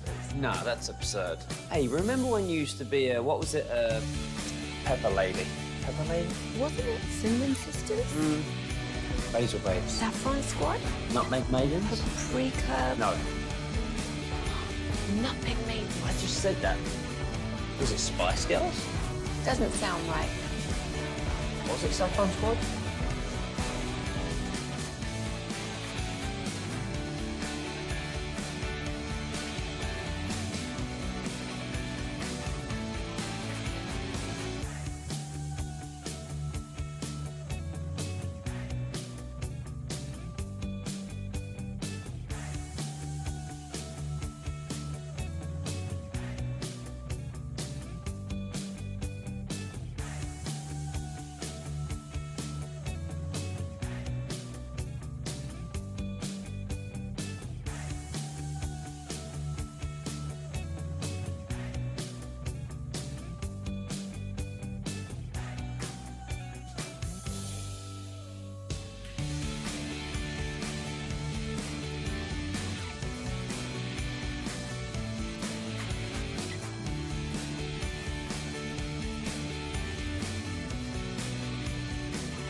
Chevrolet in Grapevine. They are the #1 Chevy dealer in the world with more Silverados than anyone else.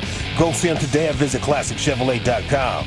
This is Texas. This is Classic Chevrolet. Together, let's drive. Relax and enjoy the difference. Based on new Chevrolet registrations 2023. Thank you, Lucius. Thank you all for making it part of your day. Happy Football Friday. It's a big one. Krusty's Corner here in just a second. The broadest bet payoff coming up at 5:20. The hottest food item in the world, the little nitro gummy with millions of Scovilles that will attack his cardio and gastrointestinal systems at 5:20 in the Expressway. Krusty's Corner right here, brought to you by Reliant Air Conditioning, gimmick-free AC repair and replacement. Here's the king. Thank you very much, Joe. Appreciate that. Thank you. That's a nice build-up to get that done. Yeah, I thought your Krusty's Corner listeners would appreciate knowing you'll be the star of the show again at 5:20. Yeah, I'm looking forward to that. Hell yeah, you will. I'm looking forward to that. Wolchuk was over there wiping down his area. Did you notice that? That smell is just... He won't totally recover from that for at least 24 hours. It just won't go away. That vinegar is just here to stay. Were you surprised that Stephen Jones was as enthusiastic about the pig's feet? I was, but I guess Arkansas man. Guy, yeah. Maybe I shouldn't have been. Yeah, I would think Stephen Jones, because they're big hunters.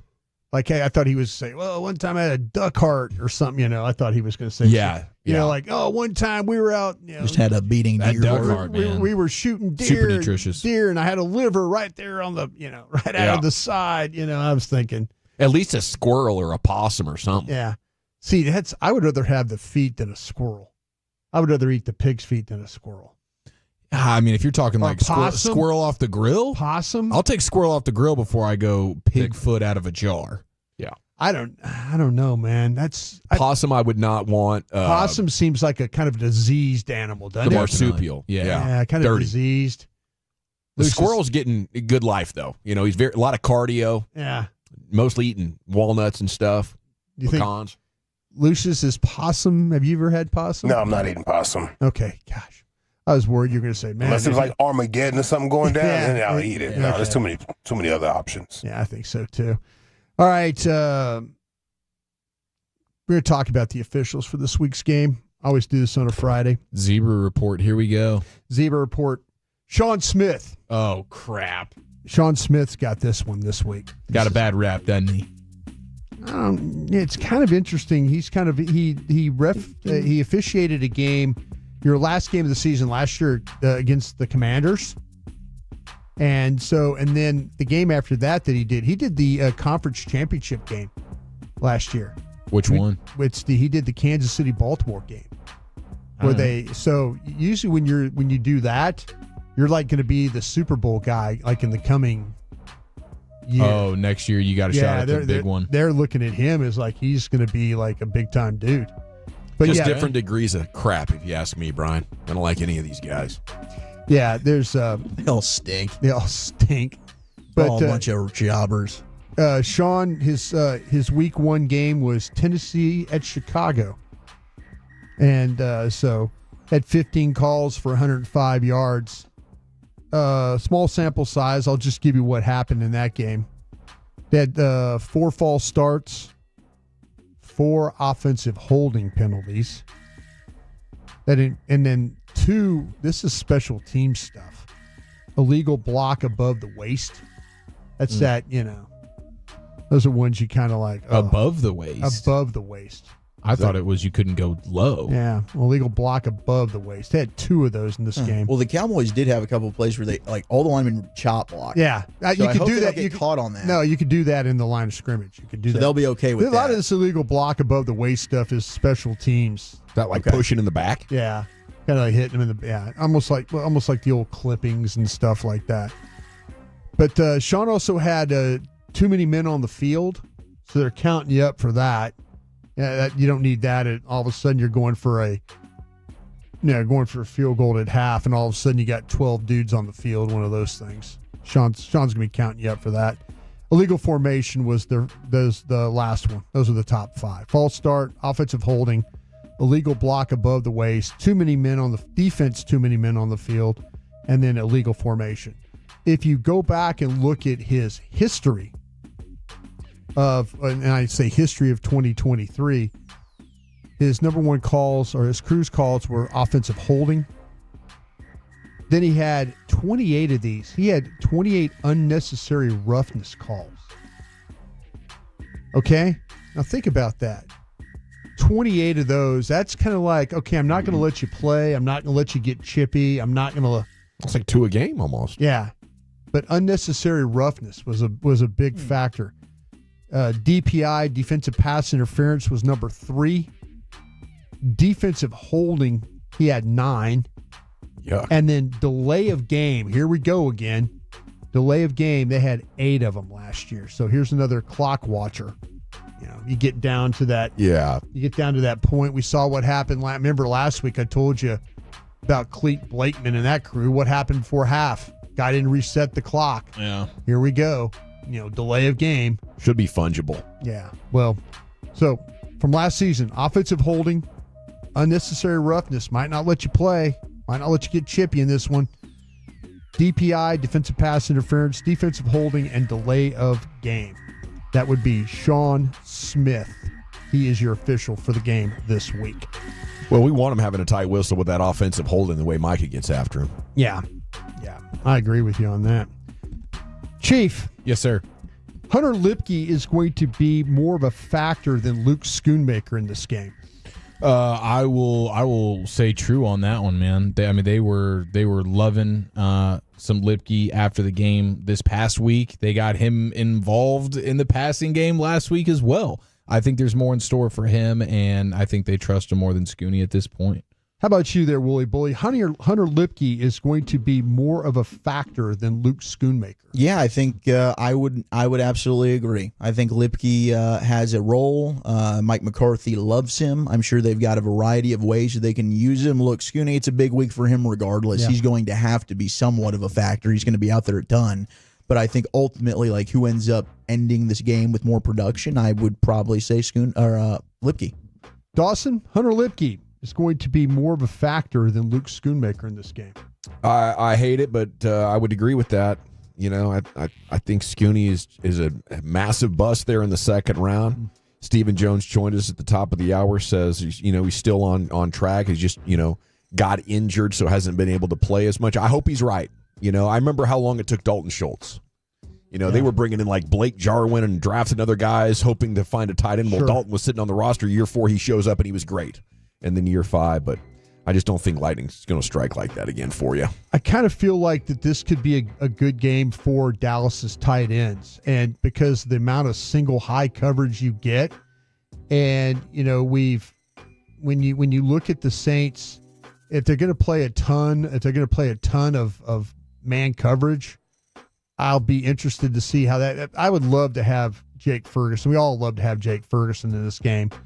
But when you look at the Saints in the secondary with Will Harris and then Tyrann Mathieu going to play around the line of scrimmage, man, there's going to be some opportunities to run up the seam and make some plays here in man coverage. And I hope that Luke Schoonmaker could be that guy. But I think that Hunter Lipke, Willie Boy, you're right. They've got more in mind for him than they do for Luke Schoonmaker. I mean, the deception, like, is he going to run it? Is he going to catch it? Yeah. I think he's just more of a player. I agree. Dawson. Yeah. Is there an area that worries you the most about this matchup? Is there an area of the game that you worry about in this matchup? Yeah, I think the motion at the snap is big. I think Olave is a great player. They have a number of wide receivers. I think this is going to test your defensive backs more than last week against the Browns. How about you there, Chieftain? Yeah, I mean, there's not much that really concerns me. I guess if they're able to confuse the offensive line consistently with some of their blitzes and having free rushers could be something, but I think I'm reaching for something when I say that. Obviously, watching the Zimmer defense versus a Shanahan-style offense like this is going to be interesting, but I like the Cowboys anyways. How about you there, Wooly? I think that's the only thing. I mean, I liked what the Cowboys have at corner. Kalen Carson played well last week. I mean, look, Shaheed is fast. Maybe the speed element of him, if they can block it up, Derek Carr certainly is going to be able to push the ball down the field where Deshaun Watson was not. So you could get tested there, but it's really just about the pre-snap motion. How are they lining up? I mean, that audio we played was great. You got Shaheed in the backfield, what they're doing with both of their running backs, with Williams and Kamara. Yeah. It'll be interesting to see the Cowboys get tested defensively that way, making sure everybody is all lined up on the same page. You don't have any bus. Yeah, I kind of worry about the nickel and dime in Dallas in this game. That maybe the ball is not going to go down the field. That all of a sudden it's Quick passing game. Yeah, it's Foster Moreau. It's it's putting Kamara out in the flat. It's just quick. Olave. I just worry about them not letting the Dallas pass rush be a factor in this game. Diggs will jump one or two. Yeah. And in Dak's 3 starts against the Saints, I think he's averaging just under 17 points per game. So don't rule out that they got some answers. I think this is the worst version of their defense, though, that Dak's ever seen. Well, I've seen Lattimore doesn't play for sure. I've seen the last time that Dallas won a game where they scored less than 20. This is from Nick Harris. Last time Dallas won a game scoring less than 20 points was when they played the Saints that one time. Back in 2018, that 13-10 game. The Jordan Lewis game. Other than that, they've lost like 23 straight games. Yikes. Not scoring. So let's hope they put up some points today. Thank you, boys. Appreciate you. Thank you, Brian. Krusty's Corner brought to you by Reliant Air Conditioning every day at 3:40. Another reminder for you. Brian is going to do a bet payoff that YouTube considers self-harm. It's a little nitro gummy bear, and it's coming up at 5:20. He's very confident, though, which is pretty cool. Okay, speaking of the Aints, you got Luke Johnson. He covers the football team for the New Orleans Times Picayune, and he'll jump on with us, tell you about this football team next to the nation. This nation is growing, and it's thanks to you. Let your friends.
Do you think it's true that you've got to forget something else to remember that Uber Eats has groceries?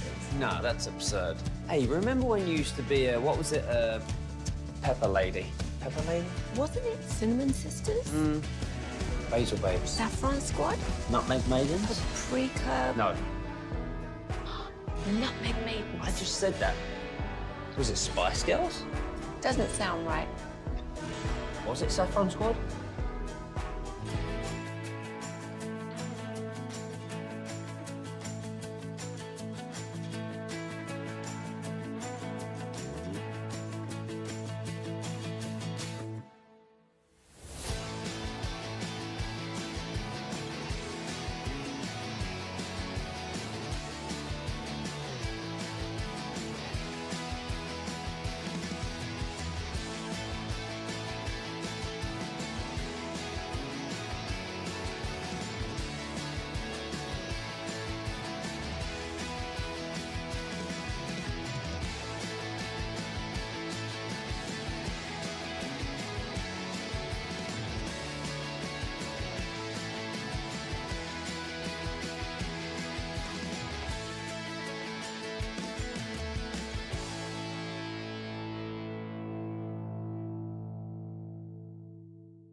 From our highly Mazda of Arlington and Hearst studios, you're rolling with the GBag Nation on 105.3 The Fan. Welcome to the nation. Hour 3 of the GBag Nation. We are now just an hour and 15 minutes away from Brian Broaddus' Little Nitro Gummy Bear payoff as we roll on here. Pregame Sunday, 9 o'clock with the kickoff at noon. New Orleans Saints in town to take on your Cowboys. And joining us now for more perspective on the Saints is New Orleans Times Picayune writer Luke Johnson. Covered the Saints down there. And a good afternoon, sir. How the heck are you? I'm doing great, guys. Thanks for having me on. So how much of the Saints getting it figured out here in the post-Peyton and Breeze era? Well, I mean, it looked really good last week. Another big question is how much of that was the Panthers and how much of that was the Saints? You know, I mean, I think a lot of us were really excited to see what this new offense would look like with Clint Kubiak calling plays. You know, he brought over a lot of the same concepts that they used with great success over there in San Francisco, and you've seen that the branches of that tree have a lot of success across the league. So, yeah, then they go out and they score on their first 9 possessions, and everything looks great against Carolina. But I think you're talking about a whole different animal here with the Dallas Cowboys. I think a lot of us are intrigued to see what it looks like against them. How's the personnel gone about learning that new Kubiak style?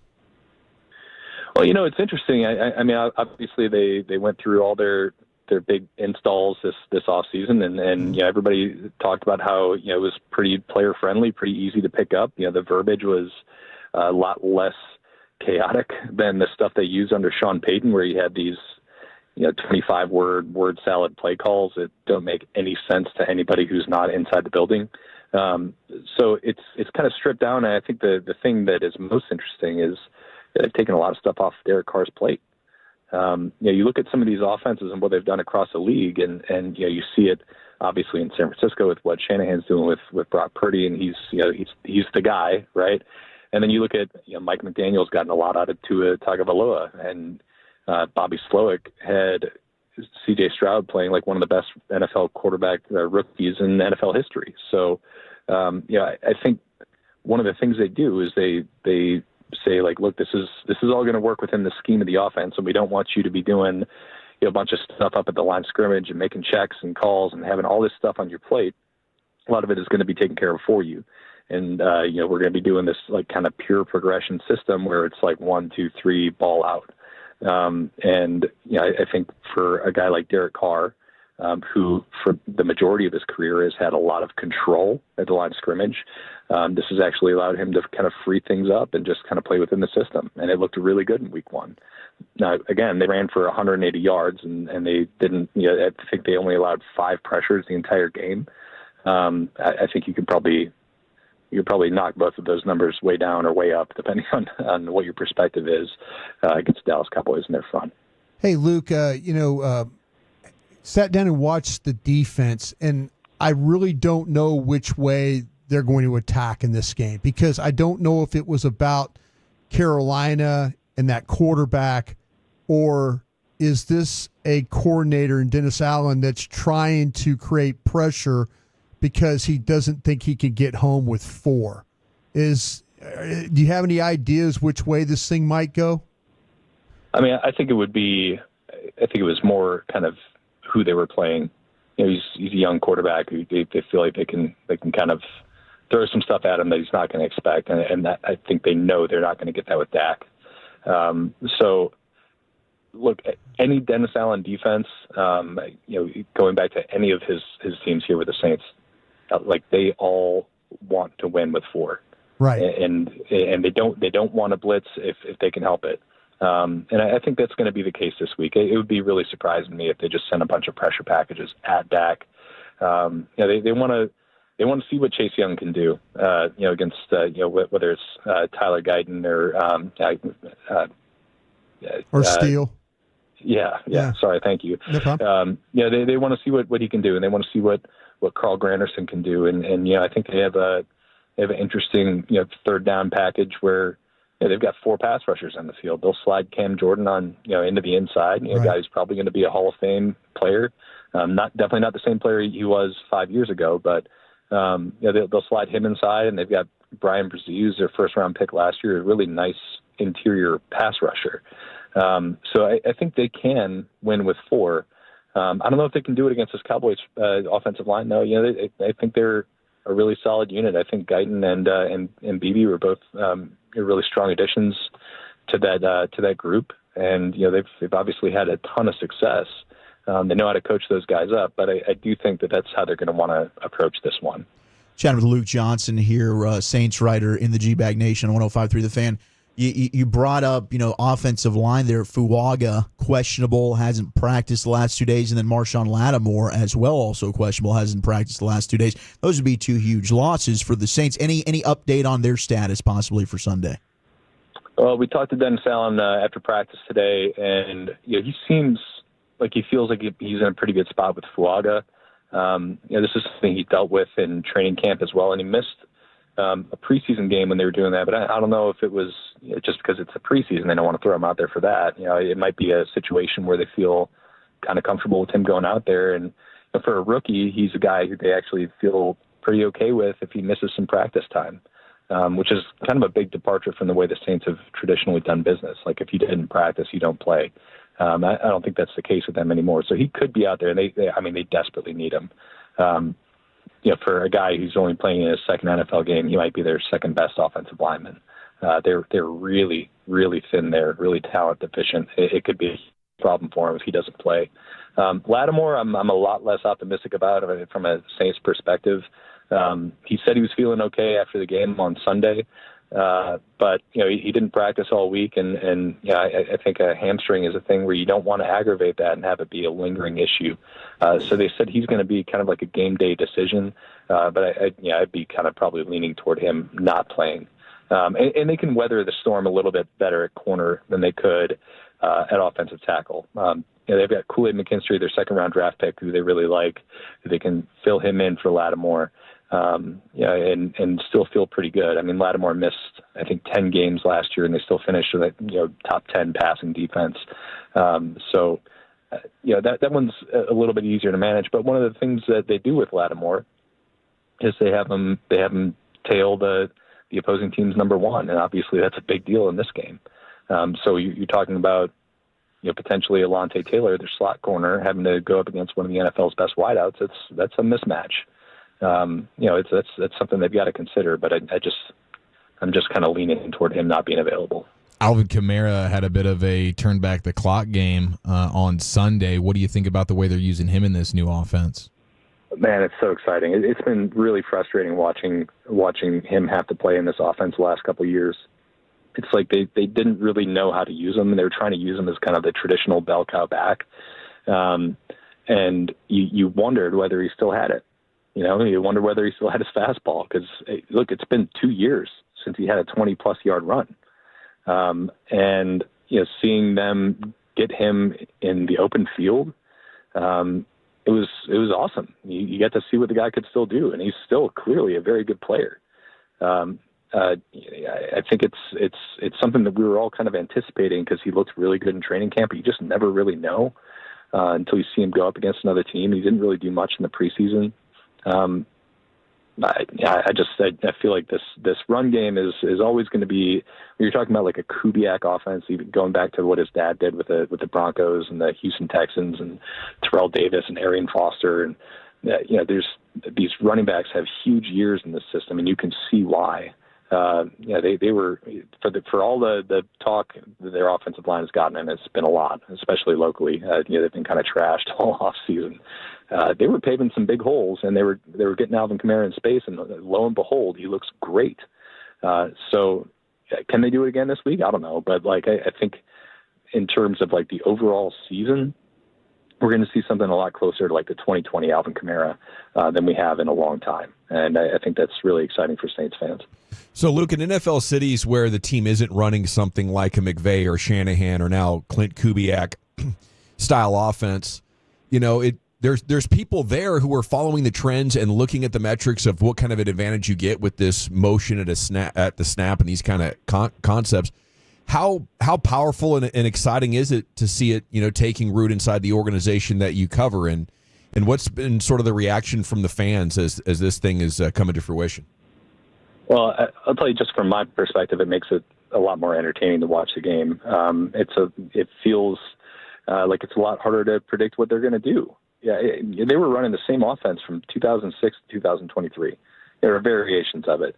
And you can do that when you've got Drew Brees pulling the trigger, and he's like a human supercomputer back there, and he makes everything go. But when you take a Hall of Fame quarterback out of that and ask somebody to go do what Drew Brees is doing, it just looks boring and flat. So yeah, it's been great. I mean, they were, I think, number 2 or number 1 in the NFL in pre-snap motion usage this week. They were dead last in the NFL last year. They were top 5 in play action usage. They were dead last in the NFL last year. It's just refreshing to see some new ideas. And I can tell you confidently that the Saints fan base is all about it because they've just been.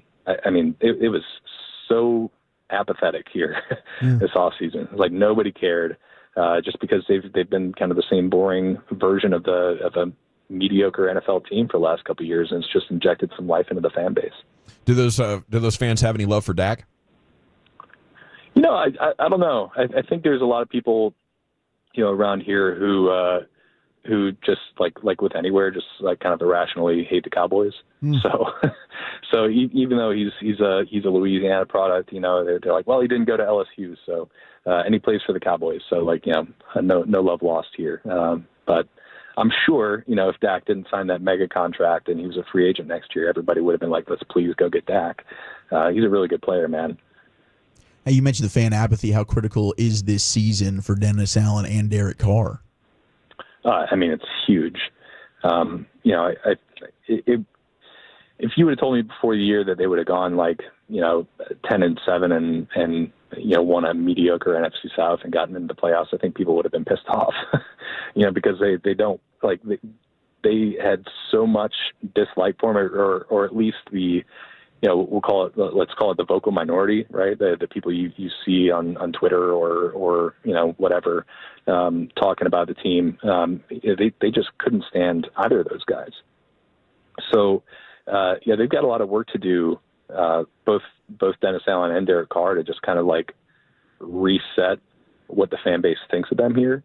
But a really, really good first step. Yeah, people can say all they want about how much they don't care what the team does. They want those guys out of here. But if they go out and they're top 5 in the NFL in scoring and they're fun every week and they're competitive and pushing for real legitimate playoff spots and positioning, I think people change their minds. But it's up to them to do it. And this is really where they're going to start to be tested. I mean, the first 5-6 weeks of the season are pretty brutal. I mean, they open up with Carolina, great, but they go to Dallas and then Philadelphia, then they got to go on the road to Atlanta, and then they got Kansas City, then Tampa Bay right after that.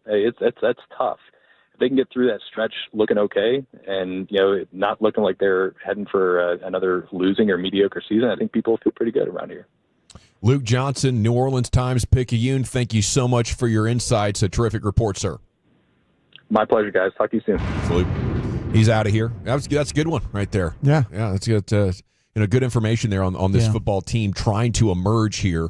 Obviously, you get excited about beating Carolina. They finished last year strong, but they haven't beaten anybody good. So they're looking at this as a huge opportunity, but they're a touchdown dog coming into AT&T Sunday, kickoff at noon, pregame at 9. Top 10's next. We'll check what do we got. Chatting with Eric about potential idea, and we're going to do it. Top 10 most disgusting foods in the world. What's the most disgusting thing you've ever put in your mouth? 877-881-1053. We got some big CMC news. And Drew Brees talking about that Mike Zimmer defense. That's next in the nation. Hey, interest rates are skyrocketing out there, but a dime is direct.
Uber Eats has low fee products? I gotta remember that. Well, they say in order to remember something, you have to forget something else. Okay, now that is a very cute haircut. That's like a little shag. I've never seen it before. Well, I mean, of course you have. It's the Rachel. Oh, is that your name? No, I mean, like your name. No, I'm Jen. My name's Jen. Right, but I just mean like this is your haircut. But that's hair on your head. I'm not saying this is your hair. Okay, freak me out a little bit.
96 calories and 3.2 grams carbs per 12 ounces. Fewer calories and carbs than premium regular beer. Welcome back, Nation. Flagtober 2024 is in the works, an iconic flag, unlike anything you've ever seen. Many will say it's the best flag ever. And Flagtober's Tour de DFW coming up on the 29th. Stay tuned for details in our route. Segment's brought to you by Window Nation. Go to windownation.com. It's brought to you by the Frankels. Life is unpredictable. Accidents happen. Frankel, the go-to attorneys for car and truck wrecks in DFW. If you or a loved one's been in an accident, contact the Frankels for your free consultation, 214 or 817-333-3333. Go to frankelfirm.com. And here he is, Zach with an H, your Wooly Bully. All right, we'll get to the most disgusting foods here in the world. 877-881-1053. What's the grossest thing you've ever eaten? But we did get news that CMC, Christian McCaffrey, officially is out against the Vikings, and head coach Kyle Shanahan said, quote, putting him on IR, something we're considering now. Yesterday was his worst day. It's on and off, but with yesterday having the most pain, it's something we're going to have to discuss in the next 24 hours. So possibility of an IR stint there for Christian McCaffrey. Big news, of course, for the 49ers. And luckily, Jordan Mason looked pretty darn good last week. So they should be able to stay afloat, of course, without McCaffrey. But big loss. I mean, certainly arguably their best player right there. Yeah, but Jordan Mason filled in like a super beast. So if I'm the Niners, it's a no-brainer deal. Like, you're going big picture here. No doubt. I throw him on IR and go ahead and rest that thing up, man. We'll see you. We'll see you around Thanksgiving time. All right, Drew Brees has been chatting about the defense of Mike Zimmer as we get ready for the Cowboys to take on his former team in the New Orleans Saints. And this is what he had to say about the stress he went through preparing for Zim. You went up against Mike Zimmer, the defensive coordinator, when he was with the Vikings and with the Bengals. I mean, this guy's he's a heck of a coach. They put those two linebackers right up in there in those A-gaps between the center and the guard, and they bluff them, they bring four over there, multiple coverages, and they got this guy, Micah Parsons. Nobody can block him. And the crowd noise works in their favor. They're loud, and it's hard to communicate. You got some young tackles out there in New Orleans. Maybe protection plan. What do you see about that matchup there, Drew? I'll say this. We played against Zim a bunch, and there's never a week that I expended more mental energy in getting prepared for a defense than going up against a Mike Zimmer defense.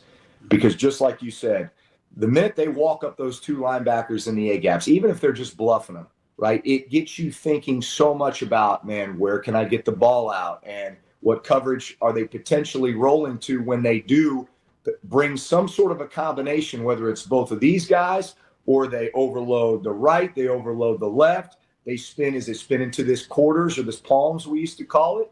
Or is it more 3-by-1? They're going to spin to single high. Like, where are my answers, right? How am I getting this thing protected down in distance, right? Like, what do we need to do to combat this? So it took so much mental energy, and we had to have such a precise plan for all of it. So, yeah, bottom line is, if you don't have a plan, he will make you look stupid.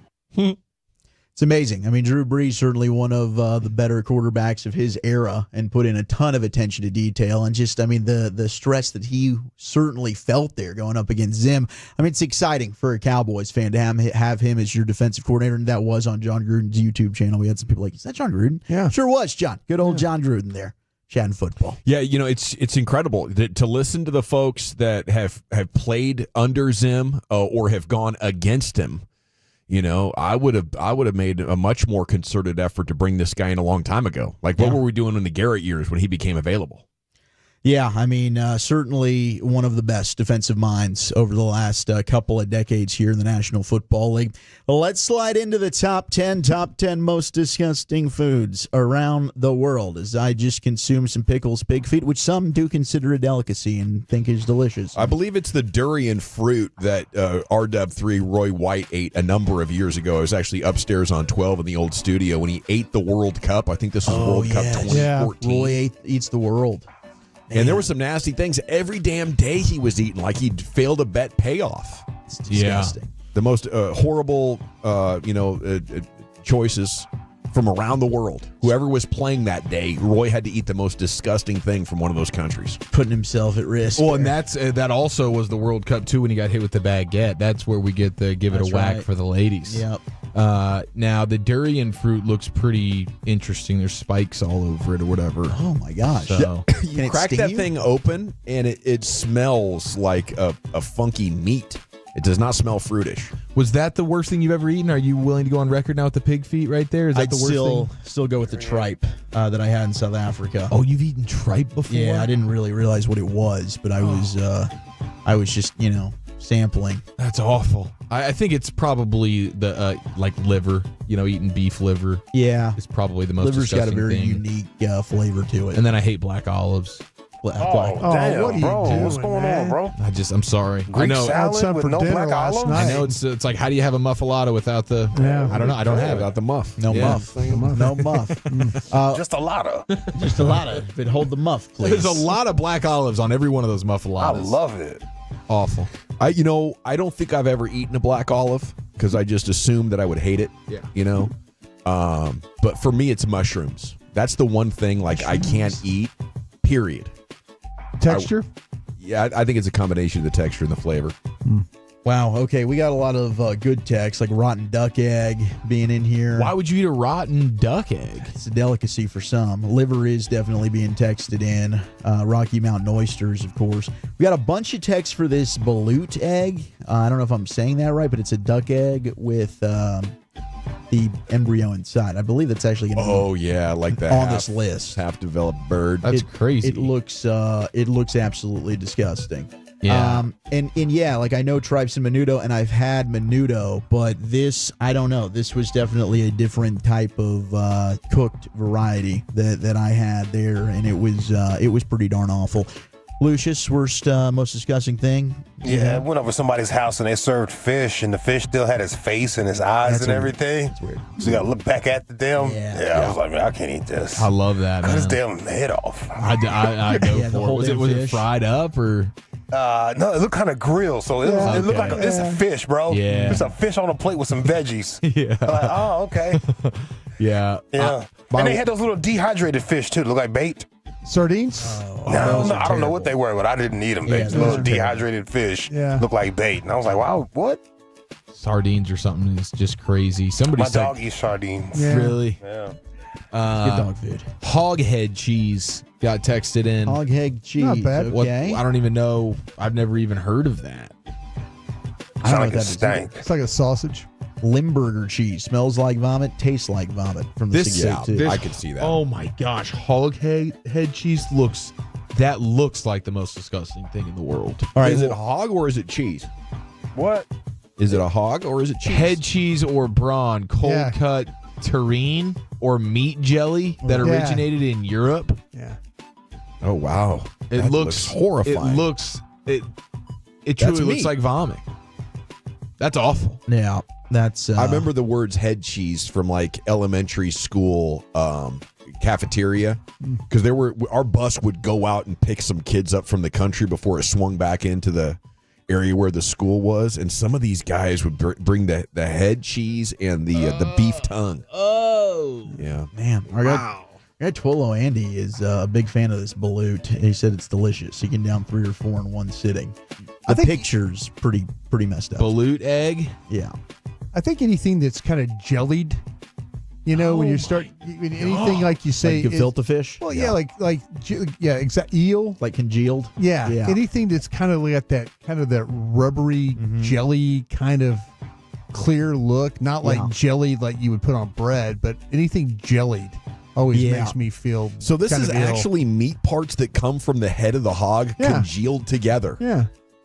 That's crazy. Dude, this ballot egg is crazy. It's off-putting. I am. Is that the thing that's made with blood, with animals' blood? I'm No, so we'll get to some taken of this aback stuff. right now. This cannot be real. People cannot be eating this. Yeah. There's something We've got a called- bunch of texts in about You're it. eating an uncooked baby bird. Yeah, basically. It's pretty crazy. Okay. Honorable mentions, we got a whole sheep's head. Yeah.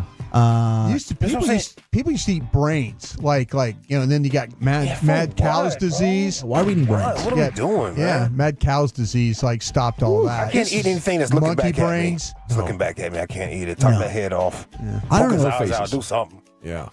This is like. I don't want to see your death face. Yeah, like and I how gotta you eat looked. you. Yeah, can we Like a clean this whole up? hog. When they're roasted, it's pretty cool with the little thing in their yeah, mouth, but you got to decorate it. You know what I mean? You got to put something in his mouth to look good and some veggies in the eyes or something. You got to have the bells and whistles. Messed up. Number 10 is lye steeped fish, which is a Norwegian dish consisting of cod that has been steeped for many days in lye, which is a powerful chemical that is normally used as For a food soap? ingredient.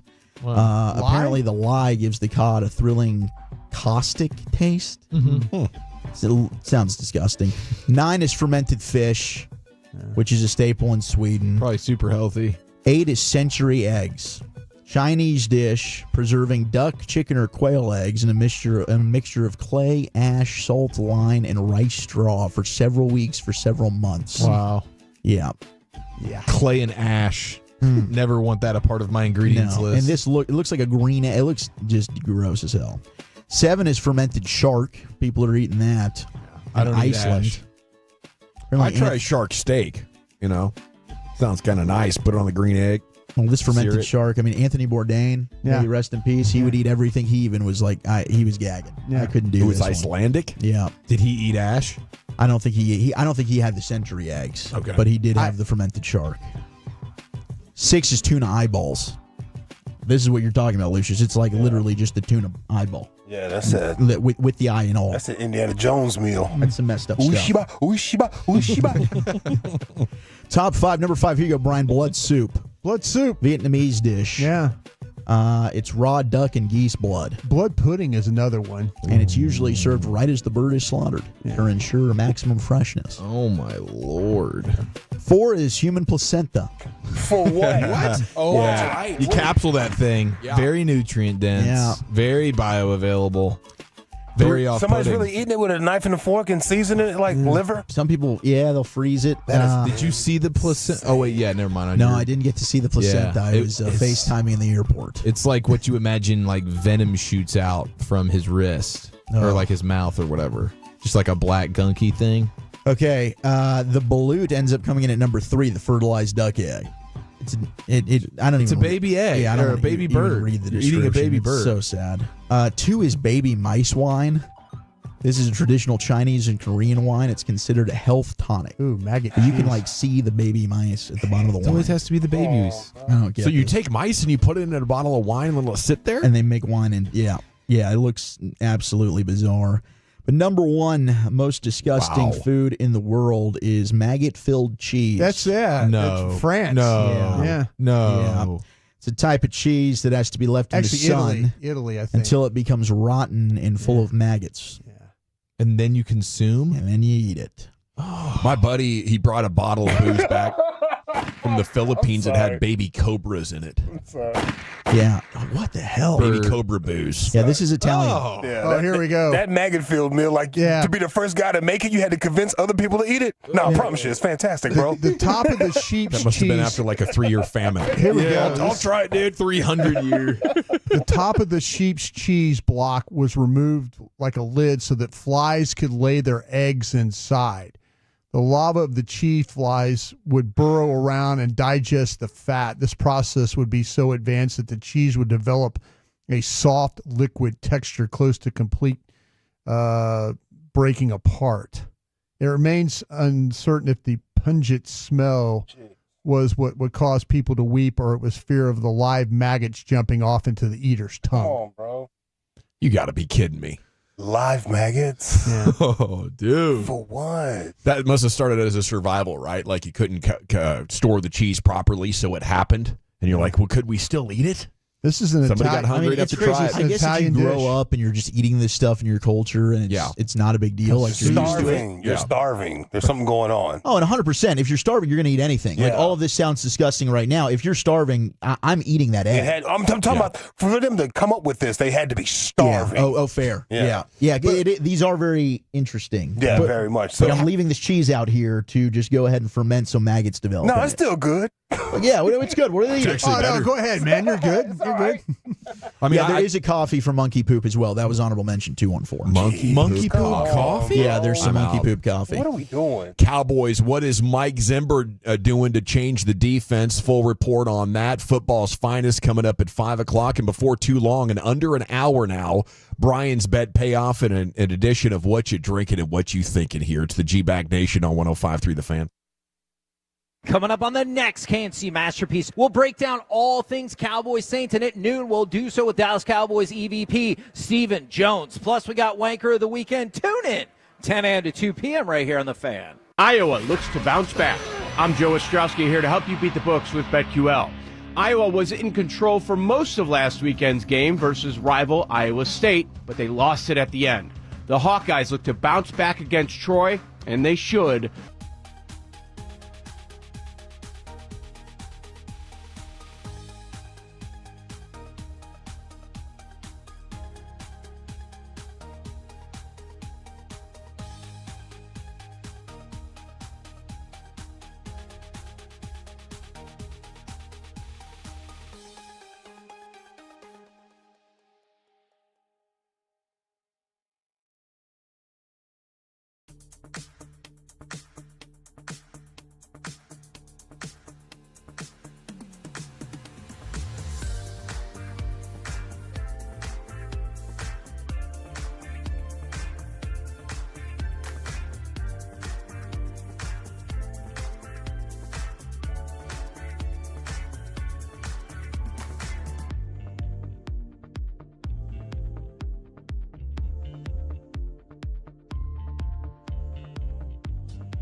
Do you think it's true that you've got to forget something else to remember that Uber Eats has groceries? No, that's absurd. Hey, remember when you used to be a, what was it, Pepper Lady? Pepper Lady? Wasn't it Cinnamon Sisters? Basil Babes. Saffron Squad? Nutmeg Maidens? Paprika? No, Nutmeg Maidens. I just said that. Was it Spice Girls? Doesn't sound right. Was it Saffron Squad?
Barricades.com. Our Turn It On, Leave It On listeners wondered why Dak didn't get signed sooner. So we got you the answer from the man who did the deal, Stephen Jones. Did it have to take until right before the game to get that contract done?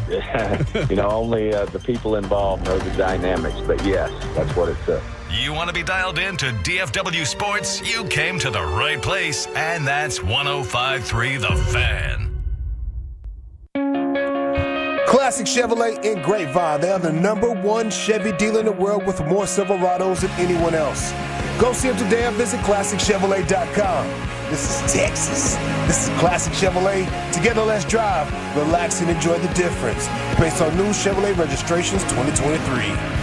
Thank you, Lucius. GBag Nation, 105.3 The Fan. We are coming up on What You Drinking, What You Thinking inside the Expressway at 520. And at the same time that starts, Brian Broaddus's bet payoff of the Little Nitro Gummy Bear will become initiated. Thanks for making us part of your day. Jacob deGrom on the hill tonight. First pitch, 9:10 here on your home of the Rangers as he makes his debut after 14 months off following Tommy John surgery. Started just 6 games last year. He was outstanding, but then the injury happened. Rangers win the World Series without him. And now he's back on a significantly different team, and a team in which Kumar Rocker was amazing last night on his big league debut. So a lot of great things going on. And speaking of great sports things going on, this Mike Zimmer story is hot. To what extent is he changing the Cowboys defense, and what does it mean for their chances of, realizing some goals? Morning News caught up with DeMarcus Ware here, who played his first 2 seasons under Zim when he was drafted in 2005 and then the following year in 2006. And he's focusing just on Micah Parsons, guys, who had a great quote a couple of days ago saying he's excited because Zim gave him the keys to the defense. And Ware kind of speaking in the same vein here. He says Micah needed someone to come in to move him around a little bit to help him be a lot more disruptive. I got to see him play on the defensive line, a little bit of linebacker. That's where Micah needs to be. The offenses do not need to be able to point Micah out and say he's always on the left side.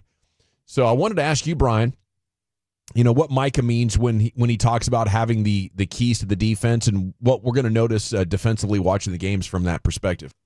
Yeah, I think that, Micah, you could say the keys to the defense, maybe look at it a couple of different ways. I mean, maybe you need to ask Mike about this one once I heard it. But keys to the defense could be a couple of different things. Micah could understand what Zimmer's trying to do, keys being like, okay, what do I have to do in order to have some success in this defense? Or you could think of keys in the defense of that he's allowing Micah to have the freedom and the latitude to do things that he needs to do to feel like that he can make plays. That was the context of the answer more. Yeah. I was just kind of, I was sitting there thinking, well, what way would we take it? But I do believe it is more about that, more about the him allowing Micah to do what he needs to do. If Micah feels like that he could win a certain matchup or he can work with somebody to win a matchup as a combination, a twist, we saw him and Tank playing together on the same side. Maybe it's one of those things where they're kind of like thinking, okay, if we work together, they're going to have to single block both of us. They can't double us here. So is that calls that he's making like play in, play out, or does he go to the sideline and request something? I think that Zim and those guys do a really good job. Zim being down on the field, they probably sit there on the sidelines and think, okay, this is what they're giving us. This is how they're trying to block us. This next series, let's go with this. And Mike is like, yeah, or he could come off the field. I remember many a time sitting on the sidelines or standing on the sidelines in Green Bay and stuff, and Wayne Simmons and one of our linebackers would come off of Fritz Shermer and go, Fritz, you can't call that because this is what they're doing to us. And then Fritz would say, okay, let's think about this. You're going to take it through this gap. And then sure enough, they would do it the next series and it would come back and it would work. That was the adjustment that the players on the field could tell you. I mean, yeah, they have the pads and all that stuff now to be able to run it back and kind of see. But players on the field, Micah knows what they're trying to do to him. And he can convey that to Mike and the coaches, and then they can adjust as they need to go. Where on the overall defensive changes, he says they blitzed a lot. I know that from a cornerback standpoint, a linebacker standpoint, a lot more movement on the D-line and bringing guys off the edge. I know that playing with Zimmer, how his defense is, it was a lot more aggressive. It wasn't about, okay, you sit here, you play the B gap, hopefully things work. I need these athletic guys moving around to create havoc in the backfield. What do you think, Wolchuk? Is Zimmer going to significantly disrupt what has become Cowboy cynicism as far as what they're capable of? That's what we're hoping to see. The offense is good enough to win a Super Bowl even without a great running game. I mean, the amount of points they're scoring. And I think you look at what Tom Brady and Patrick Mahomes had in so many of these championships that we've seen over the last 2 decades. It's actually an elite defense that allows us to play, without having to score 30 points in order to win playoff games. I think absolutely this has the makings of something that could be very special. Now, you're going to get tested on Sunday. I think they're going to answer that test, but everything you're hearing and what Brian just said about Micah is super exciting. And what I also love is, and I think that this is the difference that is going to play out when it comes to playing these motion offenses. Dan Quinn's style was more of like, all right, we're going to sit back and we're going to play what the offense does. Where Zimmer, to Ware's point, attack, right? I'm going to dictate. I don't care what you're doing. I don't care where you're lining up. I don't care where you're motioning. We've got our plan. We are going to dictate our game to you. We're not sitting back and playing to whatever it is you're doing and trying to answer to that. Mike Zimmer's going to set the tone with his defense, and they've got players that can do that. So, to me, what they're doing up front, I loved what we saw a week ago. You definitely exploited a bad offensive line. You might be able to do it again this week, depending on how banged up the Saints offensive line is again. Saints Sunday at noon, then Ravens next week at AT&T at 3:25. Then you get the Giants and the Steelers, but then it's Lions-Niners. By the time we get to Halloween, that Niners game is October 27th. We'll have finality on this. And I don't know what the chances are. What are the chances that this defense is going to live up to the hype or the hopes, to be good enough to take you to an NFC championship game and hopefully beyond? The personnel is there. You have the right coach. Why not, Chief? Why not? Yeah, I know. I'm totally with you. I think the defense, there were times even when Dan Quinn, who has struggled versus the Shanahan offenses, there were times where it wasn't your defense that really let you down in some of these playoff games. It was your offense. I think that's still where the questions remain. Will they rise to the occasion? I have much more faith in this defense, even though it's a one-game sample in this new era. I got much more confidence in the D than I do the offense. All righty, that's 3 down, 2 to go here in the nation. In addition to football's finest coming up? Yes, well, we do have to address a disturbing text that we just received in regards to Broadus's Nitro situation that is on the horizon. Okay. But we also have our Jim Harbaugh football guy quote of the day and a Week 2 watch list next year in the nation. Bet payoff is maybe pending. We'll have to stick around for the exciting conclusion of that, but it's scheduled for 5:20. Let's...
Uber Eats has Lola V products? I gotta remember that. Well, you know, they say in order to remember something, you have to forget something else. Okay, now that is a very cute haircut. That's like a little shag. I've never seen it before. Well, I mean, of course you have. It's the Rachel. Oh, is that your name? No, I mean, like, your name. No, I'm Jen. My name's Jen. Right, but I just mean, like, this is your haircut. But that's hair on your head. I'm not saying this is your hair. Okay, freaking me out a little bit.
.3 The Fan. It's hour number 4 of the GBag Nation here on 105.3 The Fan. Sorry, brisket sandwiches were delivered at the break, and I wanted to thank Kumar Rocker and Brian Broaddus for making that a reality. Okay, got an exciting 5 o'clock hour here for you. The Expressway's coming up at 5:20.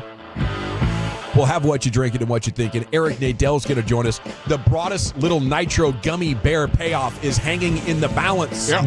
As we go over here to the Chief for an edition of the finest. Yes, sir. Thank you very much. 877-881-1053. Late edition, biggest of the week, actually going to Carter Freeman, who left the studios a few minutes early on a Friday and missed out on the incredible brisket sandos that Broaddus and Kumar Rocker just provided for us. So, sucks to be you, Carter Freeman. Carter. But I know it's a Whataburger Friday for him, so he'll be all right. Now, we did get some texts here. One in particular from our guy, Andy, Twillo Andy, 409. He says that as sadistic as he is, please advise Broaddus against the little nitro gummy.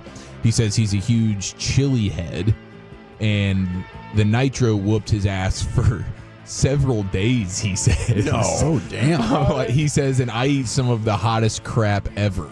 So that's even more exciting. I mean, that the nitro tore me up, but it was a 20-minute Band-Aid ripper, you know, excruciating 20 minutes, and then it all subsided and it was over. And I don't want him to find out that he has an ulcer the hard way. Yeah, that's certainly on the table. But we're not backing down. Don't worry, 214.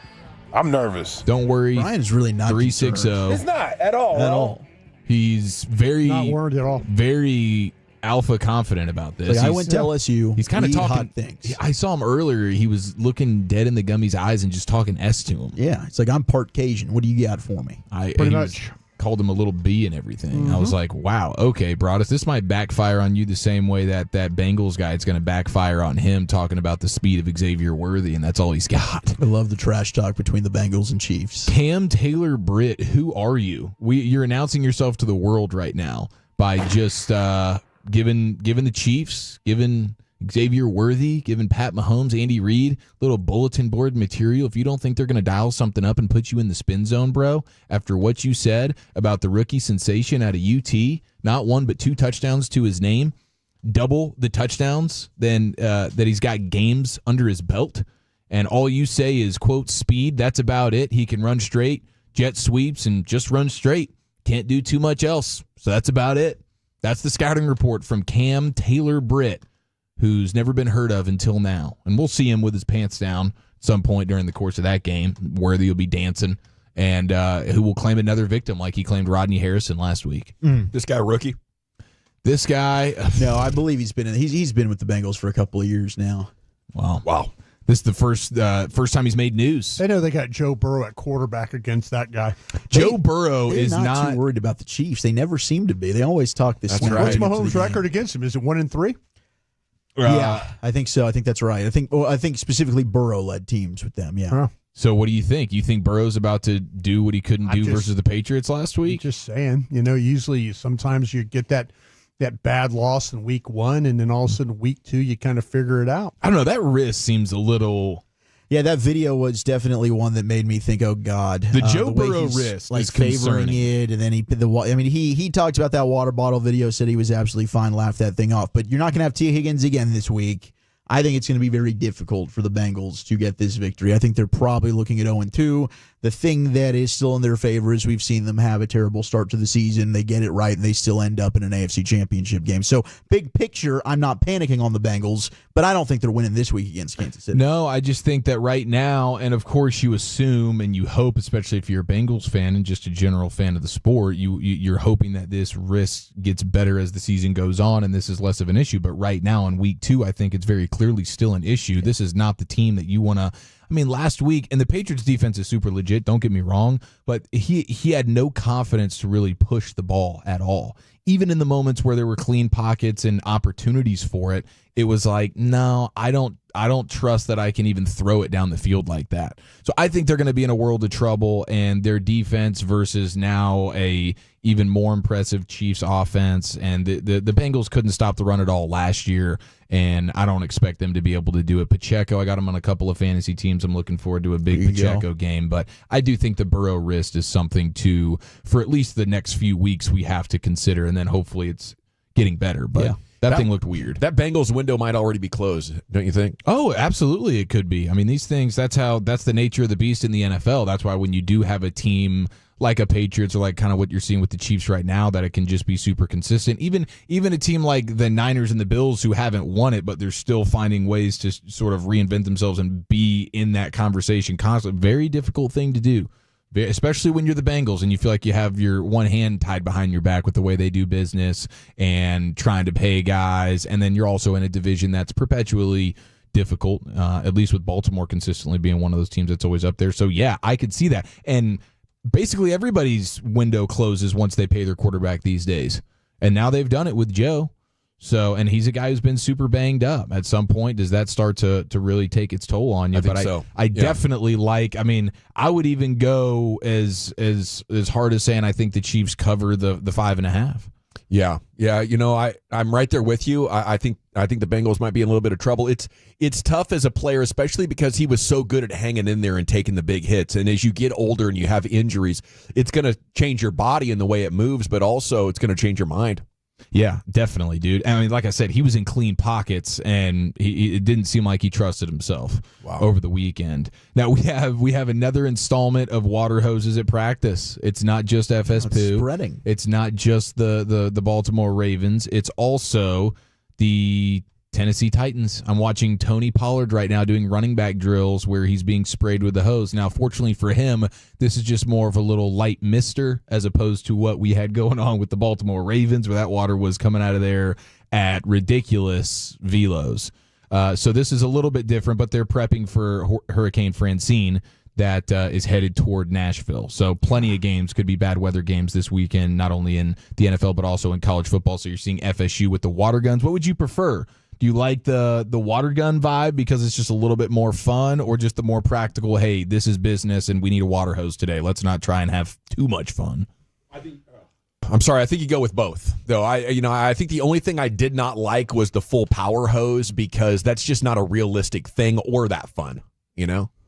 Like the rain's not going to be coming at you that hard. Yeah. I mean, I guess the winds could be swirling in a way that has it really like sort of stinging when it hits you, but it did seem a little egregious there in Baltimore. A little too much. I'm kind of like, give me the fire hose. I think know your team, right? Yeah, let him. Let's see how tough you really are. If we could kind of knock you down with the fire hose and you kind of survive that, then a little rain won't hurt you. If I feel like my team's a little tight, we need a little bit of loosening up, then we're going to put the water gun out there. Yeah, but I think my team needs to toughen out, hose it up. You got to win games to play with the water guns. Because it looked ridiculous. As those guys playing in the background, squirting each other, and you got that big old goose egg right there. 0-2. Yeah, you can't do that, Phil. Nope. No water guns for you. You can't go to Dublin and take an L to a team that you should never be losing to, and then bust out the water guns. Not a good look there. Got to earn the fun. You got to earn the fun. I think that's a great point. Now, here is a guy who continues to be extremely fun, and that is the wonderful football man that is Jim Harbaugh. Yeah. And now we have our football quote of the week. We've renamed it the Jim Harbaugh football quote of the week. And it doesn't have to go to Jim every week, but it will always be the Jim Harbaugh football quote of the week. Who's got it better than us? Nobody. And nobody's getting that award other than Jim. Once again, back-to-back days, he's talking about his guy, Justin Herbert, and he said he went to the Chargers equipment staff earlier this week and asked for a pair of the same sneakers that Herbert wears. And Harbaugh was wearing them today. That's channeling. He was quoted as saying, "There's not a gene in Justin's body I wouldn't immediately trade for." Yeah. Hey, Jim was a pretty good athlete, too. This guy could play. More rushing yards. What's the crazy stat? He's got like more rushing yards or something, or touchdowns than Bo Jackson or something weird. He's got there was a bizarre. I can find more rushing yards. More rushing yards. That's what it is. As Broadus is lining his stomach with a brisket sando before he hammers home a little nitro gummy that he's been talking. You're doing a great job in this segment, by the way. 2,787 career rushing yards for Jim Harbaugh. That is really freaking impressive, dude. Over 2,000? Yeah, that feels like a lot. I don't know. That feels. Bo Jackson's sitting at 2,782. So that's what it is. Harbaugh has more rushing yards than Bo freaking Jackson in his career. You're right. I mean, that is a dang good athlete. That is crazy. But he still looks at his quarterback Justin Herbert with envious eyes. And how could you not? Most of my Jim Harbaugh memories are of him rushing and running for his life. I just don't know if he didn't see it down the field or whatever, but yeah, never more than 321, which is what he picked up in 1990 for the Bears. Everybody's wondering what it is that the Dolphins are going to do now with the Tua situation, and it reminds us of a great Indianapolis Colts Tom Moore quote on why Peyton's backups didn't get more reps. And we don't work on effed. That's right, fellas. If 18 goes down, we're bleeped, and we don't practice bleeped. So I assume it's the same goes for Dolphins here. As you're trying to figure it out, it's like, hey, Skylar Thompson, not the guy. You got to go full on. You got to go full on. We're going to suck this year and draft yourself a quarterback. They made the mistake of paying Tua. The injury concerns were a part of that. It's not like that just disappeared after one season of him staying healthy. It wasn't just the inability for him to beat good defenses and just that team in general being able to beat good teams. I believe they're 1-11 versus in their last 12 games versus teams with winning records. Mm-hmm. So, and Tua hasn't proven to be the guy that can be the solution to that particular problem. Then you factor in the injury stuff. Giving him that money was not smart at the time. It's even worse now. But I don't think you can really salvage this thing. Listen, you have one of the best coaches in the NFL. You got a lot of good talent there. You need to make the most out of this, and that would be to initiate a full-blown tank. Don't go and try to trade for a quarterback. Don't even bring in Joe Flacco. Find the worst quarterback in your building and put him out there. I say you can't salvage it, but is the best way to salvage it if you're trying to say, no, right now our main goal is we want to win this season best way we can? Do you dial up old Tom Brady once again? You already lost a first-round draft pick because of him, because of tampering stuff a couple of years ago. Yeah, if that's possible, you do that. Yeah, you got to at least make the call. After right? his less than stellar start in the booth in week 1, he might be looking for, hey, it's an easy way out of the booth, and then maybe you just never go back. You do the Jason Witten thing.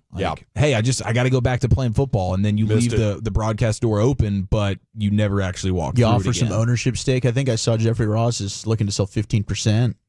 There you go. You give Brady some of that. I don't know, but I think that would be the one way if you're the Dolphins. It could be a win-win all the way around. Hey, Greg Olsen gets his gig back. He gets back to the one seat. Probably the way the only loser's Fox. We get at least a dozen less awkward moments during our Fox Cowboys games. Yeah, we got them in the next 2 weeks. The win-win. We got them this game and then Baltimore as well. Did you guys notice though when Tua was walking off? Never seen this before from a coach to a player, but he actually kissed the head of Tua. Did you guys notice that? I saw that during the game there. During the game broadcast. I was not familiar with that move, but the head coach kissing his quarterback's head while he walked off to the sidelines. Yeah, I feel sorry for him, man. No question. I just think gave him everything he had. It continues to be the unique personality of Mike McDaniel. The least and most expensive NFL tickets of the weekend.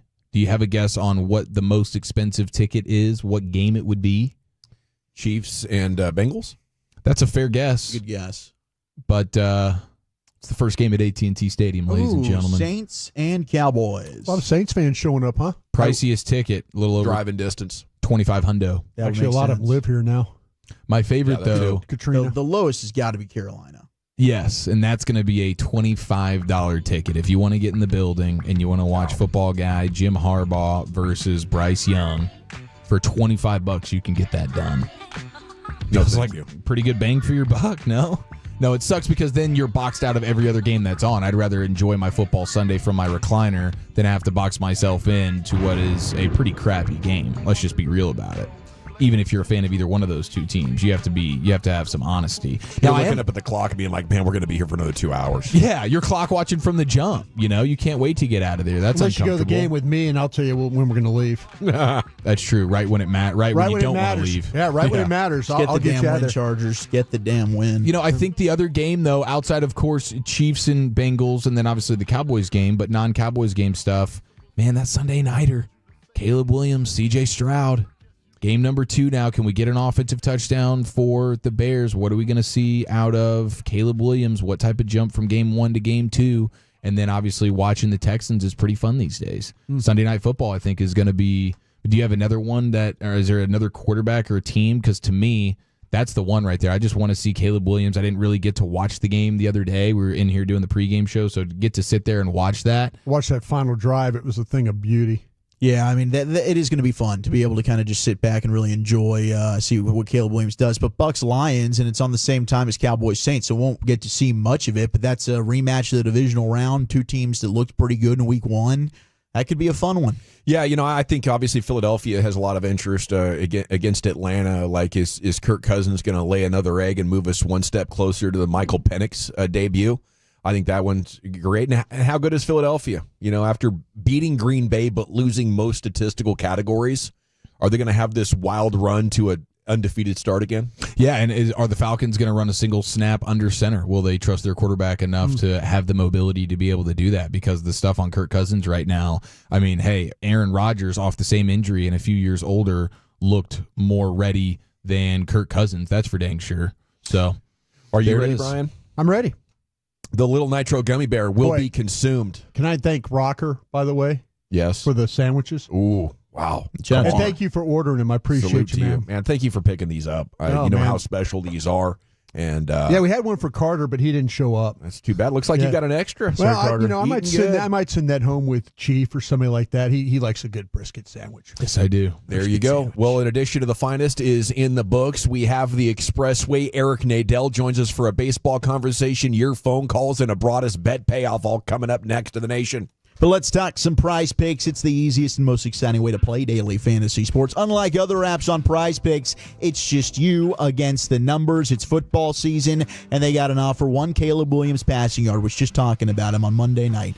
1 yard will get you a win on Prize Picks this month. That's right, only 1 yard gets you an automatic dub every football weekend in September. So don't miss that deal on Prize Picks because it's gone once the month ends. And also, of course, have fun with Cowboy game. You got Dak Prescott more or less on the passing yards.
Do you think it's true that you've got to forget something else to remember that Uber Eats has groceries? No, that's absurd. Hey, remember when you used to be a, what was it, Pepper Lady? Pepper Lady? Wasn't it Cinnamon Sisters? Basil Babes. Saffron Squad? Nutmeg Maidens? Paprika? No, Nutmeg Maidens? I just said that. Was it Spice Girls? Doesn't sound right. Was it Saffron Squad?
care.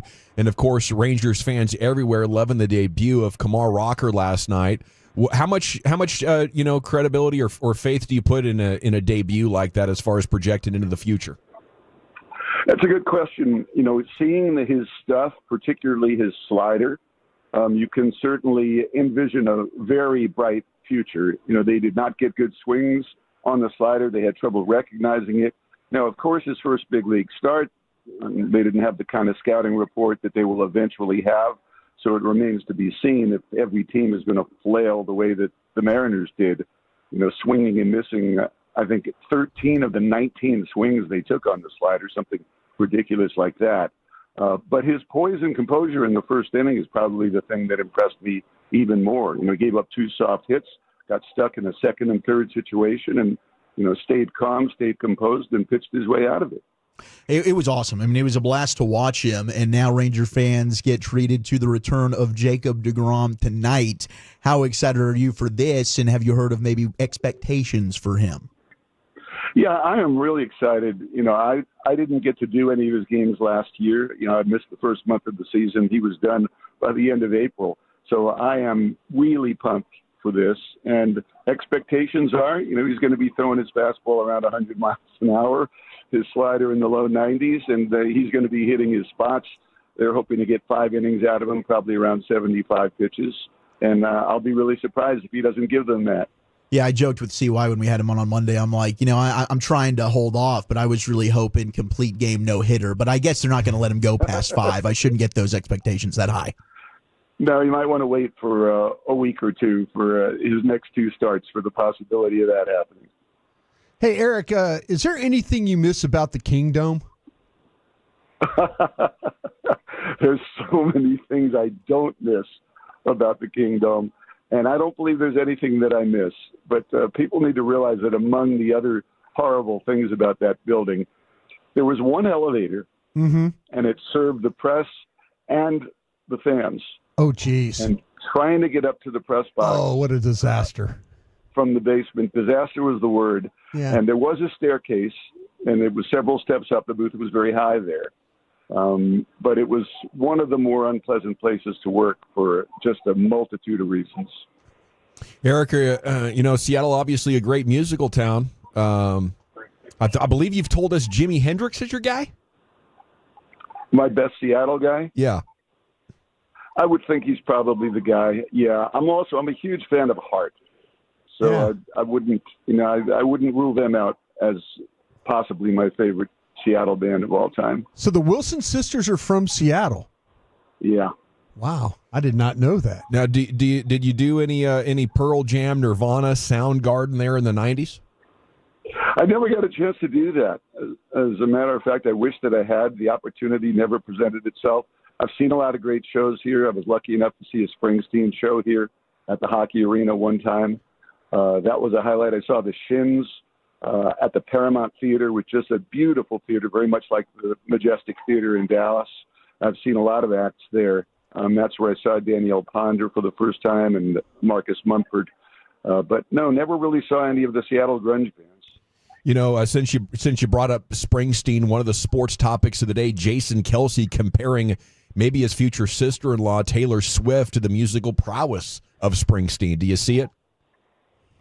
Well, she's a great songwriter. I'll give her that. I don't think she's of the caliber of Springsteen, but I think that's her number one strength. I'm actually not a fan of hers so much as a singer.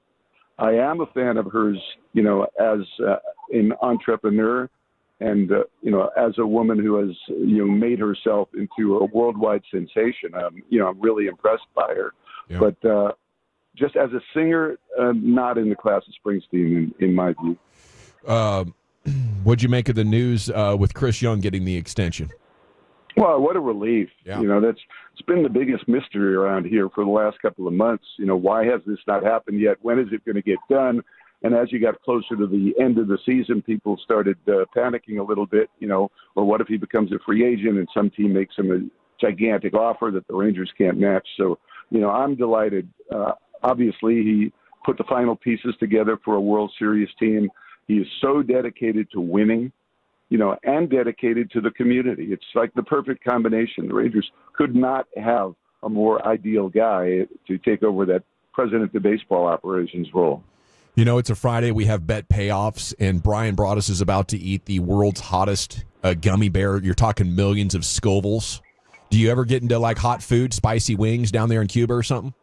Yeah, I love spicy food. Cuba actually doesn't really have spicy food. Theirs is pretty bland, but I'm a big fan of spicy food. Real spicy Szechuan Chinese food, spicy Thai food. I'm all for it. And, of course, we would be remiss on a Friday if we didn't ask you what you're drinking and what you're thinking, Eric.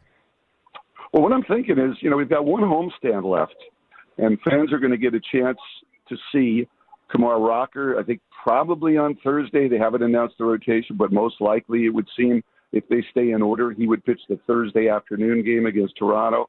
And then DeGrom would probably come back Friday and Scherzer Saturday. And, fans need to get out there and see these guys. It's the one chance they have before the end of the season.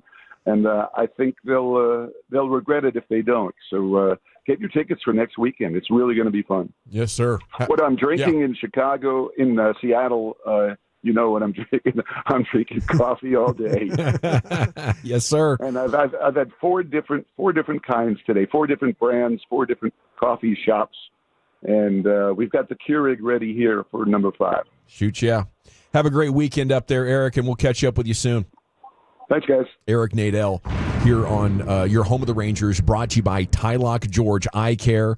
The gummy bear has been unwrapped. Brian Broaddus has it in his hand, and it's a protective casing, and he is about to attempt what has only been done 2 years ago by a younger version of Eric Chiafalo. Mm-hmm.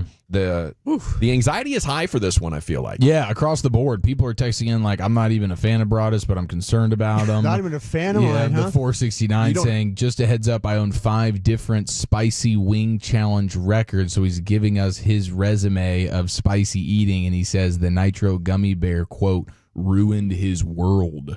Okay, it's being chewed currently. Oh, you just put it in? Oh, my gosh, you're eating it. Yeah. Is it down? The gummy bear is down. Oh, my gosh. Wow, Broaddus. That was... Has it hit yet? Not yet. That was quick. Yeah, let's just wait for it. Oh, my goodness. That's you know what? I have full faith in Brian. He has had an iron stomach throughout all of these. Anything that he's had to eat. He liked the mayonnaise Oreos. I feel like he's bred for this. Honestly, we should probably put him in some of these spice eating competitions. Did you just take that down like it was like a pill? It was hard to chew because I think it'd been in the package for so long. It's kind of hard, right? It Stale. was very difficult. Yeah. So got that done and then took it down. Back of my tongue is starting to feel it. Little heat, but that's Maybe that's the trick, is just barely chew it and just power and down. then just see what happens to your stomach. Now your stomach maybe pays the price a little bit more. Oh, sure. It's not. Yeah, the back of my tongue is feeling it right now. Yeah, the back of the tongue, the jowls. I remember it was kind of it was in my cheeks where it really held the heat and the pain. Yeah. Does it take a while to kick in? Because right now you seem like this is unfazed. This is unbelievable. Yeah. The gummy bear went down the hatch over a minute ago, and Brian. Now, is this just acting by you? Are you tormented on the inside? The back of my tongue is burning right now. You did chew it though, right? You did chew some. But I do think that's because like the pain for me was in my mouth, in my cheeks. It wasn't necessarily throat or even stomach once it went down. Right. So I think you might have just had the Bill Belichick loophole strategy. Just get it out of your mouth and into your stomach as quickly as possible. You chew it, and it doesn't break up. So you're kind of like, it's like a frozen gummy bear. Yeah, because it's not as gummy as a normal gummy bear. But out of all the feats of strength I've ever seen Brian do, this one is unbelievable. Your cheeks look a little red. Are you feeling like a rush of heat? Nothing. It's like the back of my tongue feels hot. Holy cow. He's dunking on all these competitive hot thing eaters. I know. That's what he's doing. All these hot thing eaters are like, what the F? We did the hot thing challenge when we were at the. You enjoyed it. Yeah, there was hot one thing of them. eaters is hilarious, bro. Hot thing eaters. It's almost like this might be a sleeping legend of the business. I think we've unlocked something here because the way that you were able to you were going back for seconds and thirds, and I felt like, okay, well, I've got to do this too. Right. It's the no chew technique. You handled it fantastically well. Circumvented, but he chewed it pretty good. I mean, he chewed it for 20 or 30 seconds. It's so rubbery, you can't break it up. Yeah, that's the problem. But you did eventually just. Yeah. Did you swallow it whole then? It's gone. Yeah. Did you break it down at all? Before Yeah, it was broke. swallowed? It broke in half, and then I swallowed it. Is what There I he did. went. Yeah. Absolutely dominating the little nitro gummy bear. I'm at a now loss keep us right updated now. if anything develops here in your stomach. We're all good. Yeah, internal bleeding or something like that. I might need to go get another beer because I got a little bit left, but the beer's helping with the cooling it down a little bit. I bet. There you go. Yeah. I think I would have a worse reaction to like a regular jalapeno pepper. It's unbelievable what this guy just did. It's time now for what you drinking and what you thinking. I think this brought the fourth time ever we've had an anticlimactic bet payoff because he's just done something so extreme, and it was a nothing burger for him. Yeah, this the art of consumption. You're gonna have to write a book on it, man. I was not going to let this thing beat me. That's what I was. That's gonna, obvious. You've been talking that thing all day. I just was not going to. I've had hot things before. Not this hot. Let me see the hottest directions. thing in the world. Let's read the directions on the back. Here you go. Let's see how long. Airborne. Yeah, because we're getting a lot of cheating accusations that you didn't chew it all. But if you chewed it and it broke in half, then it broke you in half. chewed it. I consumed this thing. I mean, in fairness, it is in my stomach right now. Yeah. Shut the F up, everybody. We didn't have conversations about how much you got to chew. Yeah, get a F in life. My God. I'm impressed. Beer's man. talking. Go I'm get you impressed. another I'm just one, brother. telling you, man. You deserve it. Cheers as to long you. as That gummy's bringing out the demons in them. I'm just saying, though, beast. as long as the whole idea is to consume it, right? I believe you. There we go. You did it. We didn't specify on the number of chews, so You can go back and look in the video. He chewed this thing hard. He was aggressively getting after it. Yeah, I would definitely want to look back at the tape here, and just see how many chews he got in. But my Go gosh, he ahead. kicked that thing. It's in my stomach, and I paid off the bets, and that's where we're at right now. Little Yes, nitro's sir. all up in your guts. It is time now for that one segment of the week where you're encouraged to call in Sorry while you're disappointed intoxicated or over in the there. process I of catching am. a buzz at 877-881-1053. We start line one with our guy, Rodeo Ron. You're first up. What you drinking and what you thinking, Ron? I'm drinking a little bit of Jim Beam with a splash of sweet tea. There you go. This may take me a little longer than 45 seconds, but y'all going to enjoy it. Shout out to Tuesday and Cody and those two hockey-playing grandsons. Mm-hmm. And this joke right here is for none other than Kenny and Quinlan. Lucius. Yeah. You have 3 women in your hands. All right. Dawson, you picked a blonde. Okay. Put her by the side of your face. Okay. Now, does that feel like the first time you made Whoopi? No. I didn't think so. Put her back. Okay. Zach, Mm-hmm. you get the blonde. Okay. Put her to the side of your face. Does Yeah. that feel the first time you made Whoopi? No. No. Eric, Yes, you sir. get the brunette because she's hot as hell. Yes. Does that feel like the first time you made Whoopi? Not quite. Not quite. Now, Lucius, you have all 3 of those women back in your hand. Yes. I need Brian Yes. to take all 3 of those women and shake them up. Shake him. Shake him. Shake him. Shake them, Brian. Shake him. Go ahead. No. Brian. No. Now, that feels like the first time you made Whoopi. And if you're not hanging out with Radio Run, listen to 105 Feet of Fan, drinking Jim Beam. Oh, I see. Yeah. Let's go, Ron. Great call. What'd I just do? I love the salute. You would have been. I'm glad. Don't worry about it, bro. It was not a jacket on situation. Yeah. Okay. Line two's Polo. not hard, man. In Garland.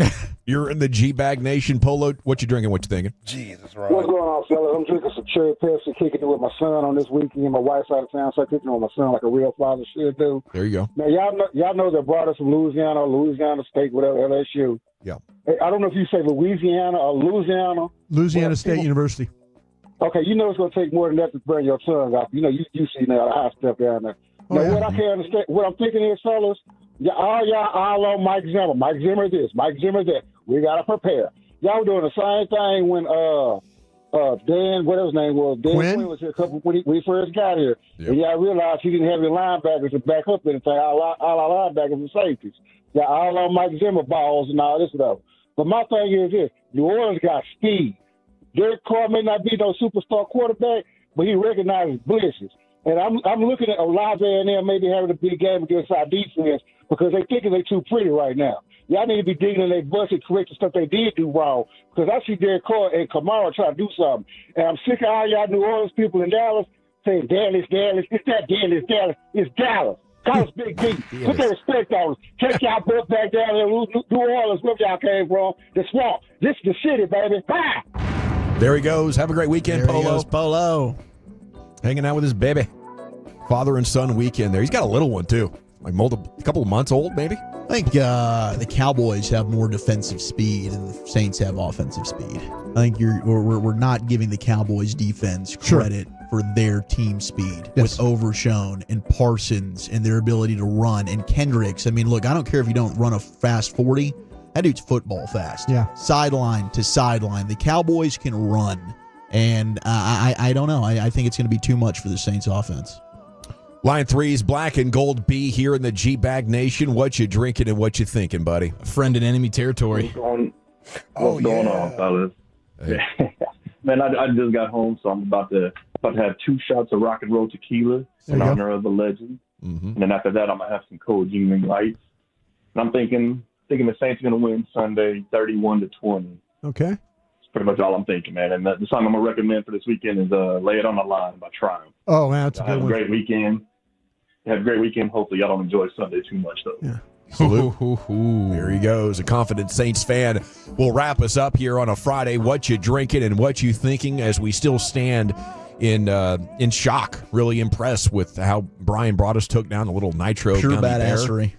I mean, I brought a defibrillator up here. You know, you did. We had medics on call. Yeah, we were ready, but none was needed. That's just incredible. Crazy, dude. Time to go into the Pimp Cup. Here's Lucius Alexander in LA Live. All right, let me get all of this together here. Wasn't expecting to go. You know, yeah.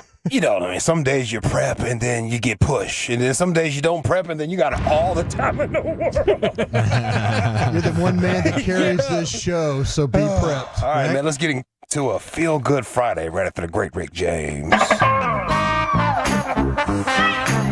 Well, all right, you squares, it's time to smoke. Fire up this funk and let's have a toke. That's sweet. That's sweet.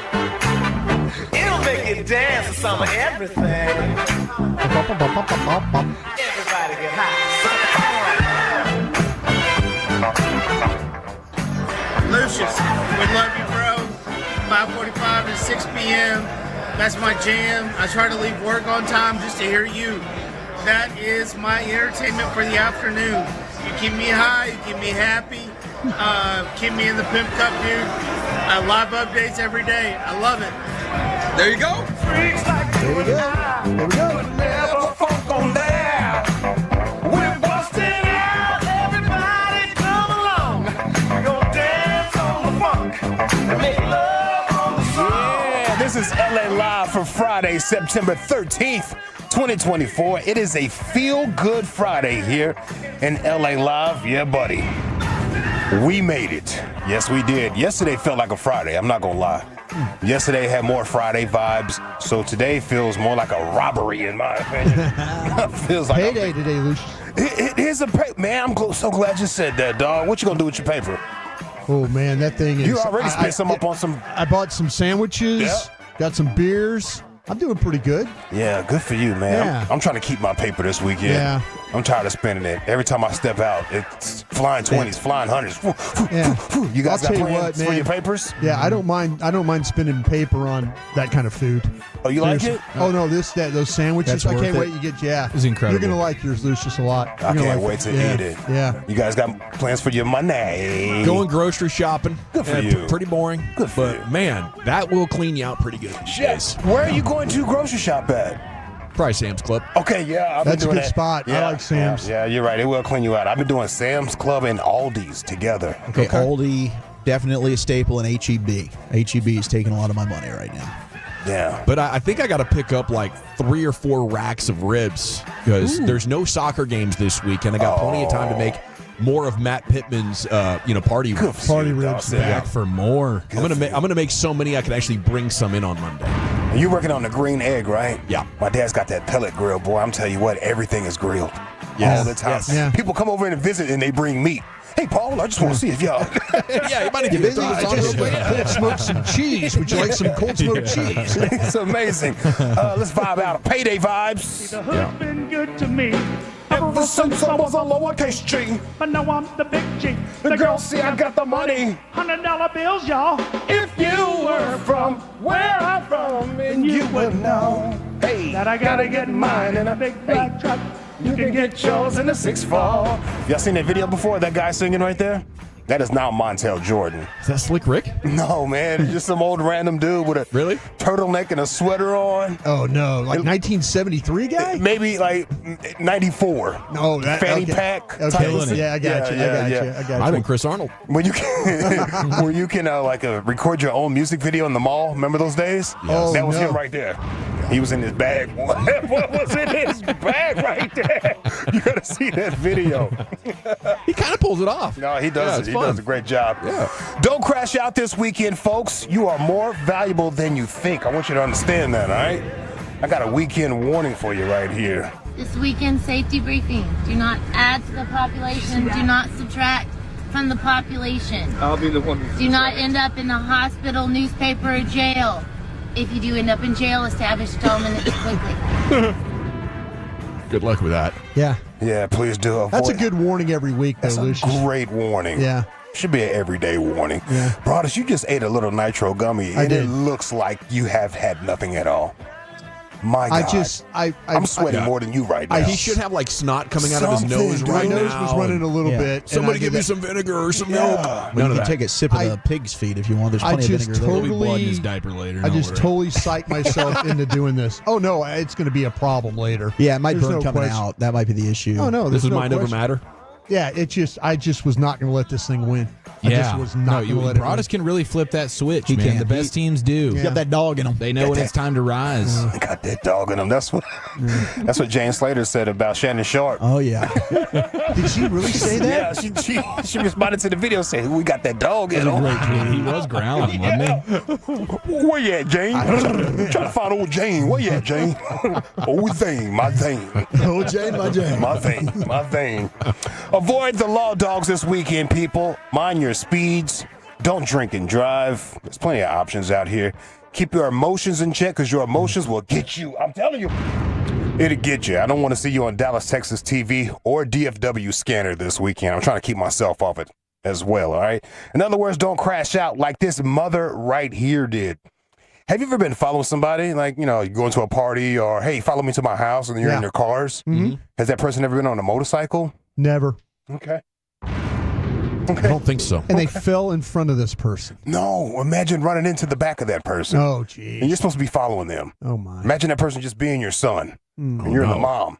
Don't crash out like this, mom. Pay attention on the road. See ya. Love ya. Love you. We'll talk more. All right. Drive safe. Yep. Watch out for idiots. Mom just hit him. Grabbing a lawnmower? Oh, sorry. Oh, my God. Oh, my God, Jacob. Fuck mom. I'm so sorry, Jacob. Oh. God damn it, mom. Damn it, mom. First time he ever cussed at his mom, she actually deserved it. Yeah, she earned it. That right there. Wow. She earned it. She earned it. Yeah, that's terrifying, I think, as a parent. Ooh, sorry about that. I found a guy once, he had just wrecked his motorcycle, and he was like laying there. I thought his bones were all broken and stuff. Gave him the phone so we could call his mom. His mom shows up at the scene. She was terrified. I can't imagine have actually doing the job. That's probably a lifetime of guilt there for that mom. I don't want to even hear. Yeah, for sure.